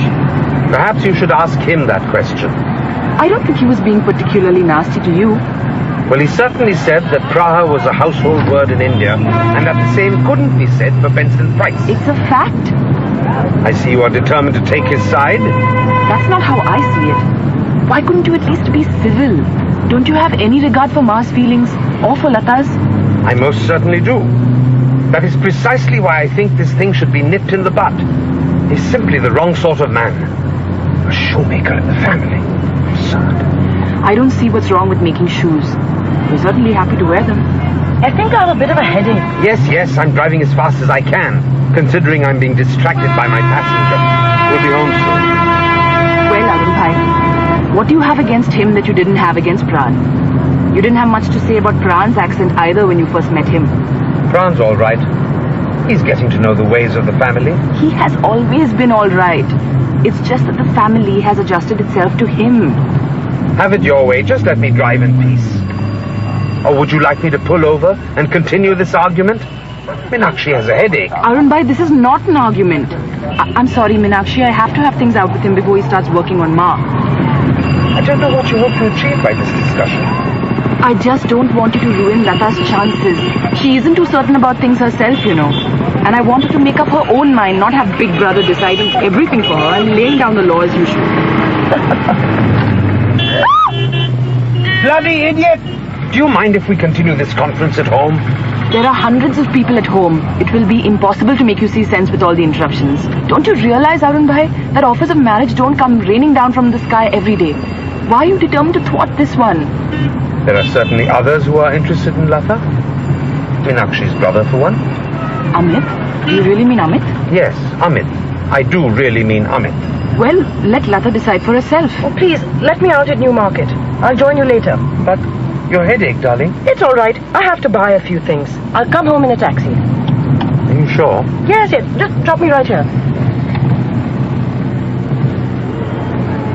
They haven't upset you? No. Bye, darling. Bye-bye.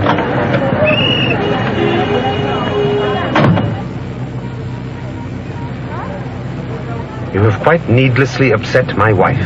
Oh, don't be silly, Arun Bhai. And stop referring to Meenakshi as my wife.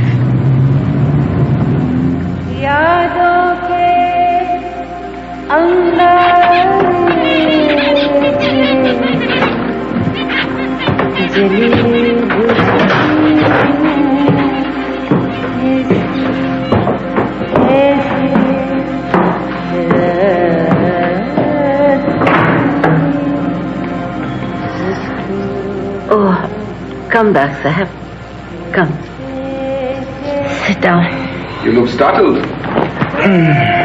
No, I was reading. What time is it? Just after 8, but the year is soon to change, Saida Begum. I was aware of it. Next year will be an interesting year. What makes you say that? This year was interesting enough for me.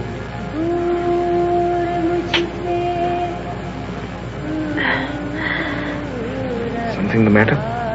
A woman by herself, what place can she find in an ungentle world? That is why she must have someone to protect her. Too many problems for mere admirers. Admirers themselves are sometimes the problem. House, tax, food, arrangements. Someone's education must be looked after. A dowry has to be arranged. And a suitable boy must be found. Endless. You mean for your sister? Tasneem. Yes. Who would think that there would be people paying court to her? Here in this house. Who? You needn't act so innocent. Saida Bhai, honestly. Not you. Not you. There is a market for injured innocence, and it is not to be found between these walls. I promise I have no idea of what you are talking about. Well, then it must remain so. कठिन है राह गुजर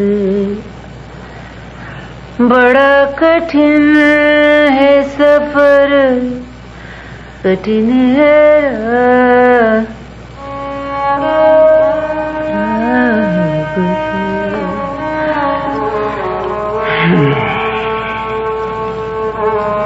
Why did you say this year would be so interesting for you? Why did you say that?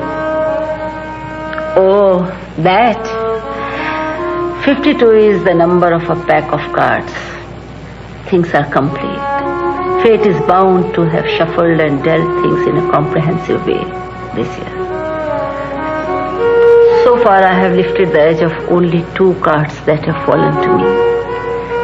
A queen and a jack. A begum and a ghulam. Of what suit? Hearts, perhaps. At any rate, I can see that they are both red. I can't see any more. But I don't wish to continue this conversation. Forgive me. I must now ask you to go. Saida? But tell me why? You're reading the book I gave you? God knows I should have been reading the Quran, not Ghalib. But who knows what one will do from one moment to the next. A page is torn? Yes, I should have it mended better. Let me do it for you. I can have it done. How did it get torn? Da Sahab, do you not see what state I'm in? I cannot answer questions. I was reading your book when you came in. Why do you not believe that I was thinking of you? Saida, I can believe it, but what use is it to me that you should merely think of me when I'm not here? This is an unjust way to treat me. You promise me heaven 1 minute and then you throw me the next into hell. I can see that you are distressed by something, but by what? I want to help you. Is there someone else you are seeing? Is that it? It is up to you to think what you like. Think that I too have gone mad. It is beyond me to say what is the matter. Saida, Saida, I'm sorry. I'm sorry. No, do not apologize. This is the easiest part of the night for me.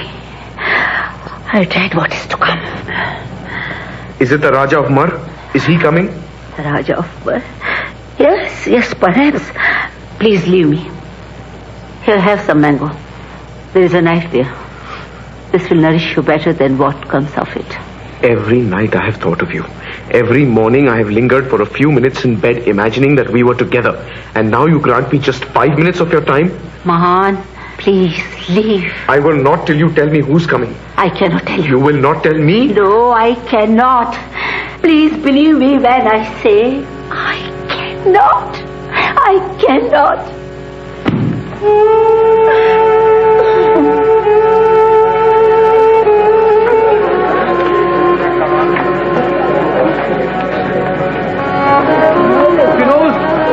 What are you doing in this part of town? I'm just doing some delivering work for my father. Good, I really need to talk to you. Let's have a drink. I can't, I'm expected somewhere. She's toying with me, Firoz. She beckons to me and then she shuts the door in my face. I don't know why. Did you do anything to upset her? Nothing at all. Have you been drinking? Of course. Look, I have to go. Why don't you go back? My father's having a gathering to welcome in the new year. I'll be along in a little while. I just need to do a few things. I'll meet you at home and we'll have a drink then. Will Amit be there? Oh, well, I hope so, Ma. He does live at my parents' house. Well, then you will have no objection to Varun going as well. Ma, I've got other plans. To go drinking and gambling all night with that Jason and Sajid? No. Yes, I know all about your plans. You are to accompany your sister and do not leave the party for a moment. I do not want Lata going off by herself. I do not trust Arun and Meenakshi. Oh, why not? They will be having much too good a time to keep an eye on Lata. I suppose I shouldn't have a good time myself.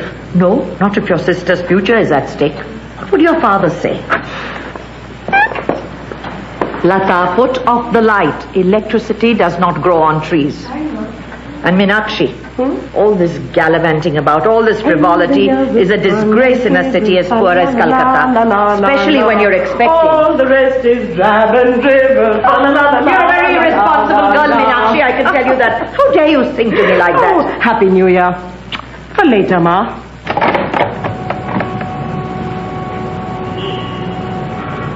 Shall I come inside the Begum? Yes. Come in, Firoz. Close the door. I just met Man on the street. Oh, how was he? A little drunk. You and he are good friends, I think. Yes. Does he know why you are here? Why am I here? You have been writing letters to Tasneem. Well? How long has this been going on? Perhaps you should ask her. I forbid you to write to her again. Or to have anything to do with her. Saida Begum, I know that you are highly protective of your sister, and perhaps I should have approached you before making contact with her.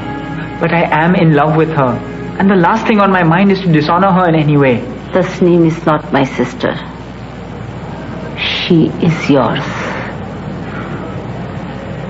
Yes. She is my daughter. God forgive me and God forgive your father. Now go in peace. I must say my prayers. I have to see her. You cannot see her. She is no longer here. I have sent her away. I don't believe you. I have to see her. Firoz.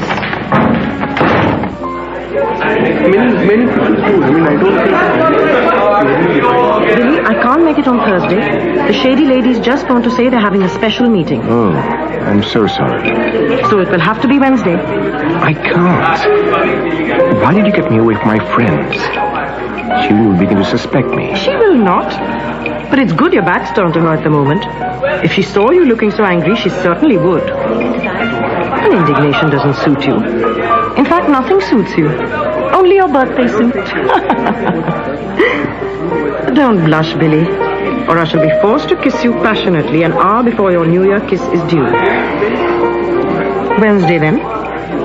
Don't evade your irresponsibilities. You have the most extraordinary expression on your face. Alright. Hello. What were you thinking of? Nothing. Absolutely nothing. I want to talk to you. Yes, here I am. My name is Baby. Mine is Amit. I know that. Everyone knows that. Are you trying to impress me with your modesty? No? I love your books, especially The Fever Tree. I think of it all night. Oh, I mean the Fever Bird. You look smaller than your photographs. You must be very leggy. What do you do? I like you. I know whom I like. Visit me in Bombay. Everyone knows me. Just ask for Baby. All right. I think one needs to escape. Do need to escape. I can't. I have a chaperone. Varun. I'm sure we can give him the slip. I'll show you the lights on Park Street. Come on. And what about the ticket?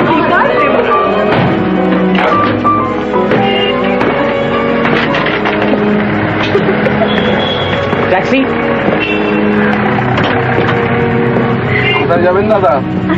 Park Street, please. Why not Bombay to meet Baby?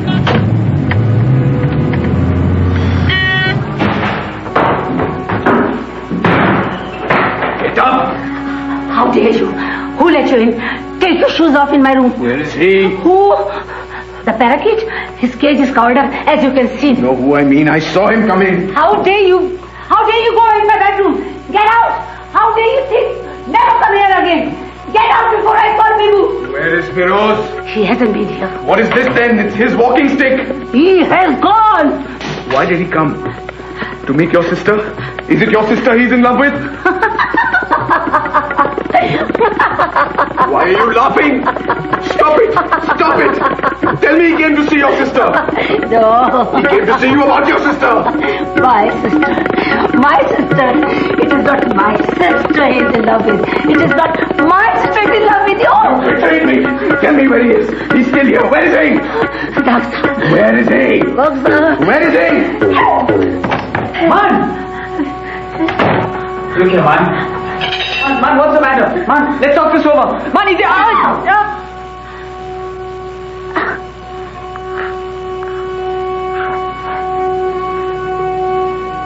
Put it down.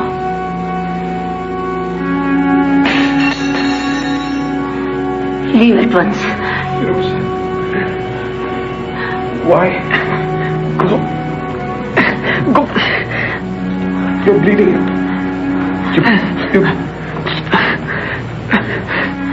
Go. Go.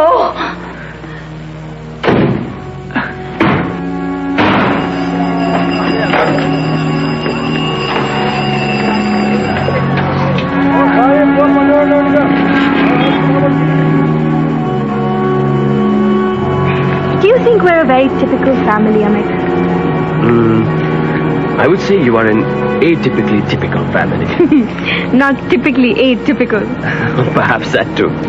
Christmas trees everywhere. Electricity growing on trees. What was that? Ma's always telling me that electricity doesn't grow on trees. It's very nice to see you again. I feel the same way. The cemetery we visited before is on this street, isn't it? Yes. Very different from the other end. Very. Do you want to see it by night? No. It will be very strange seeing all those stars. A night of memories and of sighs. I should have pointed them out to you by day. Pointed what out? The stars. By day. Yes. I can tell you roughly where the various stars are by day. Why not? They're still in the sky. The sun only blinds us to that.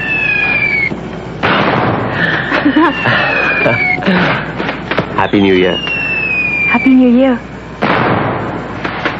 May I?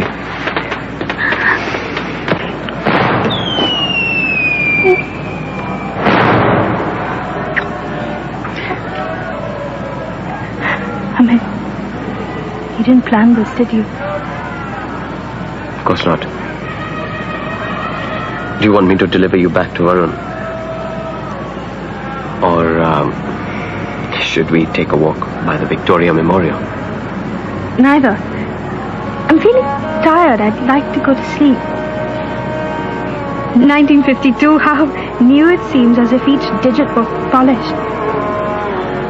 A leap year. I'd better go back to the party. Varun will really panic if he finds me gone. Oh, I'll drop you back home then.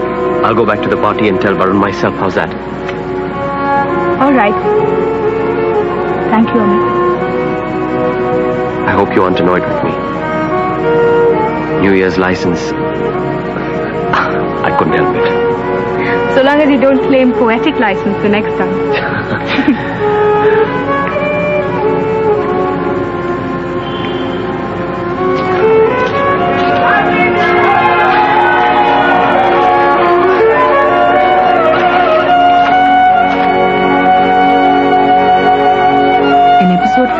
A Suitable Boy by Vikram Seth, the part of Lata was played by Aisha Dharkar, Mrs. Rupa Mehra, Mahbanu Modi Kotwal, Harish, Rahul Bose, Amit, Rajat Kapoor, Kabir, Purab Kohli, Saida Bai, Ila Arun, Minakshi, Radhika Dikunya, Arun, Farid Kareem, Pran, Joy Sen Gupta, Savita, Aisha Menon, Man, Pushan Kriplani, Firoz, Quasar Thakur Padamsi, and Malti, Loveleen Mishra. Other parts were played by Devika Shani, Sanjeev Vatsa, Nadir Khan, Kunal Roy Kapoor, Noel Gordon, Firdausi Jasawala, Argya Lehri, and members of the cast. The music was composed by Sasha Putnam, Raymond Mirza, and Nick Russell Pavia. The Swarli soloist was Iqbal Wasi, and the songs were performed by Ila Arun. A Suitable Boy was dramatized and directed by John Dryden.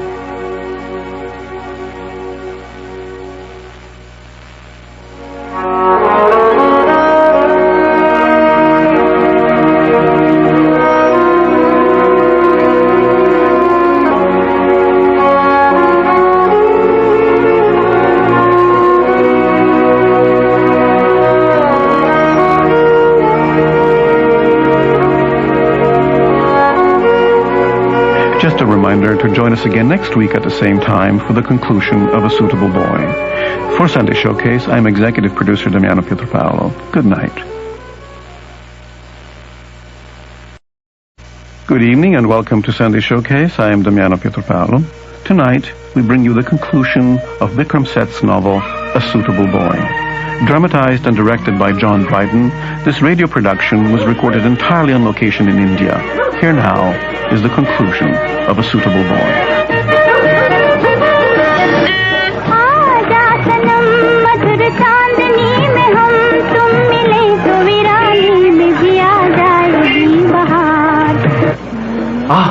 So you've come. Yes, of course. I got your note this morning. I haven't chosen a bad time for you. No, worse than any other. Oh, that sounds bad.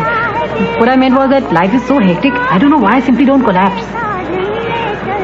I hope you don't mind sitting in this corner. We could change. No, I prefer it. Ready for order? Well, what will you have? Coffee? Tea? Just a cup of coffee, nothing more. Okay, 2 coffees. Thank you. I have to go to a wedding, that's why I'm so overdressed. I like what you're wearing. Green and gold. Quite dazzling. And the necklace with those little green things. Those little green things are emeralds. Oh. Well, you see, I'm not used to this stuff. It looks lovely though. 2 coffees. Anything else? No, thank you.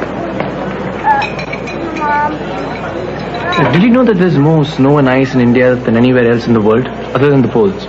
No, I didn't. But I don't know lots of things. Such as, for instance, what's this meeting about? It's about Lata. I thought as much. She won't see me. She won't even answer my notes. It's as if she hates me. Oh, of course she doesn't. Don't be so melodramatic. She likes you, I think. But you know what the problem is. Well, I can't stop thinking about her. And I feel so strangely low. It's no joke. I must have walked around the college grounds 5 times yesterday, thinking she was here or she wasn't here. She's really getting me annoyed. That's why I want you to help me. Me? I must be crazy to love someone so much. No, not crazy. Well, it's difficult to explain, you know. Malti, with her, I had a sense of joy, a sense of happiness, which really I hadn't had at least for a year. But it lasted for no time at all. She's so cold towards me now. Malti, tell her I agree. I'll run away with her if she wants me to. No, actually, that's ridiculous. No, tell her, how can she let our religions get in the way? She's not even religious. Kabir. So it's all up to you. What are you talking about? You can intercede on my behalf. She's in Calcutta with her family. Oh, Calcutta. Again. Well, write to her then. Why do you love her? Why? Why? Because she has 6 toes. I have no idea why I love her, Malti. Anyway, that's irrelevant. Will you help me? All right. All this is having the strangest effect on my batting. I'm hitting more 6s but getting out sooner. Odd, isn't it? I'll write to her in Calcutta. You just remain at the crease. Are you being polite, Harish? Sorry? You're not eating anything at all. Politeness doesn't pay in this family. Pass the pastries, Arun. I must apologize, Harish. I should have mentioned it this morning, but it slipped my mind entirely. I'm afraid Meenakshi and I will be out for dinner tonight. Oh. Yes. Well, we were invited 3 weeks ago and couldn't cancel it at the last moment. But Ma and the rest will be here, of course. And Lata. Yes, and me. And Varun will do the honors. That is, if he's not still skulking in his room. Varun is studying for his civil service exams. Nursing a hangover, more like. Both Meenakshi and I were looking forward to seeing you again, Harish. We feel awful. Do have a cheese straw. Thank you. Shall we sit down? Yes, why not? Well, it's been such a long time since we met. Don't you count lunch 3 days ago? That was for your family. You and I hardly spoke. We were all very impressed with the Prahapur Managers Club and your position. I hoped you would be. But I'm not sure what your elder brother thinks of all this. Is he avoiding me? Oh, he's just being Arun. You'll get used to it. Like all his colleagues get used to it. Yes. I hope I'm not going to become his colleague. No, I'm sure. Very unlikely. Yes. I've been reading Thomas Hardy. Don't you find him a bit pessimistic? I'm an optimistic person. Some people say too optimistic. So it is a good thing for me to read something that is not so optimistic. That's an interesting thought. Well, do I have grounds to be optimistic? Harish, I think we should meet and talk a little more before I make up my mind finally. It is the most important decision of my life. I need to be completely sure. Well, I'm sure. I have now seen you in 5 different places, and my feelings for you have grown with time. See, I'm not very eloquent. It's not that. Anyway, I'm sure I will improve with your instruction. What's the 5th place? What 5th place? You said we met in 5 places. Prahapur lunch, Calcutta now, Kanpur, Lucknow. What's the 5th? It was only my mother you met in Delhi. Rampur. But we didn't meet exactly, but I was at the platform when you were getting onto the Calcutta train. Not this time, a few months ago. You were wearing a blue sari, and you had a very intense and serious expression on your face, as if something had... Well, a very intense and serious expression. You seemed very sad. What were you doing there? Nothing. I had come to Brahmpur to buy leather for my firm, my old firm. I was just leaving for Lucknow. And then, for a few days after we met properly, I kept thinking, where have I seen her before? So yes, 5 towns. Brahmpur, Rahapur, Calcutta, Lucknow, Kanpur. I wish you wouldn't call it Kanpur. What should I call it? Kanpur. All right. And if you wish, I'll call Calcutta, Kolkata. Is something the matter? I'm just tired of Calcutta. Tomorrow I will take you somewhere. We'll take the train to Prahapur. I'll show you the production line. I'm allowed to show special guests around. I'll make you a pair of shoes. Are you laughing at me? No, but I can't tomorrow. I'm going to the botanical gardens tomorrow. But I had set tomorrow aside for you. I plan to spend it with you. You never told me, Harish. You wrote that you wanted to spend as much time as possible with me. Well, I still have 5 days before I leave for Brahmpur. My leave will be over tomorrow. Can't you cancel your botanical trip? I insist. Oh, don't be mean. I'm not mean. I am not mean. No one has ever said that to me before. Please, do not ever use that word for me again. But I didn't mean... I am not mean. I am not ungenerous. I made a huge effort to entertain you and all your family a few days ago. I know. I didn't mean to offend you. When I'm with my friends, we call each other mean all the time. I am not mean. I'm sorry, Harish. But if we don't even understand each other when we speak, what possible future can we have together? I'm going now. I'll find my way to the station. Please thank your mother for me. I'm afraid I cannot stay for dinner.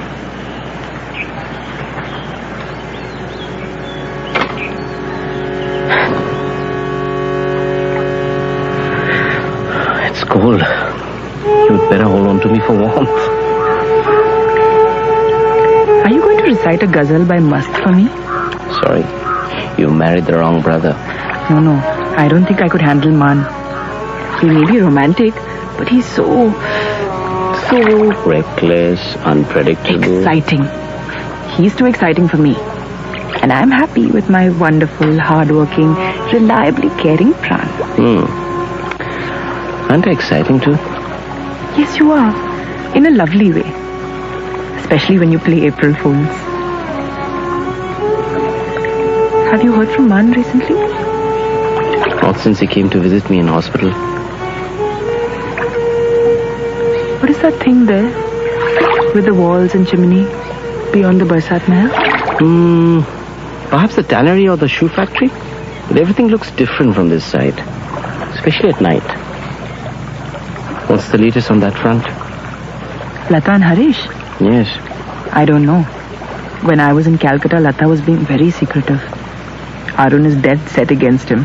Well, you probably can't be too bad then. Oh, so you think so? Well, I suppose I too am going to be judged soon enough on the basis of a single meeting. Soon enough. Things really are going ahead now with this readership position. Or so Professor Mishra assures you. No. They're going to interview in the next fortnight. They have a panel of academics coming from other universities. I think you are in danger of becoming complacent. Who, me? Why should I be complacent? A humble university lecturer with a weak heart who will have to puff his way up the cliff at the end of this boat ride. Well, perhaps not. Anyway, what does it feel like to have a wife and a child? What's it feel like? It feels wonderful. And I suppose it must be quite pleasant to have a husband and a child. Yes, it is. Are do you want to talk only or to watch the Barsat Mahal? You are paying me good money to come here, huh? Yes, of course. What's the matter, darling? Nothing.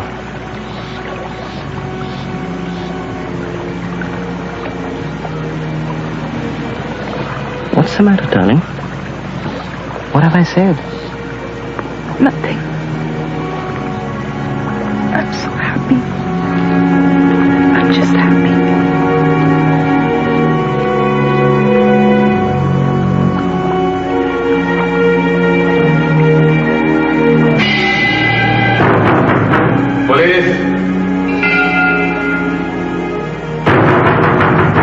Police, open the door.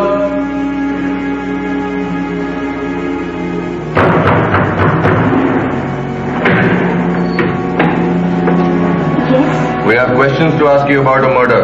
A murder? Attempted murder. You know what we are talking about? I know nothing. Is Saida Bai here? Saida Begum is taking her rest. Wake her up.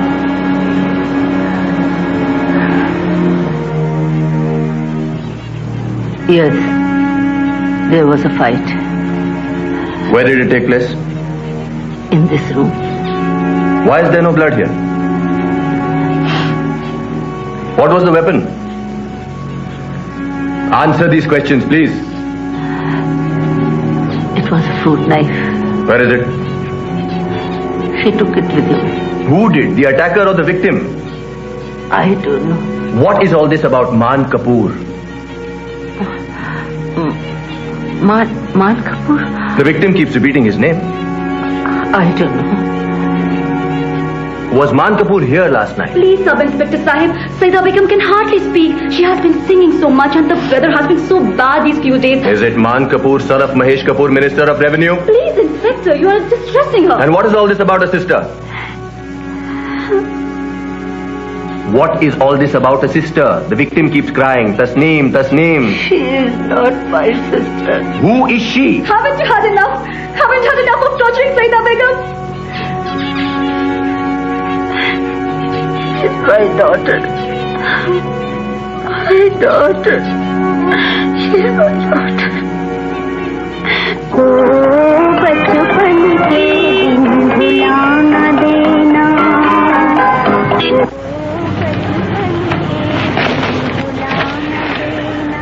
Cracknell's done it again. Eastern Sea in the King George VI Cup. Just by half a length. Did you bet on the winner, Varun? No. Need you ask? Everyone else has all the luck. My horse came in fourth, after Orchides and Fairy. What peculiar names. I can't believe, Varun, that you have time for this. When are your civil service exams? Don't worry, Ma. All that is in hand. Orchides is one of the Orient Line boats. I am so looking forward to going to England. I shall visit Amit's college at Oxford and marry a duke. You're married already. You have a child. Another is on its way. Oh yes, silly me. How I wish something exciting would happen. Nothing ever happens. And I was so looking forward to something happening in 1952. Well, it is a leap year. My God. What? Pran's brother's been arrested. What?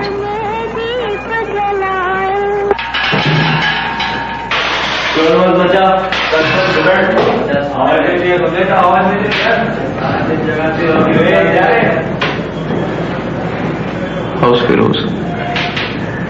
Not good, I'm afraid. It was a nasty wound. There is an infection. Will he die? I don't know. How's Ma? I heard she was unwell. She's all right. The doctors say she just needs plenty of rest. She wants to get you home. What about Bauji? Is he angry? No, not angry, man. He spent the whole morning talking to lawyers. I need to see Saida Bai. Man, that's impossible. She's a material witness in the case and she won't be allowed to come. Can you get a message to her? Well, I want her to know how sorry I am and that I still love her. Oh, you fool. Will you? No. Well, what about a note? I'll write a note and all you have to do is deliver it to the doorman.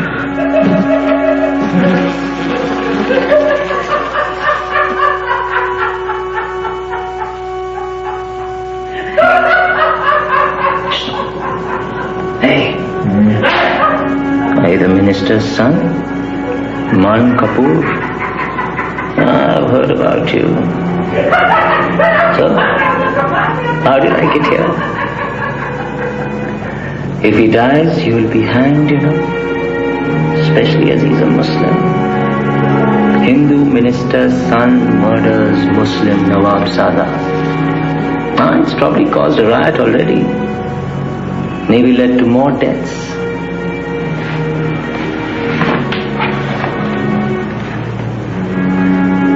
After every execution, do you know what they do with the ropes? They dress them with beeswax and ghee to keep them smooth. And they add a bit of carbolic acid to the mixture to keep off the insects. What do you think? We have 5 ropes in this jail. Don't ask me why. They put all 5 ropes in a clay pot, stop up the top, and suspend it from the roof of the storeroom. Do you know why? No, why don't you tell me? To preserve them from rats. Think about that. 5 manila ropes, 1 inch in diameter, each fattened on a diet of ghee and blood, slithering about like snakes in a pot, waiting for their next victim.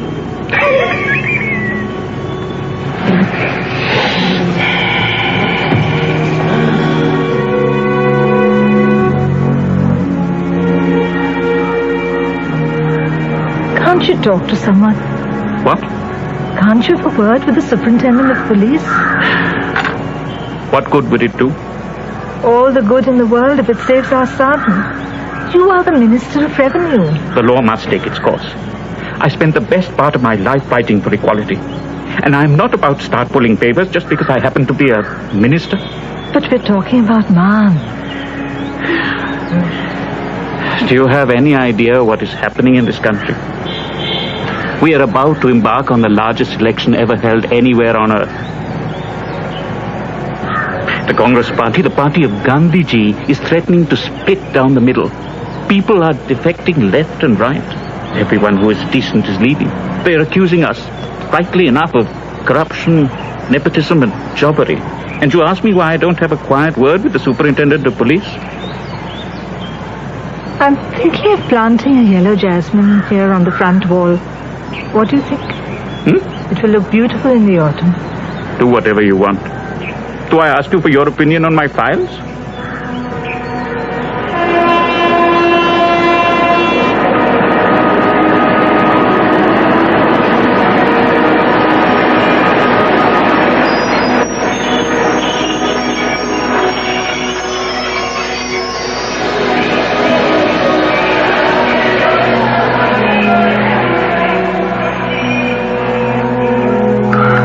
I find her very exhausting, Ma. It's very good to have you back. We've missed you. Yes. Ma and Lata have missed our little Uma. She's so good-natured as a rule. But last night she kept on crying. Then this morning I discovered that she was wet. How does one sort out the tantrums from the genuine tears? There are some babies who cry several times in the night until they're 2 years old. Look. Her tongue is poking out through her lips. She'll be a little telltale when she grows up. A little chugalkor. Whom will we tell our tales on, huh? Whom will we tell our tales on? Look at her little tongue. Lata, why are you looking like that? Do you have a headache? No, Ma, I don't. Please let me read. Where is Pran? He's with his mother. How is she? Well, the doctors are very concerned. Pran is spending most of his time there at the moment. And all this business can't be doing her any good at all. So sad. We were all so sad to hear the news. Why don't all of you come to stay with us for a few days? It'll be good for Sarita and the baby. No, Amma. She prefers to be where she is used to living. And with the election, the house will be full of politicians. And you're supposed to be taking it easy. You take care of everyone and don't let anyone take care of you. You really look exhausted. That's just old age. Pran, are you all right? You don't look at all well to me. Yes, Amma, I'm fine. Where's Mark got to, do you know? He's just disappeared. I'm very worried about him. Amma ji, Man's in prison.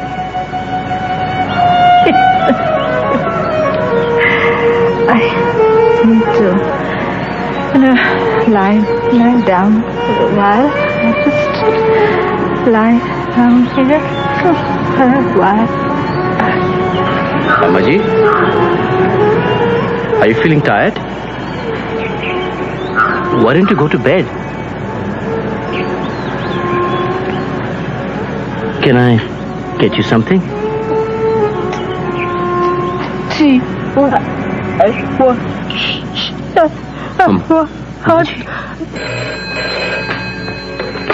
Hello? Lata, it's me. Hello, Pran. Are you coming back for lunch? Is Savita there? Yes, just a moment.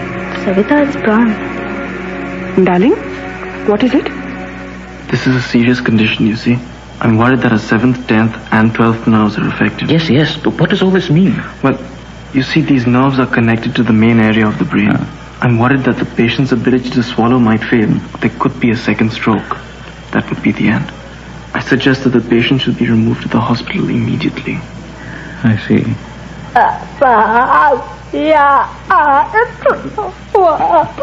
What are you saying, my dear? I can't understand. Look, doctor said thinks we should get you to the hospital so you can be checked over. I don't want to die in hospital. Die? There's no question of your dying. I forbid it.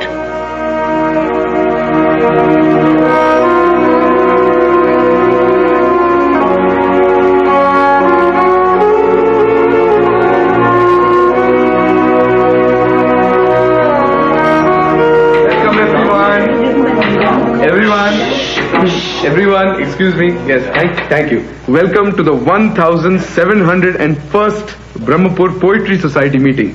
And today we have a most distinguished guest, not the least of those who have merged the vigor of the West with a sensibility distinctly Indian. Mr. Chatterjee will read a selection of his poems and then answer questions about his work. Mr. Chatterjee. Thank you. Thank you, everyone. It is an honor to be reading in the city associated with the name of the Barsat Mahal and the Urdu poet. Well, they're not. So how do you know Amit Chatterjee? What is this, Kabir? An interrogation? No. Well, what is it then? A civil question, which might merit a similar answer. He's my brother-in-law. I mean, he's not my own brother-in-law, but my brother's. And I imagine you've had plenty of opportunity of meeting him in Calcutta. Just what are you trying to get at, Kabir? Just that I've been watching him for the last few minutes and during the readings too. And everything he does seems to be aimed at you. Nonsense. Look at him now, he keeps glancing over here. At you. Point, but I think... Chatterjee, your defense of rhyme has been so very heartening that I myself have become an unashamed devotee of rhyme. How wonderful. I have a poem here that I have written that I would like you to read. Let me see. Now, please be quite honest. Honesty such as yours is so refreshing, and only honesty will do. Can I read it to you? No, please don't. Fate snatched away sweet Toru Dutt at the soft age of 22. The casuarina tree was cut. My dear boy, my commiserations go deeper than words. It was a life cruelly abridged. Thank you, Professor. You must take care of your health, Dr. Kapoor. You mustn't undertake new challenges at a time of bereavement. And of course, family anxiety. Yes. So you agree? Agree? Agree to what? To withdrawing your application for the readership post, of course. To be subjected to an interview at a time like this. Your mother so sadly demised. Your brother in such difficulty. Don't worry, dear boy. I'll handle all the formalities with the selection committee and so on. Particular drive within me to write about love. At that time... And I suppose you take walks? Sometimes. Reading dawn to each other in symmetry. Not exactly. And I suppose you go up and down the Hooghly on a boat at dawn. Kabir, how dare you? And I suppose he writes to you letters as well. What if he did? What if he does, but he doesn't? There's another man, and he's not a famous poet. He's a shoemaker who writes to me, and I write back. Let go. Let go of me at once, or I'll drop this plate. Go ahead. Drop it. It's probably a Nauroji aloo. Please don't, Kabir. Please don't. Malvolio's revenge. Why have you made Olivia cry? I haven't made her cry. That's true. No one has an obligation to cry. Any crying of hers is purely voluntary. Excuse me. Of course. I think so, but I told you the paper the other day. Well, I don't know if I've got round to congratulating you on your performance in 12th Night. Thank you, Mr. Varun. You know, I'm thinking of taking on King Lear next year. Oh. But sadly, all my star performers would have graduated and left. Would you excuse me? Of course. Minister Kapoor, what an unexpected honor. And at a time of such family grief. Yes, well, my wife had been unwell for some time. Yes. Anyway, I thought I would see if I could offer any assistance to our much respected Superintendent of Police. I'm honored, Minister. I've always had the greatest respect for you. And I for you. I understand that my son is likely to be tried under Section 302 of the Indian Penal Code.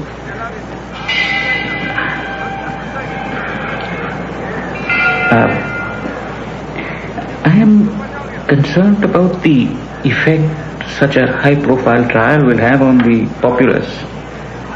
I see. It could inflate religious tensions. Yes. Is there any way the charge can be reduced? See, it's a problem for me now that matters have been aired so openly in the press. Perhaps I can do something for you in return. So where are you staying, Amit? With an acquaintance of my parents. Mr. Moitra. Yes, I know him. He's a philosophy professor. Yes, he's been explaining to me his prescription for utopia. The country should be run by only children. Unmarried only children. Whose parents are dead. At any rate, he says that all ministers should be childless. Otherwise, of course, they're bound to try to get their children out of whatever scrapes they've got themselves into. Pran's father is a minister. Huh? Oh, I'm so sorry. I mean, I think I'll go check on Uma. Excuse me. Won't you have some more? No, thank you. Let me take a plate. Of course, it's not just politics. Academia is just as bad. A friend of mine, this Ila Chattopadhyay, do you? Oh, no, I've heard of her. Isn't she an expert on done? Yes, at Calcutta University. She was telling me about a textbook scandal at some university where a professor got a book prescribed as a compulsory textbook when he himself had written it under a pseudonym. In fact, she's coming here to Brahmpur in a few days. Really? I'll tell her to look you up. You'll find it very interesting. Well, I thought her book on done was very good. What is she coming for? She's sitting on some committee or other. Was it a selection committee by any chance? I think so. I'm not sure, but I think that's what it was. Yes, she was talking about the poor caliber of most of the candidates. So it must have been. I don't think I should meet her in that case. You see, I think I might be one of those candidates she's referring to. Now, who would like some coffee? You were very quiet over dinner. Was I? What were you thinking? That I really liked your reading. It was very affecting, and I enjoyed the question and answer session afterwards. I didn't know you knew young Kabir Durrani. I didn't know he'd invited you. I meant, what were you thinking just now? When? Now, when you were looking at Pran and Savita over the pudding. Oh. What? That they look so happy together. Oh, I can't remember. Why are you laughing? I like making you feel uncomfortable, I suppose. Oh, why? Or happy or puzzled. Just to see your change of mood. It's such fun. I pity you. Why? Because you'll never know what a pleasure it is to be in your company. Oh, do stop talking like that. Ma will come in any minute. You're quite right. In that case, will you marry me? Oh, sorry. Quick, before they come running to see what's happened. Say yes.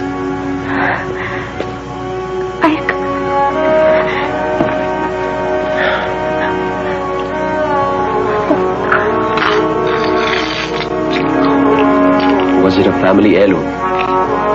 What?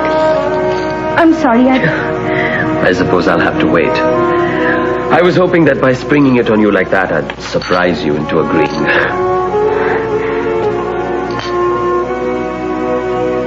I wish... What? I wish I could wake up one day and find I'd been married to someone for 6 years. Or that I'd had a wild affair with someone and never got married at all. Like Malti. Don't say that. Ma might come in at any moment. Anyway, I wouldn't advise an affair with Malti. Do stop being idiotic, Amit. You're so brilliant. Do you have to be so stupid as well? I should only take you seriously in black and white. And in sickness and health. For better and for worse. far worse, I suppose. Do you mean yes? Oh, I don't. I don't mean anything, and nor I assume do you.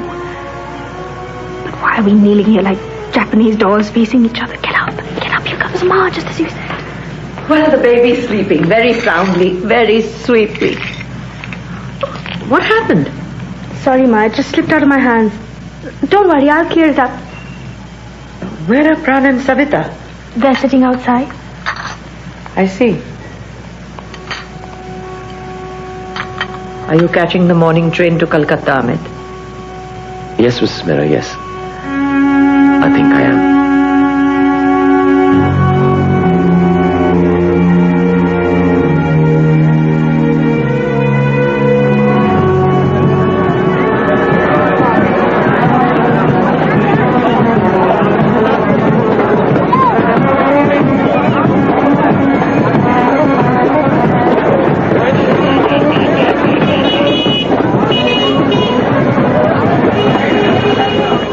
Well, firstly, thank you all for coming such a long way, and welcome to Brahmpur. Yeah. I'm sure you've looked through the candidates' applications and so on, have you? Yes, indeed. I believe before we invite the first candidate in, Professor Mishra, you would like to say a few words? Thank you, Vice Chancellor. Well, as head of the department, I would like, if I may, to just indicate a couple of lines of thought that might smoothen the process and make everyone's task of selecting the right candidate easier. A sort of foretaste, as it were, of the proceedings. Wouldn't it be better, Professor Mishra, for us to just do the interviews? Candidates are waiting outside and we are all quite capable of making our own selections. Quite so, dear lady. But the background? Merely to save time and bother. I know you have a train to catch this afternoon. And that is precisely why I think we should get on with it. Yes. Dr. Kapoor? Yes. Ready to face the firing squad? I think so. Don't worry, I've been singing your praises. Come on. Let us then make our decision. That shouldn't take us long. That thin, dark fellow Prem Khanna, head and shoulders above everyone else. Pran Kapoor. Yes, Prem. I'm always getting things like this wrong. You know who I mean? Indeed. Well, there might be certain difficulties there. Let us look at a few more possibilities. In justice to the other candidates. What difficulties? Well, he's had a bereavement recently. His poor mother. Well, he certainly didn't let the thought of his dead mother get in the way of his dueling this afternoon. Yes, when he said that Shakespeare was implausible. Nonsense! He said that the plotting of the Winter's Tale was implausible, and so it is. But seriously, this question of duty and bereavement surely is none of our business. Dear lady, I am the one who has to run this department. I must see that everyone pulls his weight. Dr. Kapoor, whilst tolerable as an academic, is not very cooperative in the running of the department. He needs to mature. Perhaps in 2 years' time, we can consider him again. Now, this Sharma fellow. Isn't he the nephew of the chief minister? Yes. As a matter of fact, he is. I found him very ordinary. Well, I found him extremely solid. Besides, Dr. Kapoor has the strangest views about the syllabus. He thinks Joyce should be thrust down people's throats. And his health is poor. And just between ourselves, there have been complaints that he was involved with a certain woman student. Was it investigated? In the nature of things, it would be unreasonable to expect concrete evidence for these complaints. But they have to be considered. Hello. Hello, Kabir. I see you're on your way out. Yes, I came to buy Woodhouse, but I bought myself Jane Austen instead. I'd like you to have a coffee with me at the Blue Tunnel. I have to get back. I told Savita I'll be back in an hour. Savita can wait. I was going to buy a book too. But I can wait also. Which book? What does it matter? I don't know. I was just going to browse. Nothing in poetry or mathematics though. Oh, Professor Mishra, please come in. My dear boy, I don't want to disturb you. I just wanted to be the first to congratulate you. On what? It was a close thing, a very close thing. Some of the other candidates were truly excellent, but, well, I believe we have an understanding, you and I. An equation, as it were. And, well, I should not be telling you this, until the seal of the envelope containing our decision is broken in the academic council. Not that your own excellent performance did not contribute as much to our decision as my own humble words on your behalf. Are you saying that I got the readership? There was opposition. Some people said you were too young, too untried, the atrocious crime of being a young man, etc. But quite apart from the question of merit, at such a sad time for your family, one feels a sense of obligation. One feels one has to do one's bit.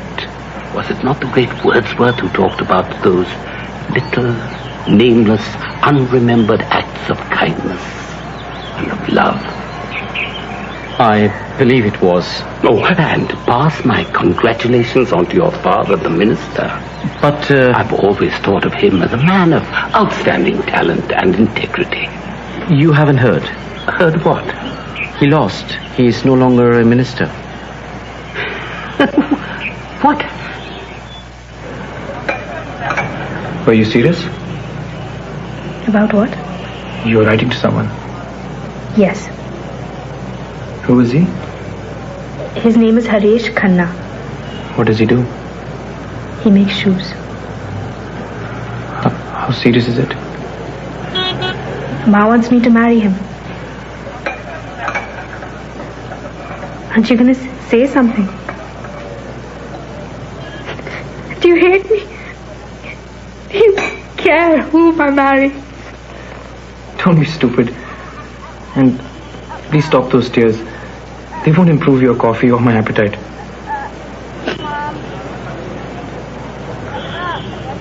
I know of 2 mixed marriages. Ours wouldn't work. No one else would let it work. No. I can't even trust myself. Then why are you sitting here with me? I don't know. And why are you crying? I don't know. My handkerchief is dirty. If you haven't brought a handkerchief, then use that napkin.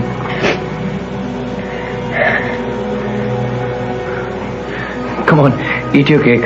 It'll do you good. I'm the one who's been rejected. I'm not sobbing my heart out. Now I must go. Thank you. Don't leave your book behind. Mansfield Park. I haven't read that one. Tell me if it's any good.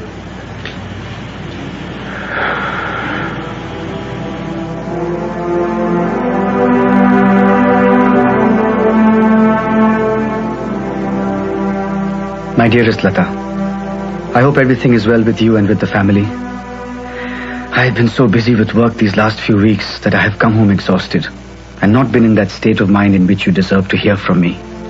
But the Goodyear welted line is going from strength to strength, and I have even persuaded the management to take on a new scheme of mine, by which entire uppers can be made outside and assembled for final manufacture here at Praha. Of course, that would be in the other lines, such as brogues. All in all, I think I have already shown them that it was not a mistake to take me on. There is something I have not touched upon in either of my last 2 letters, and it is good of you not to have mentioned its absence. As you know, I was very upset about a word you used, which I realize in retrospect you did not intend as I took it. For some reason, I was also uneasy in general. I have often been criticized for my thick-skinned sensitivity. But now, with the passing of the weeks, I realize that I was in the wrong. Sometimes I come across situations that I do not know how to handle despite my well-formed opinions. And I find that after all, perhaps there is less reason to be proud than I thought. So please accept my apologies, Lata, and forgive me for ending New Year's Day in such an unpleasing manner. I hope that when we get married, I'm hoping that it is when, not if, you will tell me, with that lovely, quiet smile of yours, whenever I take things amiss that are not badly intended. The feelings I have for you increase every day, and, unlike my shoes, do not take Saturday and Sunday off. Needless to say, I have your framed photograph on my desk before me, and it brings to me tender thoughts of the original.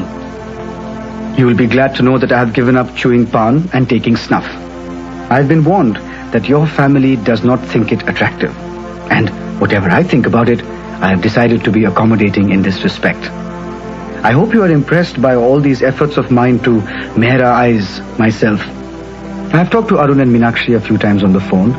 They have unfortunately been busy with various engagements, but they have promised to make time to come for dinner sometime in the near future. I hope you are studying somehow through all this. I am keeping my fingers crossed for your exams, and I am very confident, my Lata, that you will come out in flying colors. Give my love to Ma. With all my love, your own Harish. Will you remain in politics? I don't know. I think I've had enough. Politics is changing. The people who broke their heads fighting for freedom are now breaking each other's. You'll soon come back in a by-election. More and more money is required to fight elections. And politicians will be forced to demand more and more money from businessmen. And then, being corrupt themselves, they won't be able to wipe out corruption in the civil service. They won't even want to.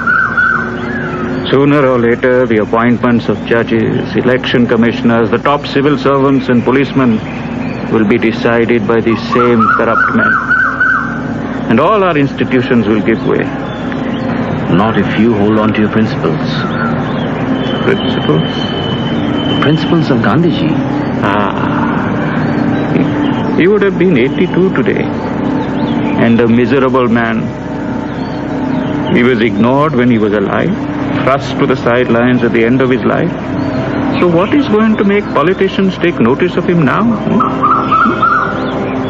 It is only 4 years since Gandhiji's death, and his message of generosity and reconciliation is already forgotten. Now please leave me.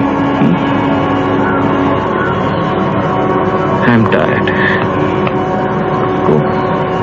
Go to your family. I'll come back again tomorrow at the same time. No. I refuse to believe it. Have you posted the letter yet? Yes. You're mad. Absolutely mad. How could you do it? Don't be like my mother. Oh, my poor Lata. Oh, my poor Lata. Was that her reaction? I thought she was keen on Harish. Trust you to do just what Mummy says. But I won't have it, Lata. You can't ruin your life like this. I'm not ruining my life. And yes, that might well be her reaction. She's taken against Harish for some reason, and Arun's been against him from the beginning. But no, Mummy didn't say that. In fact, Mummy didn't even know. You're the first person I'm telling, and you shouldn't be trying to make me feel miserable. I should. You love Kabir, and you must marry him. There's no must about it. Go and marry him yourself. No, don't. Don't. I'll never forgive you. Please don't talk about Kabir, Malu, please. You're going to regret it bitterly. I'm telling you that. Well, that's my lookout.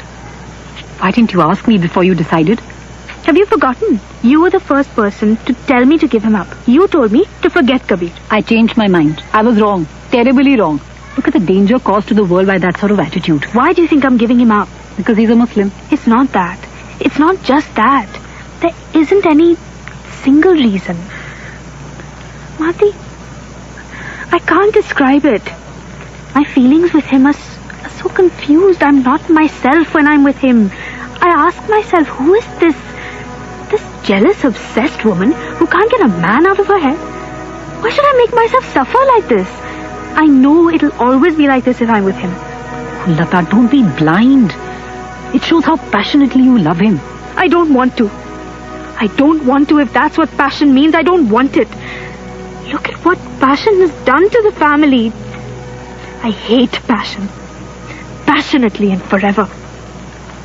You just don't realize what you're throwing away, Lata. You're choosing the wrong man. What about that other chap? That poet Amit? How has he put himself out of the running?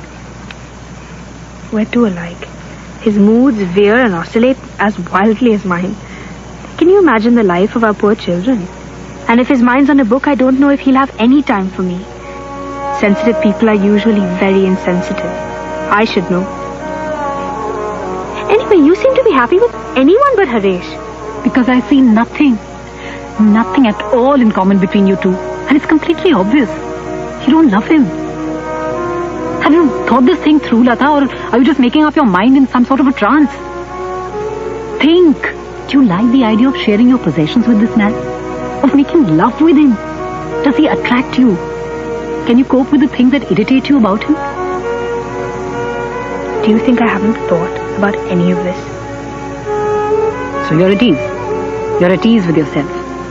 And you know exactly what you're going to do? I'm not at ease. I'm not. It's not easy, Manu. How can you think it is?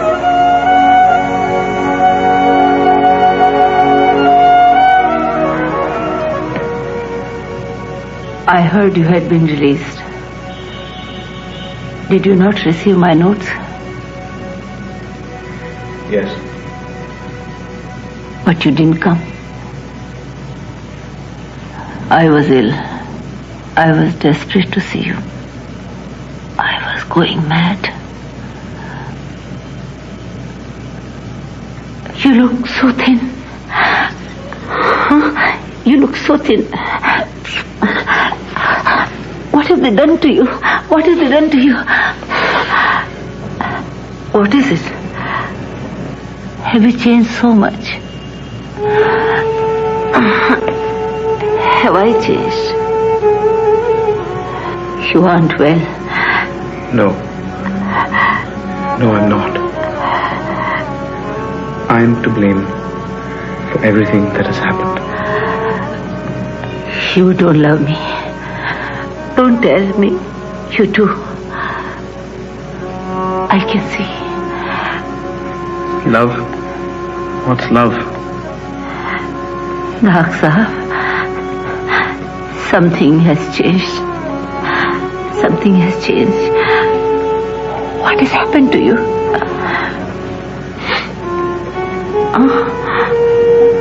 I don't know.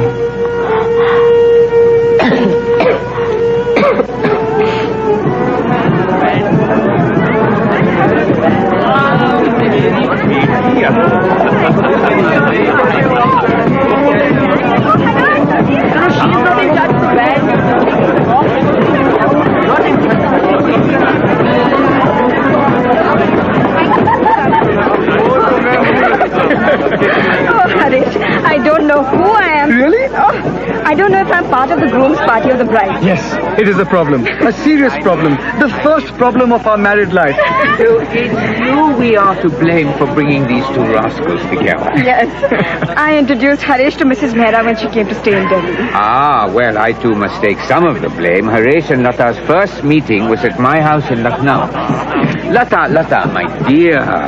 Hello, Uncle. You have finally embarked on life's great journey. Have you checked what's on the ticket? Yes, Uncle. I saw from the very beginning that you two would get married. It's a match that Lata's father would have approved of. She's a very, very good girl. Would you excuse me, please? Of course. Excuse me.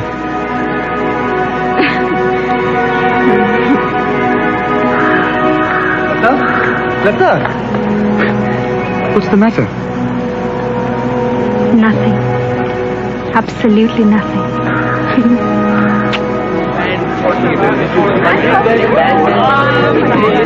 Hello. You must be Varun, Lata's brother? Yes. You live in Calcutta. And Lata's told me about you. Yes, I'm Malti, her best friend. She's married the wrong man and it's breaking my heart. Oh, really? The bride of Goodyear Welted. Do you want to come for a walk? All right. Congratulations on your civil service exam.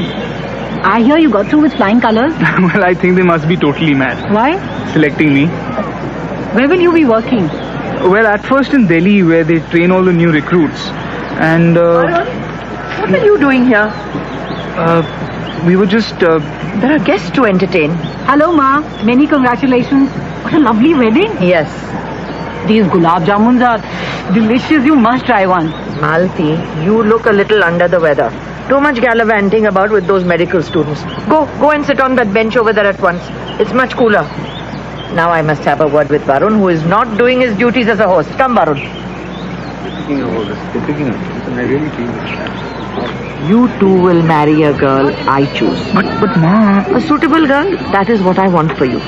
That is what your daddy would have wanted. A suitable girl. And no exceptions.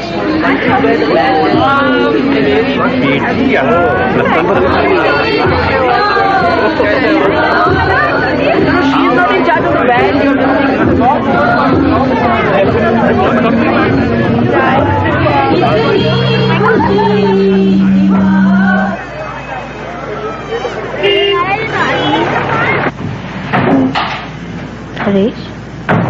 Harish, what are you doing?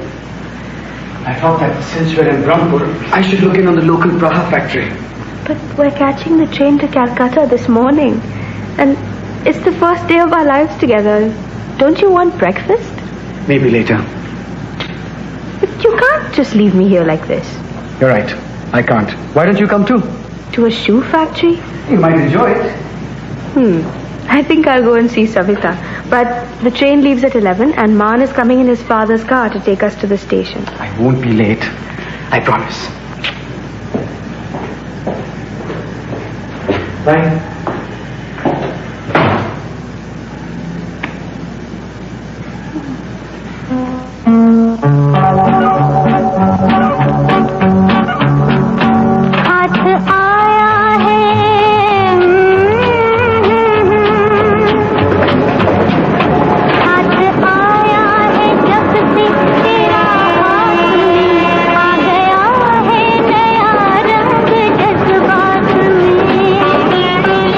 Episode of A Suitable Boy by Vikram Seth, the part of Lata was played by Aisha Dharkar, Mrs. Rupa Mehra, Mahpanu Modi Kotwal, Harish, Rahul Bose, Amit, Rajat Kapoor, Kabir, Purab Kohli, Mahesh Kapoor, Naushirwad Jahangir, Mrs. Kapoor, Meher Jahangir, Saida Bai, Ila Arun, Minakshi, Radhika Dikunya, Arun, Farid Kareem, Man, Kushan Kriplani, Malti, Loveleen Mishra, and Uncle Sehgal, Roshan said. Other parts were played by Devika Shani, Sanjeev Vatsa, Nadir Khan, Kunal Roy Kapoor, Khwaza Thakur Padamsi, Ella Atai, Jerson Dikunya, Firdausi Jasawala, and members of the cast. The music was composed by Sasha Putnam, Raymond Mirza, and Nick Russell Pavia. The Swarli soloist was Iqbal Warsi, and the songs were performed by Ila Arun. The sound designer was Nick Russell Pavia. A Suitable Boy was dramatized and directed by John Dryden.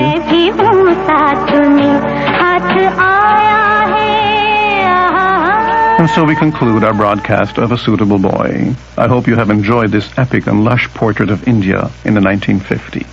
The vast majority of Canadians now live in urban centres.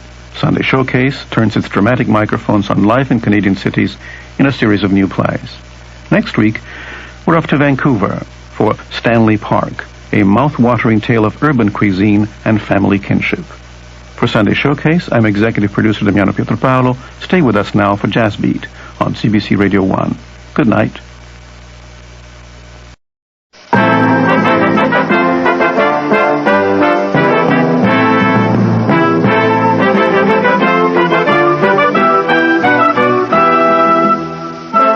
Hello and welcome to Sunday Showcase. I'm Damiano Pietropaolo, and it is my very great pleasure to introduce you tonight to Richard Monette, the artistic director of the Stratford Festival of Canada. Welcome, Richard. Hello, Damiano. Well, here we are, launching our 9th season of the Stratford Festival series on CBC Radio 1 and 2, and you just opened your 2003 season here in Stratford, and I understand you've been extended as artistic director to the year 2007. Congratulations. Thank you. So how many years will it have been? Well, so far it's 9 seasons, and it will be 13. Lucky 13. Well, it's been certainly a successful run for the festival. What was it like for you? Well, it's been wonderful for me too, because, you know, people ask me if I have fun in this job. Well, of course, it's very stressful, and it's 24 hours a day. I dream it. But I don't have fun, but what I have is fulfillment, and that is deeper and lasts longer than fun. So I've had the privilege of running this great theater, and it's given me a lot as a young actor, and so it's wonderful to give it back. And I'm very sincere when I say that. And you're giving it back not only to the people here who come to see the plays at the Stratford Festival during the summer, but to listeners to CBC Radio 1 and 2 across the nation. It's 10 years ago almost now that we started the CBC Stratford Festival series, and this is our 9th anniversary, as I was saying, and I'm looking forward to the 10th. So thank you, Richard, and thank you, Stratford Festival. And thank you, CBC, for doing this. And tonight we begin an 8-week Stratford series for the summer, and we begin with your own production of All's Well That Ends Well, the play that opened the 50th anniversary season last summer here in Stratford. Why All's Well That Ends Well, Richard? Well, I chose it because the very first season of the Stratford Festival was under a tent, as you know, and they performed Richard III and All's Well That Ends Well, so I wanted to mark that in our 50th season last year. Now, I remember from my studies of Shakespeare many, many years ago that All's Well That Ends Well is known as one of the problem comedies. What's so problematic about it? I think it's only problematic for critics. They have to write about something, and they didn't quite know where to put this play.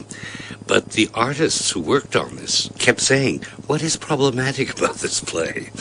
It's a journey of a woman who's in love, and she has the journey of finding her true love, and the young man is young and has to learn, and he goes through a number of adventures and then realizes that he does love this woman even though she is not aristocratic.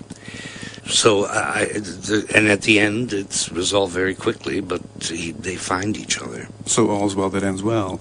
And among the actors who didn't find the play problematic, you do have indeed a stellar cast, including Mr. William Hutt, who's been with the festival almost since the very beginning.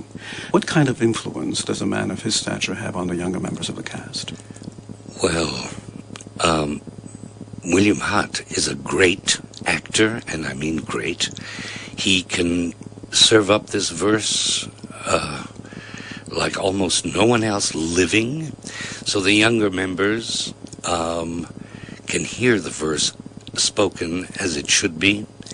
He's a wonderful leader, he's a friend, and he was absolutely amazing in this role. I'd played Paroles in an earlier production where Bill had played the king, and he couldn't remember anything, but I could remember every single line reading he gave. So he must have had an influence on you. He had a huge influence on me. Now, for our listeners, what's important, of course, in addition to the well-spoken verse, is the sound of these productions, and particularly the use of music. How closely do you work with your composer? Well, Bert and I have worked together. Berthaud Carrière, who's our head of music and also wrote the music, composed the music for this. We worked together for many, many years, and he sort of understands what I'm trying to get at, even though I'm not as articulate musically as I would like to be.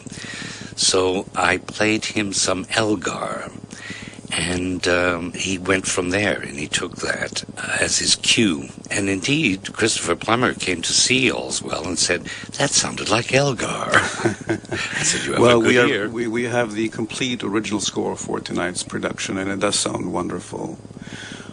Can you lead us into the play? It begins with young Lord Bertram, the Count of Rosillian, played by David Snellgrove, who is leaving his home after his father's death to go to the court in Paris. And the king is now his adopted father, so he's going to go and see how his fortunes are. The mother says farewell, and he leaves behind Helena, who is a doctor's daughter who lives with them, and she is in love with him. Thank you, Richard, and we'll see you next week. Thank you, Damiano. We're ready to take our seats now. Please join us, ladies and gentlemen, for Act 1 of William Shakespeare's All's Well That Ends Well, the opening production of the 50th anniversary of the Stratford Festival of Canada.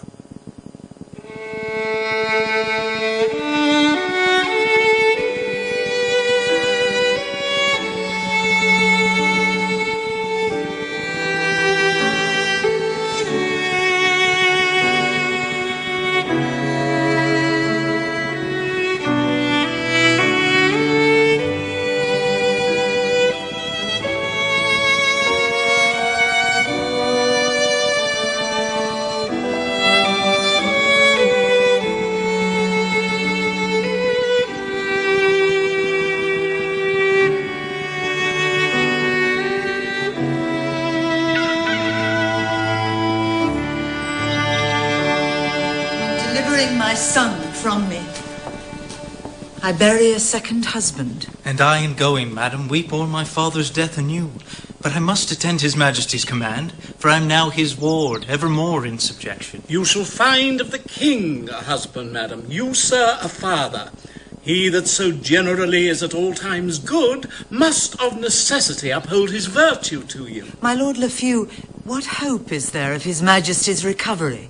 He hath abandoned his physicians, madam, under whose practices he hath persecuted time with hope. Helena, come hither. Madam. My lord, this young gentlewoman had a father... That had. How sad a passage 'tis. Whose skill would have made nature immortal, and death should have play for lack of work. Would for the king's sake he were living, I think it would be the death of the king's disease. How call you the man you speak of, madam? He was famous, sir, in his profession, and it was his great right to be so. Gérard de Narbon. He was excellent indeed, madam. The king very lately spoke of him admiringly and mourningly. What is it, my good lord, the king languishes of? A fistula, my lord. I heard not of it before. I would it were not notorious.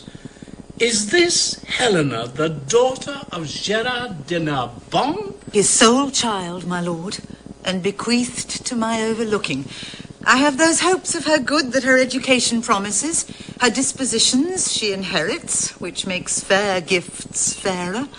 She derives her honesty and achieves her goodness. Your commendations, madam, get from her tears. 'Tis the best brine a maiden can season her praise in. The remembrance of her father never approaches her heart, but the tyranny of her sorrows takes all livelihood from her cheek. No more of this, Helena.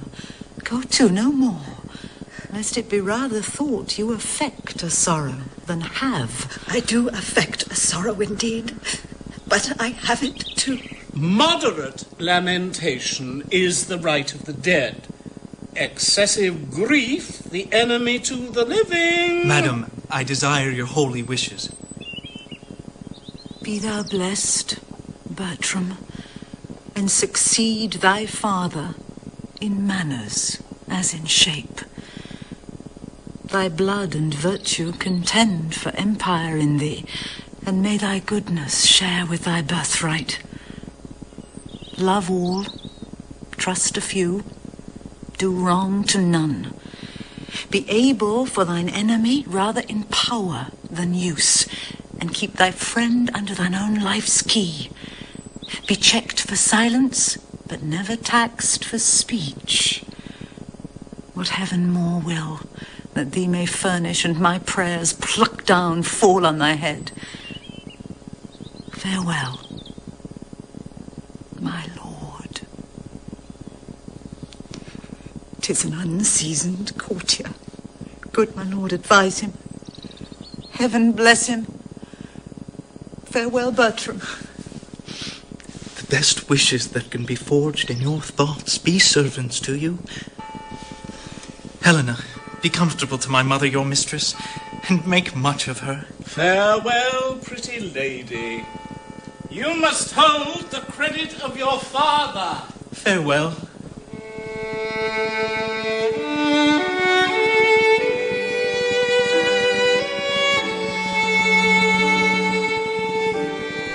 Oh, were that all? I think not on my father, and these great tears grace his remembrance more than those I shed for him. What was he like? I have forgotten. My imagination carries no favorite but Bertram's. I am undone. There is no living, none, if Bertram be away. 'Twere all one that I should love a bright particular star and think to wed it. He is so above me. In his bright radiance and collateral light must I be comforted, not in his sphere. The ambition in my love thus plagues itself. The hind that would be mated by the lion must die for love. 'Twas pretty, though a plague, to see him every hour, to sit and draw his arched brows, his hawking eye, his curls in our heart's table. Heart too capable of every line and trick of his sweet favor. But now he's gone, and my idolatrous fancy must sanctify his relics. Who comes here? One that goes with him. I love him for his sake, and yet I know him a notorious liar, think him a great-way fool, solely a coward. Save you, fair queen. And you, monarch. No. And no. Are you meditating on virginity? I? You have some stain of soldier in you. Let me ask you a question. Man is enemy to virginity. How may we barricado it against him? Keep him out. But he assails, and our virginity, though valiant in the defense, yet is weak. Unfold to us some warlike resistance. There is none. Man setting down before you will undermine you and blow you up. Bless our poor virginity from underminers and blowers up. Is there no military policy how virgins might blow up men? Virginity being blown down, man will quicklier be blown up. Marry, in blowing him down, with the breach yourselves made, you lose your city. It is not politic in the commonwealth of nature to preserve virginity. Loss of virginity is rational increase, and there was never virgin got till virginity was first lost. Virginity, by being once lost, may be 10 times found. By being ever kept, it is ever lost. 'Tis too cold a companion. Ooh, away with it. I will stand for it a little, though therefore I die a virgin. There's little can be said for it. 'Tis against the rule of nature. To speak on the part of virginity is to accuse your mothers, which is most infallible disobedience. Virginity breeds mites. Much like a cheese. Besides, virginity is peevish, proud, idle, made of self-love, which is the most prohibited sin in the canon. Keep it not. You cannot choose but lose by it. Out with it. Within a year, it will make itself 2, which is a goodly increase, and the principle itself not much the worse. Away with it. How might one do, sir, to lose it to her own liking? Let me see. Marry ill to like him that ne'er it likes. 'Tis a commodity will lose the gloss with lying.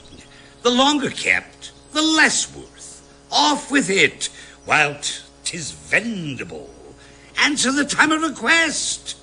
Your virginity, your old virginity, is like one of our French withered pears. It looks ill, it dryly. Well, marry, 'tis a withered pear. It was formerly better. Marry yet, 'tis a withered pear. Will you anything with it? Not my virginity. Yet. Captain Perones! There shall your master have 1,000 loves, a mother and a mistress and a friend, a phoenix, captain and an enemy, a guide, a goddess and a sovereign, a counselor, a traitress and a dear, his humble ambition, proud humility, his jarring concord and his discord dulcet, his faith, his sweet disaster. Now shall he, I know not what he shall. God send him well. The court's a learning place, and he is one. What one, Ife? That I wish well. 'Tis pity. What's pity? That wishing well had not a body in't which might be felt, that we, the poorer born, whose baser stars do shut us up in wishes, might with effects of them follow our friends. Monsieur Perones, my lord calls for you. Little Helen, farewell. If I can remember thee, I will think of thee at court.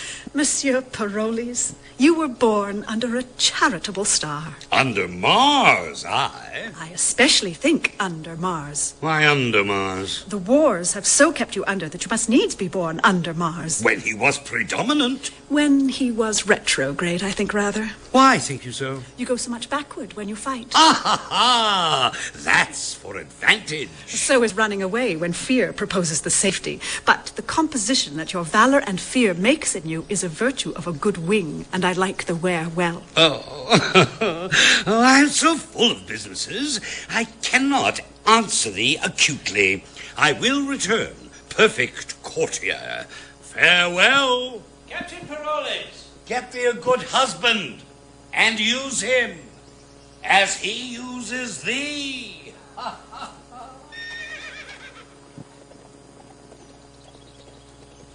Our remedies oft in ourselves do lie, which we ascribe to heaven. The fated sky gives us free scope, only doth backward pull our slow designs when we ourselves are dull. What power is it which mounts my love so high, that makes me see and cannot feed mine eye? The mightiest space in fortune nature brings to join like likes and kiss like native things. Impossible be strange attempts to those that weigh their pains and sense, and do suppose what hath been cannot be. Whoever strove to show her merit that did miss her love? The king's disease. My project may deceive me, but my intents are fixed and will not leave me.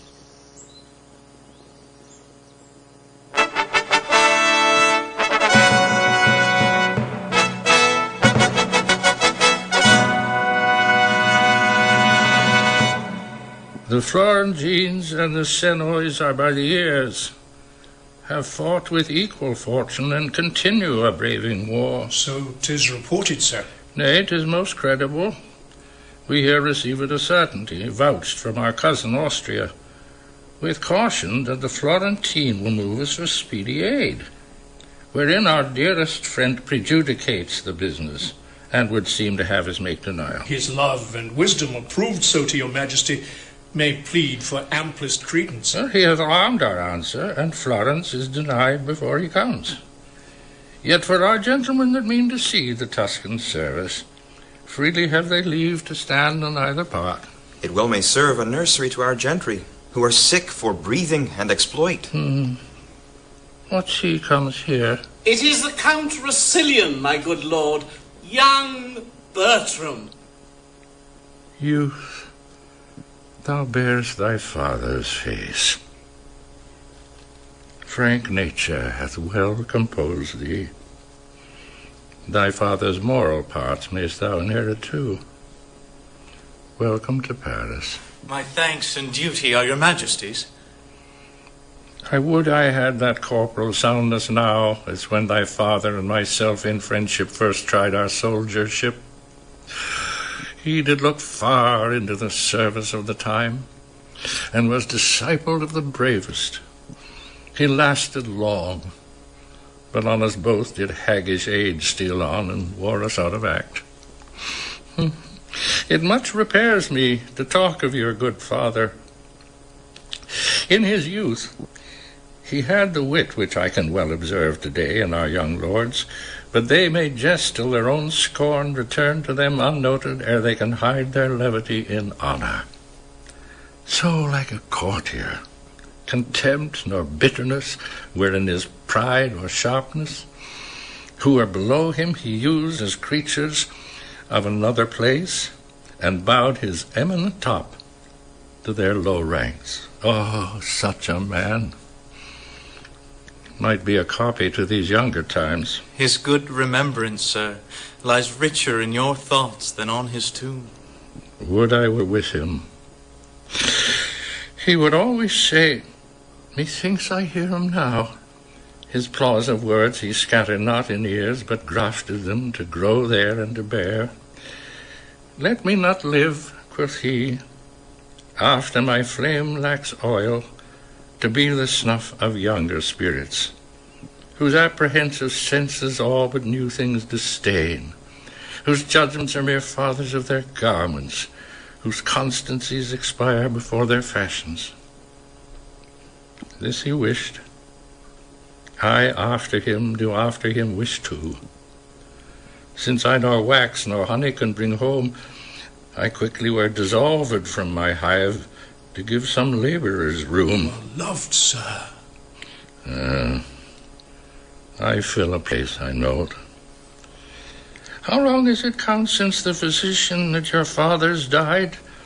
He was much famed. Some 6 months since, my lord. If he were living, I would try him yet. The rest have worn me out with several applications. Welcome, Count. My son's no dearer. Thank your majesty. Will you lend me an arm?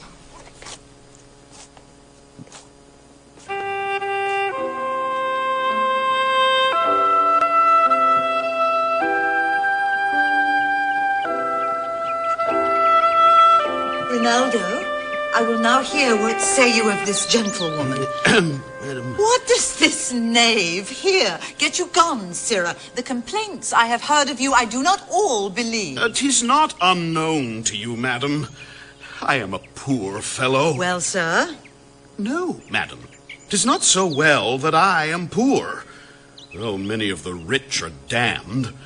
But if I may have your ladyship's goodwill to marry Isbel the woman, she and I will do as we may. Wilt thou needs be a beggar? I do beg your goodwill in this case. In what case? In Isbel's case, and mine own. Service is no heritage, and I think I shall never have the blessing of God till I have issue of my body. For they say, bairns are blessings. Tell me thy reason why thou wilt marry. My poor body, madam, requires it. I'm driven on by the flesh, and he must needs go that the devil drives. Is this all your worship's reason? Faith, madam, I have other holy reasons, such as they are. May the world know them. I have been, madam, a wicked creature, as you and all flesh and blood are. And indeed I do marry, that I may repent. Thy marriage sooner than thy wickedness. I am out of friends, madam, and I hope to have friends for my wife's sake. Such friends are thine enemies, knave. Oh, you are shallow, madam. Ingrate friends. For the knaves come to do that for me, which I am a-weary of. He that ploughs my land spares my team, and gives me leave to bring in the crop. If I be his cuckold, he's my drudge. He that comforts my wife is the cherisher of my flesh and blood. Now, he that cherishes my flesh and blood loves my flesh and blood. He that loves my flesh and blood is my friend. Ergo, he that kisses my wife is my friend. If men could be contented to be what they are, there were no fear in marriage.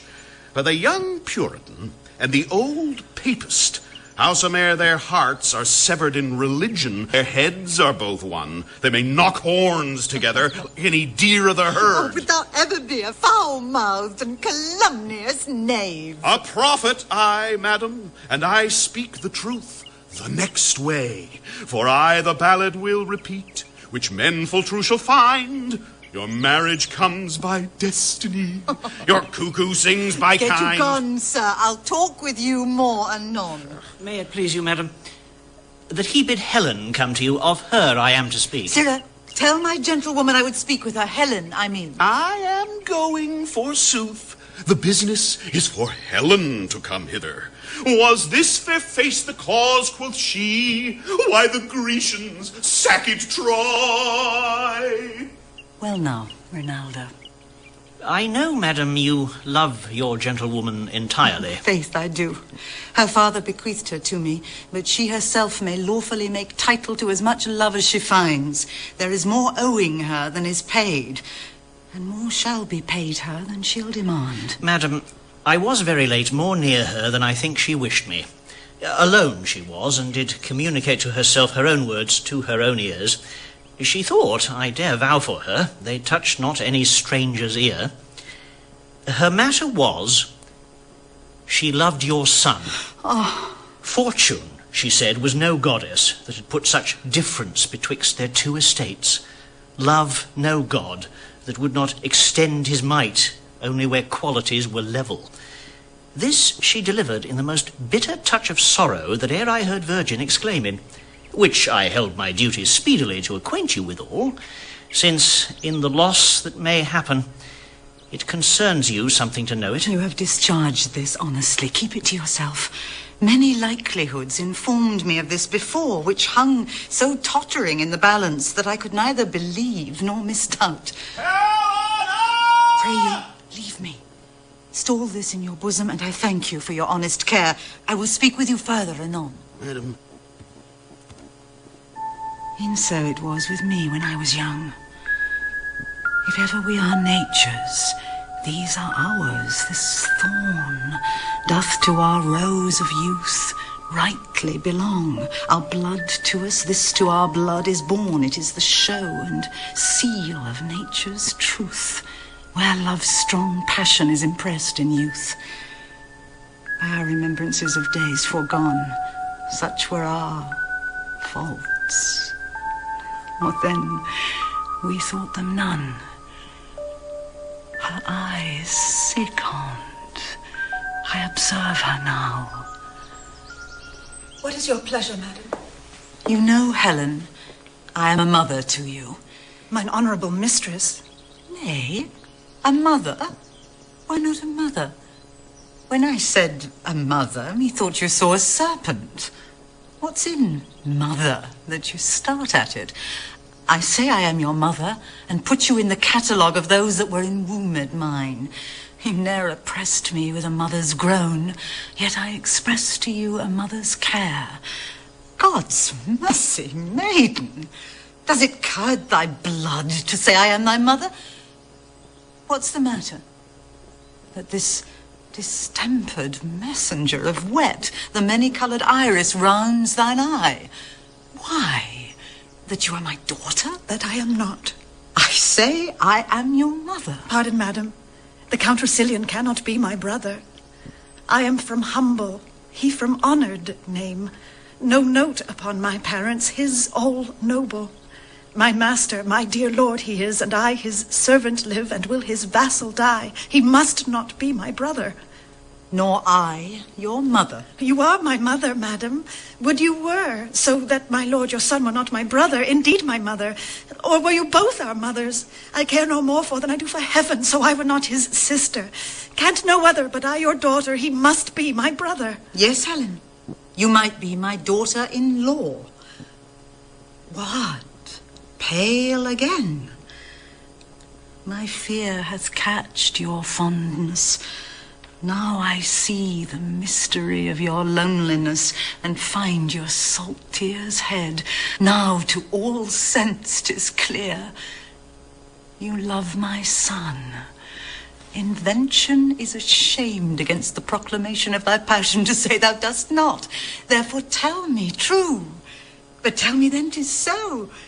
For look, thy cheeks confess it one to the other, and thine eyes see it so grossly shown in thy behaviours that in their kind they speak it. Speak. Is't so? If it be so, you have wound a goodly tangle. If it be not, forswear't, howe'er I charge thee, as heaven shall work in me for thine avail. Tell me truly. Good madam, pardon me. Do you love my son? Your pardon, noble mistress. Love you my son? Do not you love him, madam? Go not about. My love hath into bond whereof the world takes note. Come, come, disclose the state of your affection, for your passions have to the full appeached. Then I confess, here on my knee before high heaven and you, that before you and next unto high heaven I love your son. My friends were poor, but honest. So's my love. Be not offended, for it hurts not him that he is loved of me. I follow him not by any token of presumptuous suit, nor would I have him till I do deserve him, yet never know how that desert should be. I know I love in vain, strive against hope, yet in this captious and untenable sieve, I still pour in the waters of my love, and lack not to lose still. Thus, Indian-like, religious in mine error, I adore the sun that looks upon his worshipper, but knows of him no more. My dearest madam, let not your hate encounter with my love for loving where you do. But if yourself, whose aged honour cites a virtuous youth, did ever in so true a flame of liking wish chastely, and love dearly, oh then, give pity to her whose state is such that cannot choose but lend and give where she is sure to lose, that seeks not to find that her search implies, but, riddle-like, lives sweetly where she dies. Had you not lately an intent, speak truly, to go to Paris? Madam, I had. Wherefore? Tell true. I will tell truth. By grace itself, I swear. You know, my father left me some prescriptions of rare and proved effects. Amongst the rest, there is a remedy, approved, set down to cure the desperate languishings whereof the king is rendered lost. This was your motive, Paris, was it? Speak. My lord, your son, made me to think of this.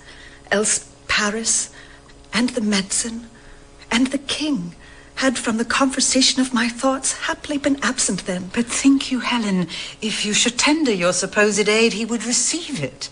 He and his physicians are of a mind. He that they cannot help him, they that they cannot help. How shall they credit a poor, unlearned virgin? There's something in it, more than my father's skill, which was the greatest of his profession, and the king will receive my legacy and be sanctified by the luckiest stars in heaven. And would your honor but give me leave to try success, I'd venture the well-lost life of mine on his grace's cure by such a day and hour. Dost thou believe it? Aye, madam, knowingly. Why, Helen, thou shalt have my leave and love, means and attendance, and my loving greetings to those of mine in court. I'll stay at home and pray God's blessing into thy attempt. Be gone tomorrow, and be sure of this, what I can help thee to, thou shalt not miss.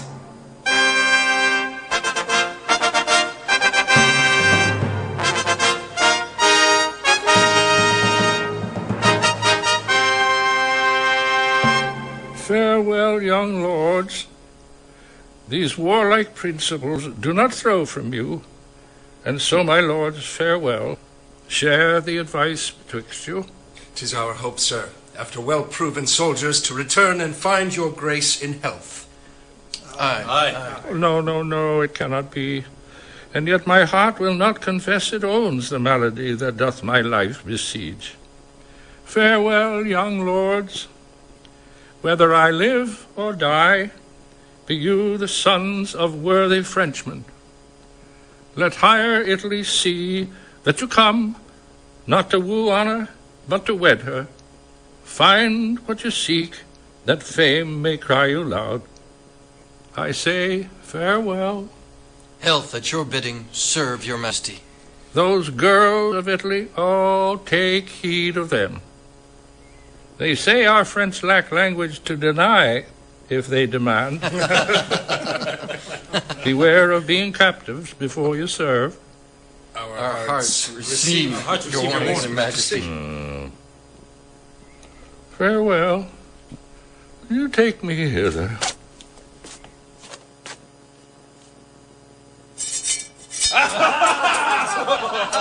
Oh, my sweet lord, that you will stay behind us. 'Tis not his fault, the spark. Oh, 'tis brave wars. Oh, most admirable. I have seen those wars. I commanded here and kept a coil with too young, and the next year, and 'tis too early. And thy mind stand to it, boy. Steal away bravely. I shall stay here the forehorse to a smock, creaking my shoes on the plain masonry till honor be bought up, and no sword worn but one to dance with. By heaven, I will steal away. Ah, there's honor in the theft. Aye, commit it, Count. Farewell, Captain. Sweet Monsieur Paroles. Noble heroes, my sword and yours are kin. Good sparks and lustrous a word, good metals. You shall find in the regiment of the Spin-E Eye one Captain Spurio, with his secretress, an emblem of war, here on his sinister cheek. It was this very sword entrenched it. Say to him, I live, and observe his reports for me. We shall, noble Captain. Mars dote on you for his novices. What will you do? Stay, the king. Pardon, my lord, for me and for my tidings. I'll feel thee to stand up. Then here's a man stands that has brought his pardon. I would you had kneeled, my lord, to ask me mercy, and that at my bidding you could so stand up. I would I had. But, my good lord, 'tis thus. Will you be cured of your infirmity? No. Oh. Will you eat no grapes, my royal fox? Yes, but you will, my noble grapes, and if my royal fox could reach them. I have seen a medicine that's able to breathe life into a stone, quicken a rock, and make you dance canary with sprightly fire and motion, whose simple touch is powerful enough to raise King Pepin, nay, to give great Charlemagne a pen in's hand and write to her a love line. What her is this? Why, Doctor, she! My lord, there's one arrived, if you will see her now. By my faith and honour, if seriously I may convey my thoughts in this my light deliverance, I have spoke with one that in her sex, her years, profession, wisdom, and constancy hath amazed me more than I dare blame my weakness. Will you see her, for that is her demand, and know her business. That done, laugh well at me. Now, good Lafew, bring in the admiration, that we with thee may share our wonder too. Nay, I'll fit you, and not be all day neither. Nay, come your ways. Nay, come your ways. This is his majesty. Say your mind to him. A traitor you do look like, but such traitors his majesty seldom fears. Oh, I am Cressid's uncle that dare leave two together. Fare you well. Now, fair one, does your business follow us? Aye, my good lord. Gerard de Narbon was my father. In what he did profess, well found. Oh, I knew him. The rather will I spare my praises towards him, knowing him is enough. On's bed of death, many receipts he gave me, chiefly one, which, as the dearest issue of his practice, he bade me store up as a triple eye, safer than mine own too. And hearing your high majesty is touched with that malignant cause wherein the honor of my dear father's gift stands chief in power, I come to tender it and my appliance with all bound humbleness. We thank you, maiden, but may not be so credulous of cure when our most learned doctors leave us, and the congregated college have concluded that laboring art can never ransom nature from her inedible estate. I say, we must not so stain our judgment or corrupt our hope to prostitute our past cure malady to empirics, or to dissever so our great self and our credit to esteem a senseless help, when help past sense we deem. My duty then shall pay me for my pains. I will no more enforce mine office on you, humbly entreating from your royal thoughts a modest one to bear me back again. I cannot give thee less to be called grateful. Thou thought'st to help me, and such thanks I give as one near death to those that wish him live. But what at full I know, thou knowest no part. I knowing all my peril, thou no art. What I can do no hurt to try, since you set up your rest gainst remedy. He that of greatest works is finisher oft does them by the weakest minister. So holy writ, in babes hath judgment shown when judges have been babes. Great floods have flown from simple sources, and great seas have dried when miracles have by the greatest been denied. Oft expectation fails, and most oft there where most it promises, and oft it hits where hope is coldest and despair most shifts. I must not hear thee. Fare thee well, kind maid. Thy pains not used must by thyself be paid. Proffers not took reap thanks for their reward. Inspired merit so by breath is barred. It is not so with him that all things knows, as 'tis with us that square our guess by shows. But most it is presumption in us, when the help of heaven we count the act of men.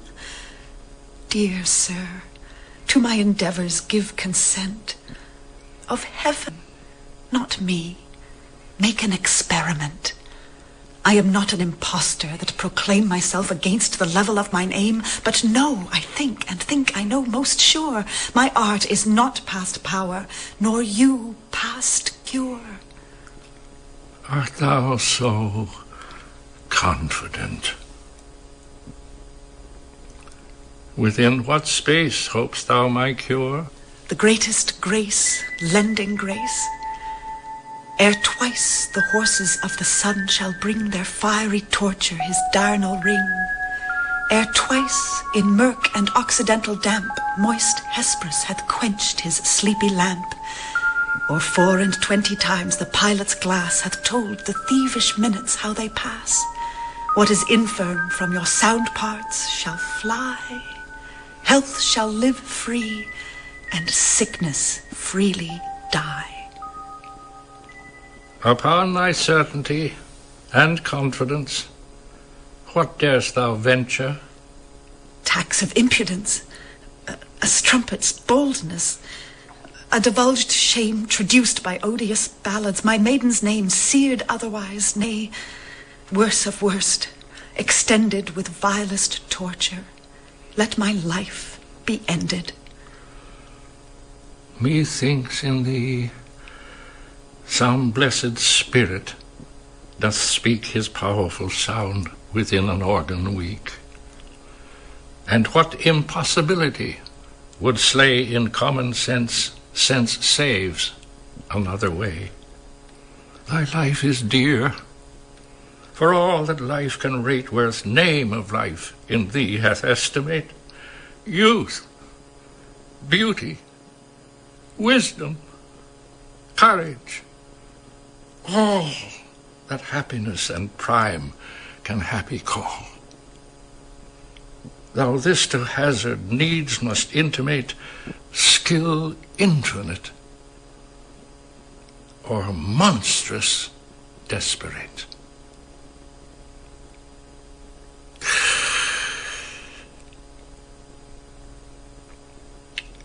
Sweet practicer, thy physic I will try, that ministers thine own death if I die. If I break time or flinch in property of what I spoke, unpitied let me die, and well deserved, not helping, death's my fee. But if I help, what do you promise me?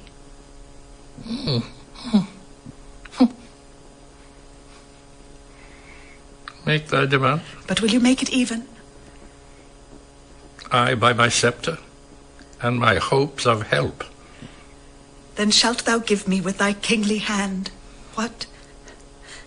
Husband in thy power I will command.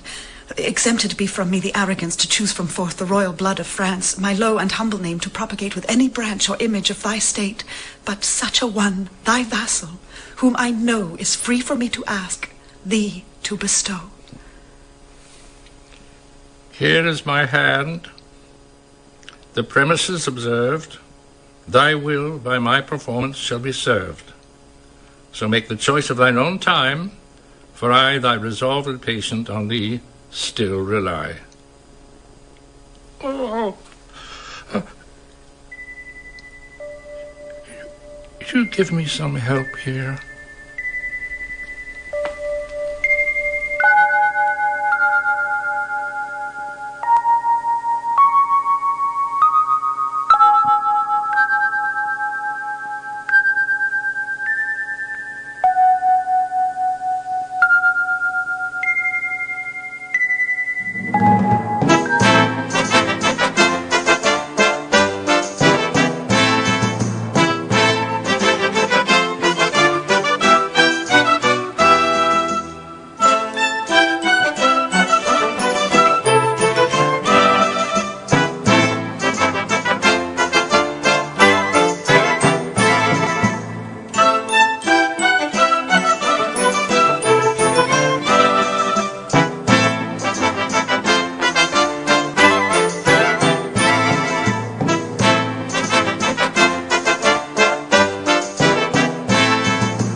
You've just heard Part 1 of Shakespeare's All's Well That Ends Well, directed at Stratford Festival of Canada by Richard Manette.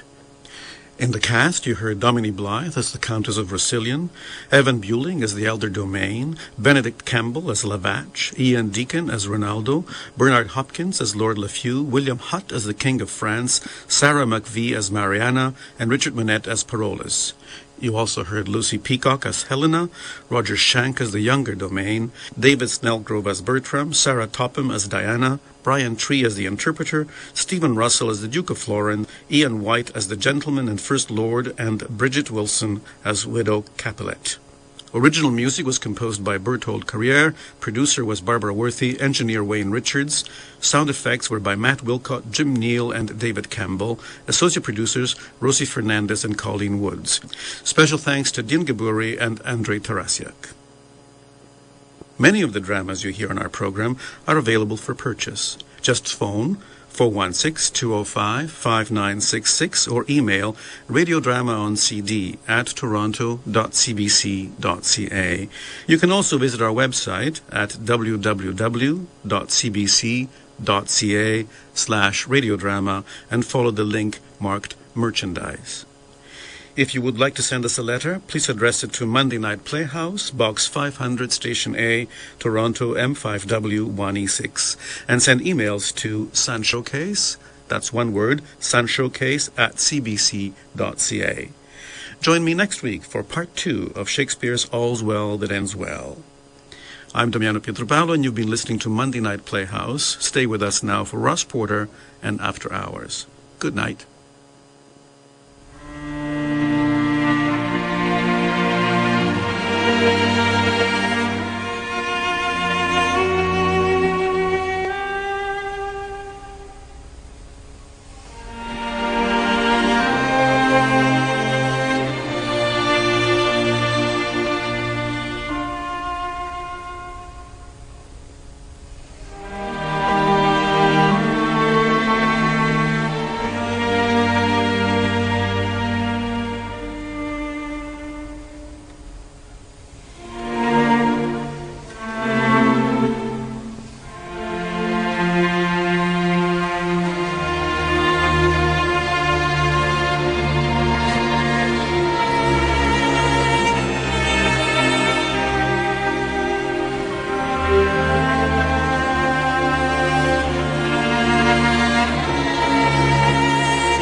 welcome to Monday Night Playhouse. I am Damiano Pietro-Paolo, and it is my pleasure to introduce you once again tonight to Richard Minette, the Artistic Director of the Stratford Festival of Canada.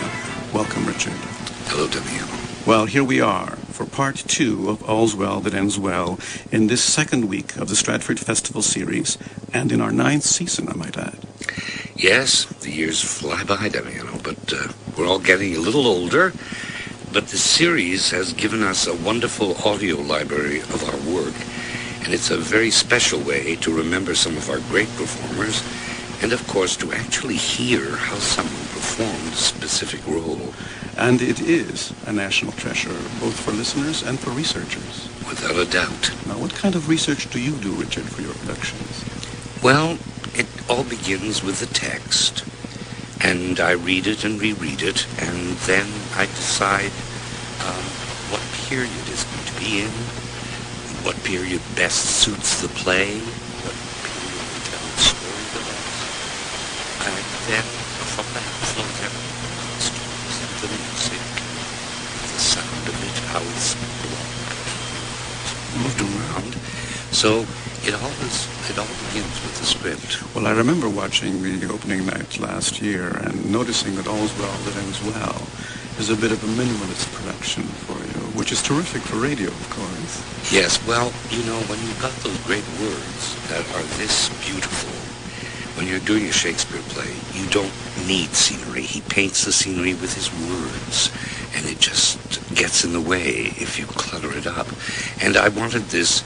I had some wonderful actors, Tony Blythe, Lucy Peacock, David Snellgrove, and the remarkable William Hutt. So I didn't think we needed anything else. I just wanted the story to come out of the actors' mouths and hearts, and I think we were successful in doing that. We're almost ready to listen to part 2 for tonight's broadcast. How well did All's Well That Ends Well end last week? Well, it ended well. The king forced Bertram to marry Helena, who arrived in Paris, and because she cured him, and Bertram is not at all happy, and he wants to leave and leave her behind. Thank you, Richard. We'll join them on their journey. Take your seats for Act 2 of All's Well That Ends Well.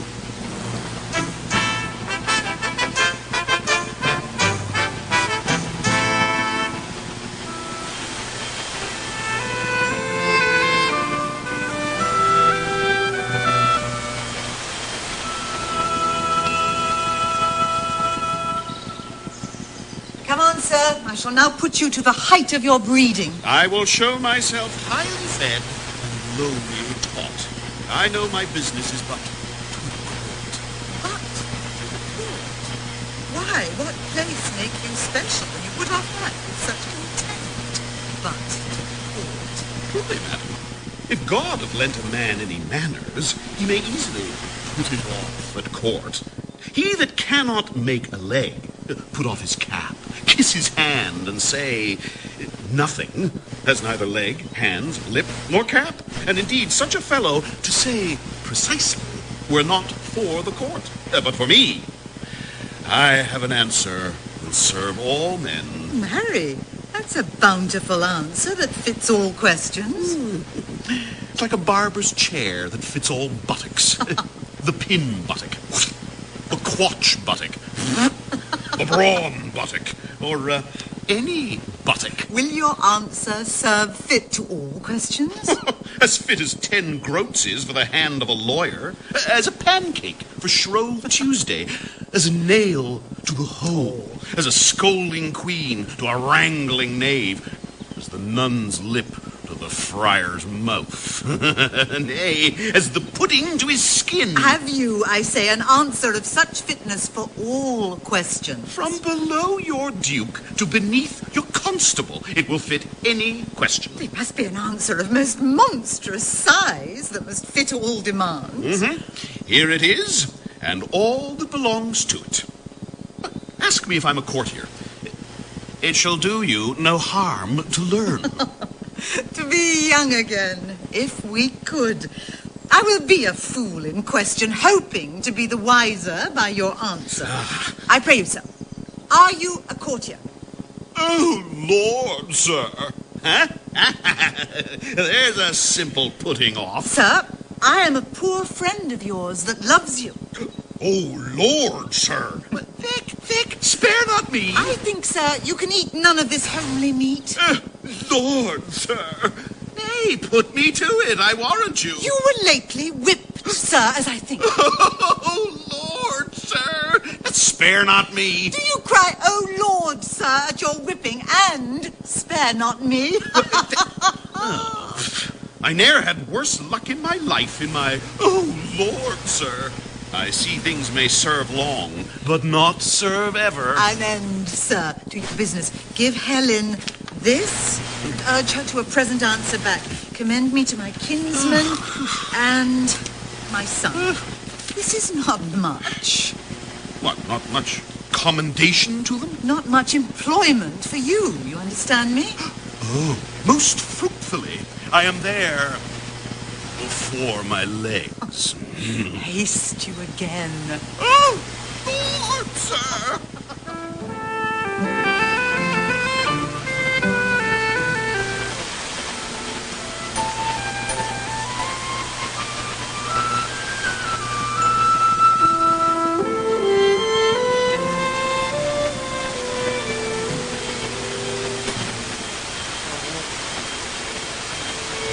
They say miracles are past, and we have our philosophical persons to make modern and familiar things supernatural and causeless.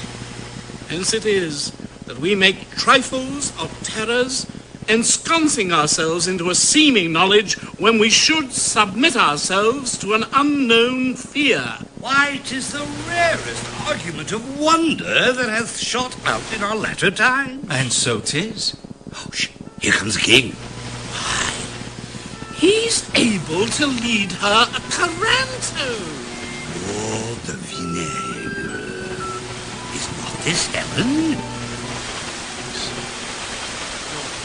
Go, call before me all the lords in the court.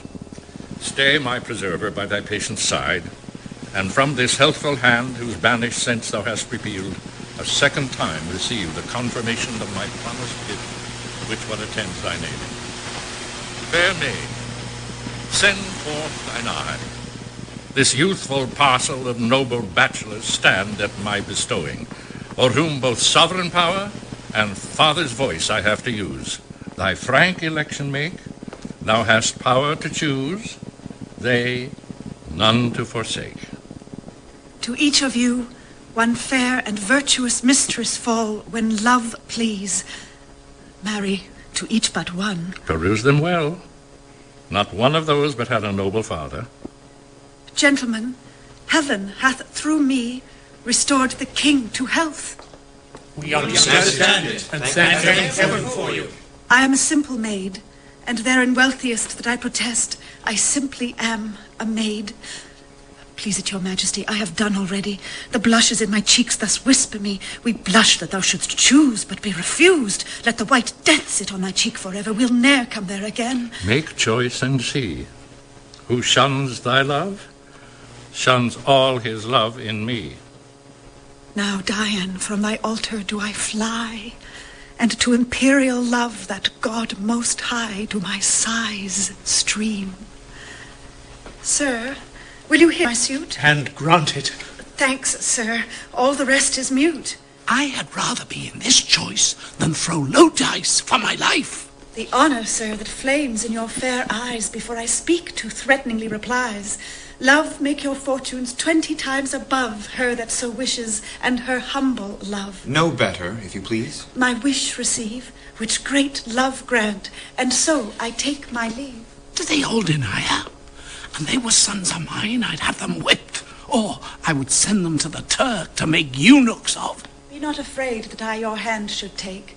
I'll never do you wrong for your own sake. Blessing upon your vows, and in your bed find fairer fortune, if you ever wed. These boys are boys of ice, they'll none have her. Sure, they're bastards to the English, the French ne'er got 'em. You are too young, too happy, and too good to make yourself a son out of my blood. Fair one, I think not so. There's one grape yet. I'm sure thy father drunk wine. But if thou beest not an ass, I am a youth of 14. I dare not say I take you, but I give me and my service, whilst I live, into your guiding power. This is the man. Why then, young Bertram, take her. She is thy wife. My wife, my liege? I shall beseech your highness, in such a business give me leave to use the help of mine own eyes. Knowest thou not, Bertram, what she has done for me? Yes, my good lord, but never hope to know why I should marry her. Thou knowest she has raised me from my sickly bed? But follows it, my lord, to bring me down must answer for your raising? I know her well. She had her breeding at my father's charge. A poor physician's daughter, my wife. Disdain rather corrupt me ever. 'Tis only title thou disdainst in her, the which I can build up. Strange is it that our bloods of colour, weight, and heat poured all together would quite confound distinction, yet stand off in differences so mighty. If she be all that is virtuous, save what thou dislikest, a poor physician's daughter, thou dislikest a virtue for the name. But do not so. From lowest place where virtuous things proceed, the place is dignified by the doer's deed. Where great positions swell and virtue none, it is a dropsied honour. Good is good alone, without the name. Vileness is so. The property by what it is should go, not by the title. What should be said? If thou canst like this creature as a maid, I can create the rest. Virtue and she is her own reward, honor and wealth from me. I cannot love her, nor will strive to do it. Thou wrongest thyself if thou should strive to choose. That you are well restored, my lord, I'm glad. Let the rest go. My honor is at stake, which to defeat I must produce my power. Here, take her hand, proud, scornful boy, unworthy this good gift, that dost in vile misprision shackle up my love and her desert, that wilt not know it is in us to plant thine honor where we please to have it grow. Check like a cat. Bear with travels in thy good, or I will throw thee from my care forever into the staggers and the careless lapse of youth and ignorance, both by revenge and hate loosing upon thee in the name of justice without alternative. Speak and answer. Pardon, my gracious lord, for I submit my fancy to your eyes. When I consider what great creation and what dole of honor flies where you bid it, I find that she, which late was in my nobler thoughts most base, is now the praised of the king, who so ennobled is as 'twere born so. Take her hand and tell her she is thine. I take her hand. Good fortune and the favor of the king smile on this contract, whose ceremony shall be performed tonight.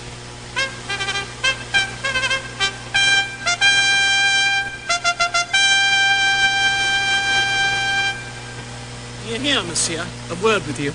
Your pleasure, sir? Your lord and master did well to make his recantation. Recantation? My lord? My master? Aye. Is it not a language I speak? A most harsh one, and not to be understood without bloody succeeding. My master. Are you companion to the Count Rosillian? To any count, to all counts, to what is man. To what is Count's man, Count's master is of another style. You are too old, sir. Let it satisfy you, you are too old. I must tell thee, sirrah, I write man, to which title age cannot bring thee. What I dare too well do, I dare not do. I did think thee for 2 evenings to be a pretty wise fellow. Thou didst make tolerable vent of thy travel, it might pass, yet The scarves and bannerets about thee did manifoldly dissuade me from believing thee to be a vessel of too great a burden. I have now found thee. When I lose thee again, I care not. Hadst thou not the privilege of antiquity upon Do thee? not plunge thyself too far in anger, lest thou hasten thy trial. So, my good window of lattice, fare thee well. Thy casement I need not open, for I look through thee. Give me thy hand. Ow! My lord, you give me most egregious indignity. Aye, with all my heart, and thou art worthy of it. I have not, my lord, deserved Yes, good faith, every dram of it, and I will not bate thee a scruple. My lord, you do me most insupportable vexation. I would it were hell pains for thy sake, and my poor doing eternal. Ow! The doing I am past, as I will by thee.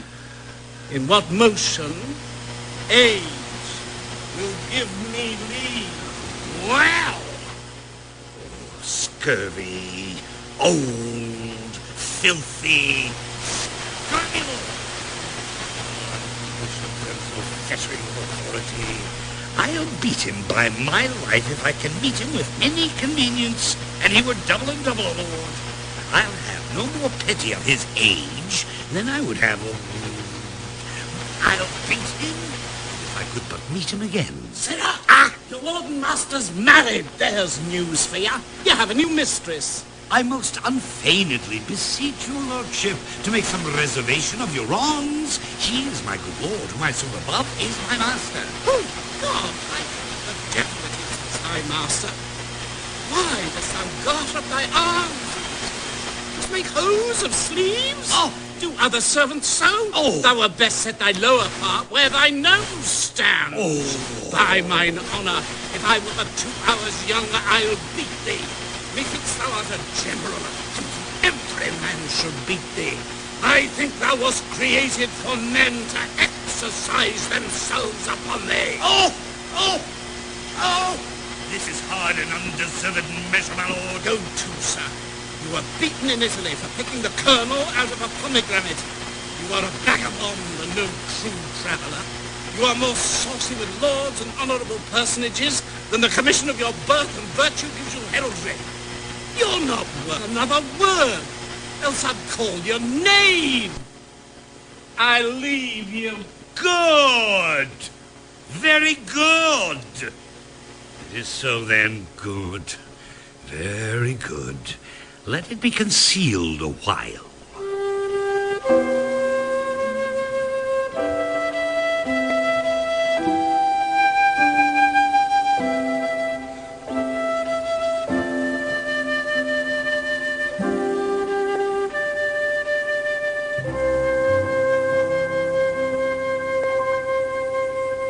Undone and forfeited to cares forever. What's the matter, sweetheart? Although before the solemn priest I have sworn I will not bed her. What?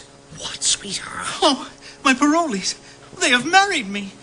Out to the Tuscan wars and never bed her. France is a dog hole, and it no more merits the foot to the wars. Oh, this letter's from my mother. What the import is, I know not yet. To the wars, my boy, to the wars. He wears his honor in a box unseen that hugs his kicky-wicky here at home, spending his manly marrow in her arms, which should sustain the bound and high curvet of Mars's fiery steed. To other regions, France is a stable, we that dwell in it, jades. Therefore, to the war. It shall be so. I'll send her to my house, acquaint my mother with my hate to her, and wherefore I am fled. Write to the king that which I durst not speak. His present gift shall furnish me to those Italian fields where noble fellows strike. War is no strife. To the dark house and the detested wife. Will this capriccio hold in thee? Art sure? Go with me to my chamber and advise me. I'll send her straight away. Tomorrow, I'll to the wars, she to her single sorrow. These walls bound. There's noise in it. 'Tis hard. A young man married is a man that's marred. Therefore away, and leave her brave. Go. The king has done you wrong. Hush. It is so.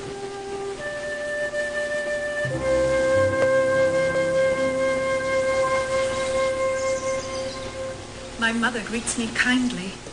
Is she well? Oh, she is not well.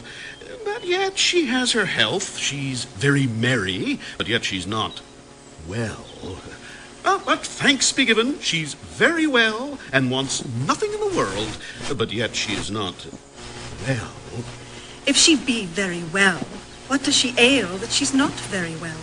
Truly, she's very well indeed, but for two things. What two things? One, that she's not in heaven, whither God send her quickly. The other, that she's on the earth, from whence God send her quickly. Bless you, my fortunate lady. I hope, sir, I have your good will to have mine own good fortune. You had my prayers to lead them on, and to keep them on, have them still. Oh, my knave, how does my old lady? So that you had her wrinkles, and I her money, I would she did as you say.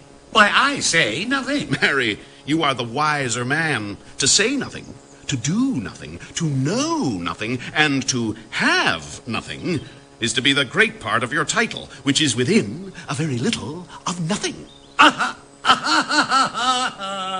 Oh, go to. Thou art a witty fool. I have found thee. Oh, do you find me in yourself, sir? Or were you taught to find me? The search, sir, was profitable, and much fool may it find in you, even to the world's pleasure and the increase of laughter. A good knave of faith and well fed. Madam, my lord will go away tonight. A very serious business calls on him. The great prerogative and right of love, which as your due time claims, he does acknowledge, but puts it off to a compelled restraint, to make the coming hour o'erflow with joy and pleasure drown the brim. What's his will else? That you take your instant leave of the king, and make this haste your own good proceeding, strengthened with what apology you think may make it probable need. What more commands he? That having this obtained, you presently attend his further pleasure. In everything I wait upon his will. I shall report it so. I pray you. Come, Sarah. But I hope your lordship thinks not him a soldier. I do assure you, my lord, he is very great in knowledge and accordingly valiant. I have then sinned against his experience and transgressed against his valor. And my state that way is dangerous, since I cannot yet find it in my heart to repent. Here he comes. I pray you, make us friends. These things shall be done, sir. Pray you, sir, who's his tailor? Sir? Oh, I know him well, Sir, he's a very good workman. Very good tailor. Is she gone to the king? She is. Will she away tonight? As you'll have her. I've writ my letters, casketed my treasure, given order for our horses, and tonight, when I should take possession of the bride, and ere I do begin. God save you, Captain. Is there any unkindness between my lord and you, monsieur?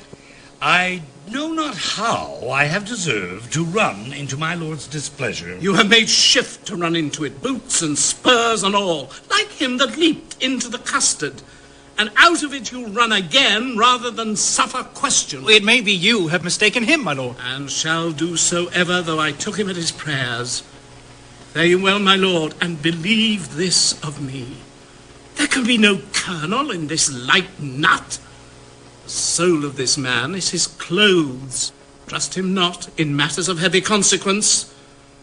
Farewell, Monsieur. Ooh, I have spoken better of you than you have or will deserve at my hand. But we must do good against evil. An idle lord, I swear. I think not so. Why, do you not know him? Yes, I do know him well, and common speech gives him a worthy pass. Here comes my clock. I have, sir, as I was commanded from you, spoke with the king, and have procured his leave for present parting, only he desires some private speech with you. I shall obey his will. You must not marvel, Helen, at my course, which holds not colour with the time. Prepared I was not for such a business, therefore am I found so much unsettled. This drives me to entreat you, that presently you take your way for home, and rather muse, than ask why, I entreat you. This to my mother. 'Twill be 2 days ere I shall see you, so I leave you to your wisdom. Sir, I can nothing say but that I am your most obedient servant. Come, no more of that. And ever shall, with true observance, seek to eke out that wherein toward me my homely stars have failed to equal my great fortunes. Let that go. My haste is very great. Farewell, hie home. Pray, sir, your pardon. Well, what would you say? I am not worthy of the wealth I own, nor dare I say 'tis mine, and yet it is. But, like a timorous thief, most fain would steal what law does vouch mine own. What would you have? Something, and scarce so much. Nothing indeed. I would not tell you what I would, my lord. Faith, yes. Only strangers and foes do sunder, and not kiss. I pray you, stay not, but in haste to horse. I shall not break your bidding, good my lord. Go thou toward home, where I will never come, whilst I can shake my sword or hear the drum. Away, and for our flight. Bravely, courageous.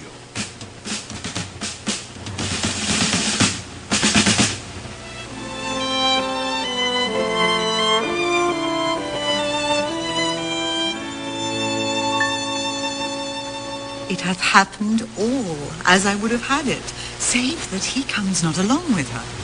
By my troth, I take my young lord to be a very melancholy man.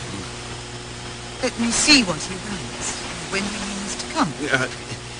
I have no mind to Isbel since I was at court. Our Isbels of the country are nothing like your Isbels of the court. And I begin to love as an old man loves money. What have we here? I have sent you a daughter-in-law. She hath recovered the king and undone me.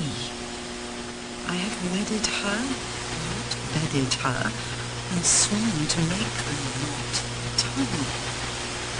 Here I am run away, know it before the report come. If there be breadth enough in the world, I will hold a long distance. My duty to you, your unfortunate son, Bertram. This is not well. Rash. To fly the favors of so good a king. To pluck his indignation on thy head by the misprizing of a maid too virtuous for the contempt of empire. Madam, yonder is heavy news within, between two lords and my young lady. Madam. Hey, there's some comfort. Your son will not so soon be killed as I thought Why he would. should he be killed? So say I, madam. If he run away, as I hear he does, the danger is in standing to it. That's the loss of men. It would be the getting of children. Oh, here they come to tell them all. Well, the son was run away. Madam, my lord is gone. Forever gone. Think upon patience. Bring it. Where?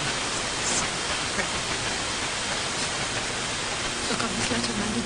Here's my passport. When thou canst put the ring upon my finger, which never shall come off, and show me thy child, I am found. Then call my husband. But in such a then, I write a never. This is a dreadful sentence. Brought you this letter, gentlemen? And for the content's sake, are sorry for our pain. I prithee, if thou engrossest all the griefs are thine, thou robb'st me of a moiety. He is my son, but I do wash his name out of my blood, and thou art all my child. Towards Florence, is he? Aye, madam. Meant to be a soldier? Such is his noble purpose. Go you to Florence? Aye, madam, with the swiftest wing of speed. Till I have no wife, I have nothing in France. 'Tis bitter. Find you that there? I know. nothing in France until he have no wife. There's nothing here that is too good for him, but only she. And she deserves a lord, 20 such rude boys might tend upon and call her hourly mistress.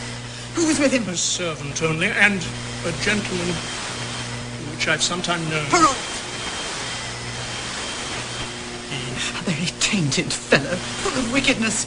My son corrupts a well-derived nature with his inducement. Indeed, good lady. You are welcome, gentlemen.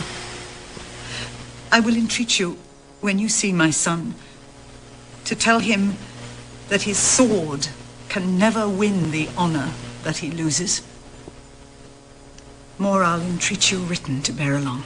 We serve you, madam, in that and all your worthiest affairs. Will you draw near? Aye, madam.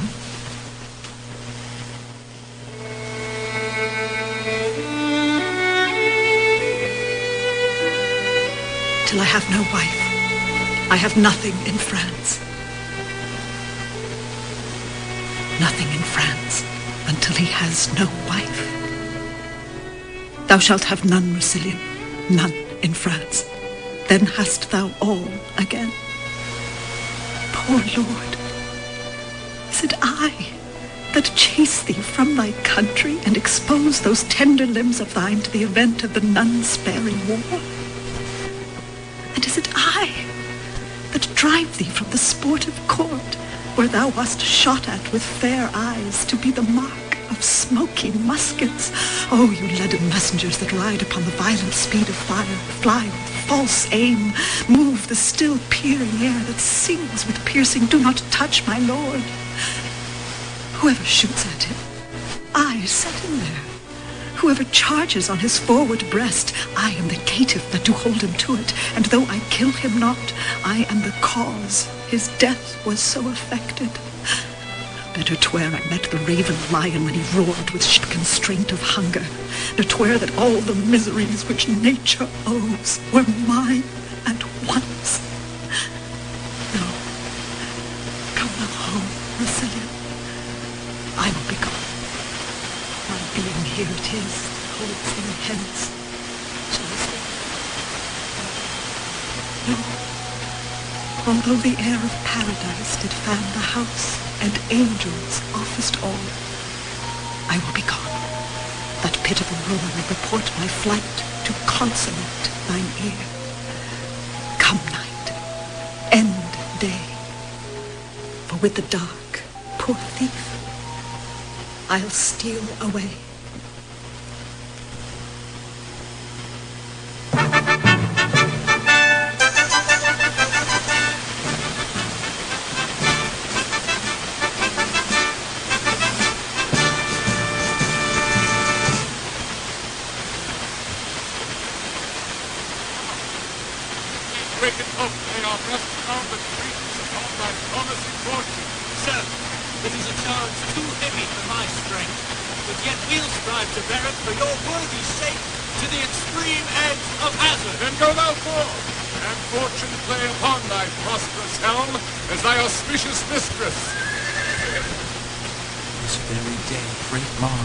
I put myself into thy file.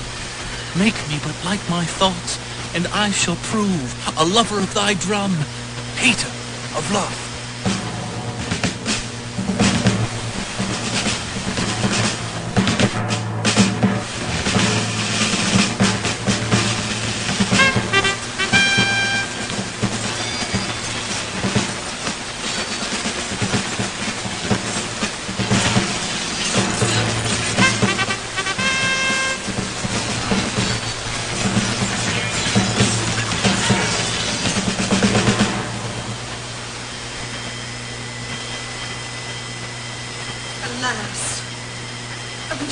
Letter of her? Might you not know she would do as she has done by sending me a letter? Read it again. I am Saint-Jacques Pilgrim thither gone. Ambitious love hath so in me offended, that barefoot plod I the cold ground upon, with sainted vow my thoughts to amend. Write, from the bloody course of war, dearest master, your dear son may follow. bless him at home in peace, whilst I from far his name with zealous fervour sanctify. He is too good and fair for death and me, whom I myself embrace to set him free. Oh, what sharp stings are in her mildest words. Ronaldo, you did never lack advice so much as letting her pass so. Had I spoke with her, I could have well diverted her intents, which thus she hath prevented. Pardon me, madam. If I had given you this at overnight, she might have been obtained. And yet she writes pursuit would be of vain. What angel shall bless this unworthy husband? Thrive. Some prayers, whom heaven delights to hear and loves to grant, reprieve him from the wrath of greatest justice. Right, Rinaldo, to this unworthy husband of his wife. Let every word weigh heavy of her worth, that he does weigh too light. My greatest grief, though little he do feel it, set down sharply. Dispatch the most convenient messenger. When haply he shall hear that she is gone, he will return, and hope I may that she, hearing so much, will speed her foot again, led hither by pure love. Which of them both is dearest to me? I have no skill in sense to make distinction. Provide this messenger. My heart is heavy, and mine age is weak. Grief would have tears, and sorrow bids me speak.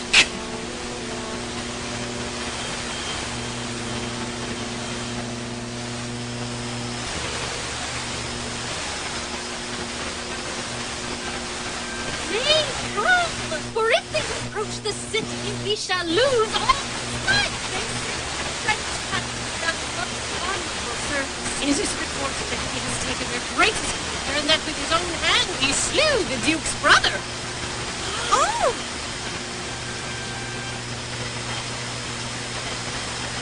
Oh, we have lost our leader. They are gone a contrary way. Come, let's return again and suffice ourselves with the report of it. Take heed of this French earl. The honor of a maid is her name.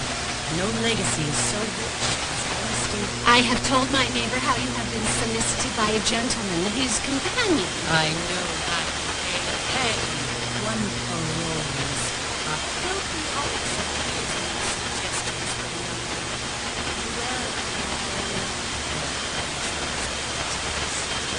oaths, tokens, and all these engines of lust are not the things they go under. Many a maid hath been seduced by them. I hope I need not to advise you further, but I hope that your own grace will keep you where you are. You shall not need to fear me. I hope so. Look, here comes a pilgrim. I know she will lie at my house. Thither they send one another. I'll question her. God save you, pilgrim. Whither are you bound? Where do the Palmers lodge, I do beseech you? At the St. Francis here beside the port. Is this the way? Aye, Mary is't. Hark you, they come this way. If you will tarry, holy pilgrim, but till the troops come by, I will conduct you where you shall be lodged. Therefore, I think I know your hostess as ample as myself. Is it yourself? If you shall please so, pilgrim. I thank you, and will stay upon your leisure. You came, I think, from France. I did so. Here you shall see a countryman of yours that has done worthy service. His name, I pray you? The Count Rossillion. Know you such a one? By the ear that hears most nobly of him, his face I know not. Whatsoe'er he is, he's bravely taken here. He stole from France, as 'tis reported, for the king had married him against his liking. Think you it is so? Aye, 'tis but the truth. I know his lady. There is a gentleman that serves the count, report but coarsely of her. What's his name? Monsieur Perrault. Oh, I believe with him in argument of praise, or to the worth of the great count himself. She is too mean to have her name repeated. Alas, poor lady. 'Tis a hard bondage to become the wife of a detesting lord. I warrant, good creature, wheresoe'er she is, her heart plays sadly. This young maid might do her a shrewd turn, if she pleased. How do you mean? Maybe the amorous count solicits her in the unlawful purpose. He does indeed, and trades with all that can in such a suit. Corrupt the tender honor of a maid, but she is armed for him, and keeps her guard in honestest defense. The gods forbid else. So, now they come! Which is the Frenchman? He! That's true. 'Tis a most gallant fellow. How would he loved his wife? If he were honester, he were much goodlier. Is not a handsome gentleman. I like him well. 'Tis pity he's not honest. Ron is that same knave that leads me to these places. Were I his lady, I would poison the vile rascal. Which is he? The jackanapes with scars. Why is he melancholy? Chance he's hurt at a battle. Lose our drum? Well. He's shrewdly vexed at something. Hola! Look, he has spied us. Mary hang you! And your courtesy for a ring carrier. The troop is past. Come, pilgrim, I will bring you where you shall host. Of enjoined admittance, there's 4 or 5 to great Saint-Jacques bound already at my house. I humbly thank you. Please it this matron and this gentle maid to eat with us tonight. The charge and thanking shall be for me, and to requite you further, I will bestow some precepts to this virgin, worthy the note. We'll take your offer. Kindly.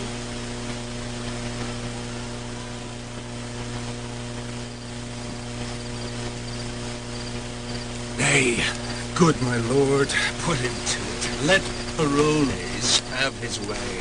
If your lordship finds him not a rascal, hold me no more in your respect. On my life, my lord, a bubble. Do you think I am so far deceived in him? Believe it. My lord, in mine own direct knowledge, without any malice, but to speak of him as my kinsman, he's a most notable coward, an infinite and endless liar, an hourly promise breaker, the owner of no one good quality worthy your lordship's entertainment. It were fit you knew him. He might, in some great and trusty business, fail you. I would I knew in what particular action to try him. None better than to let him fetch off his drum, which you hear him so confidently undertake to do. I, with this troop of Florentines, will suddenly surprise him. Such I will have, whom I'm sure he knows not from the enemy. We will bind and hoodwink him so. He shall suppose no other but that he's carried into the camp of the adversaries, when we bring him to our own tents. Be but your lordship present at his examination. If he do not for the saving of his life, and in the highest compulsion of base fear, offer to betray you, and deliver all the intelligence in his power against you, and that, with the divine forfeit of his soul upon oath, never trust my judgment in anything. Oh, for the love of laughter, let him fetch his drum! Oh, for the love of laughter, hinder not the honor of his design. Let him fetch off his drum in any hand.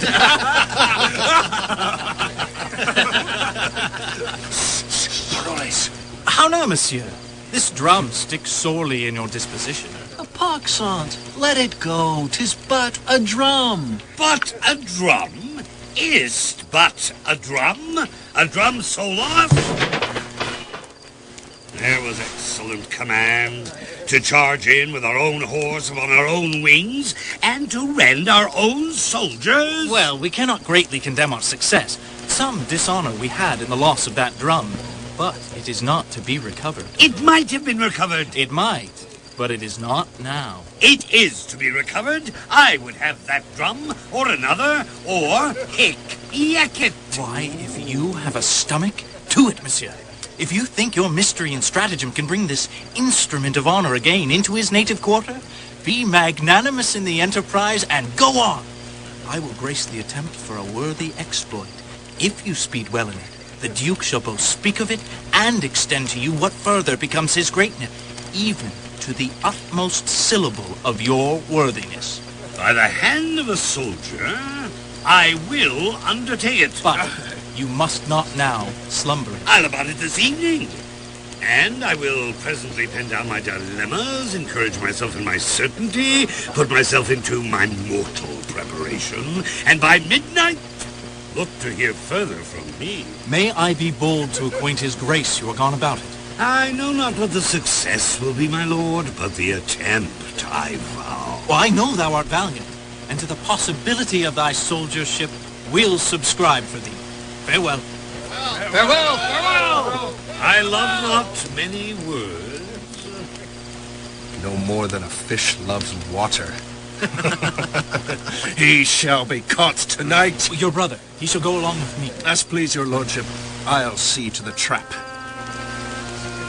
Now will I lead you to the house and show you the lass I spoke of? But you say she's honest. Well, that's all the fault. I spoke with her but once and found her wondrous cold. But I sent to her by this same coxcomb that we have at the wind tokens and letters, which she did resend. And this is all I have done. She's a fair creature. Will you go see her? With all my heart, my lord.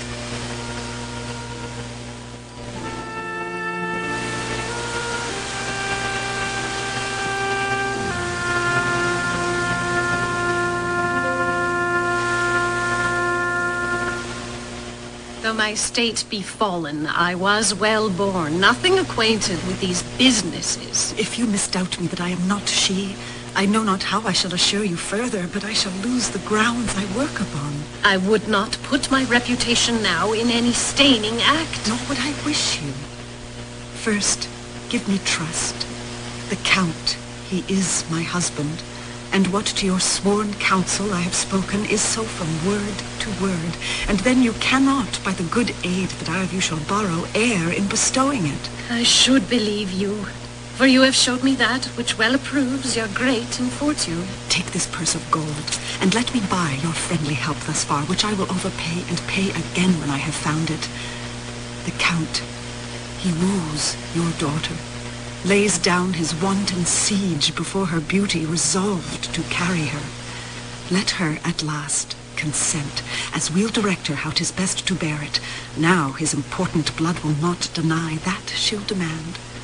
A ring the Count he wears, that downward hath succeeded in his house from son to son, some 4 or 5 descents since the first father wore it. This ring he holds in most rich choice, yet in his idle fire, to buy his will it would not seem too dear, however repented after.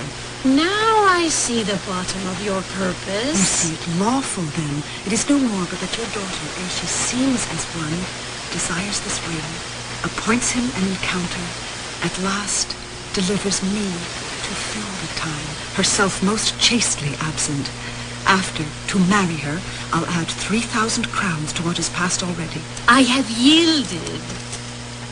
Instruct my daughter how she shall persever, that time and place with this deceit so lawful may prove coherent.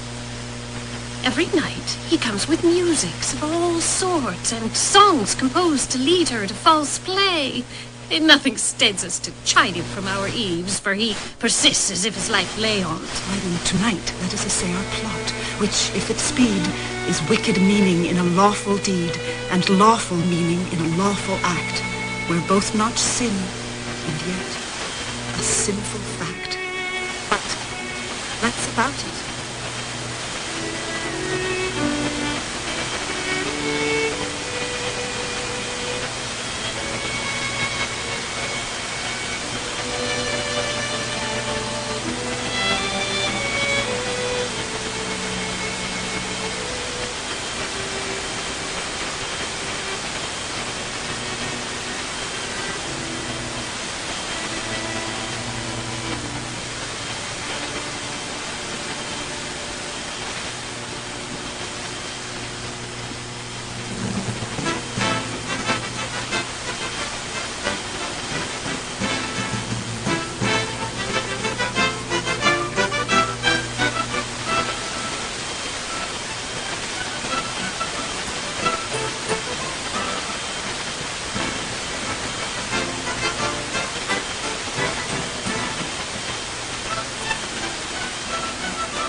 You've just heard Part 2, Shakespeare's All's Well That Ends Well, directed for the Stratford Festival of Canada by Richard Met.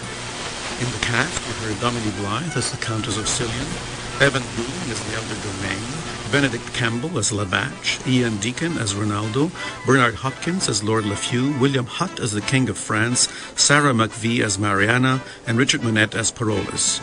You also heard Lucy Peacock as Helena, Roger Shank as the Younger Domain, David Snellgrove as Bertram, Sarah Topham as Diana, Brian Tree as the Interpreter, Stephen Russell as the Duke of Florence, Ian White as the Gentleman and First Lord, and Bridget Wilson as Widow Capulet. Original music was composed by Berthold Carriere, producer was Barbara Worthy, engineer Wayne Richards, sound effects were Matt Wilcott, Jim Neal, and David Campbell, associate producers Rosie Fernandez and Colleen Woods. Special thanks to Din Gaburi and Andrei Tarasiak. Many of the dramas you hear on our program are available for purchase. Just phone 416-205-5966 or email radiodramaonc@toronto.cbc.ca. You can also visit our website at www.cbc.ca/radiodrama and follow the link marked merchandise. If you would like to send us a letter, please address it to Monday Night Playhouse, Box 500, Station A, Toronto, M5W1E6, and send emails to sunshowcase, that's one word, sunshowcase@cbc.ca. Here now is a preview of next week's show. In the following clip, we find Bertram attempting to seduce the Italian beauty Diana.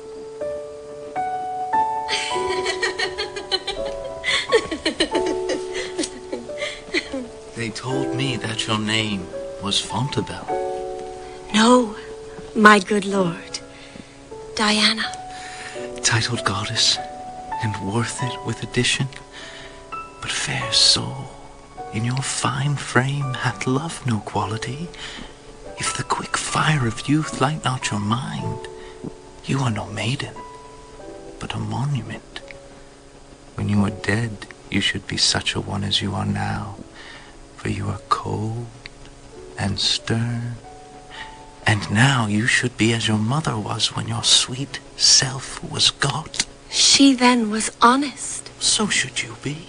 No, my mother did but duty, such, my lord, as you owe to your wife. No more of that. I prithee do not strive against my vows. I was compelled to her. But I love thee by love's own sweet constraint, and will forever do thee all rights of service. Aye, so you serve us, till we serve you. But when you have our roses, you barely leave our thorns to prick ourselves, and mock us with our bareness. I have always sworn true. 'Tis not the many oaths that makes the truth, but the plain, single vow that is vowed true. That's it for tonight. Join me next week for the thrilling conclusion of All's Well That Ends Well. I'm Damiano Pietropalo, and you've been listening to Monday Night Playhouse. Stay with us now for Ross Porter and After Hours.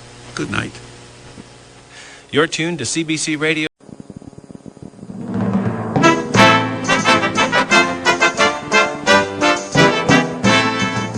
Hello and welcome to Monday Night Playhouse. I am Damiano Pietropalo, and it is my pleasure to welcome once again tonight Richard Monette, the Artistic Director of the Stratford Festival of Canada. Hello, Richard. Good evening, Damiano. Well, tonight we'll bring All's Well That Ends Well to a happy conclusion.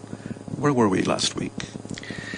Last week, we were in the bed plot.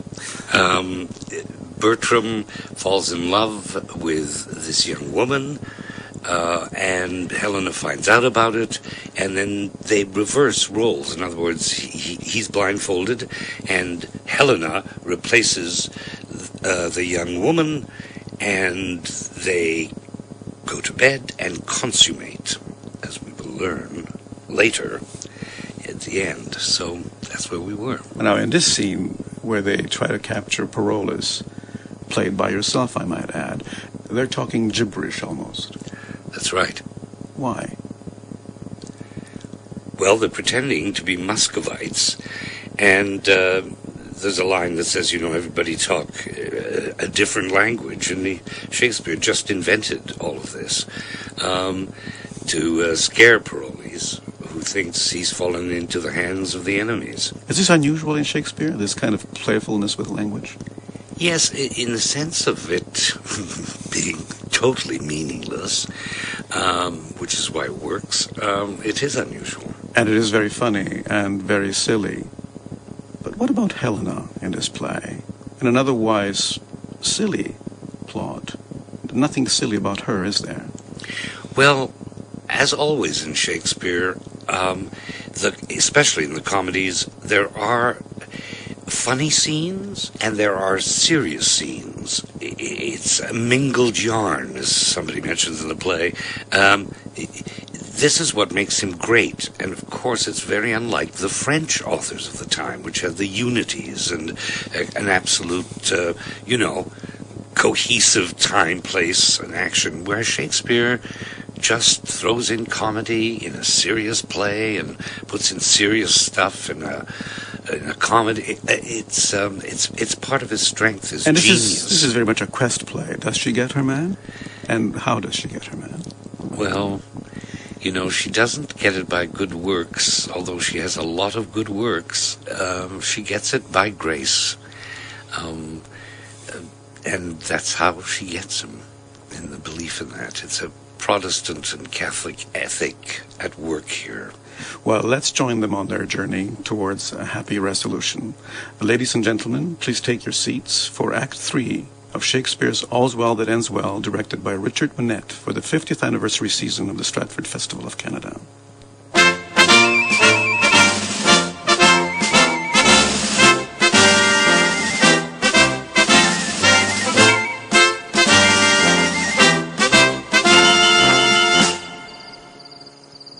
He can come no other way but this.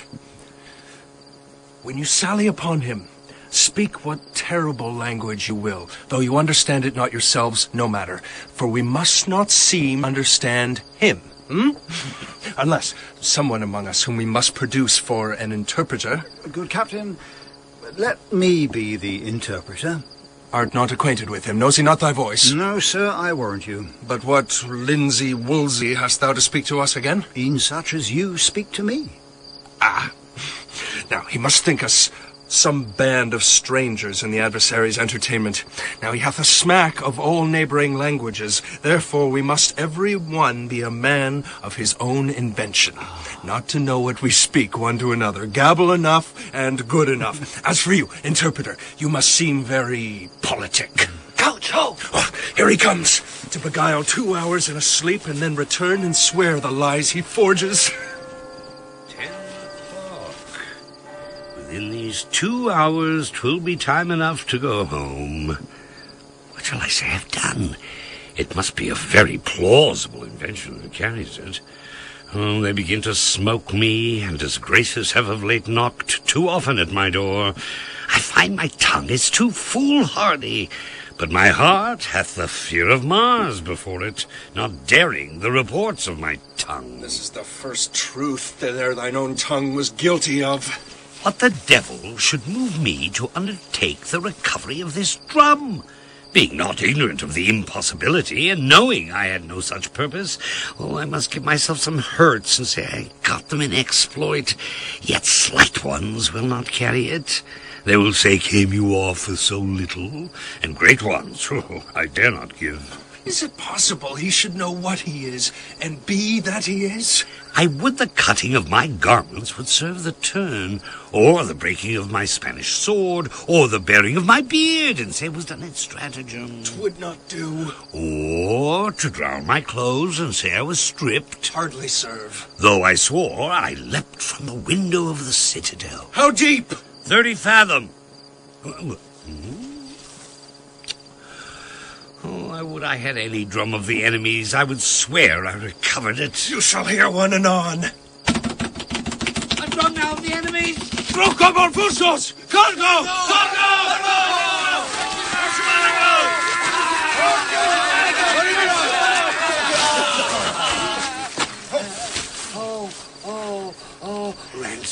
Ransom! Do not hide mine eyes. Tremaldo Boscos. I know. You are the Moscow's regiment. I shall lose my life for want of language. If there be any here, German or Dane, Low Dutch, Italian or French, let him speak to me. I'll discover that which shall undo the Florentine. Boscos Vivado. I understand thee and can speak thy tongue. Oh. Caroli Ponto. Sir, we take thee to thy faith, for 17 poniards are at thy bosom. Oh, pray, Monka, Ravania, Duchka. Oskobarokos! Holy Boko! Holy, the general is content to spare thee yet. Oh. And hoodwinked as thou art, will lead thee on to gather Flomley. Haply thou mayst inform something to save thy life. Oh, let me live, and all the secrets of our camp I'll show. Their force, their purposes. Nay, I'll speak that which you will wonder at. But wilt thou faithfully? Oh, if I do not, damn me. A Codalinta! Come! Thou art granted strength! Go! Tell the Count Rustillion and my brother we've caught the woodcock, and we'll keep him muffled till we do hear from them. Captain, I will. He will betray us all. Unto ourselves. So I will, sir. Till then, I'll keep him dark and safely locked.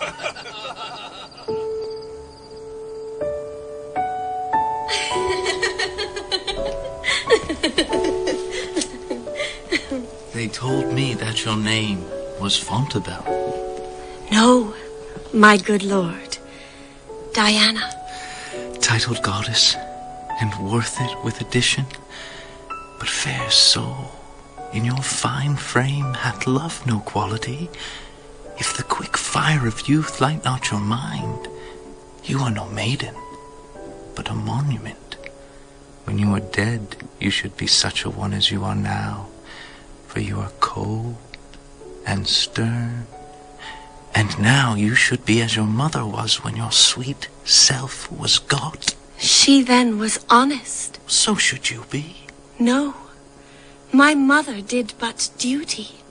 Such, my lord, as you owe to your wife. No more of that. I prithee, do not strive against my vows.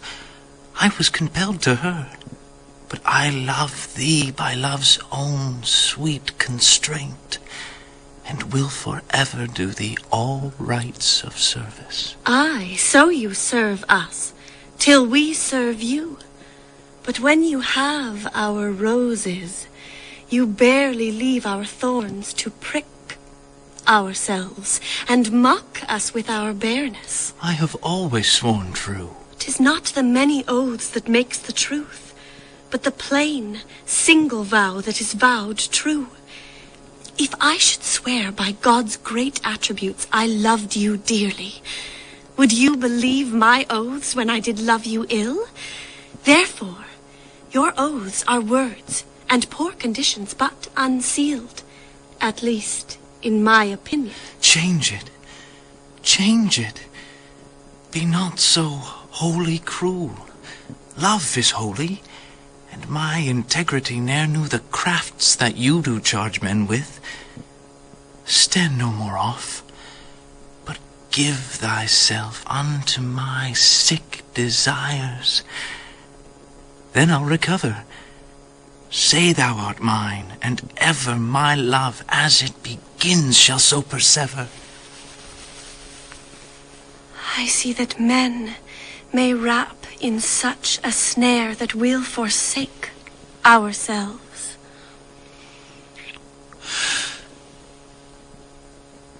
Give me that ring. I'll lend it thee, my dear, but have no power to give it from me. Will you not, my lord? It is an honor belonging to our house, bequeathed down from many ancestors, which were the greatest obloquy of the world in me to lose. Mine honors such a ring, My chastity's the jewel of our house, bequeathed down from many ancestors, which were the greatest obloquy of the world, in me to lose. Thus, your own proper wisdom brings in the champion honor on my part against your vain assault. Here, take my ring. My house, mine honor, yea, my life be thine, and I'll be bid by thee. Now will I charge you in the band of truth.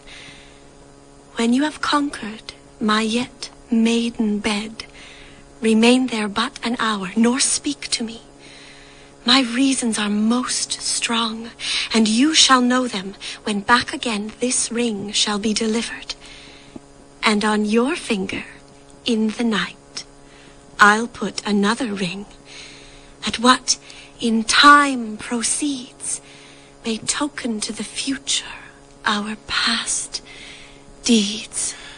A heaven on earth I have won by wooing thee. For which live long to thank both heaven and me.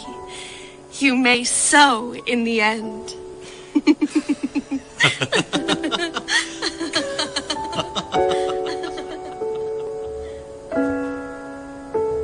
My mother told me just how he would woo, as if she sat in his heart. She says all men have the like oaths. He had sworn to marry me when his wife's dead. Therefore, I'll lie with him when I am buried. Since French men are so bred, marry who will, I live and die a maid. Only in this disguise, I think it no sin to cozen him that would unjustly win.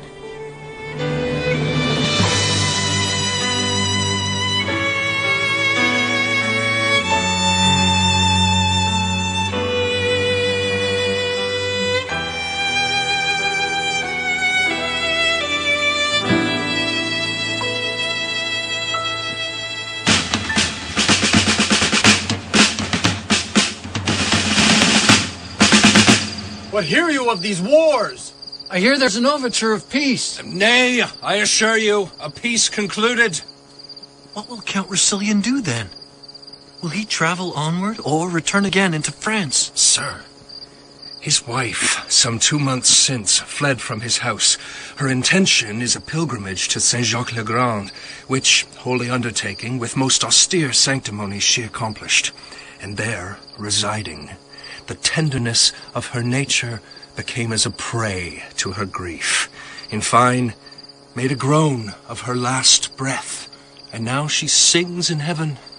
Hath the Count all this intelligence? Aye, and the particular confirmations, point from point, are widely known. I am heartily sorry that he'll be glad of this. The web of our life is of a mingled yarn, good and ill together. Here's his lordship now. And my lord, it's not after midnight. I have tonight dispatched 16 businesses. I had taken leave of the Duke, done my due with his nearest, buried a wife, mourned for her, writ to my lady mother I am returning, and between these main parcels of dispatch effected many nicer needs. But shall we have this dialogue between the fool and the soldier? Bring him forth. Has sat in the stocks all night, poor gallant knave. How does he carry himself? He weeps like a wench that had shed her milk. And what think you he hath confessed? Nothing of me, has he? His confession is taken, and it shall be read to his face. If your lordship be'nt as I believe you are, you must have the patience to hear it. He can say nothing of me. Shh! Woodman comes.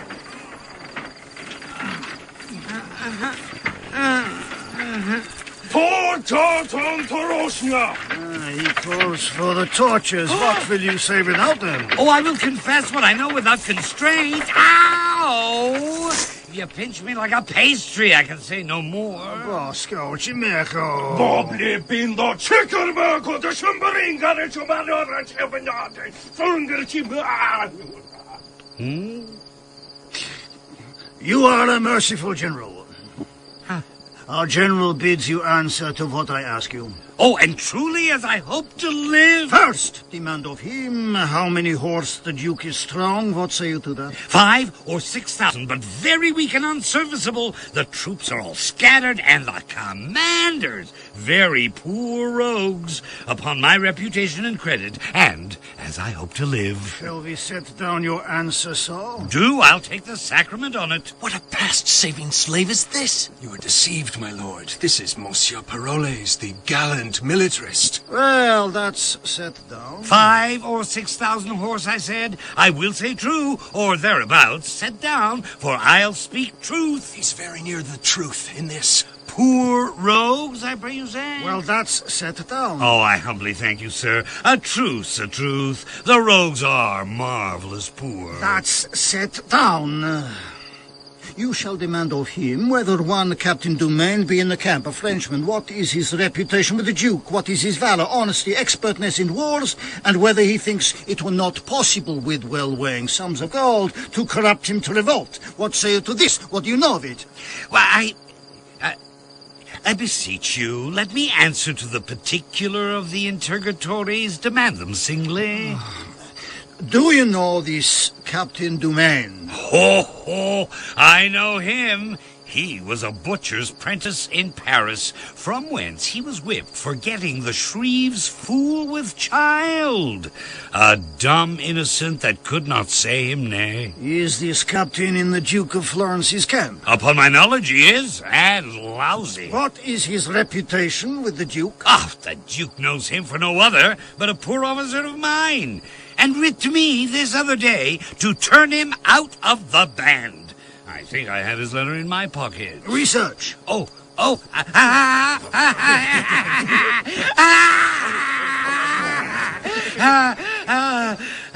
good sadness. I do not know. Either it is there or it is upon a file with the Duke's other letters in my tent. Here it is. Here's the paper. Shall I read it you? I know not if it be it or no. Diane, the Count's a fool and full of gold. That is not the Duke's letter, sir. That is an advertisement to a proper maid in Florence, one Diana, to take heed of the allurement of one Count Rousillon, a foolish, idle boy. But for all that, very rubbish. I pray you, sir, put it up again. May I read it first, by your favor? Oh, my meaning, I protest, was very honest in behalf of the maid, for I knew the young Count to be a dangerous and lascivious boy, who is a whale to virginity and devours up all the fry it finds. Damnable, both sides, rogue! When he swears oaths, bid him drop gold and take it. After he scores, he never pays the score. Half one is match well made, match and well make it. He ne pays after debts, take it before, and say a soldier, Diane, told he this. Men are to mell with boys are not dookies, for account of this. The Count's a fool, I know it, who pays before, but not when he does owe it. Thine as he vowed to thee in thine ear. Paroles. He shall be whipped through the army with this rhyme in his forehead. I perceive, sir, by the general's looks, we shall be fain to hang you. Oh, my life, sir, in any case. Not that I'm afraid to die, but that my offenses being many, I would repent out the remainder of nature. Oh, let me live, sir, in a dungeon, in stocks, or anywhere, so I may live. Well, we see what may be done, so you confess freely. Therefore, once more to this Captain Dumaine, what is his honesty? He will lie, sir, with such volubility that you would think truth were a fool. I have but little more to say, sir, of his honesty. What's his brother, the other Captain Dumaine? What is he asking of me? What's he? Eat a crow of the same nest. He excels his brother for a coward, yet his brother is reputed one of the best there is. In a retreat, he outruns any lackey. Marry, in coming on, he has the cramp. If your life be saved, will you undertake to betray the Florentines? I, and the captain of his horse, Count Rousillon. I whisper with the general and know his pleasure. No more drumming. A plague of all drums. Only to seem to deserve well, and to beguile the supposition of that lascivious young boy, the Count, have I run into this danger. Yet who would have suspected an ambush where I was taken?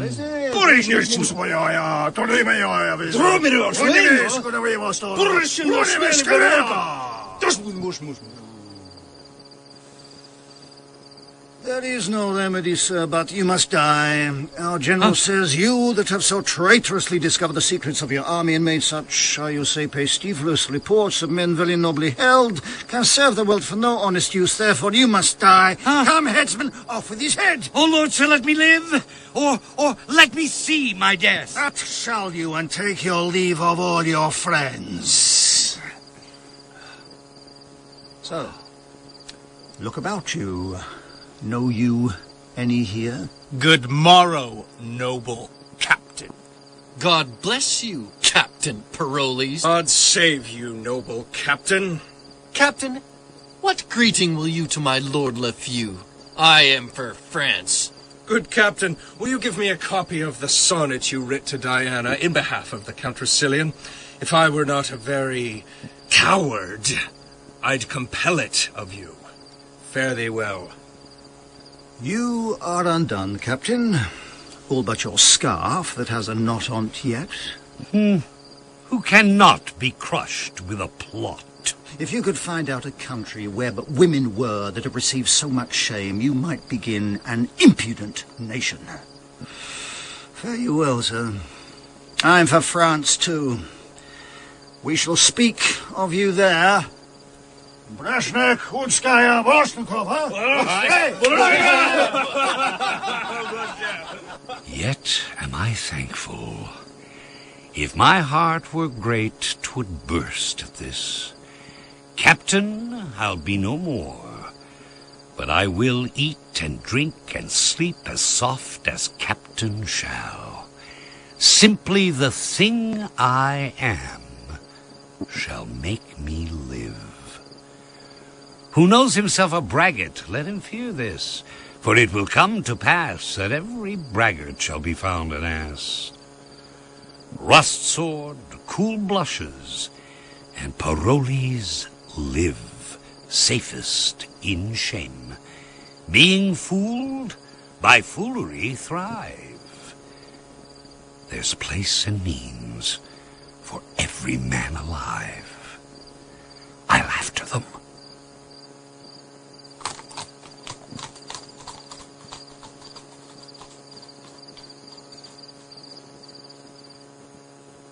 That you may well perceive I have not wronged you, his grace, the great and Christian King of France, shall be my surety, for whose throne 'tis needful, ere I can perfect mine intents, to kneel.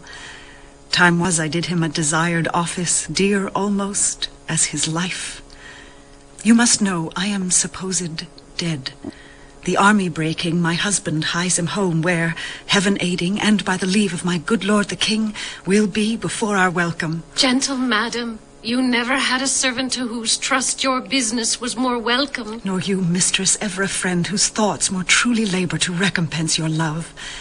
Doubt not, but heaven hath brought me up to be your daughter's dower, as it hath fated her to be my motive and helper to a husband. But oh, strange men, that can such sweet use make of what they hate, when saucy trusting of the cozened thoughts defiles the pitchy night, so lust doth play with what it loathes for that which is away. But more of this hereafter. You, Diana, under my poor instructions, yet must suffer something in my behalf. Let death and honesty go with your impositions.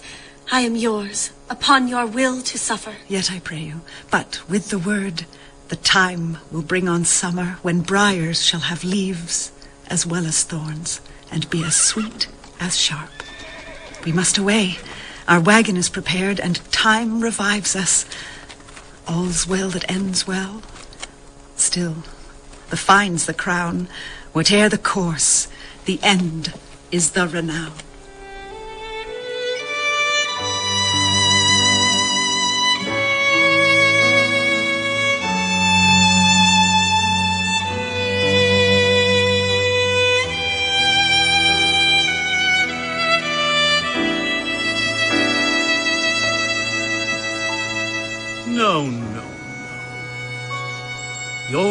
was misled with a snipped taffeta fellow there, whose villainous saffron would have made all the unbaked and doughy youth of a nation in his colour.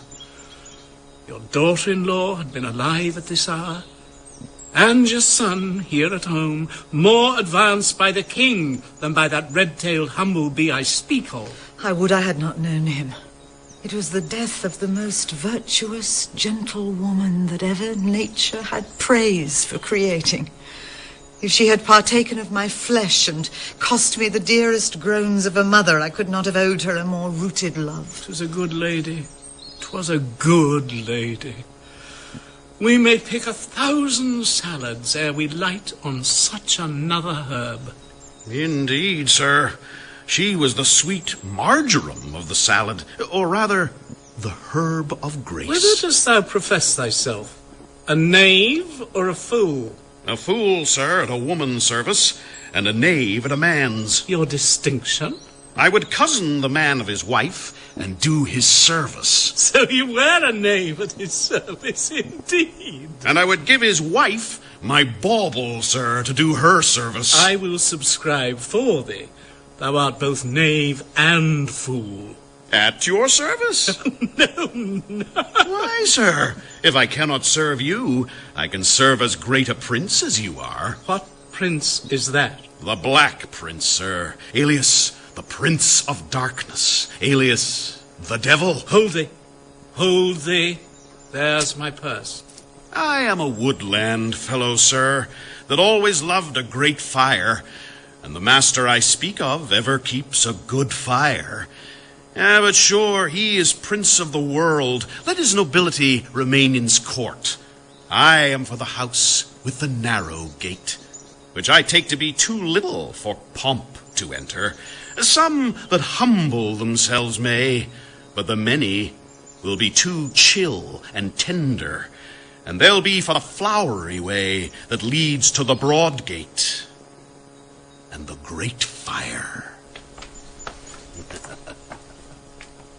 A shrewd knave and a mischievous. So he is. My husband made himself much sport out of him, which he thinks is a patent for his sauciness. I like him well. Since I heard of the good lady's death, and that my lord your son was upon his return home, I moved the king my master to speak in the behalf of my daughter Madeline, which his majesty did first propose. His highness hath promised me to do it, and to stop up the displeasure he has conceived against your son. There is no fitter matter. How does your ladyship like it? With very much content, my lord, and I wish it happily effected. I have letters that my son will be here tonight.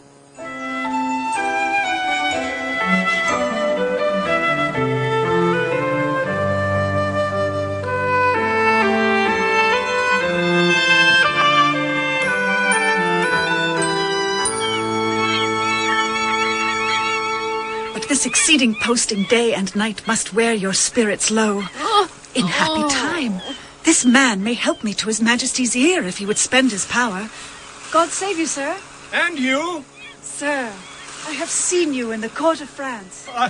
I have been some time there. I do presume, sir, that you are not fallen from the report that goes upon your goodness, and therefore goaded with most sharp occasions which lay nice manners by, I put you to the use of your own virtues, for the which I shall continue thankful. What's your will? That it will please you to give this poor petition to the king, and aid me with that store of power you have to come into his presence. King's not here. Not here, sir? Not indeed.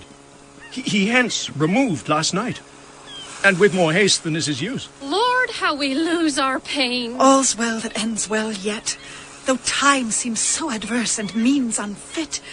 I do beseech you, sir, whither is he gone? Marry, as I take it to the Paris court, whither I'm going.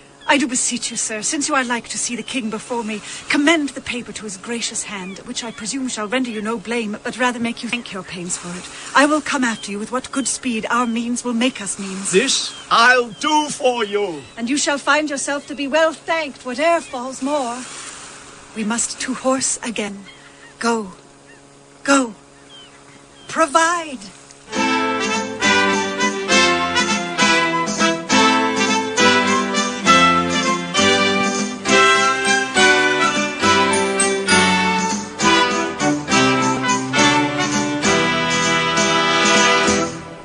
Monsieur Lavache, give my Lord Lefew this letter.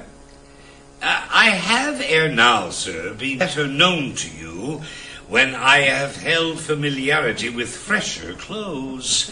But I am now, sir, muddied in Fortune's mood, and smell somewhat strong of her strong displeasure. Truly, Fortune's displeasure is but sluttish, if it smells so strongly as thou speak'st of. Oh, prithee, allow the wind. Nay, you need not stop your nose, sir. I spake but by a metaphor. Indeed, sir, if your metaphor stink, I will stop my nose, or against any man's metaphor. Oh, prithee, get thee further. Pray you, sir, deliver me this paper to Lord Lefew. Oh, prithee, stand away. A paper from Fortune's privy closet to give to a nobleman? Oh, look, here he comes himself.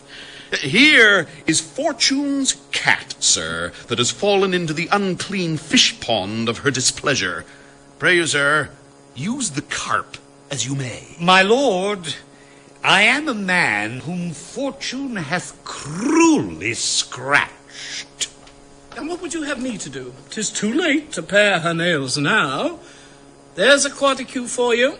I am for other business. I beseech your honor to hear me one single word. You beg a single penny more? Come, you shall have it. Save your word. My name, my good lord, is Paroli. Oh! You beg more than one word, then? Cocks my passion. Give me your hand. How does your drum? Oh, my good lord. You were the first that found me. Was I in sooth? It lies in you, my lord, to bring me in some grace, for you did bring me out. Out upon thee, knave? Dost thou put upon me at once both the office of God and the devil?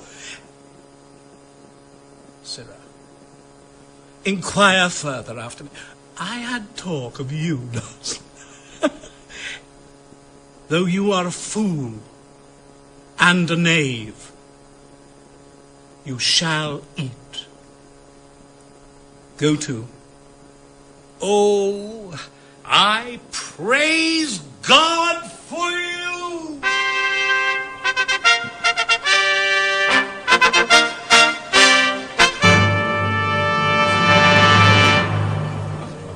We lost a jewel of her, and our esteem was made much poorer by it. But your son, as mad in folly, lacked the sense to know her estimation home. 'Tis past, my liege, and I beseech your majesty to make it natural rebellion, done in the blaze of youth when oil and fire, too strong for reason's force, o'erbears it and burns on. My honored lady, I have forgiven and forgotten all, though my revenges were high bent upon them and watched the time to shoot. This I must say, but first I beg my pardon. The young lord did to his majesty, his mother, and his lady offence of mighty note. But to himself he did the greatest wrong of all. He lost a wife whose beauty did astonish the survey of richest eyes, whose words all ears took captive, whose dear perfection hearts that scorn to serve humbly called mistress. Praising what is lost makes the remembrance dear. Well, call him hither. We are reconciled, and the first view shall kill all repetition. Let him not ask our pardon. The nature of his great offense is dead, and deeper than oblivion we do bury the incensing relics of it. Let him approach a stranger, no offender, and inform him, so 'tis our will he should. I shall, my liege. And what says he to your daughter? Have you spoke? All that he is hath reference to your highness. Then shall we have a match. I have letters sent me that set him high in fame. Count Tressilian, my liege.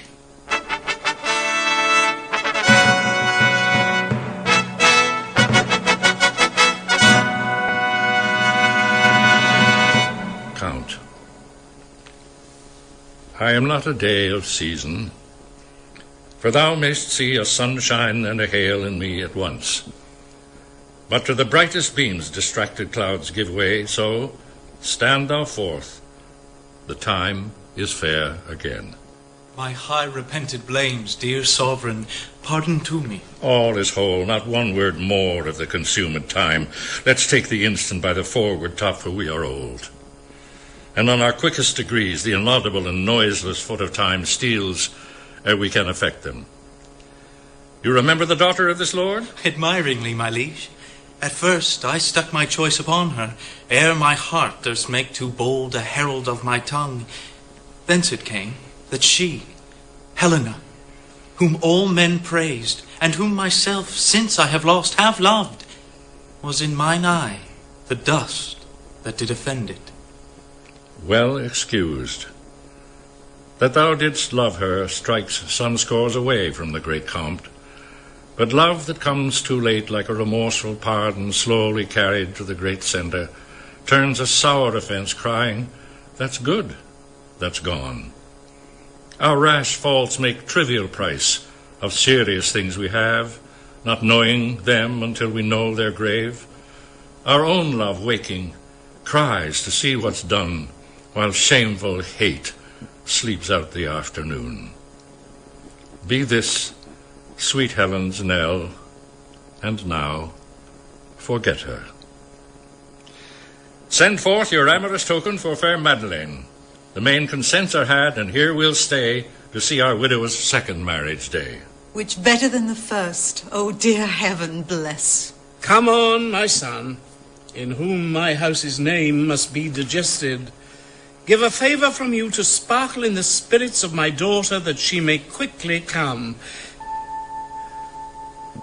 By my old beard and every hair that's on't, Helen that's dead was a sweet creature. Such a ring as this, the last that ere I took her leave at court, I saw upon her finger. Hers it was not. Now pray you let me see it, for mine eyes, while I was speaking oft, was fastened to it. This ring was mine, and when I gave it Helen, I bade her, if her fortunes ever stood necessity to help, that by this token I would relieve her. Had you that craft to reave her of what should stead her most? My gracious sovereign, howe'er it pleases you to take it so, the ring was never hers. Son, on my life, I have seen her wear it, and she reckoned it at her life's rate. I am sure I saw her wear it. You are deceived, my lord. She never saw it. In Florence was it from a casement thrown me, wrapped in a paper, which contained the name of her that threw it. Noble she was, and thought I stood engaged. But when I informed her fully, I could not answer in that course of honour, as she had made the overture, she ceased in heavy satisfaction, and would never receive the ring again. Plutus himself hath not in nature's mystery more science than I have in this ring. 'Twas mine, 'twas Helen's, who gave it you. Then if you know that you are well acquainted with yourself, confess 'twas hers, and by what rough enforcement you got it from her. She called the saints to surety that she would never put it from her finger unless she gave it to yourself in bed, where you have never come, or sent it us upon her great disaster. She never saw it. Thou speak'st it falsely, as I love mine honour, and makes conjectural fears to come into me, which I would fain shut out. If it should prove that thou art so inhuman, O God, 'twill not prove so. And yet I know not, thou didst hate her deadly, and she is dead, which nothing but to close her eyes myself could win me to believe, more than to see this ring. Take him away, we'll sift this matter further. If you shall prove that ring was ever hers, you shall as easy prove that I husbanded her bed in Florence, where yet she never was. I am wrapped in dismal thinkings. Gracious sovereign, whether I have been to blame or no, I know not. Here's a petition from a Florentine, who hath for 4 or 5 removes come short to tender it herself. I undertook it vanquished thereto by the fair grace and speech of the poor suppliant, who by this I know is here attending. Her business looks in her with an importing visage, and she told me in a sweet verbal brief, it did concern your highness with herself. Upon his many protestations to marry me when his wife was dead, I blush to say it, he won me. Now is the Count Resilian a widower, His vows are forfeited to me, and my honours paid to him. He stole from Florence, taking no leave, and I follow him to his country for justice. Grant it me, O king, in you at best lies, otherwise a seducer flourishes, and a poor maid is undone. Diana Capulet. I will buy me a son-in-law at a fair. I'll none of him. The heavens have thought well on thee, Lafeu, to bring forth this discovery. Seek these suitors. Go speedily, bring again the Count. I am afraid the life of Helen, lady, was foully snatched. Now justice on the doers. I do wonder, sir, since wives are monsters to you, and that you fly them as you swear them lordship, yet you desire to marry. What woman's that? I am, my lord, a wretched Florentine, derived from the ancient Capulet. My suit, as I do understand, you know, and therefore know how far I may be pitied. I am her mother, sir, whose age and honor both suffer under this complaint we bring, and both shall cease without your remedy. Count, do you know these women?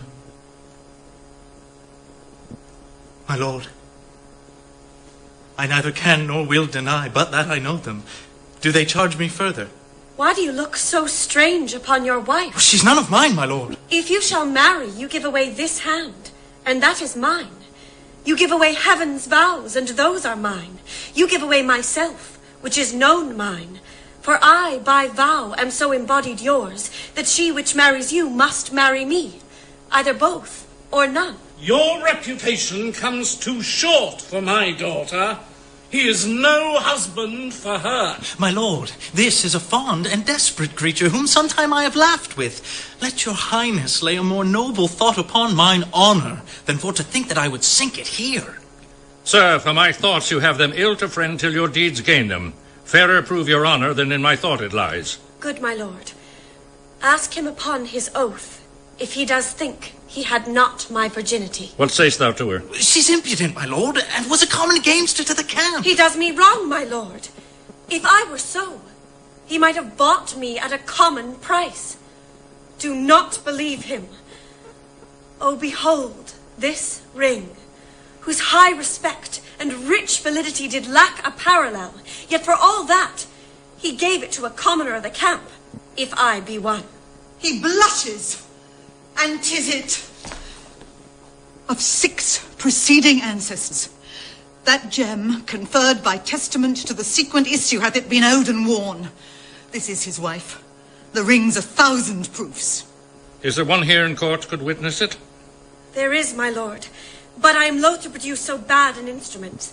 His name's Paroles. I saw the man today, if man he be. Find him and bring him hither. He's quoted for a most perfidious slave, with all the spots of the world taxed and abolished, whose nature sickens. But to speak a truth, am I, or that, or this, for what he'll utter that will speak anything? She hath that ring of yours. I think she has. Certain it is I liked her, and boarded her the wanton way of youth. She knew her distance, and had angled for me, madding my eagerness with her restraint. As all impediments in fancy's course are motives of more fancy. And at last, her infinite cunning with her modern grace subdued me to her rate. She got the ring, and I had that which any inferior might at market price have bought. I must be patient. You, that have turned off a first so noble wife, may justly diet me. I pray you yet, since you lack virtue, I will lose a husband. Ask for your ring. I will return it home, and give me mine again. I have it not. What ring was yours, I pray you? Sir, much like the same upon your finger. Know you this ring? This ring was his of late. And this was it I gave him, being a bed. Ah.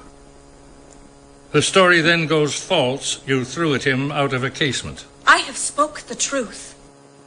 My lord, I do confess the ring was hers. You boggle shrewdly. Every feather starts you. Monsieur Paroles, this way. Is this the man you speak of? Aye, my lord.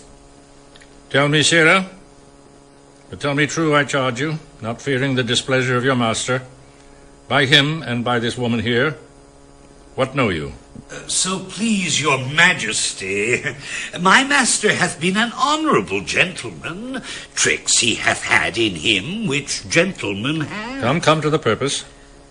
Did he love this woman? Faith, sir, he did love her. But how? How, I pray you? He did love her, sir, as a gentleman loves a woman. How's that? He loved her, sir, and he loved her not. As thou art a knave and no knave, what an equivocal companion is this? I am a poor man, sir, and at your majesty's command. He's a good drum, my lord, but a naughty orator. Do you know he promised me marriage? Faith, I know more than I'll speak. But wilt thou not speak all thou knowest? Oh, yes, so please your majesty. I did go between them, as I said, but more than that, he loved her, for indeed he was mad for her, and talked of Satan and of limbo and of furies, and I know not what. Yet I was in that credit with them at that time, and I knew of their going to bed, and of other motions, as promising her marriage, and things which would derive me ill will to speak of. Therefore I will not speak what I know. Thou hast spoken all already, unless thou canst say they are married. But thou art too fine in thine evidence, therefore stand aside. This ring, you say, was yours? Aye, my good lord. Where did you buy it? Or who gave it you? It was not given me, nor I did not buy it. Who lent it you? It was not lent me neither. Where did you find it then? I found it not. If it were yours, by none of all these ways, how could you give it him? I never gave it him. This woman's an easy glove, my lord. She goes off and on at pleasure. This ring was mine. I gave it his first wife. It might be yours or hers for aught I know. Take her away, I do not like her now. To prison with her, and away with him. Unless thou tellst me where thou hadst this ring, thou diest within this hour. I'll never tell you. Take her away. I'll put in bail, my liege. I think thee now some common customer. By Jove, if ever I knew man, 'twas you. Wherefore hast thou accused him all this while? Because he's guilty. And he is not guilty. He knows I am no maid, and he'll swear to it. I'll swear I am a maid, and he knows not. Great king, I am no strumpet. By my life, I am either maid, or else this old man's wife. She does abuse our ears. To prison with her. Good mother, fetch my bail. Stay, royal sir. The jeweler that owes the ring is sent for, and he shall surety me. But for this lord, who hath abused me as he knows himself, though yet he never harmed me, here I quit him. He knows himself my bed he hath defiled, and at that time he got his wife with child. Dead though she be, she feels her young one kick. So there's my riddle. One that's dead is quick. And now, behold the meaning. Is there no exorcist beguiles the truer office of mine eyes? Is it real that I see? No, my good lord. 'Tis but the shadow of a wife you see, the name and not the thing. Both. Oh, pardon. Oh, my good lord, when I was like this maid, I found you wondrous kind. There is your ring, and look you, here's your letter. This it says, when from my finger you can get this ring, and is by me with child. This is done. Will you be mine, now you are doubly one? If she, my liege, can make me know this clearly, I'll love her dearly, ever dearly. If it appear not plain and prove untrue, deadly divorce step between me and you. Oh, my dear mother. Do I see you living? Mine eyes smell onions. I shall weep anon. Let us from point to point this story know, to make the even truth in pleasure flow. If thou be'st yet a fresh uncropped flower, choose thou thy husband, and I will pay thy dower. For I can guess that by thy honest aid thou kept'st a wife herself, thyself a maid. Of that and all the progress more or less resolvedly more leisure shall express. All yet seems well, and if it end so meet, the bitter past, more welcome is the sweet.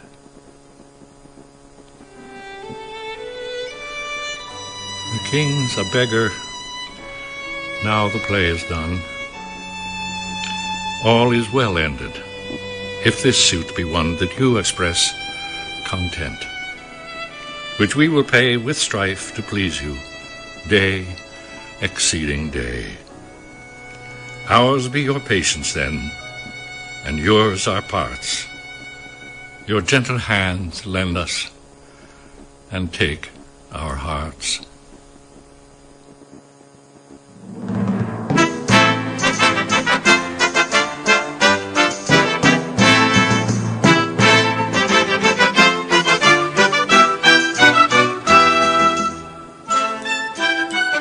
You've just heard Part 3 of Shakespeare's All's Well That Ends Well, directed for the Stratford Festival of Canada by Richard Manette. In the cast, you heard Dominique Blythe as the Countess of Vercillion, Evan Bueling as the Elder Domain, Benedict Campbell as Lavatch, Ian Deacon as Ronaldo, Bernard Hopkins as Lord Lafew, William Hutt as the King of France, Sarah McVie as Mariana, and Richard Manette as Parolles.